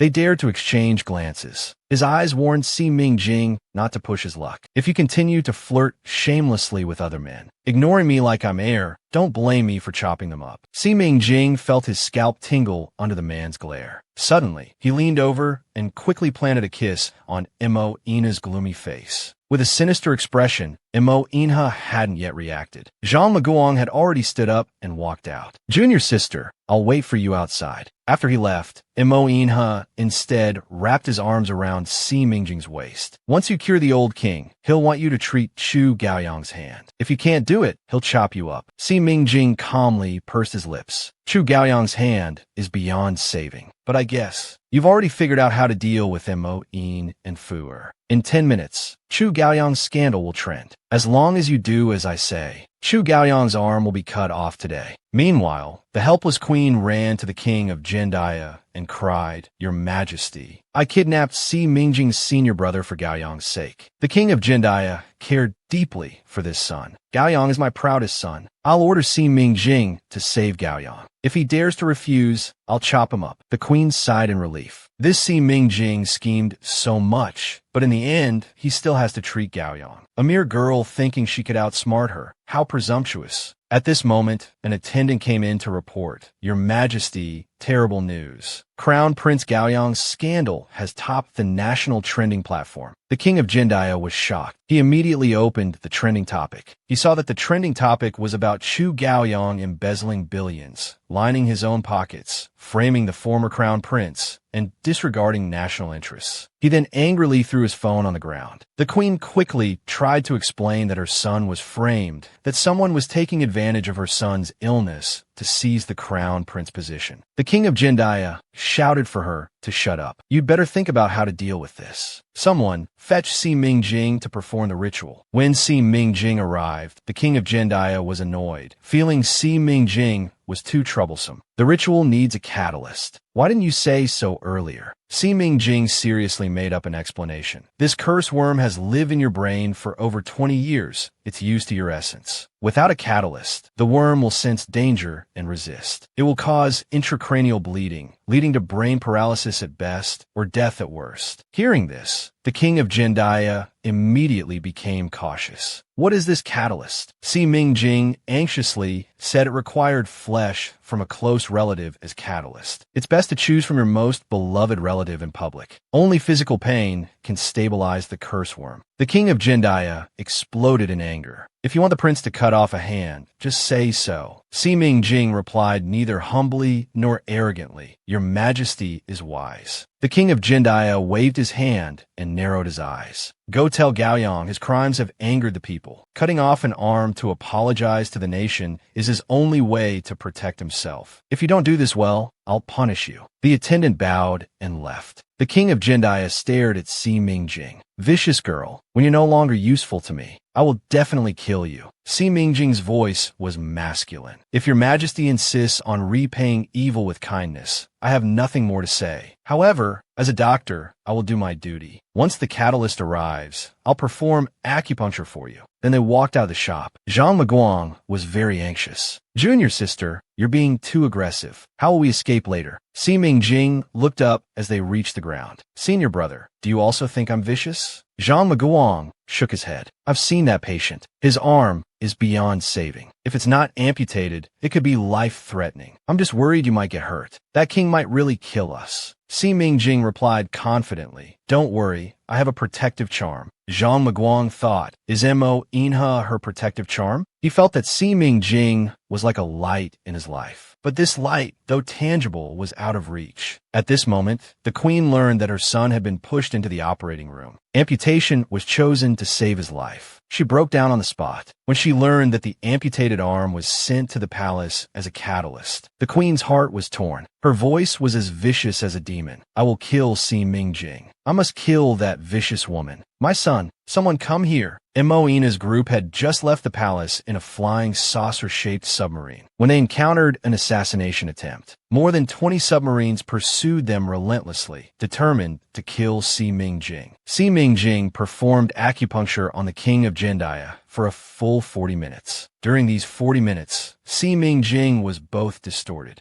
and intentionally guiding, providing psychological counseling to the king of Jendaya. In fact, he had met a psychology expert on Prison Star who was skilled in hypnosis. While performing acupuncture on the king of Jendaya, he secretly hypnotized him, evoking his deepest, unresolved inner conflicts. After the king of Jendaya closed his eyes, he seemed to have a dream. At this time, Chu Liushang approached. Why is my father sweating profusely? Si Mingjing's voice was cold. He's fighting the curse worm. Of course he's sweating. Chu Liushang was half skeptical. Si Mingjing, you'd better cure my father. Otherwise, I won't let you off. Si Mingjing's lips curled slightly, thinking there were too many people who wouldn't let him off today. In the dream, the king of Jendaya confessed to Sin, speaking of his sleepless nights for over 20 years. Every time he closed his eyes, he saw Sin's resolute gaze before death. Sin hated him for killing the man she loved most, but also accepted his confession. However, her choice was still to follow her lover, only without the fierce determination before death. Then Sin closed her eyes completely. She passed away in his arms. The king of Jendaya was grief-stricken, but suddenly woke up. However, his years-old inner conflict had been resolved. The love he wanted to give Sin wasn't what she wanted. It was painful for both of them. Si Mingjing bowed beside him. Your Majesty, how do you feel now? The king of Jendaya looked at him, his voice sinister. Si Mingjing, you're so daring. You dare to trick me. Si Mingjing remained calm. Your Majesty, please calm down first. You are unwilling to see a psychologist. Facing your inner self, the repressed emotions cause your migraines. I said you were cursed just to give you a way to face your inner self. I did deceive you, but it was all to treat your illness. Rest assured, I was only responsible for the hypnosis and couldn't see what you experienced. However, the king of Jendaya still couldn't let him off. There was no curse worm, yet you dare to make my son cut off his hand. Si Mingjing explained that Prince Gaoyang wasn't of the dragon race, didn't have superhuman healing abilities, and was beyond saving. If the arm wasn't amputated, his life would be in danger. The king of Jendaya grunted heavily. Smooth talker. Si Ming-jing left a prescription. Your Majesty, follow this prescription for 3 days, and your migraines will be completely cured. The king's mood improved, and his tone became more generous. Lu Shang, you're responsible for hosting Prince Inha and the future princess. Be a good host. Arrange good food and drinks for them. Lu Shang felt relieved. Judging by his father's tone, the murderous intent had dissipated. The most appropriate action now was to let the two leave immediately before anything changed. But plans changed faster than expected. They had just boarded the flying saucer-shaped submarine and left the palace. Less than 2 miles from the palace, they encountered an assassination attempt. More than 20 submarines relentlessly pursued them, attacking fiercely. They were determined to kill Si Ming-jing. Si Ming-jing was worried. She immediately took off the ring from her middle finger and put it on Zhang Muguang's thumb. Mo Inha saw Si Ming-jing's action and his face turned ashen. She actually gave her life-saving charm to a man. Filled with jealousy, he immediately took off his own ring and put on her finger, not giving her a chance to take it off. Then he hugged her tightly, saying, "Don't take it off, as long as you stay quietly in my arms." Boom! Si Ming-jing suddenly transformed. She turned into a long dragon with a body of shimmering white silk. But in the end, she didn't know how to turn back into human form. With a loud bang, the submarine was hit and everyone was thrown out. Si Ming-jing and Mo Inha were protected by a force field. Si Ming-jing's face showed great alarm. When will your rescue arrive? At least 3 minutes. Don't worry, hold my hand tight. Torpedoes can't penetrate the force field. Mo Inha's words didn't comfort Si Ming-jing at all, because the torpedoes were coming at them like a hail of bullets. Even knowing they couldn't penetrate the force field, the visual impact was too strong. No matter how fast they could swim, they couldn't outpace the torpedoes. They were like fish in a barrel. Si Ming-jing hated her lack of power for the first time. At this moment, she wished she could be as powerful as Saint Lioli, turning into a giant dragon in an instant. But she could only transform vaguely. She was very unwilling and wanted to try. Suddenly, she really turned into a long dragon with a body of shimmering white phosphorus. In an instant, she changed from a young girl into a huge dragon. Mo Inha was completely stunned. But the next second, he gave a thumbs up. Even as a giant dragon, Si Ming-jing didn't forget her companion. Mo Inha, sit on my back. Hold on tight. Mo Inha didn't hesitate and directly mounted the dragon. It was Si Ming-jing's first time turning into a dragon. She was indescribably excited. A dragon in the sea could cause tremendous upheaval. She wanted to try what it felt like. The entire calm seabed suddenly experienced violent undulations. Everyone was tossed about, unable to stand steady. This was absolute domination, in stark contrast to the earlier frustration. Those who wanted to assassinate Si Ming-jing were stunned. She was a dragon, the most noble dragon race of the mother continent. Even the submarine pilots didn't dare to launch torpedoes. Dragon killers would face relentless revenge from the mother continent. They didn't dare harm a dragon. Si Ming-jing surged up from the seabed to find her senior. When Zhang Muguang was bewildered, a giant dragon suddenly rushed up from the sea. Zhang Muguang was so shocked his jaw nearly dropped. How could there be dragons in this world? The giant dragon suddenly called him senior brother. Zhang Muguang was so frightened he fainted. Swept away by the water current from the dragon, Chu Lu came to his senses and suddenly shouted, "A Jiao!" Si Ming-jing was a Jiao. Mo Inha had recognized a Jiao early on, but he hadn't. He had lost the initiative again. Meanwhile, the news of Si Ming-jing turning into a dragon reached the Jendaya royal palace. Chu Lu entered and said, "Si Ming-jing is a Jiao." The king of Jendaya didn't believe it. "Nonsense. A Jiao is about to marry your brother." Chu Lu bluntly stated, "The mother continent, that by Juicy, is fake." Hearing this, the king of Jendaya froze in place. Chu Lu politely requested his father, "Please contact the mother continent immediately and demand the real Jiao be married to Jendaya as the crown princess." He wanted to officially marry a Jiao as the crown prince of Jendaya. The king of Jendaya saw more of himself in his son, feeling both sympathy and that he deserved it. "You're so hung up on Bai Juicy. She doesn't love you. What's missed is missed. Forcing it will only hurt both of you. Leaving or staying is heartbreaking. I'm determined to give it a shot. How can I know the result if I don't try? I won't give up easily." Si Ming-jing found an island and landed on it, but she didn't know how to turn back back into human form. She landed on the beach and called out to Imo Inha, I can't change back to human form. What should I do? The imposing man, for his beloved Ming Jing, was willing to set aside all pride and ask for help. Imo Inha slightly squinted, looking up at the beautiful dragon. How did you turn into this? See, Ming Jing wasn't sure. She had wanted so badly to turn into a dragon to fight back, and her wish came true. Now I'm trying hard to turn back into a human, but I can't. Call St. Luyin and ask. I've seen him transform into a dragon and soar through the clouds before. He must know. Calling St. Luyin was the last thing Imo Inha would do unless he was stupid. Although his brother-in-law would soon know Ming Jing's identity, even a second's delay made Imo Inha feel better. He chose to call his beloved daughter. Tell Daddy.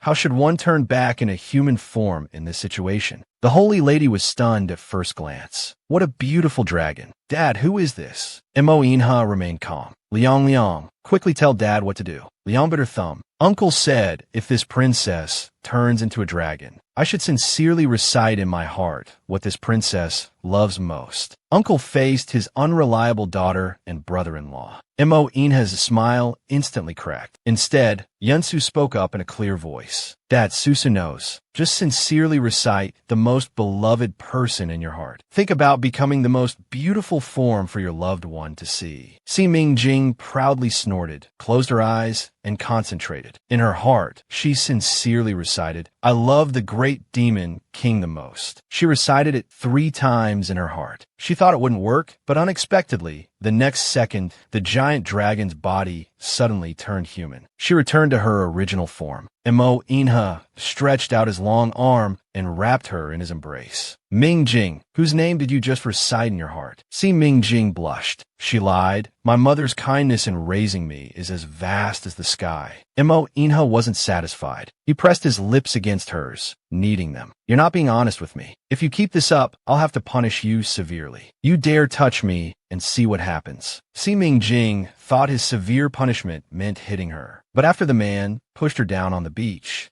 his tall body also pressed down to kiss her cheek. Si Ming Jing felt her cheeks burning hot, as if they were on fire. Stop it, I'm hot. I think I have a fever. Imo Inha's lips curved into a faint smile. It's me making you feverish. Si Ming Jing, push him away. I really have a fever. There's a fire raging inside my body. It's so uncomfortable. Imo Inha pressed his forehead against hers. The heat alarmed him greatly. Why are you so hot? Although Si Ming Jing was a doctor, her current physical condition seemed beyond her medical knowledge. My blood and chi are in chaos inside my body. Perhaps it's an after effect of transforming into a giant dragon. Why don't you call Liang again and ask? Imo Inha felt Liang was unreliable. Although extremely reluctant, he immediately called his brother-in-law, Sheng Luyin. But Sheng Luyin cut off his call. He didn't answer, so Imo Inha called Si Li Sao. Si Li Sao quickly answered his call. What's the matter? Imo Inha was willing to lower his stance and actively seek help. Your country's dragon clan member transformed into a giant dragon for the first time and then back to human form. But her body is in chaos with blood and chi running wild, and she's feverish. What's the reason? Si Li Sao coldly threw out 2 words. Cool down. Montak Yina nodded. Yes, my daughter now has a high fever. Si Li Sao sneered. Liang, who received proper dragon education since childhood, would never experience such chaotic blood and chi. Imo Inha, you're full of lies. Is this how you ask for my help? Imo Inha put aside all his pride, his attitude very humble. Si Li Sao, I beg you, please tell me directly what to do. But Si Li Sao still refused to tell him. He only asked, who is it? Si Ming Jing couldn't take it anymore. She got up and went over, raising her uncomfortable voice. It's me, Crown Prince Li Sao. I'm Si Ming Jing. Si Li Sao was stunned. Ajio. Hearing these 2 words, Si Ming Jing felt somewhat annoyed. I'm Si Ming Jing, not some Ajio. How can you not be Ajio? Si Ming Jing felt like her body was about to explode. I was surrounded and attacked. After transforming into a giant dragon for the first time, my blood and chi are in chaos. I'm burning up. Please, for the sake of our clan, tell me how to relieve this. Si Li Sao narrowed his phoenix eyes. In this situation, there's only one way to relieve it. Transforming into a giant dragon is a sign of coming of age for our clan. The only relief is to consummate with a man. Yi Shun unexpectedly learned that. The crown princess didn't give birth to Dragon Phoenix twin eggs back then, but triplets. After first transforming into a giant dragon, the body's energy surges instantly. If this energy isn't fully released, it will explode, causing death. So if a dragon's coming of age ceremony is unprepared and they break their limits to become a giant dragon, the only option is consummation. He had once been in this predicament. At that time, he was burning up and delirious, his actions rough, as he went through the coming of age ceremony. That girl never complained once, sincerely wanting to help him, and he didn't even know who she was. Seeing him like this, Mo Ina's expression was sympathetic. Consummating with me is the only way. Si Mingjing's pupils contracted. I think Si Li Sao is joking. Mo Inha directly carried her towards the shore, looking for a place to hold her coming-of-age ceremony. Si Li Sao never jokes. He either refuses to answer or tells the truth. If he answers, it must be the truth. At this moment, a flying saucer-shaped aircraft suddenly appeared in the sky. Feng Ju bowed. Sir, your subordinate arrived late. Are you all right? It's fine, you came at the right time. Bring that wild man on the beach onto the plane too. Mo Inha carried Si Mingjing and strode onto the plane. There was a room on the plane specifically for his rest. Si Mingjing shyly clutched her clothes, her face too red to look up. Mo Inha, I think I should be able to endure it. Mo Inha was very worried. You're burning up? We can't delay any longer. I'll be yours sooner or later. You don't need to feel burdened. He didn't want to hear her hesitant words. He just wanted to help her through the difficult coming-of-age ceremony. Mingjing, don't be afraid. I'll be good to you for a lifetime. Si Mingjing avoided his gaze. Are you sure? My name is Si Mingjing. Are you sure the person you see is Si Mingjing?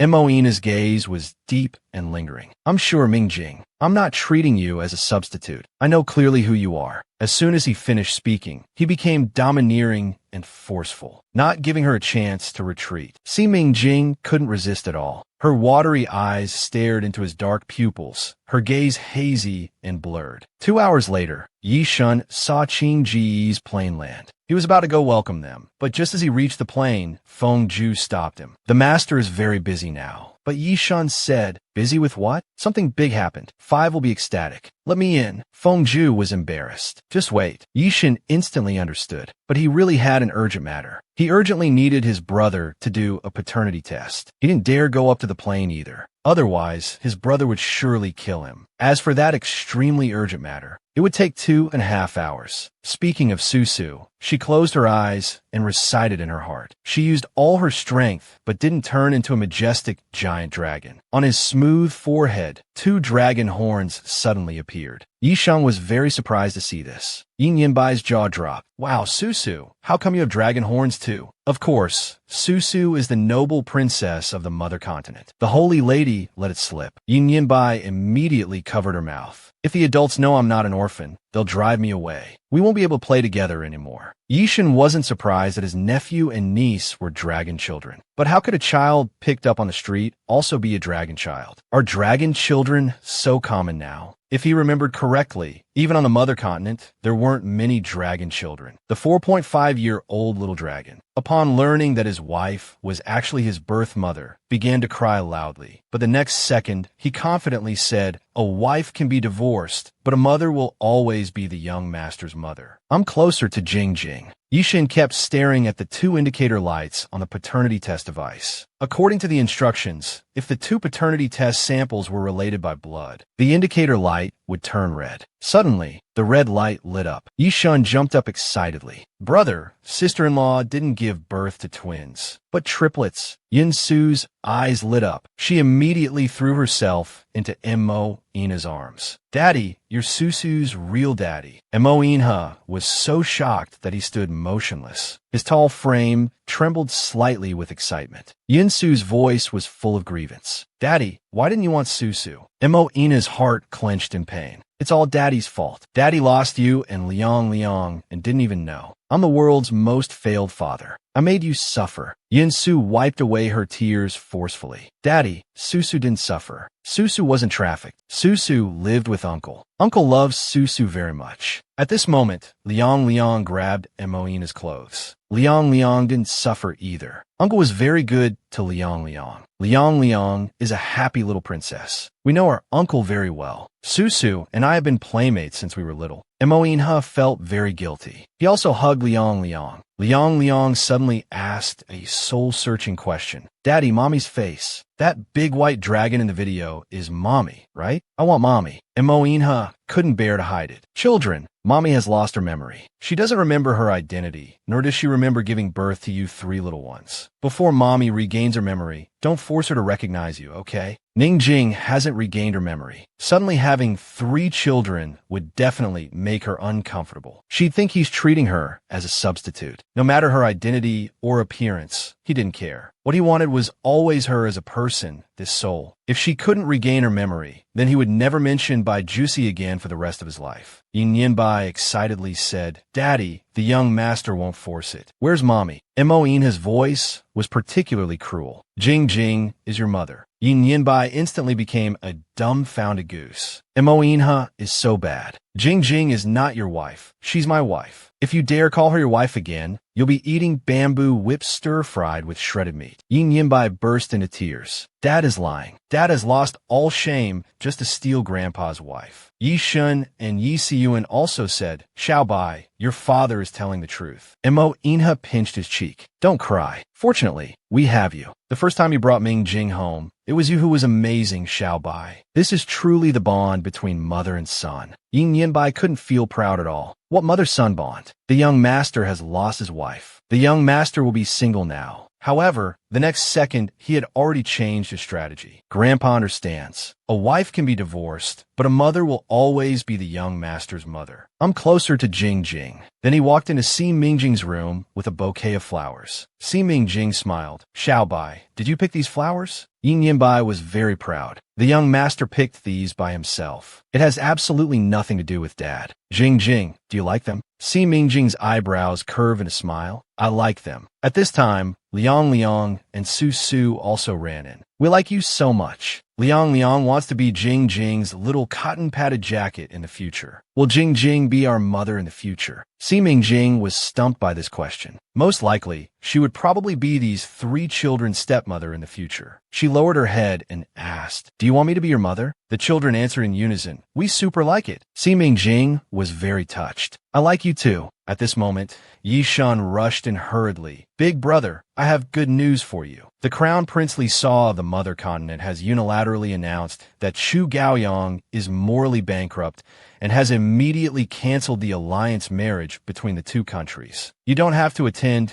Chu Gaoyang's wedding and become the laughingstock of the world. However, Chu Gaoyang has asked his father to issue a statement protesting the Mother Continent's unilateral breach of promise. He demands that the wedding proceed as scheduled. The king of Jindaya hates that his sons all take after him. Younger, do you hate Si Mingjing? Chu Gaoyang gritted his teeth in hatred. How can I not hate her? I want to slaughter that bitch. I must avenge the loss of my arm. The king of Jindaya sighed in relief. To be honest, then forget about this alliance marriage. The Bai Juicy you were to marry is an imposter. She's not even of the dragon race. The real Bai Juicy is the Si Mingjing you want to slaughter. Si Mingjing never imagined that she was the holy maiden from 10,000 years ago. The moment the ancient music came, she involuntarily danced along with her in her memories. Chu Gaoyang confronted her face to face. You are not Bai Juicy. Bai Juicy's voice faltered for a moment. What are you saying? I'm not Bai Juicy. Then who is Bai Juicy? Chu Gaoyang sneered. Si Mingjing is the real Agio. I was foolish. Who are you really? How dare you impersonate the woman I like most, making a fool out of me? I won't let you off. He closed his eyes and began to think about Si Mingjing. The more he thought, the more he felt she was indeed more like a Geo. No wonder she could defeat the fake Bai Juicy at the Four Nations Summit. No wonder she could dominate at the casino. He thought about how he almost had a Geo killed and hated himself for it. Chu Gaoyang immediately responded on social media to the Mother Continent's Foreign Ministry statement about breaking off the engagement. Break it off then. An imposter. You think this prince cares? Bai Juicy was furious when she saw this trending topic. Sister, why did she have to come back alive to steal what's mine? I gave up my looks and name. I sacrificed everything to become Bai Juicy, but I can't produce dragon horns to prove myself. The maid nervously spoke up. The whole world knows Bai Juicy's dragon dance is unparalleled. Why don't you perform a dragon dance? That dragon dance is only recorded in the ancient times of the mother continent. It symbolizes turning misfortune into good fortune, blessing the people. Bai Juicy choreographed the dragon dance. On the day Mo Inha became the Prince of Atlantis, she became famous with one dance. You've imitated it tens of thousands of times, even better than the real Bai Juicy. Wouldn't performing it be the most powerful evidence? Bai Juicy's fighting spirit soared, her face beaming with radiance again. Most importantly, Sister was injured during childbirth. She can never dance again in this lifetime. Quickly find the best photographer to come over. Subsequently, a professional photographer recorded her most brilliant dance moves. It was posted on social media. It immediately caused a sensation. Who would dare say the ninth princess is fake now? This is more convincing than any dragon horns. Si Mingjing opened an antique box. She took out the dragon pearl and swallowed it. In no time, a new memory flooded her mind.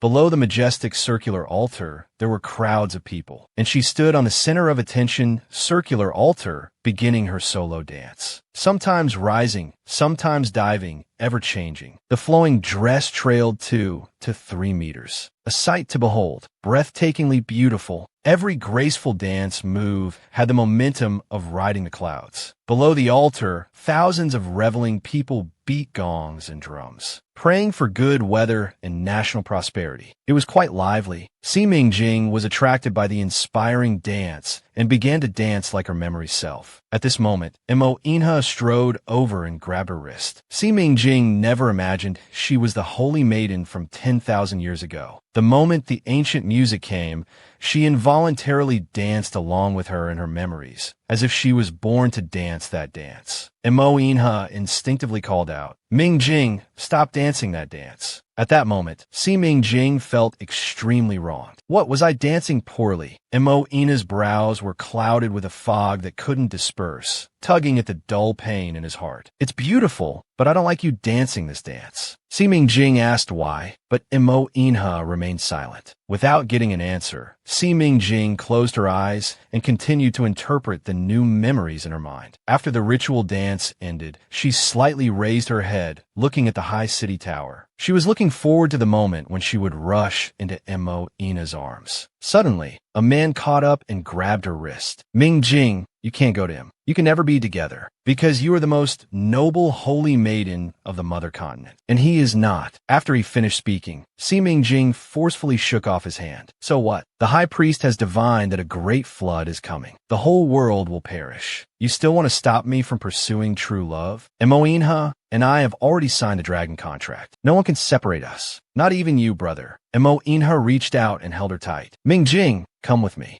I will protect you completely." Si Mingjing agreed without hesitation. "We'll be together forever, never to part." The memory seemed to fast forward to the day when the end of the world truly came. That catastrophe was also called the prehistoric Great Flood. Those helpless people cried out loudly, "Holy Maiden, save us. My child is only 3.5 years old. Holy Maiden, please pray for favorable weather in the martial arts altar." At that moment, Si Mingjing could no longer go with Mo Inha. She couldn't just nestle in his arms and enjoy his protection. She couldn't watch living beings suffer. She had to fulfill her mission. Mo Inha couldn't stop her. Her will was firm and unwavering. Even if it meant facing death, she had to protect the city. She exhausted her lifelong cultivation to create a hemispherical protective barrier. The barrier was like an inverted pot, covering the entire capital. It kept the raging flood outside the capital's land, protecting all the people within the barrier. The people cheered, were grateful, and worshipped her again. Unfortunately, the power of one person was ultimately limited and couldn't withstand the enormous change. Surging tsunamis raged outside the barrier. In the end, the capital on land sank to the bottom of the sea. Everyone knew she had tried her best, but if she gave up, these people at the bottom of the sea would be doomed. The people placed all their hopes on her. How could she give up? Finally, she had no choice but to set a seal with the soul of the dragon clan. After setting the seal, her cultivation was exhausted, and she was on the verge of death. But the last moment, she danced a heavenly, auspicious dance. Then only her transparent soul remained, transforming into a seven-colored rainbow, dancing alone on the barrier. The memory ended abruptly here. Si Mingjing suddenly opened her eyes, tears rolling down from the corners. Emoina's face was still tense. Don't cry. I shouldn't have scolded you. I don't know why. I just instinctively dislike you dancing this dance. Si Mingjing composed herself. If you don't like it, I won't dance it, but I want to dance another one for you to see. Emoina's gloom completely disappeared, as long as it's not the dragon dance. I like any other dance you perform. Si Mingjing pressed on Emoina's shoulders, indicating him to sit on the tatami. Then Si Mingjing danced solo. She had no dance training, but those dance moves seemed to have long been integrated into her blood and bones. It all came so naturally, making her look like a born dancer. The three little ones scampered over to watch their mother's solo dance. Yensa bit her thumb and danced quietly. I feel like I've seen this somewhere before. Liang suddenly remembered. I've seen it too. It was on the murals in the Dragon Temple. He excitedly took out his phone and opened the video recording function. He was determined to record it to show his mother. While recording, he chose a sticker to cover his face. Liang said in a childish voice that he must send it to that person. With his approval, Mom will definitely become famous overnight. Then the high priest sent a message. The maid immediately ran to Bai Jusi and said, "The dragon dance you performed. Even the high priest specially posted on Weibo to support you." Bai Jusi opened the high priest's social media account and indeed saw the message he posted. Instantly, her mood was like 100 flowers blooming. She reposted the high priest's message and commented, "I'm duty-bound to do so." At this moment, the maid was very excited. "The high priest replied to you." Bai Jusi immediately grabbed the phone to look. Her face was slapped red, hot, and embarrassed. She angrily threw the phone away. What does this old man mean? Is he blind? What heavenly auspicious sign? The high priest was currently admiring the murals. Today, little group leader Liang sent a dance video. It is truly a heavenly auspicious sign, passed down through generations. The heavenly auspicious sign is a dance to pray for blessings for all people, sacred and noble. For many years, countless dancers have performed it with reverence, but have never been able to bring out the vitality of this dance. The La Song of Fangsheng. I once couldn't understand, but I just found the answer. This is not a blessing dance. This is a confession dance. It is said that the heavenly auspicious sign was the last gift left by the holy woman who saved the mother continent. But the dragon dance is enough to express compassion and blessing. Why add another one at the end? When disaster struck, the holy woman sacrificed herself, abandoning her lover to protect all people. Her lover woke up holding her, heartbroken. So the last dance, she wanted to dance it for her lover with apology and deep love, right? The people Bai Jusi sent out found out that it was little princess Liang who sent the high priest a video of the heavenly auspicious sign with a sticker covering the face. It excited the high priest greatly. But getting the original version of the heavenly auspicious sign from the high priest was as difficult as ascending to heaven. Bai Jusi's fingers tensed. Then they could only start with Liang. The fake Bai Jusi, facing the wall of air. The powerful Si Li Sao didn't dare to breathe. Si Mingjing wanted to drive home. She found that the car she drove out was sprayed all over with colorful paint. She frowned slightly. Someone looking for a mistress must have sprayed the wrong car. At this time, a maid was secretly hiding at the door, making a phone call. I still can't get close to Liang.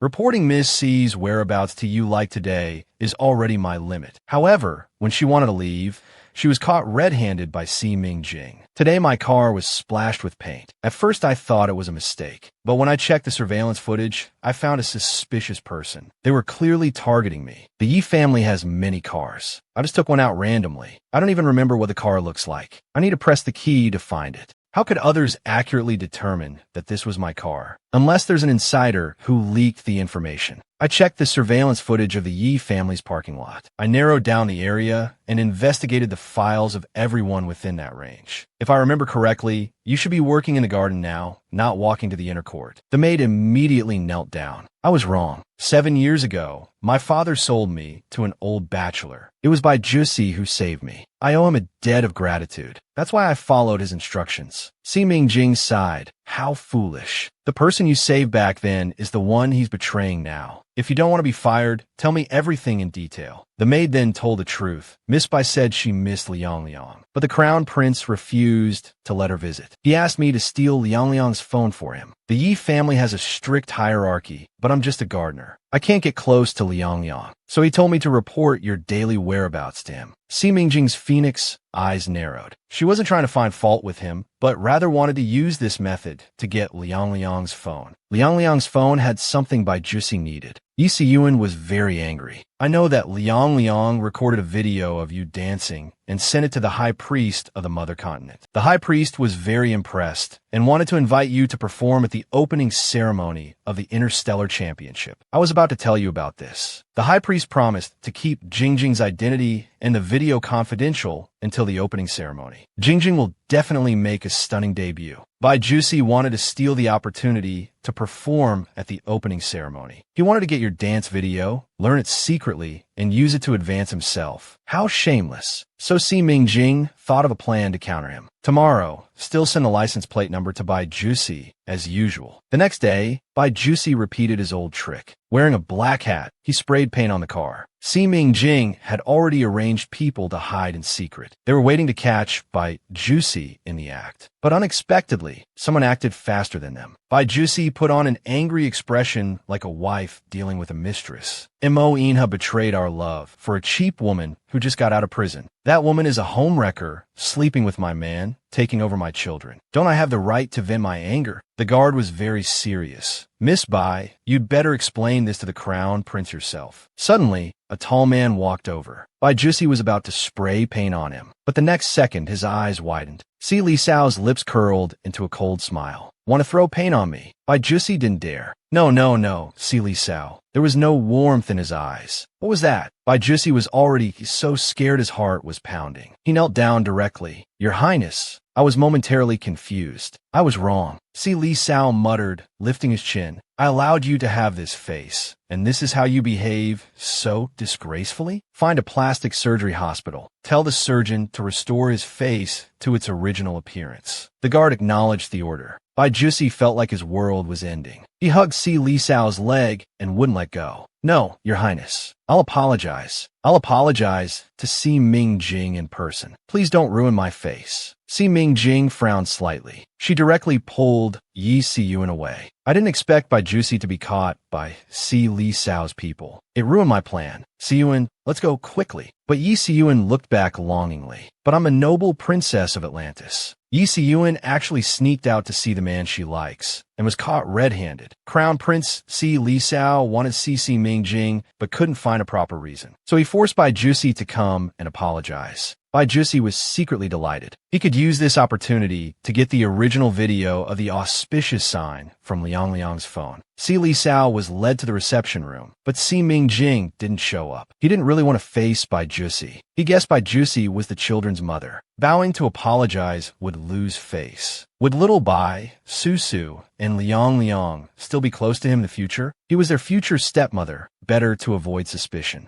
So he asked Yi Siyuan to go out and greet the guests. But Yi Siyuan chickened out. She wanted to see Si Li Sao, but didn't dare to. With no choice, Yi Siyuan called Yi Shun over. She asked Yi Shun to entertain the guests. Si Mingjing didn't ask about the details of the apology. But after Si Li Sao left with Bai Jusi disappointed, Liang Liang's phone couldn't be found anywhere. Si Mingjing smiled. His true intention was indeed not the apology. Bai Jusi was overjoyed to get Liang Liang's phone. He found a video in the phone. This video was of Yi Siyuan dancing. Bai Jusi sighed in relief. Fortunately, it wasn't his sister dancing. His sister could never dance again in this life. There were still 2 weeks until the Interstellar Championship. He would definitely surpass the original. 2 days passed in a flash. Yi Siyuan found herself so useless. Based on her understanding of Si Li Sao, he would come here to dine. The next second, that man with a reserved and noble aura, tall and handsome, was escorted in by several guards like the center of attention. Si Li Sao was too eye-catching, attracting the gaze of many ladies. Yi Siyuan's heart was about to jump out. Just then, her phone rang. It was a call from her brother. You're a princess, yet you sneak out to see a man. I want to see you within half an hour. After hanging up, Yi Siyun got up to leave. But she stood up too quickly and collided with a waiter carrying food. Yi Siyun didn't want to attract Si Li Sao's attention at the next table. She waved her hand, wanting to leave.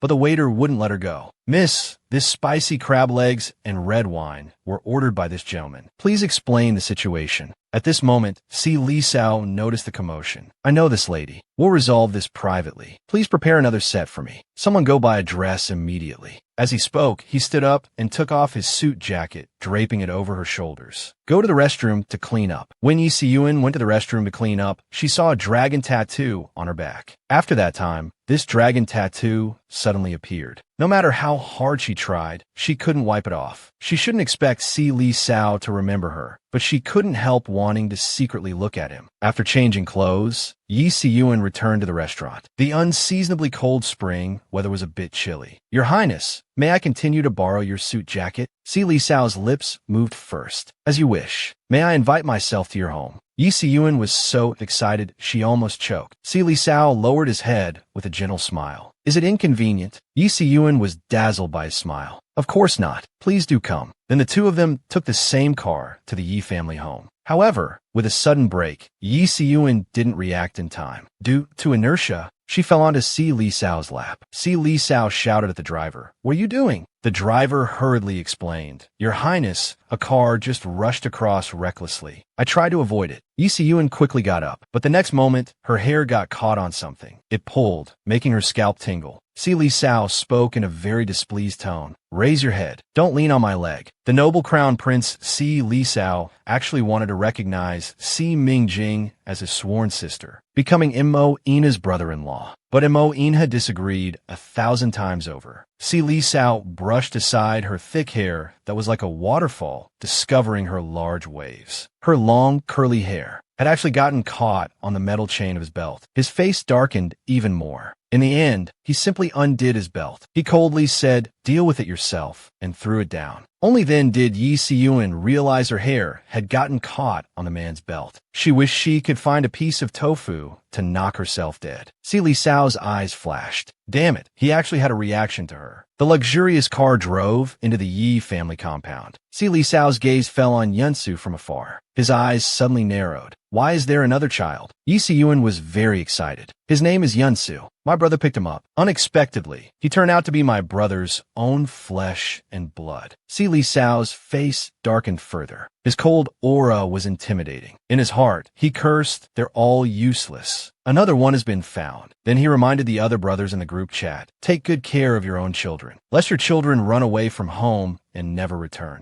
Especially Yi Jingjia. He's the future heir of the dragon race I've chosen. Nothing can go wrong. Also, Si Mingjing is a Geo. A Geo has lost her memory after rebirth. Don't come looking for her. It might scare her. I'll find a way to bring her back to the mother continent." When Sheng Luyan received this news, he exclaimed, "That's great." Si Mingjing stepped forward and asked, "How did you end up coming back with Siyun?" Si Li Sao's gaze fell deeply on Si Mingjing, staring at her completely new face. He couldn't understand it no matter how hard he tried. Their dragon race was immortal, and no matter how many times they were reborn, their appearance wouldn't change. Their memories wouldn't be lost either. No matter how many times he and all his brothers were reborn, their appearances remained unchanged. Now his little sister had changed her appearance and didn't recognize them. No wonder they couldn't find her after her rebirth, even after searching the entire blue star. Then he handed Si Mingjing a medicine bottle. "I came specially to bring you this medicine." Yi Siyun couldn't understand their conversation. "Mingjing, are you feeling unwell?" Si Mingjing explained, "I previously underwent the dragon race's coming-of-age ceremony. Fortunately, Mr. Si informed me of the solution, and I barely survived." Yi Siyun's face suddenly turned pale. Memories began to unravel in her mind. Si Mingjing didn't want to explain in too much detail. This embarrassing topic was better left at that, so she changed the subject. "Mr. Si, let me treat you to dinner to thank you for your kindness." Si Li Sao didn't refuse. At the dinner table, he reminded Immo Ina, "You still owe me a favor. Why don't you repay it now? I want Mingjing to be my sworn sister." As these words fell, everyone at the table was stunned. Immo Ina sneered, "What I say doesn't count. Let Mingjing decide for herself. She probably doesn't want to agree. Right, Mingjing?" He hinted to Si Mingjing not to agree, but Si Mingjing completely missed his hint. She actually agreed right away. She felt an inexplicable sense of familiarity. Moreover, he was a dragon. She would be freer in the dragon-revering mother continent, right? She was determined to cling to Crown Prince Si Lisao's coattails. Si Lisao emerged victorious. "Call me Crown Prince Brother." "Crown Prince Brother." Si Mingjing's voice was clear and crisp. Hearing his little sister call him Big Brother, Si Lisao's heart was filled with emotion. His eyes became slightly moist, and Mo Inha picked up his wine and drank it all in one gulp. He was also a crown prince. Wouldn't it be better to focus on clinging to his coattails? Sensing the low pressure at the dinner table, the three little ones obediently munched away, focusing on eating. Si Lisao gave a hand signal to his subordinate. A gift that had been prepared in advance was brought up. It was a dazzling blue sapphire necklace. Deep Sea Charm ranked third on the underwater world's jewelry ranking list. It was the crown jewel of the mother continent's jewelry museum. Si Mingjing felt it was too precious to accept. Si Lisao smiled gently. "Aging, this is your brother's sincere gift. Please accept it." Emoina's face had already turned extremely sour. "It's just a necklace. Why does she like it so much?" She doesn't even look at him. When Si Lisao left, Emoinha called Fengju over. "Go find me a blue sapphire necklace that's more beautiful and more expensive than Deep Sea Chart." Fengju quickly got information about the necklace. The first-ranked Eye of Destiny was still missing. The second-ranked Soul of the Sea was also a blue sapphire necklace. It was enough to surpass Deep Sea Charm, but it had been bought by a mysterious buyer from the mother continent named Yi Jingzhe. It was taken from the auction. No one knew what he looked like. Mo Inha had made up his mind. Find a way to contact this Yi Jingzhe. Buy it at any cost. Have you ever seen such a son who tricks his father? He actually scammed Mo Inha out of a full 1 billion and still thought the other party was a fraudster. Mo Inha was unhappy but had no choice. "Let you contact him. How's the matter with Yi Jingzhe going?" Fengju answered truthfully. "Yi Jingzhe isn't moved by money. I tried to appeal to his interests, offering VIP tickets to the Interstellar Competition Championship, but was refused." The assistant couldn't help but complain to his master. That person called again for the young prince. "He's being persistent, insisting on buying your necklace." On the little one's delicate ice-cold face, a cold smile appeared at the corner of his lips. "Dreaming. That's a gift from my mother." Then he narrowed his bright black eyes and asked, "Who bought tickets to the Interstellar Competition Championship in my name?" The assistant respectfully answered, "It must be Gu Shurong. That kid always uses your name when he's up to mischief. Young prince, you're too lenient with him. You should cut ties with a kid like that who only tarnishes your reputation." Yi Jing had a cold aura. He gave off a strong sense of pressure. But instead of getting angry, he was very indulgent. Following his assistant's gaze towards Gu Shurong, the young prince is the future heir of the dragon race. He's top-notch in music, chess, calligraphy, painting, horseback riding, and fencing. Why is he so good to that little troublemaker, Gu Shurong? Gu Shurong was already under the guidance of the shooting instructor, holding a gun and shooting at targets. Bang, bang, with super cool actions. But looking at the results, not a single bullet hit the target. He clapped hard for himself. "Wow, teacher, isn't this prince awesome? This prince can't hit a single target when he tries not to. You must give this prince a passing grade. Otherwise, it wouldn't do justice to this prince's deliberate failure. Because this prince's failure to hit is just a form of protest against learning, not a lack of ability." The shooting instructor was almost infuriated to the point of spitting blood. He picked up the teaching whip, wanted to give him a good lashing. This child just needs to be disciplined. He doesn't know how to respect his elders. However, the next second, the whip was grabbed by the little one. He shielded Gu Shurong behind him. His cold eyes swept towards the shooting instructor. "Gu Shurong is under my protection." Gu Shurong knew, then, that recognizing this big brother wasn't in vain. Following the big brother, he could walk tall anywhere. However, Yi Jingzhe picked up the whip and forced him to study hard. Otherwise, he would whip him personally. Gu Shurong's bottom tightened, and he instantly became submissive. I'll practice. Finally, Gu Shurong hit the first ring. He was so pleased with himself. He couldn't help but praise himself to the skies. This prince is only 5 years old after the new year, and already so awesome. Just imagine how great I'll be in the future. I'm truly a genius. Then, he produced a piece of braised pork from somewhere. He brought it to him like a treasure. Big brother, have some meat. Yi Jingzhi's voice was cold and deep. You use my name too? Bought tickets to the Interstellar Competition Championship. Gu Shurong laughed. Keep it a secret for this prince? Okay. Yi Jingzhi pressed his thin lips. It had already been discovered. Someone presumptuous thought I bought it and wanted to give me VIP tickets for that event. On the other side, Feng Zhu reported back to Mo Inha again that Yi Jingzhi was impervious to persuasion. What should be the next step? Mo Inha looked at Feng Zhu in disbelief. Has your ability to handle matters become so poor? Give me Yi Jingzhi's phone number. I'll handle it personally. Soon, the call was made. Yi Jingzhi was about to hang up when he heard Gu Shurong say, Boss, who's calling? Why aren't you answering? Yi Jingzhi coldly uttered 4 words. Scam call. Hearing this, Gu Shurong became interested. Let this prince transform and teach him a lesson. After connecting the call, he put on a big shot's tone. What does your grandfather do? Mo Inha's face turned ashen. Resisting the urge to hang up, he spoke solemnly. Yi Jingzhi, I'll give you 1 billion to buy the soul of the scene necklace in your possession. Transfer the money first. Gu Shurong recited his bank account number, which he knew by heart. We'll talk again in 3 minutes. Just then, there was a ding sound. The bank card received a deposit of 1 billion yuan. Gu Shurong couldn't believe it. What? Did this prince hear correctly? 1 billion. Yi Jingzhi was a bit worried. If you can't produce the necklace, he'll ask for the money back later. I wonder how you'll clean up this mess. Block the number. Once the money's in hand, of course you block the other party's number. That's how all scammers do it. This prince is just giving him a taste of his own medicine. Gu Shurong said and did. The next second, he blocked Mo Ina's phone number. Si Mingjing, in front of her 3 brothers, voluntarily declared that she was Mo Inha's close friend. Instantly, her eyes turned as sharp as butcher knives, gritting her teeth in hatred. The butler came over with a bouquet of flowers. Crown Princess, someone outside sent a bouquet of flowers. They specifically asked for your signature. Si Mingjing took the flowers from the butler's hands and saw a card. Perhaps I'm not the one you love the most, but I'm the one who loves you the most in this life. Your happiness is my joy. Yi Siyuan was stunned for a moment. His brother, such a confident man, how could he possibly write that? He started to tease. Mingjing, it doesn't seem to be from my brother. Could it be from someone who has a secret crush on you? Si Mingjing couldn't think of anyone else besides Mo Inha.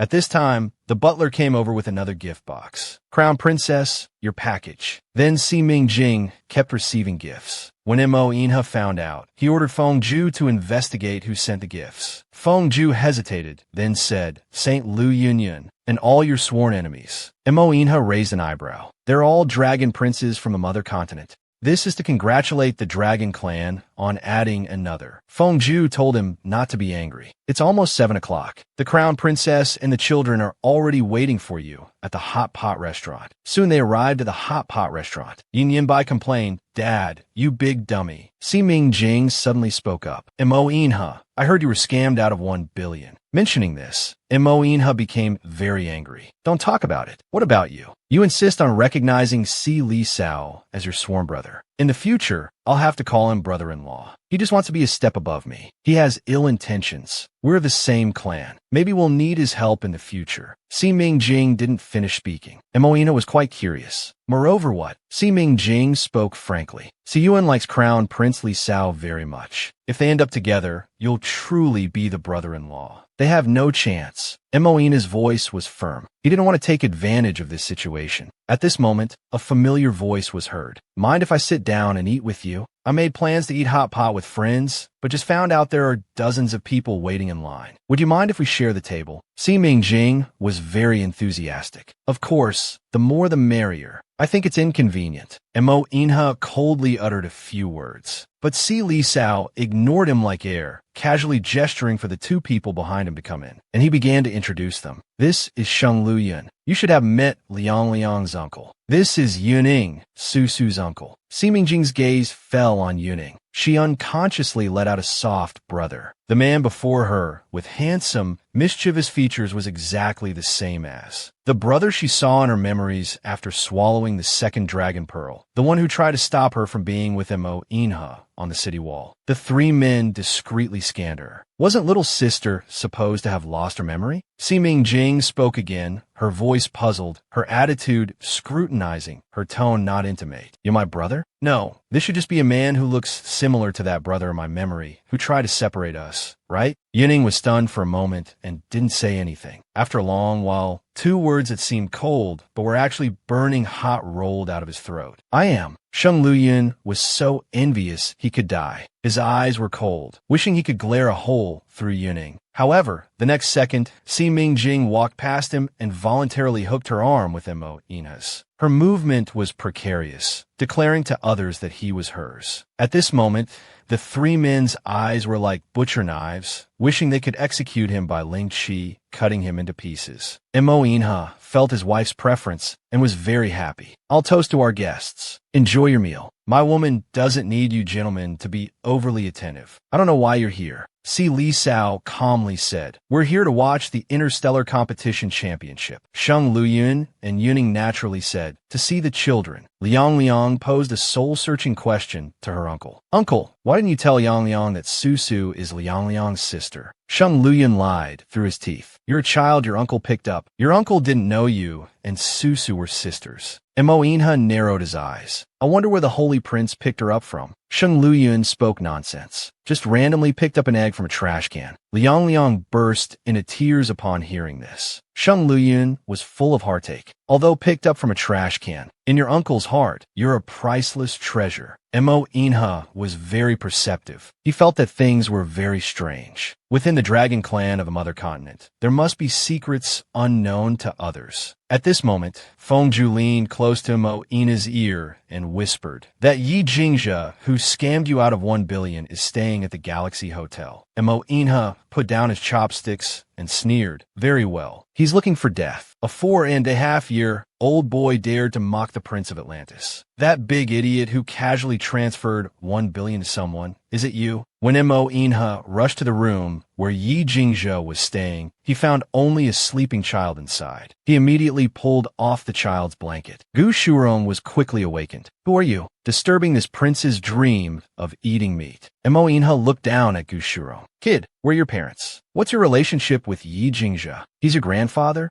Gu Shurong could see the visitor had ill intentions and wouldn't voluntarily give information. Who are you? What's my relationship with him got to do with you? Si Ming Jing went to get a pair of shoes for Gu Shurong to wear and spoke softly. Don't be nervous. We're not bad people. Little one, your guardian received 1 billion from us and disappeared after the transfer. Wait, 1 billion? Why does that sound so familiar? Gu Shurong widened his eyes like beautiful gems. That big idiot who casually transferred 1 billion to someone, is it you? Mo Inha's face turned ashen. Speak properly. Don't force me to hit you. He felt this familiar feeling. This little brat was as irritating as Xiaobai. Si Ming Jing reached out to rub the child's head. Where did Yi Jingzhe go? Gu Shurong avoided eye contact guiltily. I don't know. Then he immediately laid down on the bed to sleep. Anyway, this baby knows nothing. This baby wants to sleep. You can see yourselves out. Mo Inha narrowed his eyes. Fengju left a note for Yi Jingzhe. If you want the child, bring the necklace to exchange. Gu Shurong sensed the killing intent. He immediately turned to Si Ming Jing for help. The guilty should be punished. Find whoever scammed you. Why kidnap this baby? This baby is still a child. Unfortunately, Si Ming Jing wasn't the type of woman to hinder. You're right. The guilty should be punished. Little one, if you want to be safe, then call that Yi Jingzhe who scammed us. Okay.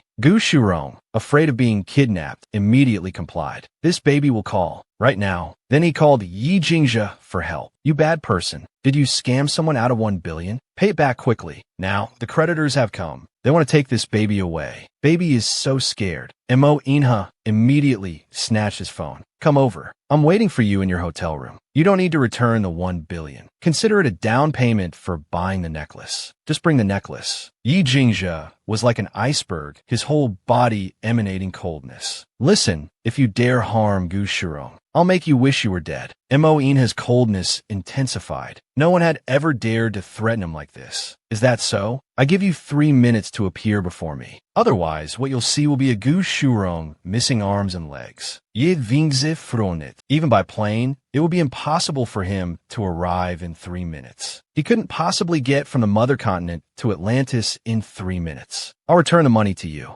Give me your account. That's all Yi Jingzhe can do. Unfortunately, Mo Inha didn't want money. What he wanted was the soul of the sea necklace. Yi Jingzhe was furious. It was as if magma was raging inside the iceberg. The soul of the sea is not with me. I need to go get it. Give me 2 days. He would never give up the soul of the sea. That was prepared for his mother. He was asking for 2 days to save Gu Shurong. Fine, we'll contact again in 2 days. I'm taking the child with me for now. Mo Inha had no patience for bargaining. He hung up the phone after saying this. When passing by the top floor, Gu Shurong pointed at that luxurious golden shark. This baby will give you the submarine as collateral to let me go. Is this baby good enough? That submarine is very valuable, you know. Mo Inha spat out 3 words. Not interested. Si Mingjing suddenly spoke up. This child is quite scared. I'll take him back to keep Xiaobai company. Maybe that will calm him down. Don't really scare the child sick. That would be a great sin. Montak Yina nodded. All right, that's fine. Yubai had horseback riding lessons in the morning. Si Mingjing carried the chubby Gu Shurong to find Xiaobai. Do you want to learn horseback riding with brother Xiaobai? Gu Shurong snorted coldly. Why should he be this baby's brother? Si Mingjing smiled and asked, how old are you? Gu Shurong tilted his chubby head. This baby is 5 years old. That brother is also 5 years old this year. You're the same age. Which month were you born? March. Actually, it was November. But Gu Shurong didn't want to be the younger one, so he deliberately said March. Oh, then you're older than Xiaobai. Xiaobai was born in November. You're the big brother. Yin Yambai snorthet koldi. TCH, just a few months older. Why is this little fatty the big brother? He's shorter than me. Gu Shurong retorted, you're thinner than me. From now on, you're my little brother. Yin Yinbai rolled his eyes repeatedly. He didn't want to argue with this shorter little fatty anymore. Si Mingjing felt a bit helpless. All right, then I can only take this big brother to play with the little sisters. Wait a minute, the little sisters are mine. How can they be shared with the little fatty? Yin Yinbai immediately changed his mind. Jing, young master suddenly feels okay with him now. The 4.5-year-old boy actually had diabetes. Si Mingjing guessed it was because he was overweight. He needed to lose weight first. The 2 little ones initially didn't get along, but as they played, they would build a relationship and become close. At this moment, Si Mingjing received a call from Si Lisao. Little sister, I want to ask you something. Did Mo Inha kidnap a child? Si Mingjing's brow twitched. She instinctively defended Mo Inha. That's not true. Crown Prince, what child was kidnapped? The one you gave birth to, Si Lisao said in his heart. A child from a relative of yours. He was taken hostage at the Galaxy Hotel and is now missing. The child has been sick since childhood and can't handle shock. Yi Jingzhe had already told him. Gu Shurong is the most important to me. I want her back unharmed. If you come across such a child, little sister, please contact me immediately. Si Mingjing inquired. Is it Gu Shurong? I was the one who took her from the hotel. Crown Prince brother, don't worry. The child is safe. Suddenly, an ouch was heard from afar. Gu Shurong had fallen off the horse. Stupid horse, you almost killed this baby. My butt hurts so much. My butt really hurts. Si Mingjing ran over and was about to take off her pants to check how badly her chubby bottom was bruised. Gu Shurong immediately jumped up. Bad woman, why are you taking off this baby's pants? Don't be a pervert. If this baby can't find a wife in the future, I'll come looking for you. So, after Si Mingjing's persuasion, he still took off his pants. At this moment, Yin Yinbai noticed the insulin pump attached to the chubby child's body. It's an insulin treatment method that simulates the physiological secretion pattern of insulin to control high blood sugar. He anxiously asked Jing, is the little chubby sick? You must cure the little chubby. Si Mingjing frowned slightly. Getting diabetes at this age, it might be related to his being overweight. First, he needs to lose weight. Gu Shurong heard this and exclaimed, what? Bad woman, you're planning to star this prince? How miserable I am. I can't live anymore. Boss, come save this prince quickly. At this moment, Si Li Sao arrived at the scene. It's not something that can be solved by kidney stones. This child has an autoimmune system deficiency. There are abnormal autoantibodies in his blood. He was diagnosed with type 1 diabetes shortly after birth. Si Mingjing immediately went up to him. Crown Prince brother, you're here. I originally thought he ate too much. He's so young. If not cured fundamentally, he'll be dependent on the insulin pump for life. It's so pitiful. Why don't we keep this child here? I want to save him. Si Li Sao suddenly remembered what Yi Jingjia had told him. I want to see Gu Shurong within 50 minutes. Otherwise, I'll leave the mother continent and come to get her myself. He sighed deeply. If little sister has thought of a fundamental cure, please write a prescription for me. But I must take her away today. Her family is very worried about her. They'll go crazy if they can't see her. Yin Yin Bai, knowing the little chubby was leaving, reluctantly said goodbye. Didn't you say you'd teach me how to pilot a spaceship? Can't you stay? But Gu Shurong said, Rookie White, this baby has to go. This baby will teach you to fly remotely in the future. Si Li Sao was about to leave with her in his arms when Si Mingjing spoke up to stop him. Crown Prince brother, I'm afraid that's not possible. This child's adult, Yi Jingjia, swindled Mo Inha out of 1 billion. Before she could finish, Si Li Sao interrupted her. The 1 billion has been transferred to Mo Inha. Troubling a child is not what a future ruler of a country should do.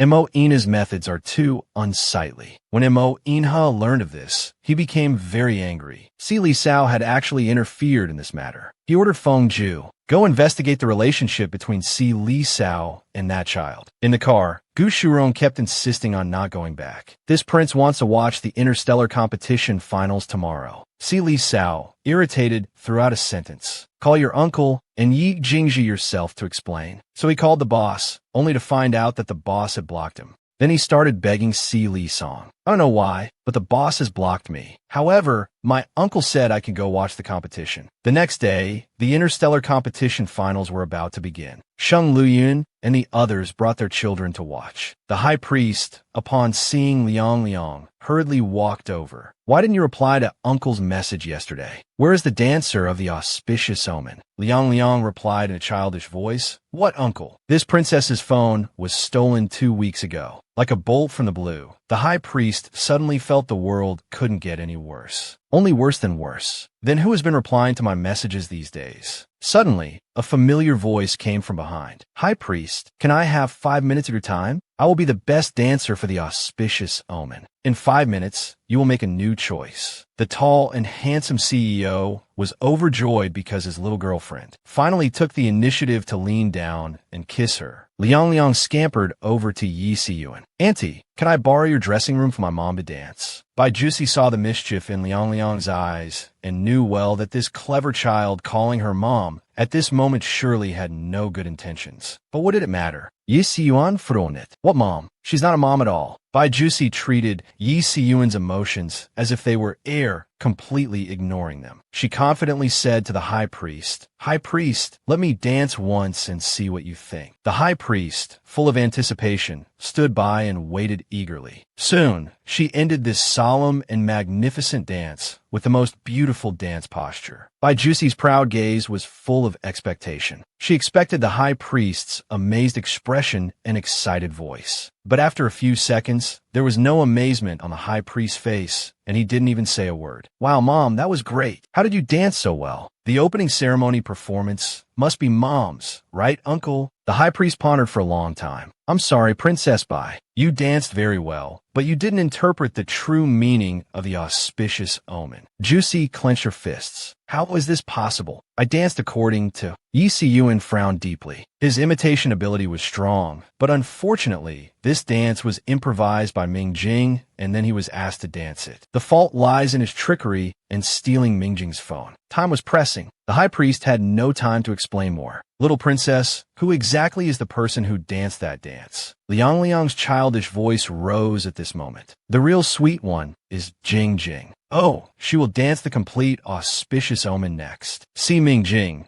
wearing the long dress specially customized for her by Yi Si-yuen. Was an ancient-style long dress. When she danced, it was captivating. It was indescribably beautiful. As she danced, memories surged up. Her heart was full of that man in her memory, holding her corpse, heartbroken with grief. He wasn't dancing. He was expressing his love. Emotions are the most infectious. If music is the highest form of emotional expression that can resonate with people, then dance is absolutely the best way to express emotions. The most perfect way. Bai Jusi thought she was clever, stealing Liang Liang's phone. But she didn't know it was a trap within trap. She became a joke in Yi Si-yuen and Si Mingjing's eyes. He was angry, but he wanted to cry even more. The high priest was overjoyed. The auspicious omen descending from heaven on the Dragon Temple mural moved people to tears. Everyone thought it was compassion after a disaster, great sorrow, and great beauty. But they were all wrong. It was the heartbreaking separation of life and death with a loved one. Miss C, the Mother Continent's final performance depends on you. Si Mingjing's emotions hadn't settled yet. She simply nodded.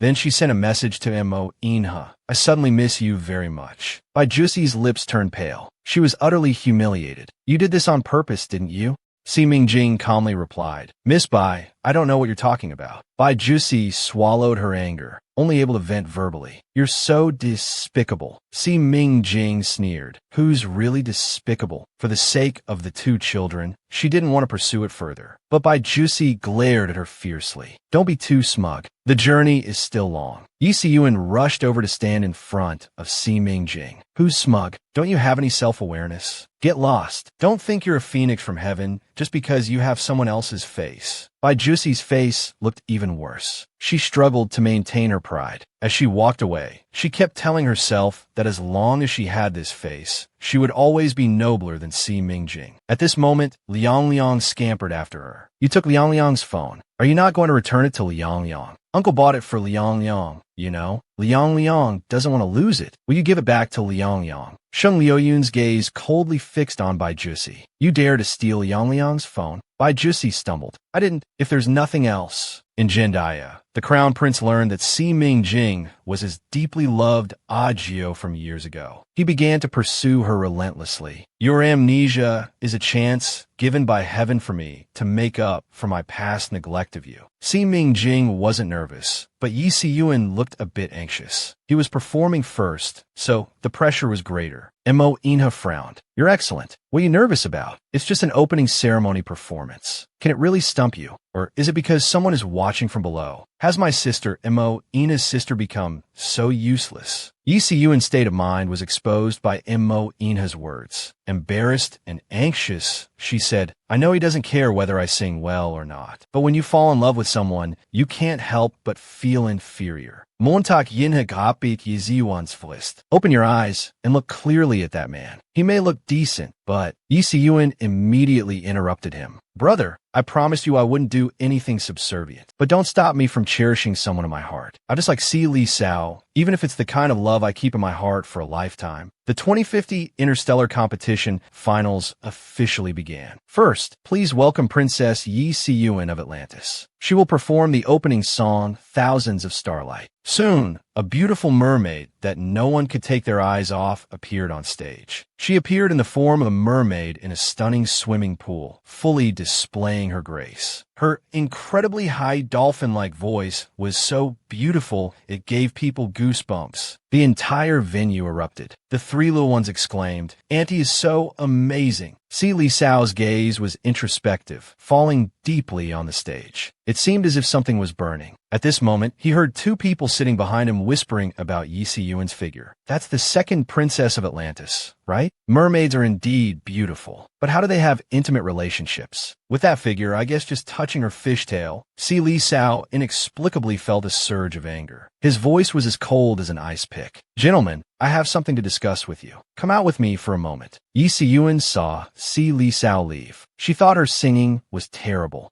It couldn't reach his ears. In an instant, the two grown men were in his hands, unable to fight back, lying on the ground, unable to even crawl. Si Li Sao stood over them, coldly stepping on the two men with his leather shoes, pressing down and twisting. The inexplicable anger in his heart was finally vented. Then he adjusted his sleeves and strode out of the bathroom with his long legs. Suddenly, Yi Siyuan walked by, brushing past him. She would never catch Si Li Sao's eye. This dream should end. At this moment, she heard voices discussing from the men's bathroom. We just said, Yi Siyuan has a good figure, and Si Li Sao beat us up. So what if he has power and influence? Could they be involved? The crown prince who avoids women actually likes that mermaid princess. Yi Siyuan's heart skipped a beat. Is this true? Or is she being presumptuous again? Next is the finale performance. Now, please enjoy Heavenly Auspicious Omen brought by the Mother Continent delegation. But in the fans' eyes, it became the dancer actively stepped on by Juicy's shoulders to get ahead. But to their shock,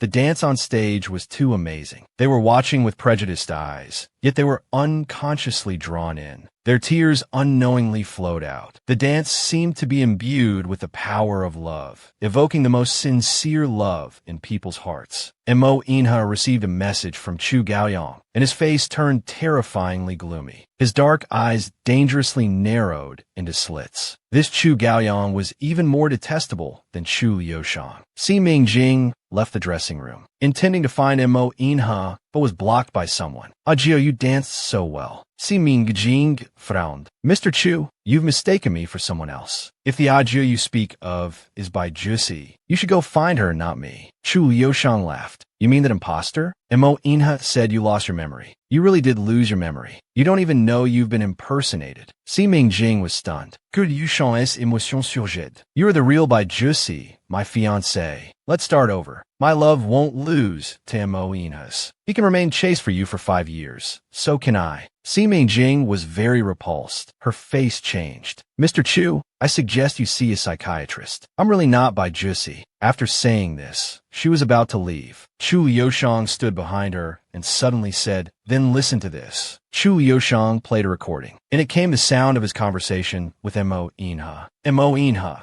don't think you're the only one who sees that Bai Juicy is a fake. Let's be frank. Si Mingjing is Ajio. That's right, Mingjing is Ajio. My baby has returned. Chu Liushang, you've always said I stole your fiancé. Now she's lost her memory. She's forgotten she was once your fiancé and my wife. Let's compete fairly. Let's see who she'll fall in love with this time. The recording abruptly ended there. Chu Liushang stood behind Si Mingjing and said, Jio, your memory loss is a chance given by heaven. It allows me to make up for my past negligence towards you. I want to reintroduce myself. I'm Chu Liushang, your former fiancé. The Prince of Atlantis accidentally angered his little wife. However, he unexpectedly knelt down to beg for forgiveness. I was wrong. Si Mingjing pondered. If that Bai Juicy was fake, as Chu Liushang said, everything would make sense. Being publicly divorced by his former love, Mo Inha wasn't even heartbroken. Instead, he told her he wanted to start a new relationship. So what was she to Mo Inha? A substitute for his baby?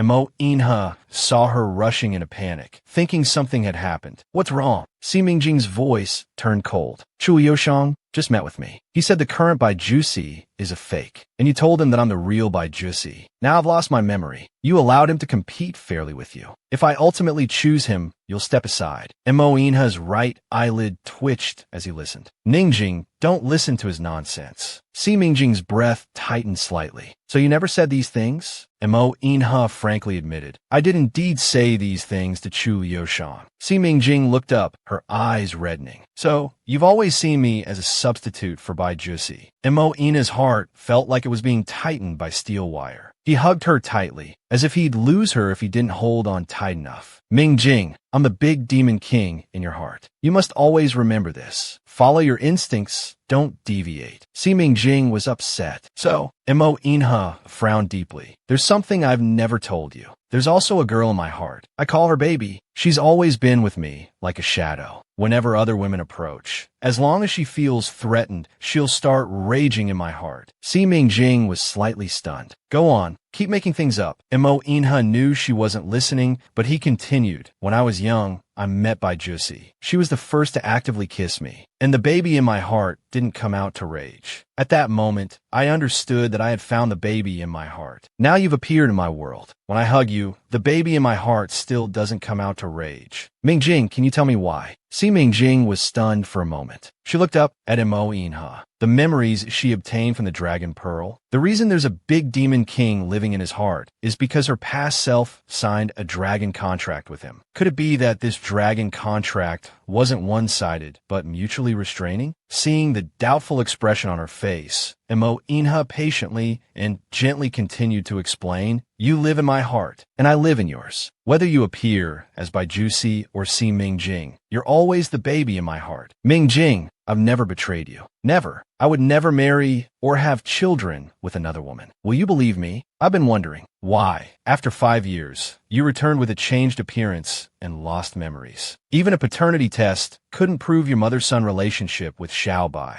Now I think I have an answer. Mingjing, you might have been reborn. After rebirth, your appearance changed, memories were lost, and blood relations couldn't be proven. This is something that can be explained." Si Mingjing's confused heart seemed to see a glimmer of light. He did indeed reincarnate. Chun Fengdu once said this was the dragon's nirvana, but he had saved millions during the prehistoric Great Flood. At that time, he was also called Si Mingjing. His appearance hadn't changed. Emoina's tone was very firm. "I firmly believe you're always my baby. Give me some time. I'll figure everything out." Si Mingjing asked, "So now that by Jussi is fake, the fake one is by Qin Shui?" Mo Inha gave her a definitive answer. "She's your sister. She had plastic surgery to look like your former self." Si Mingjing's emotions were complex, but she was angry. "Everything isn't clear yet. Don't jump to conclusions. Don't decide on Bai Jussi. And why did Bai Qin Shui have plastic surgery?" Mo Inha didn't know the reason either. "I never study women other than you. I only want to study you. I want to know how to make you not angry." Si Mingjing got angry hearing this. She wasn't moved at all. "You knew she was fake, yet you pretended to say goodbye to the past, wanting to start anew with me. Is this the strategy you came up with after studying me?" Mo Inha was at a loss. He directly knelt down to apologize. Si Mingjing's feelings were complex and mixed. Regarding his explanation, she reserved judgment for now. "If you dare lie to me again in the future, I'll kick you into the sea." At this moment, Feng Ju rushed over hurriedly. "Sir, something big has happened. The Mother Continent player who entered the finals of the interstellar competitive spaceship with us has cheated by having someone else play for them. The remote control IP address we traced is here." Mo Inha walked straight to the door of the restroom. 2 guards blocked him from entering. Mo Inha glanced sideways. "Step aside. Prince Inha, our lord is resting inside. If you have any business, wait until we report it to Feng Ju." Before the guard could finish, Mo Inha directly kicked open the restroom door. Mo Inha walked in on the carpet, coldly rebuking. Looking up, there was no sign of Si Li Sao in the restroom. However, he exclaimed in surprise, "How is it you?" The dignified crown prince of Atlantis never imagined that the one remotely competing inside was actually a child. Gu Shurong, the chubby child, finally noticed someone beside him. He turned his head and saw Mo Inha with his cold aura. Frightened, he tensed up, greatly shocked. Oh no, this baby was wrong. The chubby child was so scared he forgot he was still in the competition. He was about to run away. Mo Inha picked up the chubby child like a chicken and put him back in the driver's seat. His voice was cold. "What? Oh no." "Continue." Gu Shurong saw the spaceship was about to hit an asteroid. He couldn't care less about being caught red-handed. At this moment in the competition venue, the operation of each spaceship was under the spectators' noses. However, at this time, the number 3 spaceship, which had been operating fiercely, suddenly made a mistake. A huge asteroid was coming towards the spaceship, yet it didn't even try to dodge. Just when everyone was greatly disappointed, spaceship number 3 made an extremely stylish maneuver. At the last moment, it beautifully grazed past the asteroid. Everyone gasped in amazement. In the end, the Mother Continent won the competition by a margin of 0.0001. This 0.0001 advantage was created by Cheetah King Area. Mo Inha looked at other people's children then thought about his own brat. He suddenly felt a tightness in his chest, wanting to go back immediately to beat his son. Gu Shurong's chubby face was filled with terror. The clever child suddenly pinched himself hard, then hugged Imo Inha's long legs with tears in his eyes. He burst into tears, passionately playing the victim. This baby didn't mean to cheat. It's all because of the stupid rules of this competition. Actually, this baby is too young, not given the chance to sign up for the competition.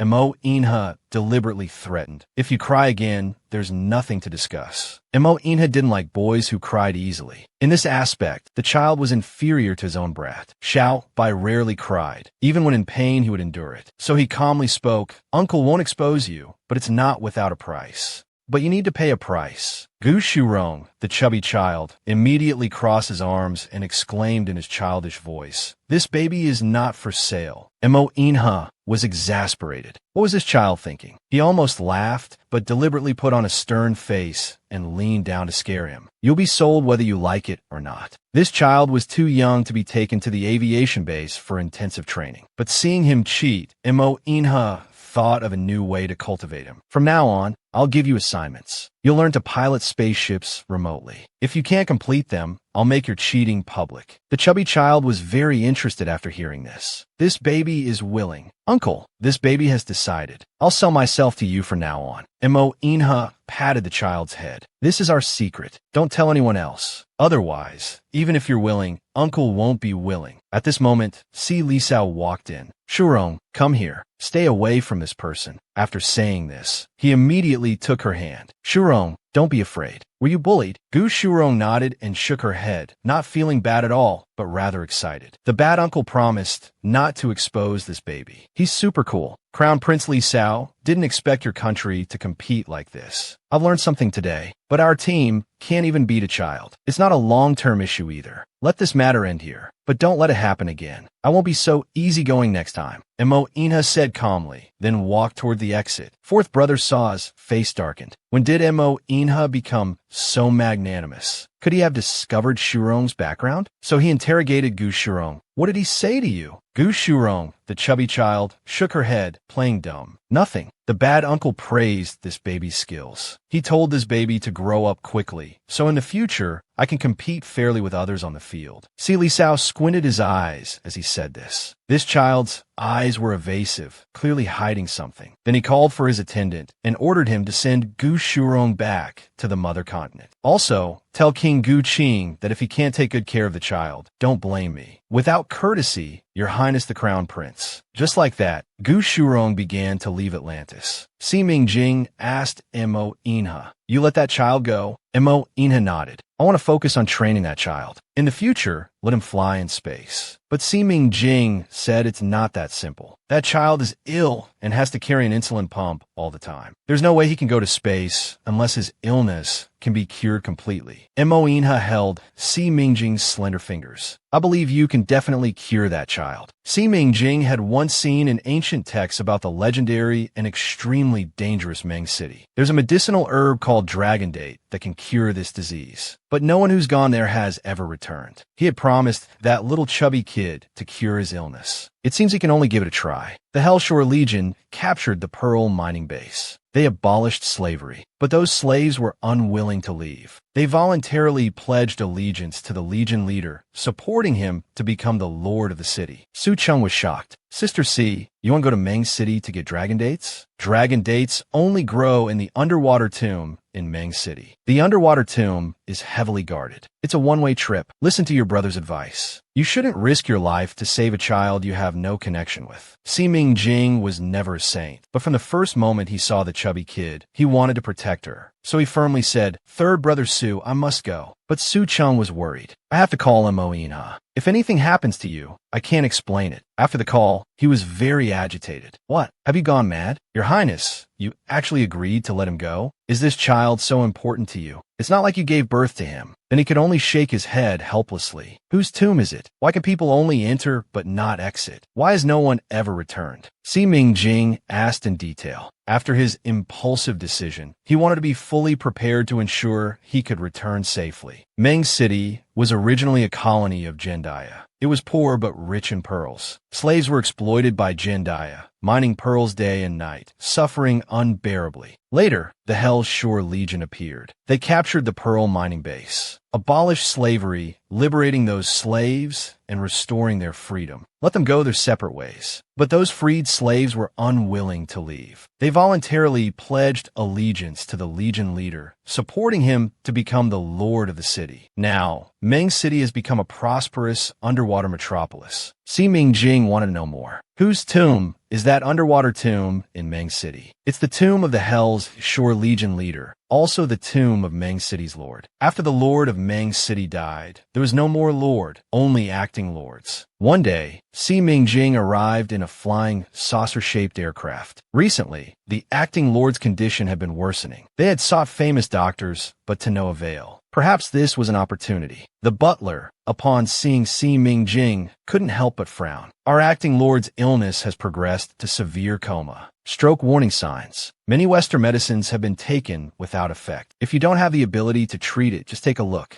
Go through the motions. After all, you're not the only one who can't cure it. Don't try to show off. Don't anger the acting lord. Si Mingjing nodded and followed Butler Yang into the mansion where the acting lord resided. Walking through the long corridors of the castle, he saw murals hanging on the walls every few meters. The butler noticed his curiosity. This is our great lord. Madame Duanmu saw Si Mingjing. Her first impression was that he was unreliable. Her eyes flashed coldly. You dare bring just anyone here. Is it because I'm seriously ill? Are you planning to treat a dead horse as if it were alive? The butler, frightened, quickly put his hand behind his back, gesturing to Si Mingjing to get out fast. But Si Mingjing, neither servile nor overbearing, immediately stepped forward to take her pulse. Madam, since I'm already here, why not let me check your pulse? If there's a 0.0001% chance I can cure your fainting spells, wouldn't that ease your suffering? After a few minutes, Si Mingjing directly prescribed medicine for her. This prescription is for dizziness caused by liver yang hyperactivity. The treatment focus is on calming the liver, extinguishing wind, nourishing yin, and subduing yang. This prescription can cure the disease. Madame Duanmu took the prescription and looked at it. She angrily threw the prescription on the ground. I'm so seriously ill, and you're telling me to drink soup? What a joke. Get out. Don't interfere with my upcoming consultation with a famous doctor. Si Mingjing knew Madame Duanmu wouldn't listen. After being driven out, he specifically instructed the butler, go prepare the medicine. You might as well get the herbs first. Brew it in case drinking it has an effect. He also gave Butler Yang a generous red envelope. Shortly after Si Mingjing left, another famous doctor arrived at the acting lord's mansion to treat Madame Duanmu. He was a Western doctor. Madame Duanmu showed Si Mingjing's prescription to the Western doctor as a joke. The Western doctor shook his head after hearing it. Madam, you needn't bother with a quack. This is called the ignorant are fearless. He's only in his 50s. If it's a stroke, how will he endure the days ahead? And he hasn't waited for the real Lord yet. Madame Duanmu closed her eyes. It was still the Lord's dying instructions. This is the city I built for him. In the future, no matter how many years pass, as long as he appears, he will be the new Lord. But will the he, in the Lord's words, really appear? He will surely keep Meng City for the Lord, waiting for him to appear, to hand over the Lord's city and love to him. If he can't wait, he'll choose a successor, passing it down generation after generation until he appears. At this moment, Butler Yang brought a bowl of soup, respectfully persuading the madam, please drink some soup to soothe your throat. Madame Duanmu took a couple of sips, frowning slightly. What soup is this? I've never had it before. Butler Yang stammered, more afraid of Madame Duanmu's scolding for his audacity. The soup I brought you is the medicinal soup prescribed by Miss C. Hearing this, Madame Duanmu smiled brightly. Very good. You shall be rewarded. One bowl of soup immediately improved her dizziness. She truly is a miraculous doctor. The Lord's tomb. Only Si Mingjing could pass through safely. Could he be the woman the Lord loved the most? Madame Duanmu held Si Mingjing's hand. One bowl of medicine solved my stubborn illness. I underestimated you. Si Mingjing smiled. Madam, this medicine is the achievement of medical predecessors. I just happen to have read more medical books. Madame Duanmu felt he was very modest. When I was young, I also met a very modest yet powerful doctor. You probably don't know him. He was a predecessor in your traditional Chinese medicine field, called Yin Chu Gang. Si Mingjing looked at her in surprise. That's my master. Madame Duanmu was very surprised. You're actually his disciple. I don't know how to repay you. Si Mingjing had been waiting for this moment. I want to enter Meng City's tomb to collect dragon treasure. This dragon treasure is related to a child's life. Madame Duanmu's face changed, flatly refusing. It's not that I'm heartless. I just don't want you to die. The tomb was built by the Lord when he was alive. He set up life and death taboos. In this world, except for one person, no one else can possibly enter. And you're not that person. Si Mingjing was curious. What person? The woman the Lord loved most.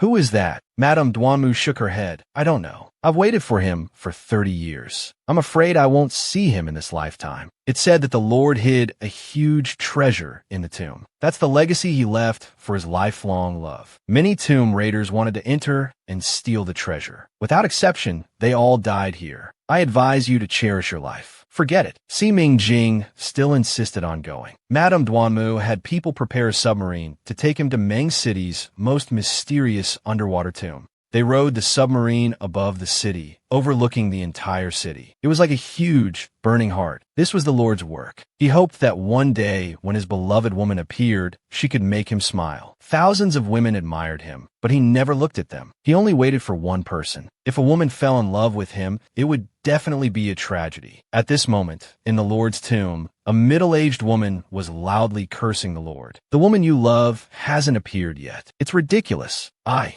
Zhu Lanying, am surrounded by young men every day. I've enjoyed hundreds of men in this life, while you, the mighty lord of a city, died young at your peak. You probably never touched a woman until you died. Stop pretending. You actually just couldn't perform. You didn't dare to touch women, so you imagined a deeply loved woman. Hearing this, Madame Duanmu shouted angrily from afar. Zhu Lanying, shut your mouth. Zhu Lanying wasn't easy to deal with either. Duanmu, you dog, aren't you also in unrequited love with the Lord? Is an impotent man worth your undying loyalty? Madame Duanmu was very angry. Shut up. Don't be disrespectful to the Lord. Zhu Lanying laughed with her hands on her hips. I insist on cursing that dead ghost. He made up a non-existent love to cover up his impotence. You'll never see the woman he talked about appear. Si Mingjing wasn't interested in hearing a woman's unrequited love rant. His gaze fell on the only rope bridge leading forward. He stepped up and walked onto it. Madame Duanmu exclaimed, Miss Si, stop. Don't go over there. Si Mingjing didn't listen to the advice. He calmly walked onto the rope bridge. The rope bridge swayed slightly. Below the bridge was a bottomless abyss. Fortunately, he didn't have a fear of heights. Walking wasn't difficult. He quickly crossed the 5-meter-long rope bridge. At this moment, Zhu Lanying, who was still loudly mocking and cursing, suddenly dropped her jaw. Having crossed the bridge, Si Mingjing stood on the other side, confused. Madam, what's the problem? Madame Duanmu hadn't recovered yet. How did you cross the bridge? Si Mingjing's phoenix eyes narrowed slightly. I just walked across naturally. What's wrong? Madame Duanmu's tone was very shocked. Until now, you are the first and the only person to cross the bridge safely. Could you be that person? Impossible. Zhu Lanying was stimulated and loudly refuted. The bridge must be malfunctioning. Now anyone can walk across. Haha. She also strode towards the bridge. As long as she crossed the bridge, she could enter the tomb. But as soon as one of her legs stepped on the bridge, thunder and lightning suddenly flashed in the air raid shelter. In an instant, Zhu Lanying's body was like being electrocuted. Her whole body trembled. Her hair exploded. Madame Duanmu immediately burst into tears. There's absolutely no mistake. The Lord said, only his lifelong awaited love could cross the bridge. This young lady is the Lord's lifelong love, Meng City's future new Lord. After 30 years, I've finally waited for you. Si Mingjing felt complicated. What lord's love? He just always had better luck. The Prince of Atlantis was actually the Lord of Meng City. This was an underground palace he specially built for Si Mingjing. Si Mingjing strolled leisurely and finally saw a door at the end of the tunnel. A night pearl was inlaid on the stone door. He reached out to touch it. Suddenly, a virtual screen was projected from the night pearl. A question appeared on the screen. Who are you? Si Mingjing hesitated. I am Si Mingjing. 3 big exclamation marks appeared on the virtual screen. A mechanical voice said, "Answer incorrect. Please answer again. You have a total of 5 chances to answer. You have 4 chances left. If you answer incorrectly 5 times, please come back in 24 hours." Si Mingjing held his forehead, thinking, how should he answer this question? After some thought, he said, "I am the person you've been waiting for." Answer incorrect. You have 3 chances left. So who exactly am I? Si Mingjing pondered for a long time. I am the woman you love most. Answer incorrect. You have 2 chances left. Si Mingjing pinched his brow, muttering, "Who do you think I am?" He was just talking to himself, but the words were recognized by the voice input system and became an answer. He lost another chance. Now only one last chance remained. Si Mingjing didn't dare to speak carelessly again. At this moment, Mo Inha called. Si Mingjing decisively hung up. Then he replied with a WeChat text message. "Can't talk. Now, there's a situation like this. The Lord is waiting for his beloved. I guess the answer might be." After seeing this, Mo Inha directly sent a voice message. Si Mingjing was speechless. "The answer you gave? Are you really not messing with me?" Montak Yinha Puwali Pezu Audit. Si Mingjing refused to chat further, lazily leaning against the door, thinking hard. Really couldn't think of an answer. Forget it, just make something up. Right or wrong? He couldn't answer anyway. Thinking this, the corner of his mouth curved slightly. He really gave up and casually answered, "Baby." However, the impregnable stone door slowly rose. "Congratulations. The answer is correct." Si Mingjing was surprised and delighted. Moina's answer was actually correct. His luck was even better than mine. He walked onto the stone bridge and looked down. In the pond were lush green plants. It was the dragon claw he had been looking for. Finally, he noticed the large amount of gold, silver, and jewels in front of him. Rather than a tomb, this was more like a palace built for a beloved. But what virtue did he, Si Mingjing, possess? How could he be the woman deeply loved by the city lord? And the password to open the door? Si Mingjing had a bold guess in his heart. He immediately called Mo Inha. Suddenly, a phone ringtone sounded in the quiet world. Si Mingjing was startled, almost scared out of his wits. He was the only one in this underground palace. How could there be another phone ringing? Mo Inha, is that you? At this moment, the call connected. Mo Inha's deep laugh came through the phone. "Mingjing, how are you so clever?" Si Mingjing's phoenix eyes narrowed. "You cracked the password in advance, set a new one, and waited here like a tiger watching its prey? Why didn't you think that I might be the Lord of Meng City? This is an underground palace I specially built for you." Mo Inha stood tall in front of him. "I saw the city lord's photo in the corridor of acting Lord Madame Duanmu's house. You two don't look alike. Then did you ask what the city lord's name was?" Si Mingjing shook his head. "I didn't ask. At that time, before he became the Prince of Atlantis, he thought being the Lord of the city was already quite impressive. But he just wanted to build a home for him in advance. A home where a girl would be willing to live and feel comfortable, thinking that after completing 100 tasks, if he was willing to be with him, they would live here. Now this place is just a nearly forgotten property. Although we won't live here anymore, it could be a good place to do that thing." At this moment, delicate peach blossom petals fell into Si Mingjing's hand. The fresh floral scent was particularly intoxicating. "This place is just like a home." That city lord was romantic and affectionate. It's a pity his lifelong awaited love couldn't see all this. Mo Inha wrapped his arms around her waist. They looked at Si Mingjing together. He asked, "How did you get in?" "If I had known you could enter, why would I have waited for Madame Duanmu in vain?" Mo Inha looked at her blushing face, feeling slightly moved. "I wanted to give you a surprise. Besides, you're a doctor. How could I stop you from practicing medicine? That would be ruining your good fortune." Si Mingjing was still pondering this question. "Tell me again how you got in. How did you break the bridge lock,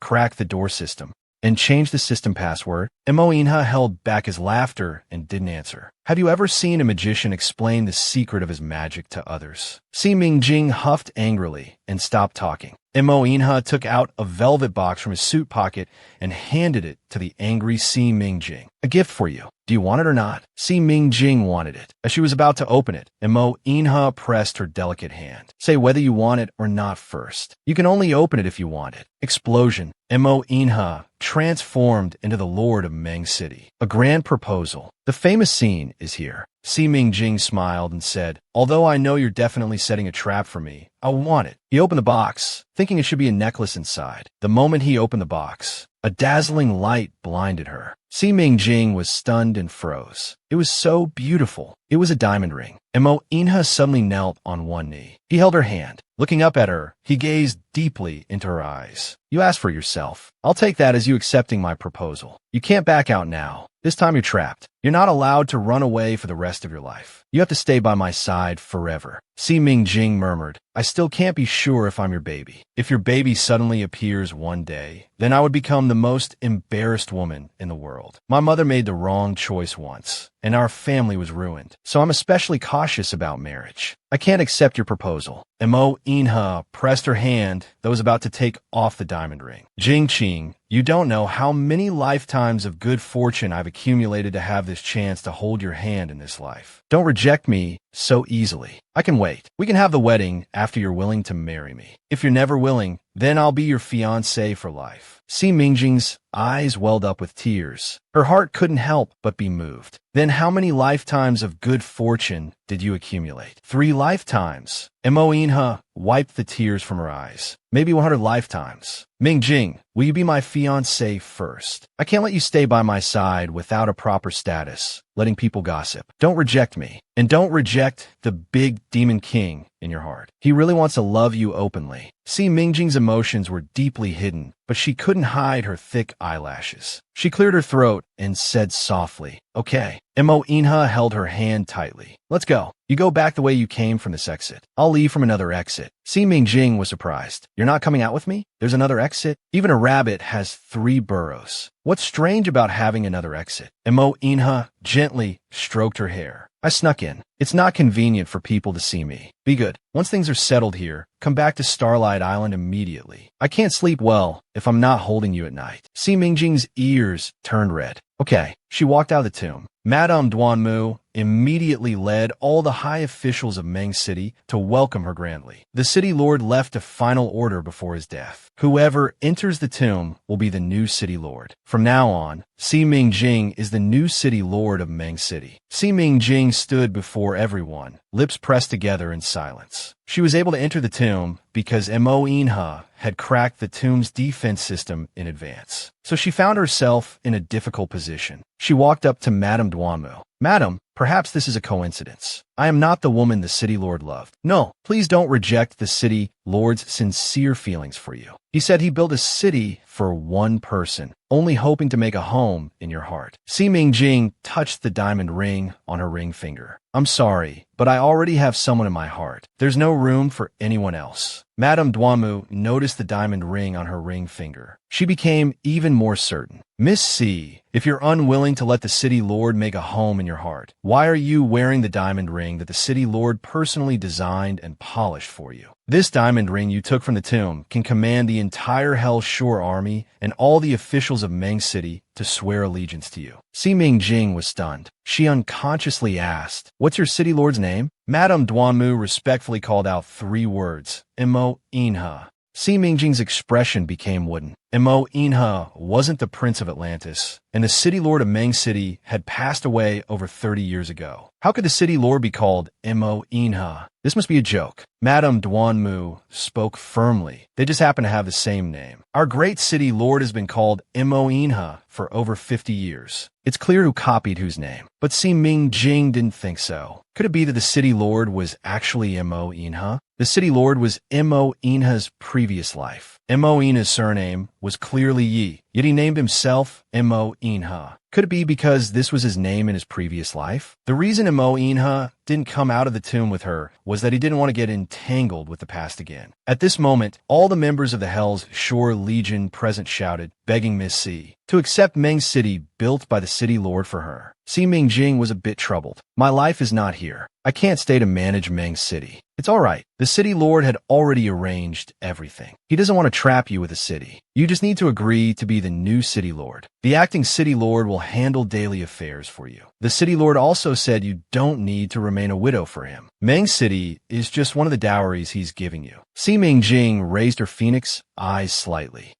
Perhaps the city lord left you other dowries, but he didn't tell me before he passed away. Si Mingjing's lips curved into a smile. This was an offer too good to refuse. If she rejected it again, it would be ungrateful. Then she raised her head, looked around, and said, "Please rise. I will accept this grand gift of Meng City. From today on, I will do my utmost to protect all the citizens of Meng City." To sneak out of the mother continent, little chubby Gu Shurong actually transformed into a pretty little girl. Si Mingjing had already planned the new direction for Meng City's future development. Meng City would move towards new glory. In the future, besides the pearl industry, Meng City would also artificially cultivate medicinal herbs like dragon dates, greatly developing the pharmaceutical industry. Mo Inha suddenly hugged her from behind. Si Mingjing curiously asked, "The city lord of Meng City was your previous life?" Mo Inha nodded affirmatively. "I told you early on, there's a baby living in my heart. I built Meng City for my baby." Mingjing, the fact that you could pass through the lock bridge proves that you are my baby. Although I'm not 100% certain, I guess we've been living in each other's hearts life after life. It won't change because of rebirth. So, I made special settings for the lock bridge, also to verify this point. The facts prove that my guess was right. You will always be mine. Si Mingjing knew that the big demon king would always live in her heart, life after life. This was the dragon contract she had signed herself. How did you die so young at 27 in your previous life? Mo Inha heard the sadness in her voice. At 27, I completed the task of that life. The goal was to eagerly start the next task, because his ultimate goal was always to find his baby. I've already got the dragon dates. I want to go to the mother continent tomorrow to treat Xiao Shurong's illness, Si Mingjing said, and was about to turn to leave. But Mo Inha grabbed her wrist. Don't I need to find a way to invite him here? He had a feeling that if Si Mingjing went to the mother continent, he would lose her. The next day, a real spaceship capable of flying into space, like a behemoth, stopped at the Yi family estate. Seeing this behemoth, Yin Yinbai excitedly exclaimed, "Wow, is this spaceship for young master to practice?" "Dad, dear Dad," Mo Inha suddenly poured cold water on his son. "It's not for you to play with." "Then who's it for?" "Young master is Dad's own son, you know." Mo Inha was cold-blooded and heartless. "So what? I don't raise spoiled rich kids here. If you want to get on it, practice hard. In the future, let your abilities speak for themselves." At this moment, a wow sound came from not far away. The bad uncle didn't lie to me in WeChat after all. I snuck out from the mother continent this time. Indeed, Mo Inha saw the child in front, and his expression froze for a moment. Yin Yinbai's jaw had already dropped. "Am I seeing things? Little chubby, is that you?" Gu Shurong smiled mischievously. "I had to disguise myself to shake off the bodyguards and sneak out. How do I look? Pretty, right?" Yin Yinbai scurried over to Gu Shurong's side and hugged her tightly. "Little chubby, did you come to play with young master? This baby has no interest in playing with you." Gu Shurong mercilessly pried off Yin Yinbai's wolf-like hands and excitedly looked at the spaceship. Mo Inha shook his head regretfully. "That's an exaggeration. Little Shurong, haven't Embi's talent. Your technical skills are solid, but your physical condition is your weakness. When you fly into space, your insulin pump might not withstand it. It might explode in space, endangering your life." Chubby Gu Shurong's mood instantly plummeted. Crystalline tears rolled down. Yin Yinbai came out to comfort him. "Little fatty, don't cry. Young master will ask Jing Jing to treat your illness." Suddenly, Si Mingjing walked over. "I only need half a month to cure your illness. Can you stay?" Hearing this, Gu Shurong took out her phone to call Gu Qingwang. The beautiful Aunt Si said she can cure this baby's illness. Oh, Prince Mu had already guessed who the beautiful aunt in his nephew's mouth was. "I want to talk to her. Give her the phone." "Hello, I'm Si Mingjing. I'm really sorry. We shouldn't have brought the child over without notice." Hearing Si Mingjing's voice, Gu Qingwang's eyes moistened with excitement. "You have a doctor's heart. I'll trouble you to take care of my little brat for now. Have you been well these years?" Si Mingjing slightly tugged at the corner of her mouth. "What's with that last sentence? Do you know me?" Gu Qingwang thought to himself. "More than just know. You little brat. Have you forgotten when I took you around, eating everything in sight? Well, if you've forgotten, you've forgotten. I'm not hurt at all. Being hurt wouldn't help anyway. You wouldn't call me brother anyway. Gu Qingwang felt extremely regretful inside. We have a long future ahead. Take good care of Shurong's illness. I'll definitely thank you properly. And so Gu Shurong stayed. Si Mingjing would personally brew medicine for the chubby kid every day and strictly control his diet. She hoped he would lose weight, which would be beneficial for treating his illness. Meat, meat, meat, meat. I want to eat meat. Chubby Gu Shurong would roar every day to find meat to eat. One day, the chubby kid scurried into the kitchen. He brought over a stool, stood on it, and scooped out all the ribs from the stew pot. He chomped down all the ribs, gobbling them up. At this moment, the stool became unstable. Gu Shurong accidentally fell into the bone soup. The chubby kid immediately shouted, "Help! I can't swim." Little chubby Gu Shurong turned out to be a little dragon cub too. Could his sister-in-law have had quadruplets? The little dragon cubs that appeared recently were all his brother's flesh and blood. Gu Shurong kept struggling, but suddenly lost strength and sank straight down. In the next instant, he turned into a super mini Q version fat dragon. At this moment, with a creak, the door opened. Si Mingjing reached in and scooped the little fat dragon out of the pot. He kept staring at him. Finally, Shurong became confused. Gu Shurong was like a startled bird. This baby will never steal meat again. Si Mingjing was surprised and delighted.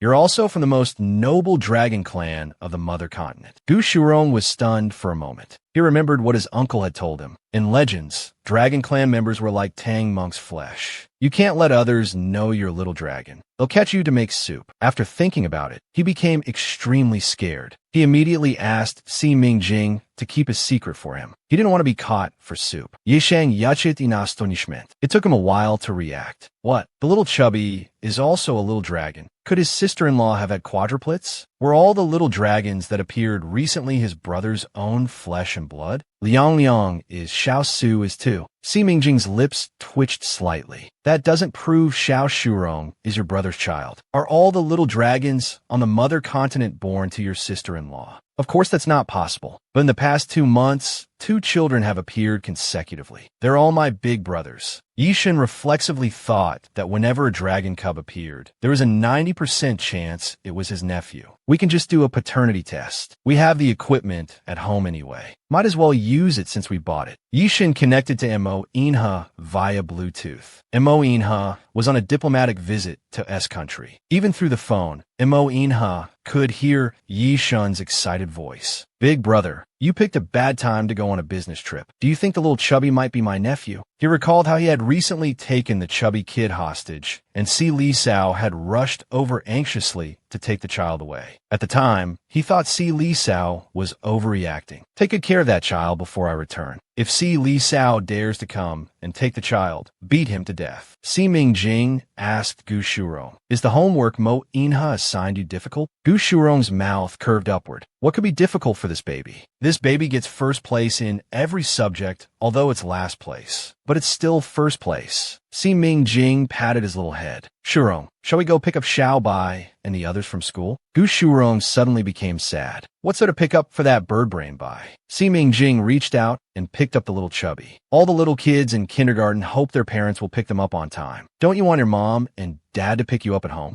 Gu Shurong looked arrogant. The butler always picks this baby up. This baby doesn't care at all. Classmates who get picked up by their parents are like babies who haven't been weaned. They won't amount to anything in the future and can't do great things. Si Mingjing's eyebrows furrowed. Then what about your mom and dad? Gu Shurong remembered what his uncle had told him. Your dad is a jerk. He's already dead and gone to heaven. Uncle will protect you. At that time, he wanted to pilot a spaceship to the sky so he could see his dad, to see what kind of jerk he was. Mo Inha, who was rushing back, suddenly sneezed. Feng Ju smiled. Think once, curse twice. Remember thrice, your excellency. Someone is cursing you. Mo Inha raised his hand and looked at the watch on his wrist. Tell them to go faster. I can't wait to do the paternity test. Quadruplets. Mo Inha had found another son. It seemed he needed to investigate how many little dragons there were on the mother continent. At Silver Sea Tower, Si Mingjing was walking on the sidewalk holding the little chubby's hand. Sheng Luyun saw him, with a face full of smiles. He took the initiative to greet him. Mingjing, what a coincidence. Si Mingjing was curious. Mr. Sheng,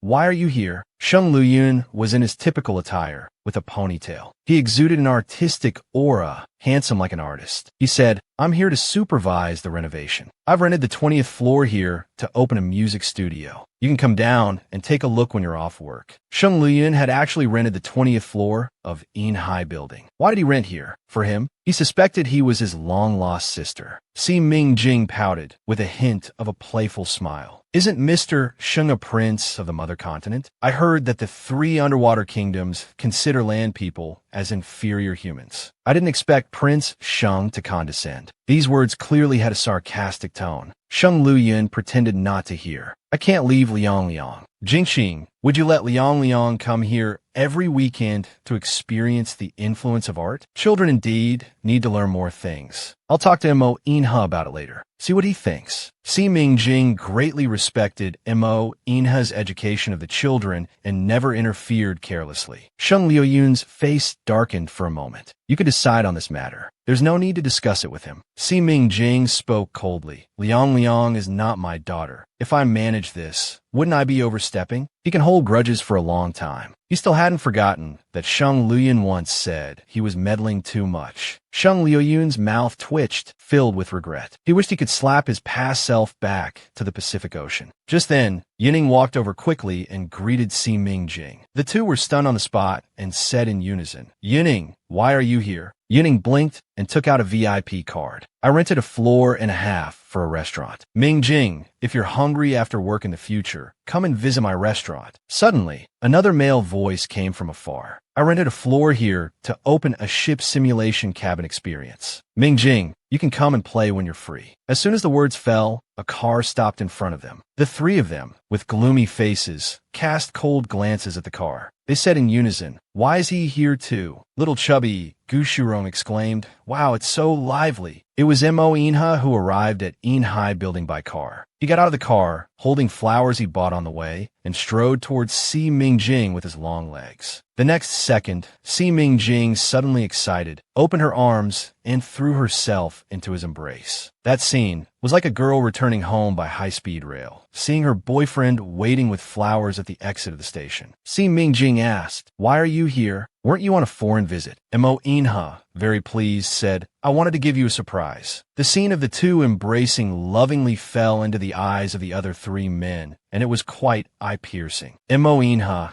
handed a bouquet of roses to Si Mingjing. Later, we'll do a paternity test. Si Mingjing held the flowers and lowered her head to smell them. You're really doing a paternity test? I asked. This child's father has passed away, and the mother is in seclusion practicing. Don't jump to conclusions. Don't tell me all the little dragon cubs in the mother continent are your children. Mo Inha was enlightened by these words. Dream Girl has a point. I'll check how many dragon cubs there are in the mother continent another day. Hearing this, Sheng Luyun and Yun Ying's minds buzzed simultaneously. Sheng Luyun sneered, angrily facing Mo Inha. You shameless bastard. All the little dragon cubs in my mother continent have become yours? One day I'll have 2 and make them call you dad. How absurd. Mo Inha didn't respond to Sheng Luyun's words at all. He laughed and said, you can't even find a wife, stealing my daughter to raise, and shamelessly asking my daughter to call you uncle. No wonder your face is so big. At this moment, Feng Zhu came up to report to the Lord. The paternity test device has arrived. Mo Inha reached out and pulled a hair from the chubby baby's head. The chubby baby cried out in pain, Uncle, why are you pulling my hair? Mo Inha thought to himself, this must be his own son. Otherwise, how could the chubby baby have a talent for aviation? Then, he asked who told you your father had passed away. Gu Shurong replied, my uncle wouldn't lie to me. Mo Inha's face turned extremely sour. How come it's uncle again? Looks like I need to focus on investigating the mother continent. All the dragon children who were not raised by their parents, but by their uncles. The 2 of them left with big strides, in sync. They opened the WeChat group. Sheng Luyun immediately tagged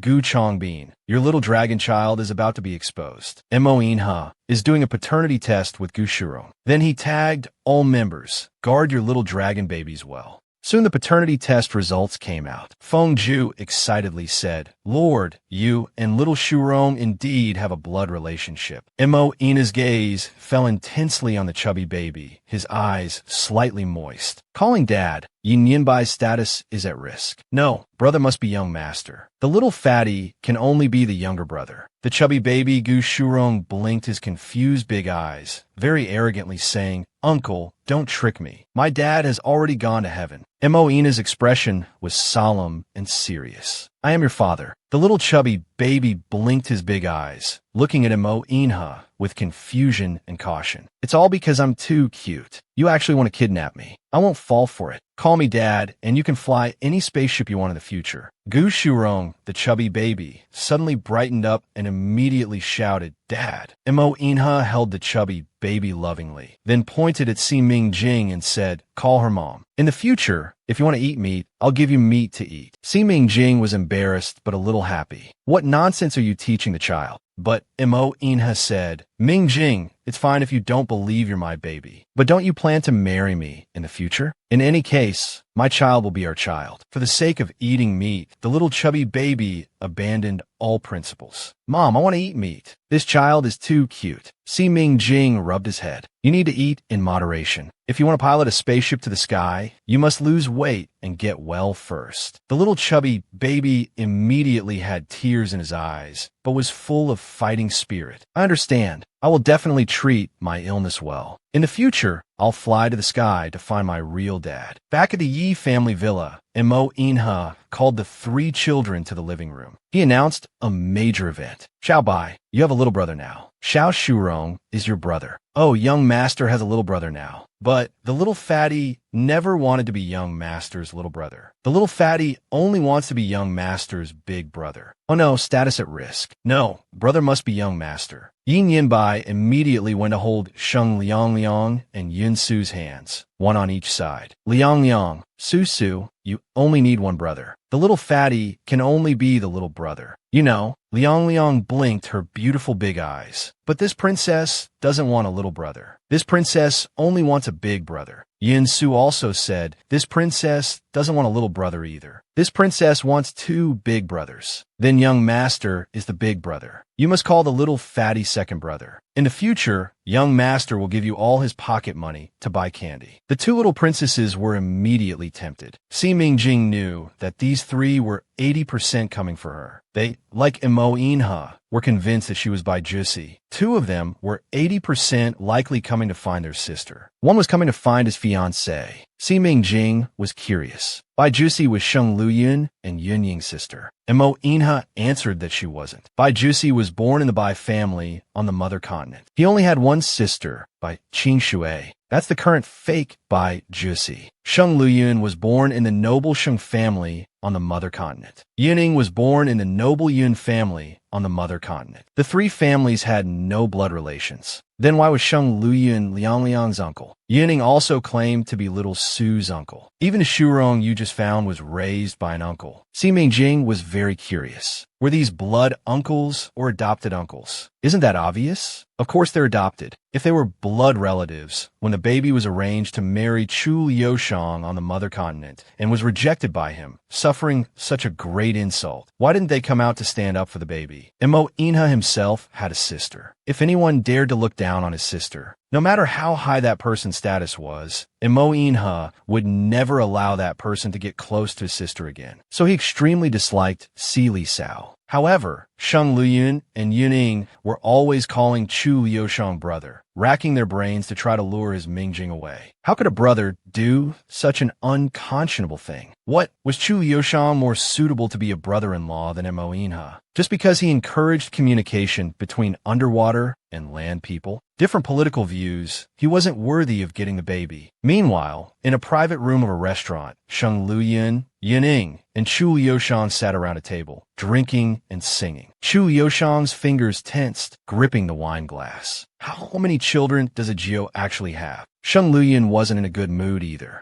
How come you're rejecting her just because my sister has 2 more children? How is that possible? No matter how many children, I would treat them as my own. Chu Liushang had never doubted himself on this point. Sheng Luyun sneered. That settles it then. What you need to do now is to snatch my sister away from Mo Inha. Are other things important? How could Chu Liushang not want to? But he had once again lost the initiative. Even if given another chance, it was still Mo Inha who first recognized Ajio and established a relationship with her. Thinking about how their sister only cared for Mo Inha, Yun Ying and Sheng Luyun said with gloomy faces, "If I were you, I would use any means to snatch back the woman I love. To dominate the world, there's no couple that can't be broken up. They're only supporting male characters who don't try hard enough." Chu Liushang's expression changed abruptly. "I'm not a supporting character. I am Ajio's officially betrothed fiancé. And Mo Inha is the real supporting character." Si Mingjing finally believed she was by Jusi. Those who came after tried to prevent her from being reborn through Si Yao's womb, so they tried to kill her. Yuan Yin opened a restaurant. The name was simple and catchy, just called Little Sister Restaurant. Si Mingjing's eyes shone brightly. "Are you my brother?" A smile couldn't help but spread across Yun Ying's cold face.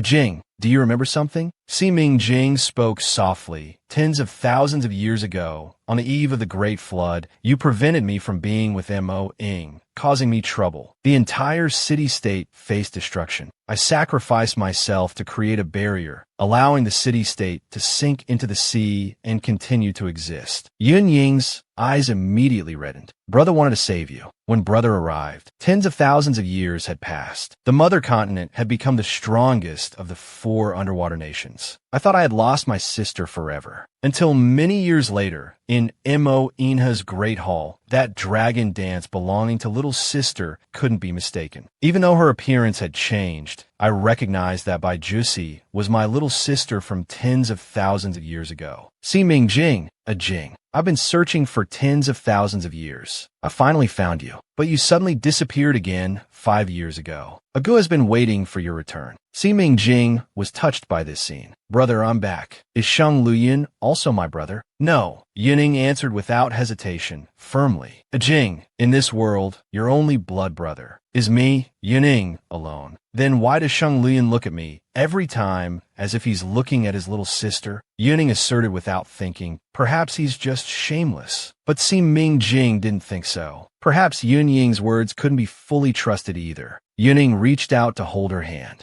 "Jing, come back to the mother continent with me." Si Mingjing hesitated. "But Xiao Bai, Liang Liang, Su Su, Little Shurong, and Mo Inha are here. Only in the Yi family do I feel at home. I don't want to leave here." Yuning spoke very seriously. "Jing, you shouldn't indulge in romance. You have more important things to do. Xiao died because of you. How could she rest in peace if this great revenge is not avenged?" A cold light flashed in Si Mingjing's eyes. "What did you say?" "My mother met her demise because of me. The dragon clan is immortal and can be reborn through another's womb. Xiao was to be reborn through you. But someone on the mother continent didn't want you to be reborn, so they instructed the Song family to harm your mother." Si Mingjing clenched her fists. "Who's the mastermind behind this?" "I don't know. What I just said was only my speculation. You need to find the answers yourself." Yuning cast the bait. He wanted to lure her to the mother continent. A few days later, Si Mingjing came to the prison to find Fong Jing. "Who else was involved in harming my mother?" But Fong Jing refused to say anything. Si Mingjing raised her hand and gripped her chin. "This is your last chance. If you still show no sincerity, your daughter will live in hell in the future." Fong Jing panicked immediately. I'll talk. It was Bai Jusi. They wanted to deal with Bai Jusi." Si Mingjing asked who they were. Fong Jing didn't know herself. "My sworn brother Huahai Lu took me to a place. That person sat behind a screen. They said if I could make Si Yao die, they would help me get Song Tongfei and the Si family's vast fortune. So I planned this murder and framed someone else. But things went wrong. For some reason, although Si Yao was sentenced to death, it wasn't carried out on the spot. Instead, she was sent to prison. That person was very angry." Si Mingjing frowned. "Why would this matter be related to Bai Jusi?" Fong Jing's eyes darkened. "I don't know, but I once overheard the whole family talking. They said this incident indirectly killed Bai Jusi." Si Mingjing made a bold guess. To prevent Bai Jusi from being reborn through Si Yao's womb, the mastermind tried to kill Si Yao. But Si Yao escaped death and was only sent to prison. Then she gave birth to her. So she, Si Mingjing, was by Juicy. Si Mingjing confirmed that her identity was indeed by Juicy. Then, the four little dragons at home were the ones she gave birth to for Mo Inha. From the beginning, Mo Inha was certain that she was by Juicy. She thought he missed his late wife too much and was treating her as a substitute. It turned out his love had always been sincere and single-minded. Mo Inha was waiting for her at the prison gate. He leaned against the white luxury car, leisurely basking in the evening sunlight, casually waiting for her. Si Mingjing walked over leisurely. She reached out and actively hugged Mo Inha. She gently rested her head on his chest. Mo Inha's eyes deepened, surprised by her intimate gesture. "What's wrong? Are you still sad about your mother, Si Yao? I've already urged the judicial department. Within 3 days, the Song family will be sent to prison to fulfill your wish." Si Mingjing looked up and met his gaze. "Thank you, Mo Inha." Mo Inha was in a good mood. "What do you want to eat tonight? Let's find a restaurant to celebrate properly. I want to eat at home." She had confirmed her identity as by Juicy. So the four little dragons at home were the ones she had given birth to for Mo Inha. Yin Yinbai and Gu Shurong were playing around in the garden. At this moment, Xiao Bai, who was running in front, accidentally tripped. Si Mingjing immediately stepped forward to help him up, anxiously asking if he was hurt. Jing, young master doesn't hurt at all. Even if it hurts a little, young master has to endure it. A real man shouldn't cry in front of women. Si Mingjing blew on his wound. Xiao Bai, don't call me Jing anymore. Can you call me Mom? Xiao Bai blinked his big eyes, thought seriously for a moment. Jing, are you going to be my stepmother? I've always been your mother. At these words, not only did Xiao Bai suddenly look up, but even Mo Inha, standing beside, fixed his deep gaze on her. His throat suddenly tightened. "Have you remembered everything?" Si Mingjing shook her head. "I've confirmed. I am by Juicy." But Mo Inha continued. "You confirm from Fong Jing that you are the reborn by Juicy. Your memories are gone. There's still one question. Who is the person behind trying to prevent your rebirth?" After saying this, he turned and left. Si Mingjing followed behind, anxiously asking Mo Inha,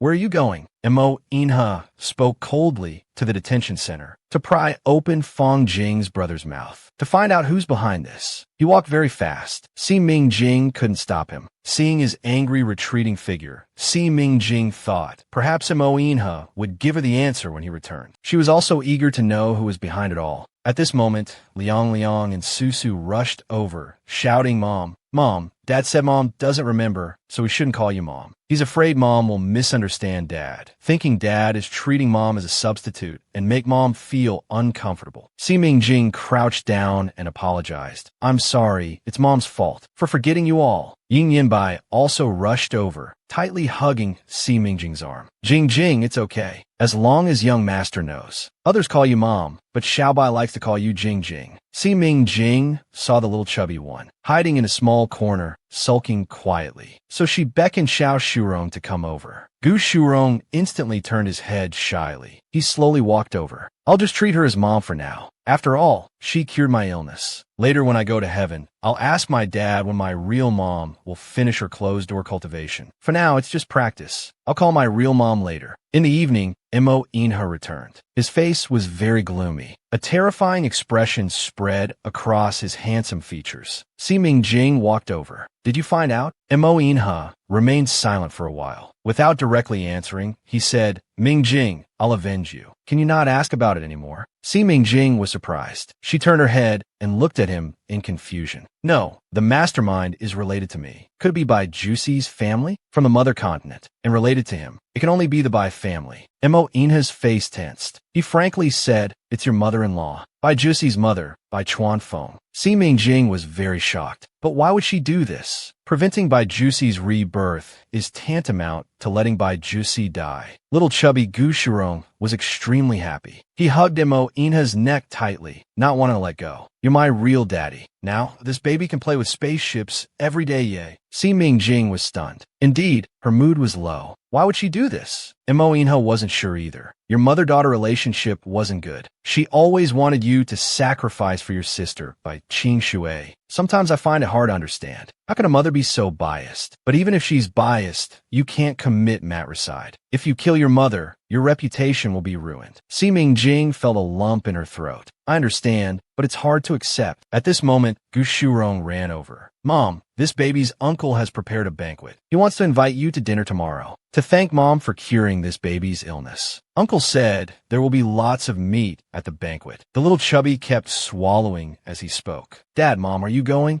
Gu Changbing booked a private room at a famous restaurant in the capital of a country, specifically to treat Si Mingjing to dinner. Si Mingjing and Mo Inha brought the children to the restaurant. In the private room, they saw Sheng Luyun, Yining, Liang Liang, and Yunsu. They immediately rushed overexcitedly, calling out Uncle 3 times. The 3 little dragons ran towards 3 different people. Only Yin Yinbai stood quietly beside Mo Inha. Suddenly, he looked up and asked a thought-provoking question. Dad, why does a young master have an uncle? Mo Inha picked him up. With a contemptuous voice, he snorted coldly. Having a dad is enough. What do you need an uncle for? Can an uncle help you inherit the throne? Gu Changbing was overjoyed. He walked up to Si Mingjing and suddenly hugged her, laughing heartily. Sister, you're amazing. For 5 years, I've invited famous doctors, but couldn't cure Shurong's illness. Unexpectedly, with just 1 touch from you, in just over half a month, he's completely cured. Before he could hug her enough, the sister in his arms was pulled away by the extremely possessive Mo Inha. So you're the famous King Gu Qing from the mother continent. I've long heard of your name. It's a pleasure to finally meet you today. Thank you for raising my son. Meeting for the first time, Gu Changbing said, so you're my brother-in-law. It's a pleasure to meet you. Today, we hit it off at first sight. Why don't we raise our glasses and drink? Mo Inha's vigilance dissipated instantly when he heard Gu Changbing call him brother-in-law. This brother-in-law greatly pleased Mo Inha.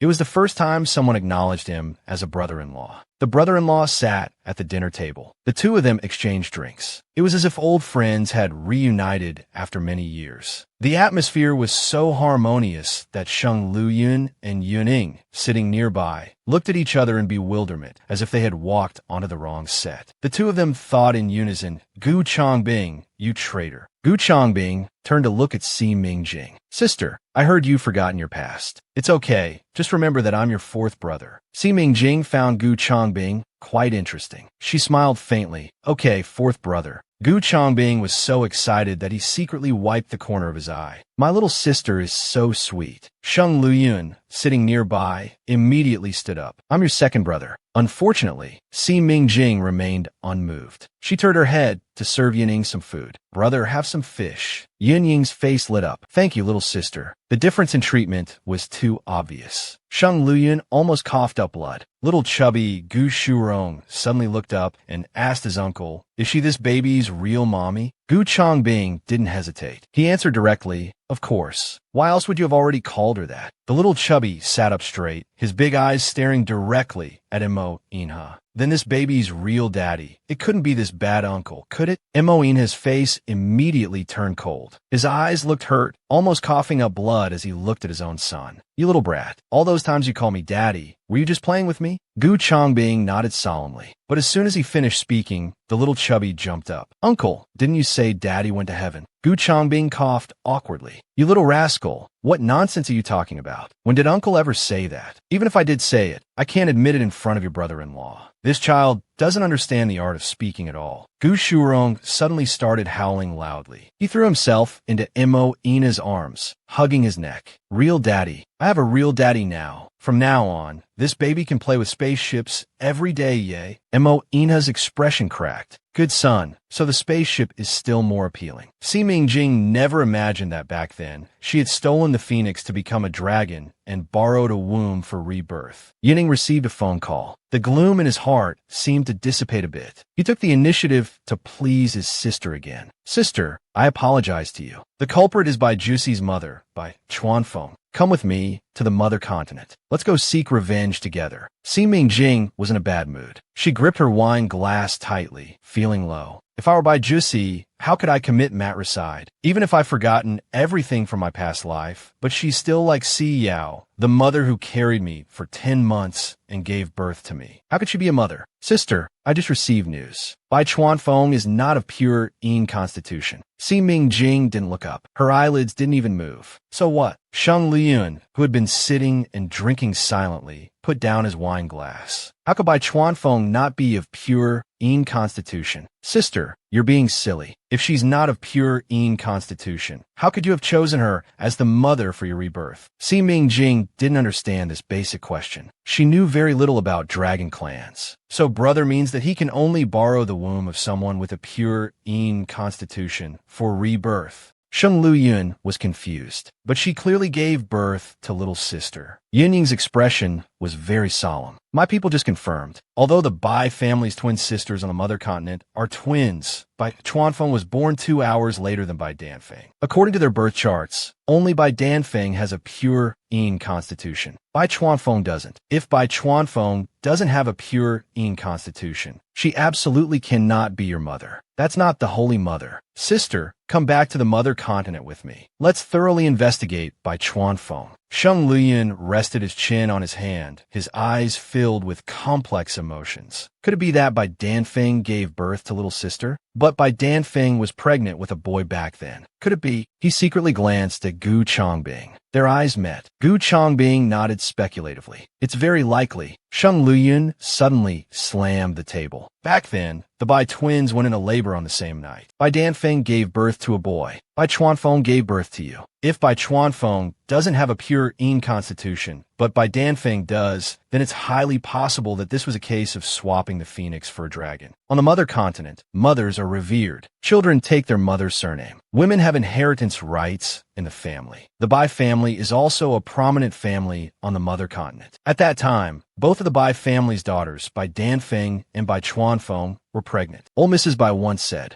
"Whoever gives birth to a daughter will inherit the Bai family's fortune." Is it possible that Bai Danfeng actually gave birth to Bai Jusi, while Bai Chuanfeng gave birth to a boy? But in order to compete for the Bai family's fortune, Bai Chuanfeng switched the two babies. Gu Chongbing innocently persuaded, "Sister, you must return to the mother continent with brother to thoroughly investigate this matter." Sheng Luyun also realized a new approach to bring his sister home. He agreed, "That's right, little sister. You need to go to the mother continent to investigate this thoroughly. If there really was a switch, then we absolutely cannot let Bai Chuanfeng off the hook. It's outrageous." Si Mingjing took it in, frowning slightly and nodding. Mo Inha's internal alarm went off. His gaze fell on Yun Ying and Sheng Luyun, deep and unfathomable. Then he threw out a sentence. "Mingjing, your aunt is on Starlight Island. If you want to clarify this matter, you don't necessarily have to go to the mother continent." After becoming widowed, Bai Danfeng was depressed. After recuperating on Starlight Island for 3 years, a land dweller proposed to her. A young lady from a prominent family in the advanced ocean world marrying a man from a lower-level land world. This made the Bai family lose face. Old Mrs. Bai, in a fit of anger, severed her mother-daughter relationship with Bai Danfeng. Even though this relationship was shocking to the world, she once hesitated. It was your encouragement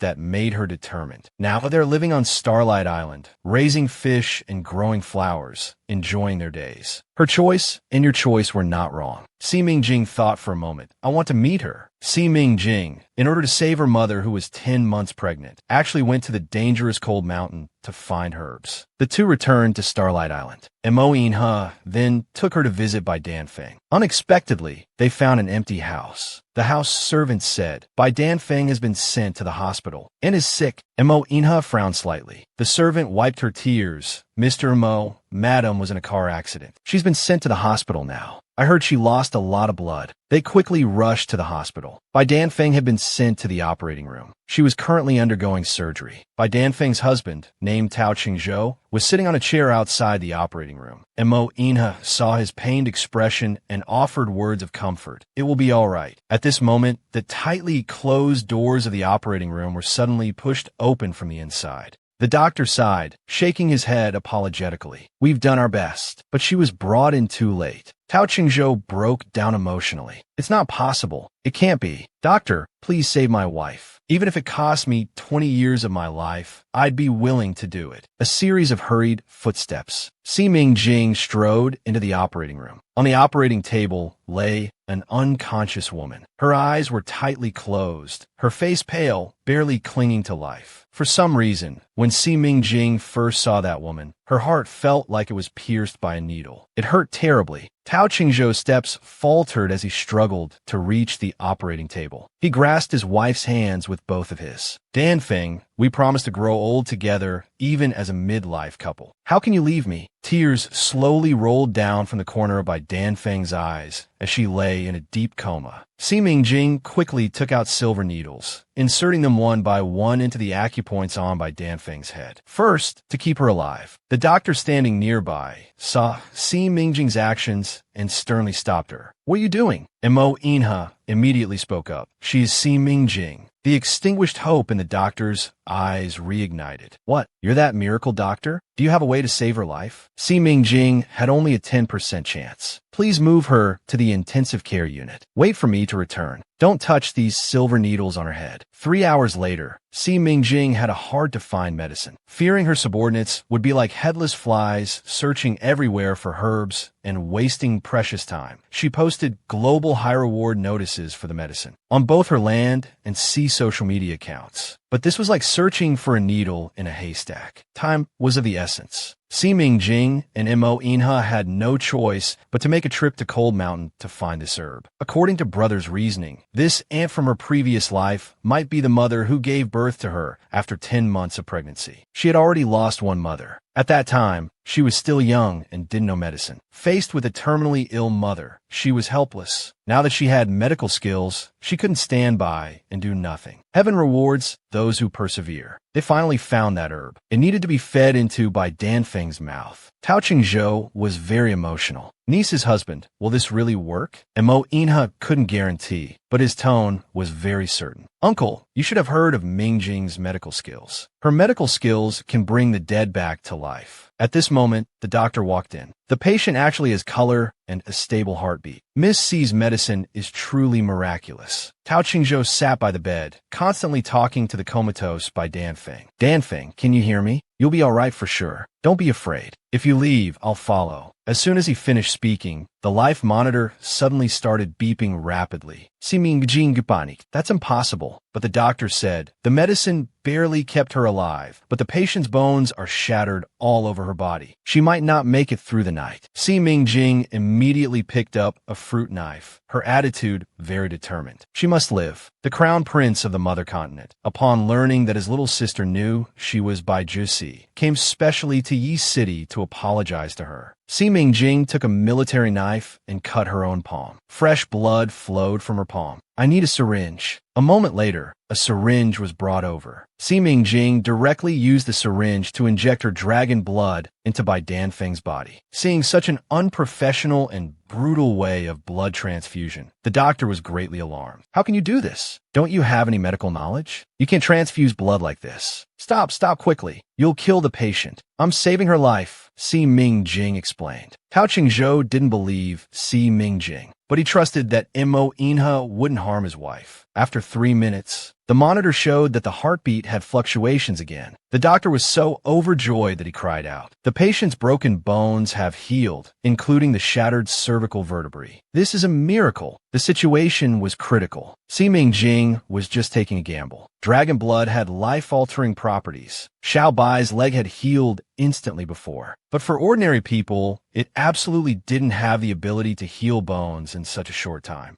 Unless Bai Danfeng truly had a close relationship with her. At this moment, Bai Danfeng suddenly woke up. Tao Qingzhou was overjoyed and immediately grasped her hand. "Danfeng, you're awake." I'm right here." Bai Danfeng weakly raised her eyelids. "Don't be sad. You're hurt." Tao Qingzhou was heartbroken. "I'm fine. It's just a small injury. You'll be all right too. Miss C saved you. To save you, she even cut herself to give you a blood transfusion." Si Mingjing saw that the person she had only a slim chance of saving had been snatched back from death's grasp. She was very happy. This was a doctor's duty. Rest well and recover. You'll definitely get better. Your husband loves you very much. Bai Danfeng turned her head with effort, her weak gaze falling on Si Mingjing. "Thank you, Miss C." Feng Ju investigated the cause of the car accident. Mo Inha received Feng Ju's notification and went to handle this matter. The investigation revealed that the car Tao Qingzhou was driving had been tampered with. The person who tampered with the car was also found. It was actually a servant in Tao Qingzhou's house. That servant had come with by Dan Feng from the underwater world. She had been following by Dan Feng for over 20 years and was by Dan Feng's confidant. Her name was Jiang Rong. Even Mo Inha found it surprising. A confidant of over 20 years actually did such a cruel thing to her own master. Feng Zhu used his mind-reading ability on Jiang Rong. She wasn't by Dan Feng's confidant. From the beginning, she was a spy planted by Dan Feng's side. Feng Zhu whispered in his ear, "Mrs. Bai Dan Feng is very likely to be the crown princess's mother. It should be you who handle the matter of Feng Jing entering the Song family and Huahailu. When Bai Dan Feng sensed that the child swapping couldn't be kept secret anymore, you decided to kill her. Should we tell the crown princess about this?" Montag Yinhe was unwilling. He didn't want Ming Jing to go to the mother continent. Telling her would give her a reason she had to go to the mother continent. But Mo Inha also didn't want to deceive Ming Jing, so he told her about this matter. Tao Qingzhou was entertaining Si Li Sao. He obviously knew his identity, but seemed somewhat nervous and cautious. At this moment, Si Ming Jing pushed open the door and entered. She saw Si Li Sao and greeted him actively. "Crown Prince brother, why are you here too? When did you arrive in Yi City?" "Half an hour ago." Si Ming Jing noticed that Si Li Sao's hand was wrapped in gauze. "You're injured. It's almost healed." Si Li Sao was assassinated in the mother continent. The injury was quite severe. He's been recovering. I came to see Aunt. Aunt's first husband was my uncle. How is her injury? She's out of danger now. With good treatment in the hospital, she should be discharged in half a month. Si Ming Jing smiled lightly. "Crown Prince brother, can we talk outside?" Si Li Sao nodded slightly, looking reserved and profound. The two walked to the corridor outside the ward. Si Li Sao began to apologize. "I heard from Yin Yin that you know who you are. I need to tell you something. I'm sorry. I allowed Bai Qing Shui to parade around with your face. This was my fault. At that time, you had just returned to the Blue Star. I couldn't confirm your identity, so I used some dishonorable means. Can you forgive me?" Si Ming Jing's phoenix eyes narrowed slightly. Was it Crown Prince brother who made Bai Qing Shui have plastic surgery to look like this? Si Li Sao denied it cleanly, his reserved voice steady and dignified. "I only saw her after the plastic surgery and then thought of using her. Using her to let the entire underwater world know that I had abandoned Mo Inha, to make me known as a heartless woman." Si Ming Jing raised her eyes and asked in return. Si Li Sao's face darkened slightly. He rationally avoided this topic. Moreover, in the mother continent, it wasn't a big mistake for a woman to give up a man she didn't love. So he changed the subject. "You call me out here. What did you want to tell me?" "Last night, Mrs. Bai Dan Feng was on the brink of death. I had no choice but to inject her with dragon blood. 10 minutes later, she was healed. Does dragon blood have such miraculous effects on others?"